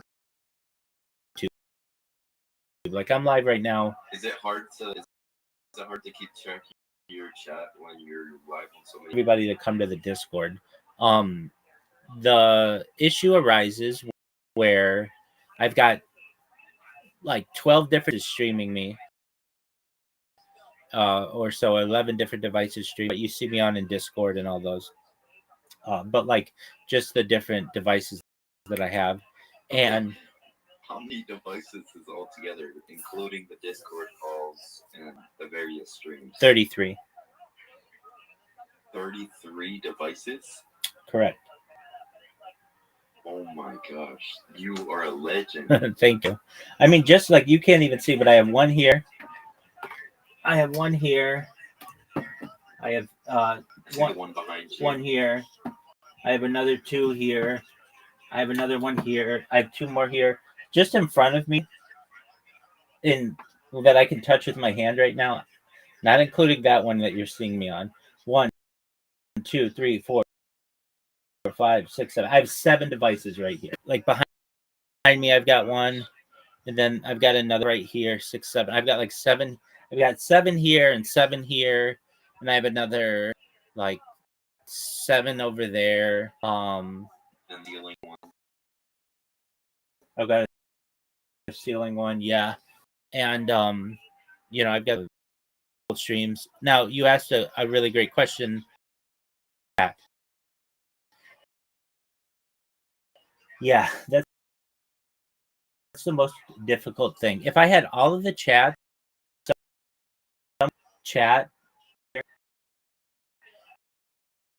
it's not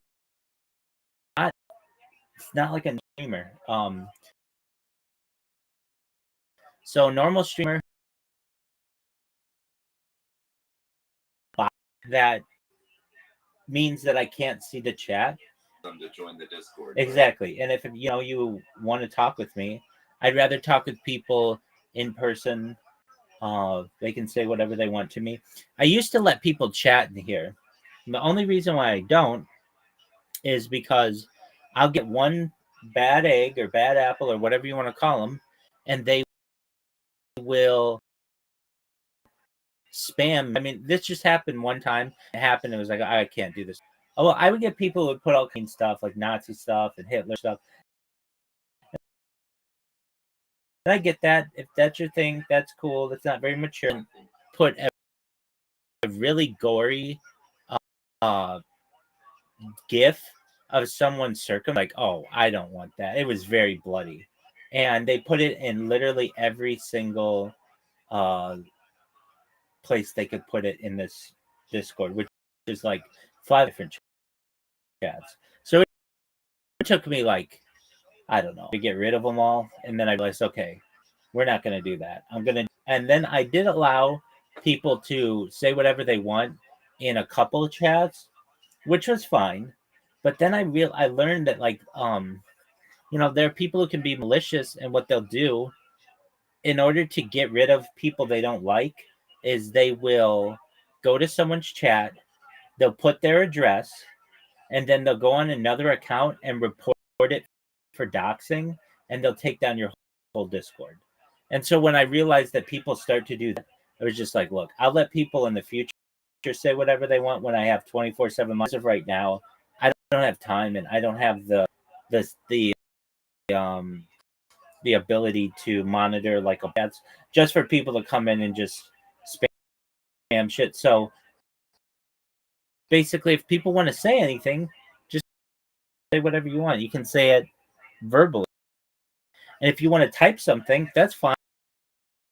I don't really have people right in there, and ability to have it all moderated, I would, but I don't want to pay moderators to just basically sit here and do nothing. That's something that I can do.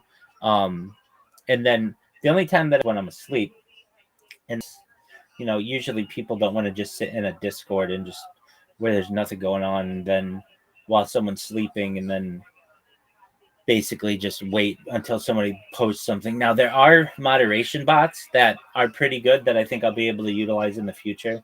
But again, if you have something to say to me, I do give people away. If you have something you want to say, 2 sections on the left side. One says like cricket. So if there's something that you need, your friend got banned, or you to do something, you can send it there. or ask Rabbi. And really, I get a lot of people who ask me law questions, or they'll ask me questions when I'm asleep, and I just don't have the ability to be able to wake to them, or they'll just want to communicate to me, and they can do it that way. So there are ways that they can type to me if they want to. They can always send me a direct message too. I mean, my direct messages are open. I got a good question. Go for it. When the device dies, stealing one specifically, like, does that one stay charging? Oh, there's a long cord that's connected to a computer. Oh, that's very genius. Thank you. Yeah. Are all of the phones that you have plugged in currently, or do you kind of just plug them in when you need it? Oh no, I have to keep them plugged in. It would drive me bonkers to go around and recharge them all the time. I see. Yeah, so they're all on like either extension cords or some type of have to be able for them to change. And even then it gets annoying, like just from app crashes. Like, okay, you may think like, well, my apps don't crash that often. If they do, it's like what, once, maybe, like for any of your apps, maybe once every month or once every couple weeks. But you're not using the apps 24 hours a day. And then take that and say you've got 33 different devices. So that means every day on average, I might get 2 or 3 or 4 apps that crash that I have to just restart. Usually it's Discord, because Discord's so heavy. And then I've learned like the different platforms to use and what works best. You know, it's taken some time to get this some set up.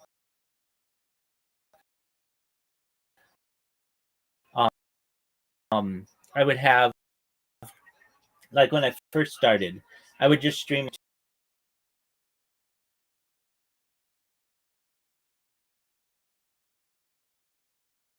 out just 100% neck protect, and that causes a lot of. They won't sometimes tell you that your stream ended. You'll still think you're streaming. It stopped streaming 6 hours ago. So I had to overcome that. So I use a platform they have really nice disconnection protection, and that means, I mean, it doesn't happen often, but even if it does, just whatever, like my router just gets like a packet update or something from the ISP, and the internet cuts out for like maybe 5 seconds or something like that. It will Restream.io makes sure that the stream continues and nothing ever happens with it. So that's what I use. I mean, I'm live on like 33 different platforms of which you've never heard, including Africa TV, which you would think would be big in Africa, but it's actually big in South Korea. On Bilibili, which is like China's Google. I'm on Trovo and DLive and YouNow and Vaughn, a bunch that you're just like, I've never any of those, and I'm like, I know. I mean, that's just, there are a lot of different platforms on which you can be live, and I do my best to be as uncancelable as possible. So let's say even the head of the entire internet, this Rabbi Rothschild, let's get rid of all their shit. Okay, well that's cool. It's gonna take you years to get rid of my stuff because it's a lot of it is I don't even have tied to me. I don't even have my name in it. So I just live stream, but it's just on like a backup archive and it doesn't even have my name. So it's just being transmitted to the internet and people will find it decades from now perhaps and be like, oh, this was one. Additionally, you'd have to have down from all the different platforms. And then I create bots that promote me. So I'm very confident that it's not going to be that long until I perhaps go viral. The reason why I say that is I have are they do a lot of promotion for myself. So there's a platform, it's known as Blue Sky, that is like the Twitter, it's like the liberal Twitter, and so that just inundate people on Blue Sky, and people talk about me all the time. At least once an hour, somebody will tweet about me or whatever you want to call it, and Saying what? Something positive or something negative? usually it's they laugh about what I do. So I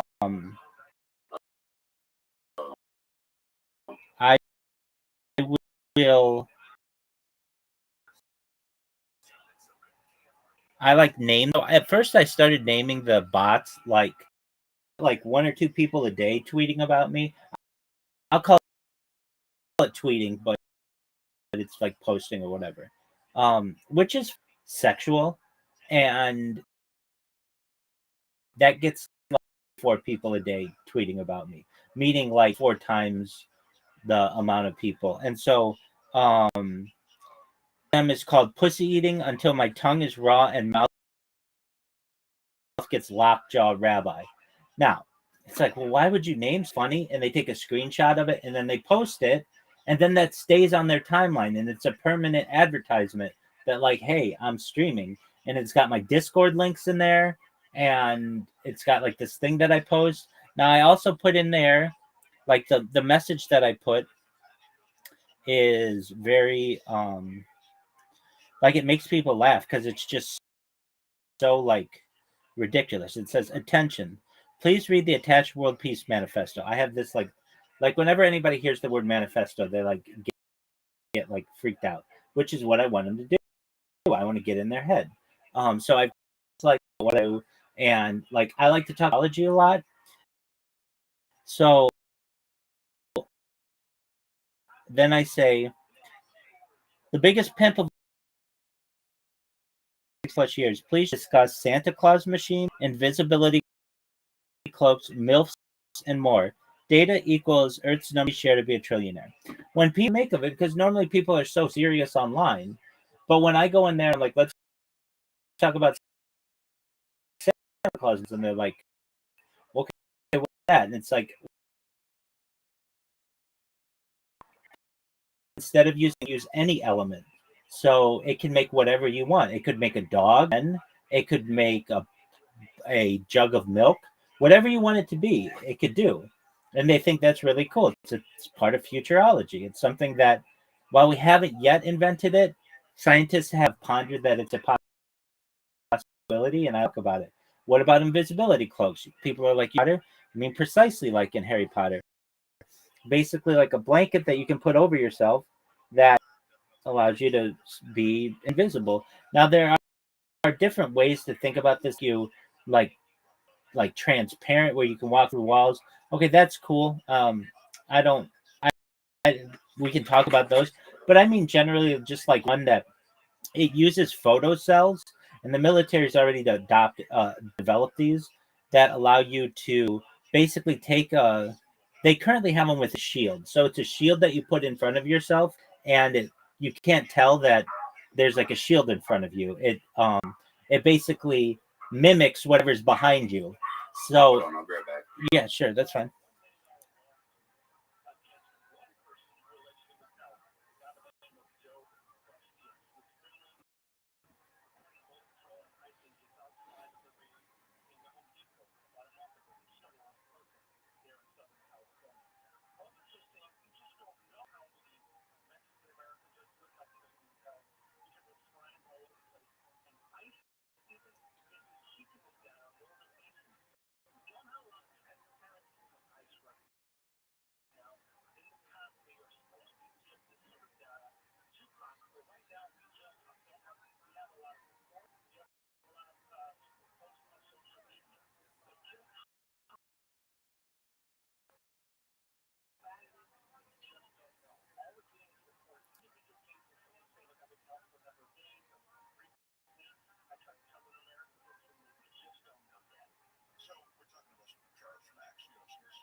Writing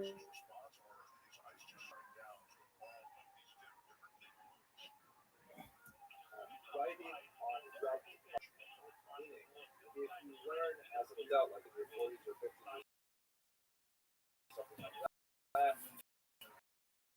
then you have to like erase by writing really goes away. Once you learn as a child or an adolescent, it's systemic and you have to write it, which is not ideal, but that's what you can do.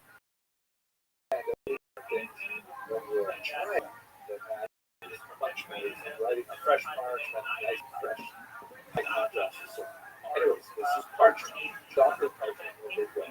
The other big development, again, in the ancient world was papyrus,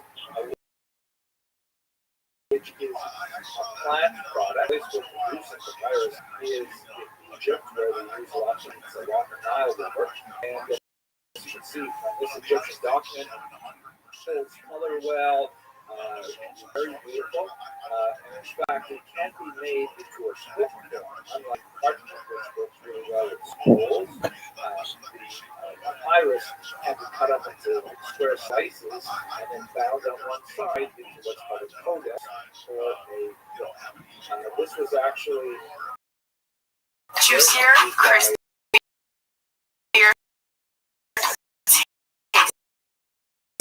Yo, dog, what is this? I don't know what knows what this.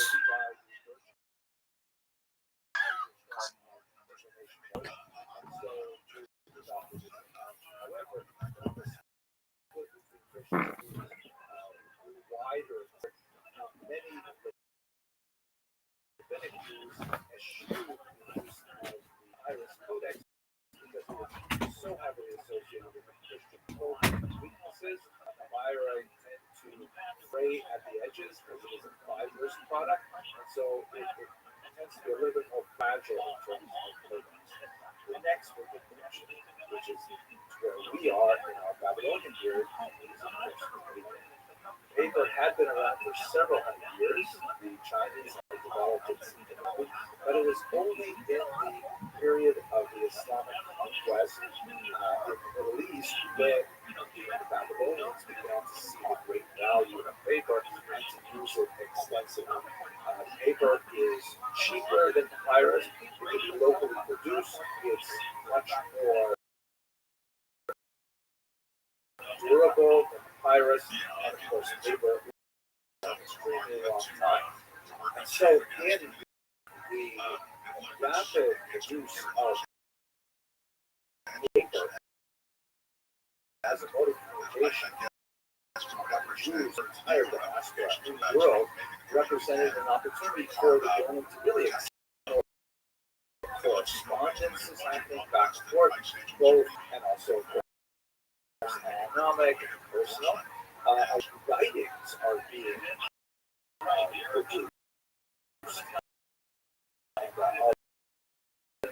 copied out.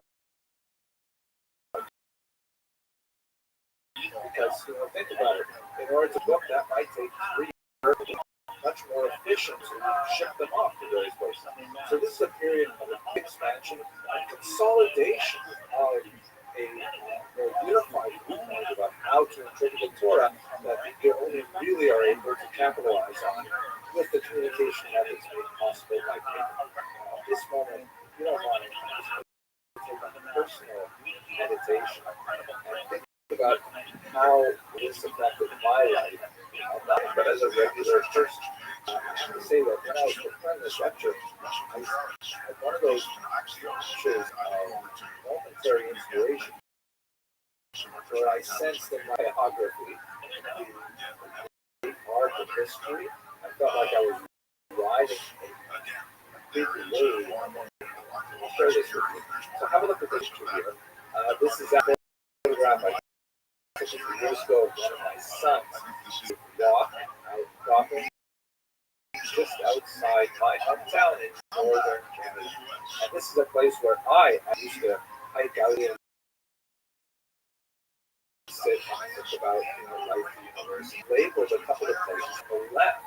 On the Abitibi River is the paper mill, that sustained this town. It was established at the beginning of the 20th century, and there was no one here at this point. This is actually part of the north part of northern Canada, but they took advantage of the old growth forest and the river network to create a paper mill that would serve the burgeoning interest on newspapers. A town gathered over this paper mill, which included a grandfather, Rabbi Rothschild, who had immigrated from Lithuania in the 1905 Russo-Japanese War and fought living as a farmer in the frozen of the area. He made this usually bad choice for money. So after trying that, he said, well, that's it. Become Yiddish shot of the and he established, you can see on the right, Alex Abramson's building, is a smaller one right back there, was the ancestral home of children, father, who is the son, and of course, then mother and I were in the apartment called Restored In.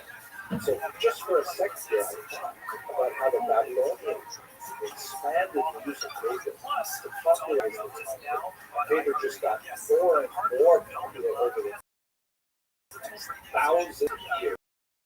So my own life, in which the paper mill declined precipitously, people read actual newspapers. So the demand for paper has dropped so much. Other Oliver Shalom was this way that I'm sure America Falls was looking in because it was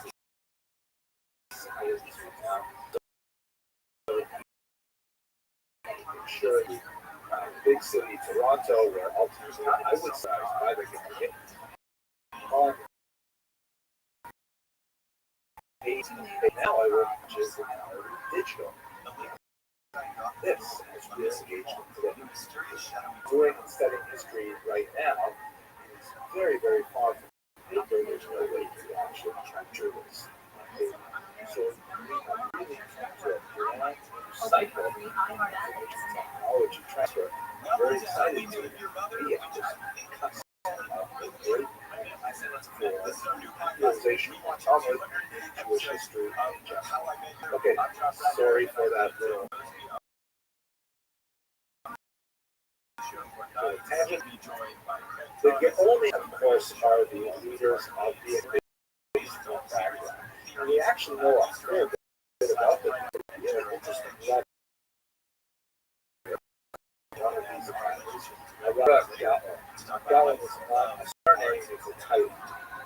And he is asked by North Africa, hey, can you explain to us, of course, it's a formal language, how do you, and, what do you make of these kinds of conflicts and how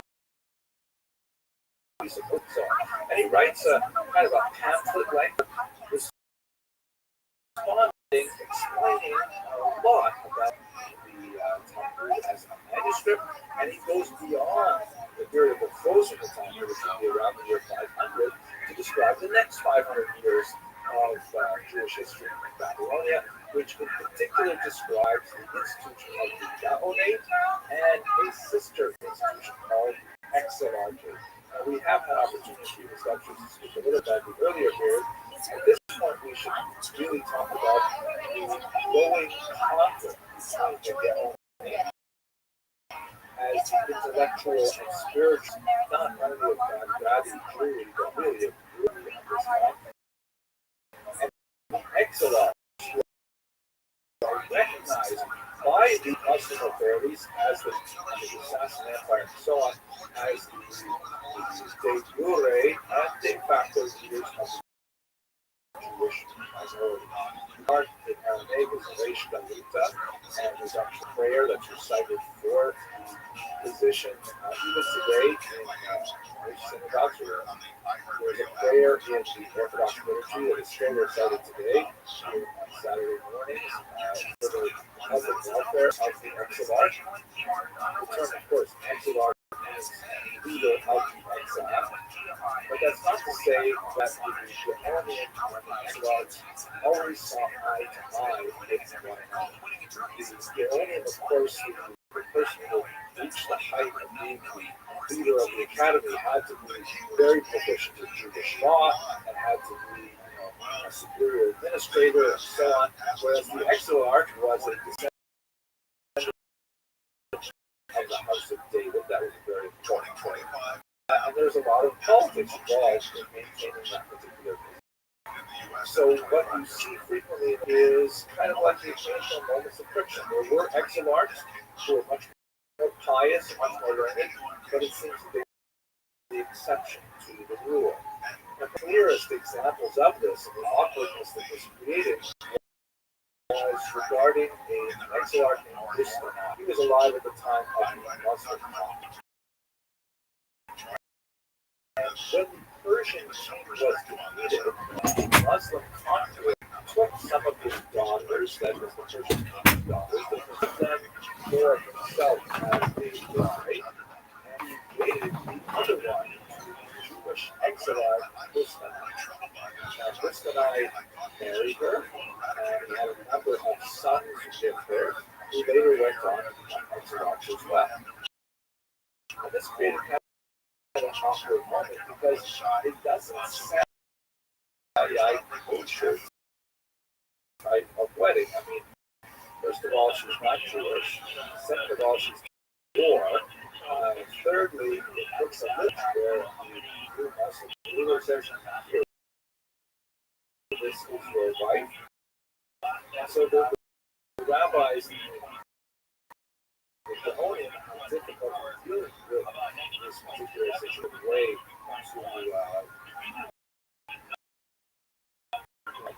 to specifically argue that although we don't these would not have this converted, and so she converted to Judaism, and so that kind of like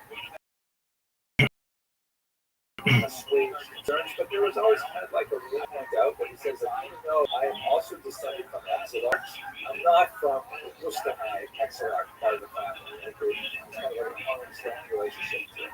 So you frequently see conflict between the Gaonian and the Exarch over a whole host of activities. In this context, we have to mention one of the most important of the Gaonian ever is very unusual creative figure about Saadia Gaon, who was a brilliant scholar, wrote very linguistics with a commentary on the Torah, engaged in very heavy polemic we'll discuss in just a moment, and he actually was not afraid of picking a fight over his interpretation of the Torah. One of the most significant elements was a conflict he had with the leaders of Jerusalem who disagreed on something as important as the calendar, specifically when would Yom Kippur fall. Ultimately, he actually won that particular debate, and he demonstrated the primacy of Babylonia over Jerusalem. He himself was not a Babylonian, he was from Egypt, and in fact, one of the big surprises was when the Exarch actually appointed him to lead the Academy of Surah, and they later on, the Exarch conflict with Alexander Donald, he originally highly controlled position, they had a major conflict here, but that up. But this is the kind of environment, religious, intellectual, academic, maybe associated with welfare powers, they frequently have the contact that really has Jewish history because of their intellectual dimension. I alluded a moment ago to one of the activities of Saturday, and that is his conference population, and I think to return to it later on, but it is in this that they really begin to see growth. Jewish community, which were Rabbinites, who followed the interpretive tradition that includes the Talmud as a major source of how to negotiate the text of the Torah. The Karaites reject that interpretive tradition and argue that the original text has to be approached. There are many occasions in which the ambiguities in the original text of the Torah and argues that it should not be understood on a face value. This is inevitable. There are so many which ambiguity. Sometimes there are Torah which appear to be the only way to negotiate. So a figure in the 8th century, Muhammad David, has proposed a rejection of the Torah story of why exactly this happened. We have really only polemical accounts to describe his disagreement with the community as a whole. It appears that he was, for example, in line to become an exilite, but was passed over, and some have argued that this was part of the reason for its creation as an alternative interpretive tradition. But at any rate, he didn't form what were called at the time Karaites, but later Karaites, his legacy as their primary impetus for their Karite movement, however, expanded significantly.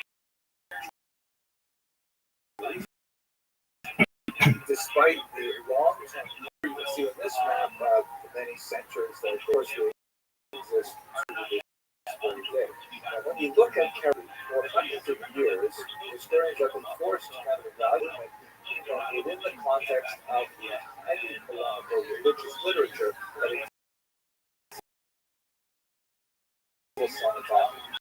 That is, Rabbi Rothschild criticizing the Karaites and Karaites have their own on this. So it's very difficult how Karaitism is actually lived in life. The Geniza, however, offers us a brand new picture of what it must have been like. Geniza is basically this massive trove of documents which would have been thrown away except for an unusual habit that the Jews in Cairo had of preserving everything with characters. So not just books or prayer books or prayer scrolls and like that. Bills of sale, marriage contracts, personal correspondence, children's doodles, all kinds of amazing things are recorded in this massive trove, which only became available to scholars in the 19th century and in fact is still being deciphered to this very day. At any rate, when you look at the Geniza documents, which give us a really good picture of hundreds of years of Jewish civilization, as it was lived in the 19th century, Rabbinic Jews and Karaite Jews together well. We're not talking about the religious elite that have strong antipathy towards one another, but in most you see that Rabbinite Jews and Karaite Jews live side by side without too much difficulty.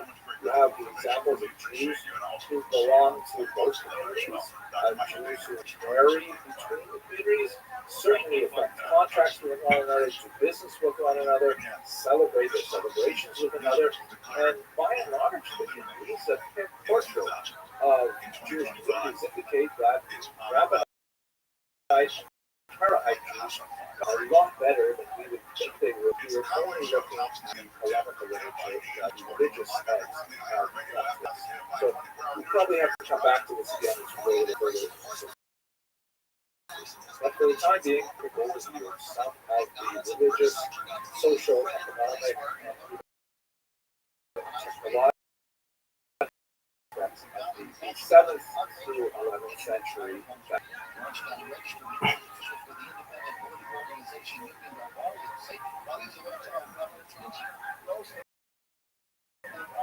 Organizations asking to combine immigration enforcement actions to gather more information before doing so.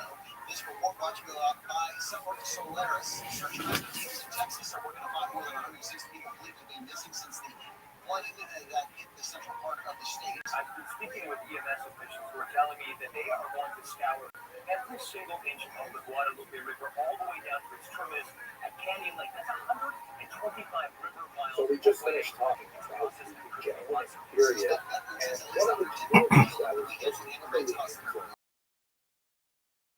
by the Guadalupe music movement. Let's take a few moments to look at the origins of the shaped by the Muslim conquest, and we'll conclude this lecture with one of the high field scholarship that emanated from North Africa. So when we speak about North Africa, there's actually a term that's used in scholarly literature, Maghreb, which is literally the West, and it's an Arabic term, which may be that encompasses these countries here in modern day terms, basically Libya, Algeria, Morocco, Niger, and as you can see, the population density is highest on the coast itself. As you go further south, you get to the Sahara Desert, much more forbidding, much less population there. But there are Jews who are living, for example, on the southern side of the Atlas mountain range in Morocco and so on. Let's have a look here at a satellite photograph. So we can talk a little bit about the origins of these long-standing communities. Now, much of this is shrouded in legend. There is definitely, however, a significant Semitic influence in North Africa. Well, the first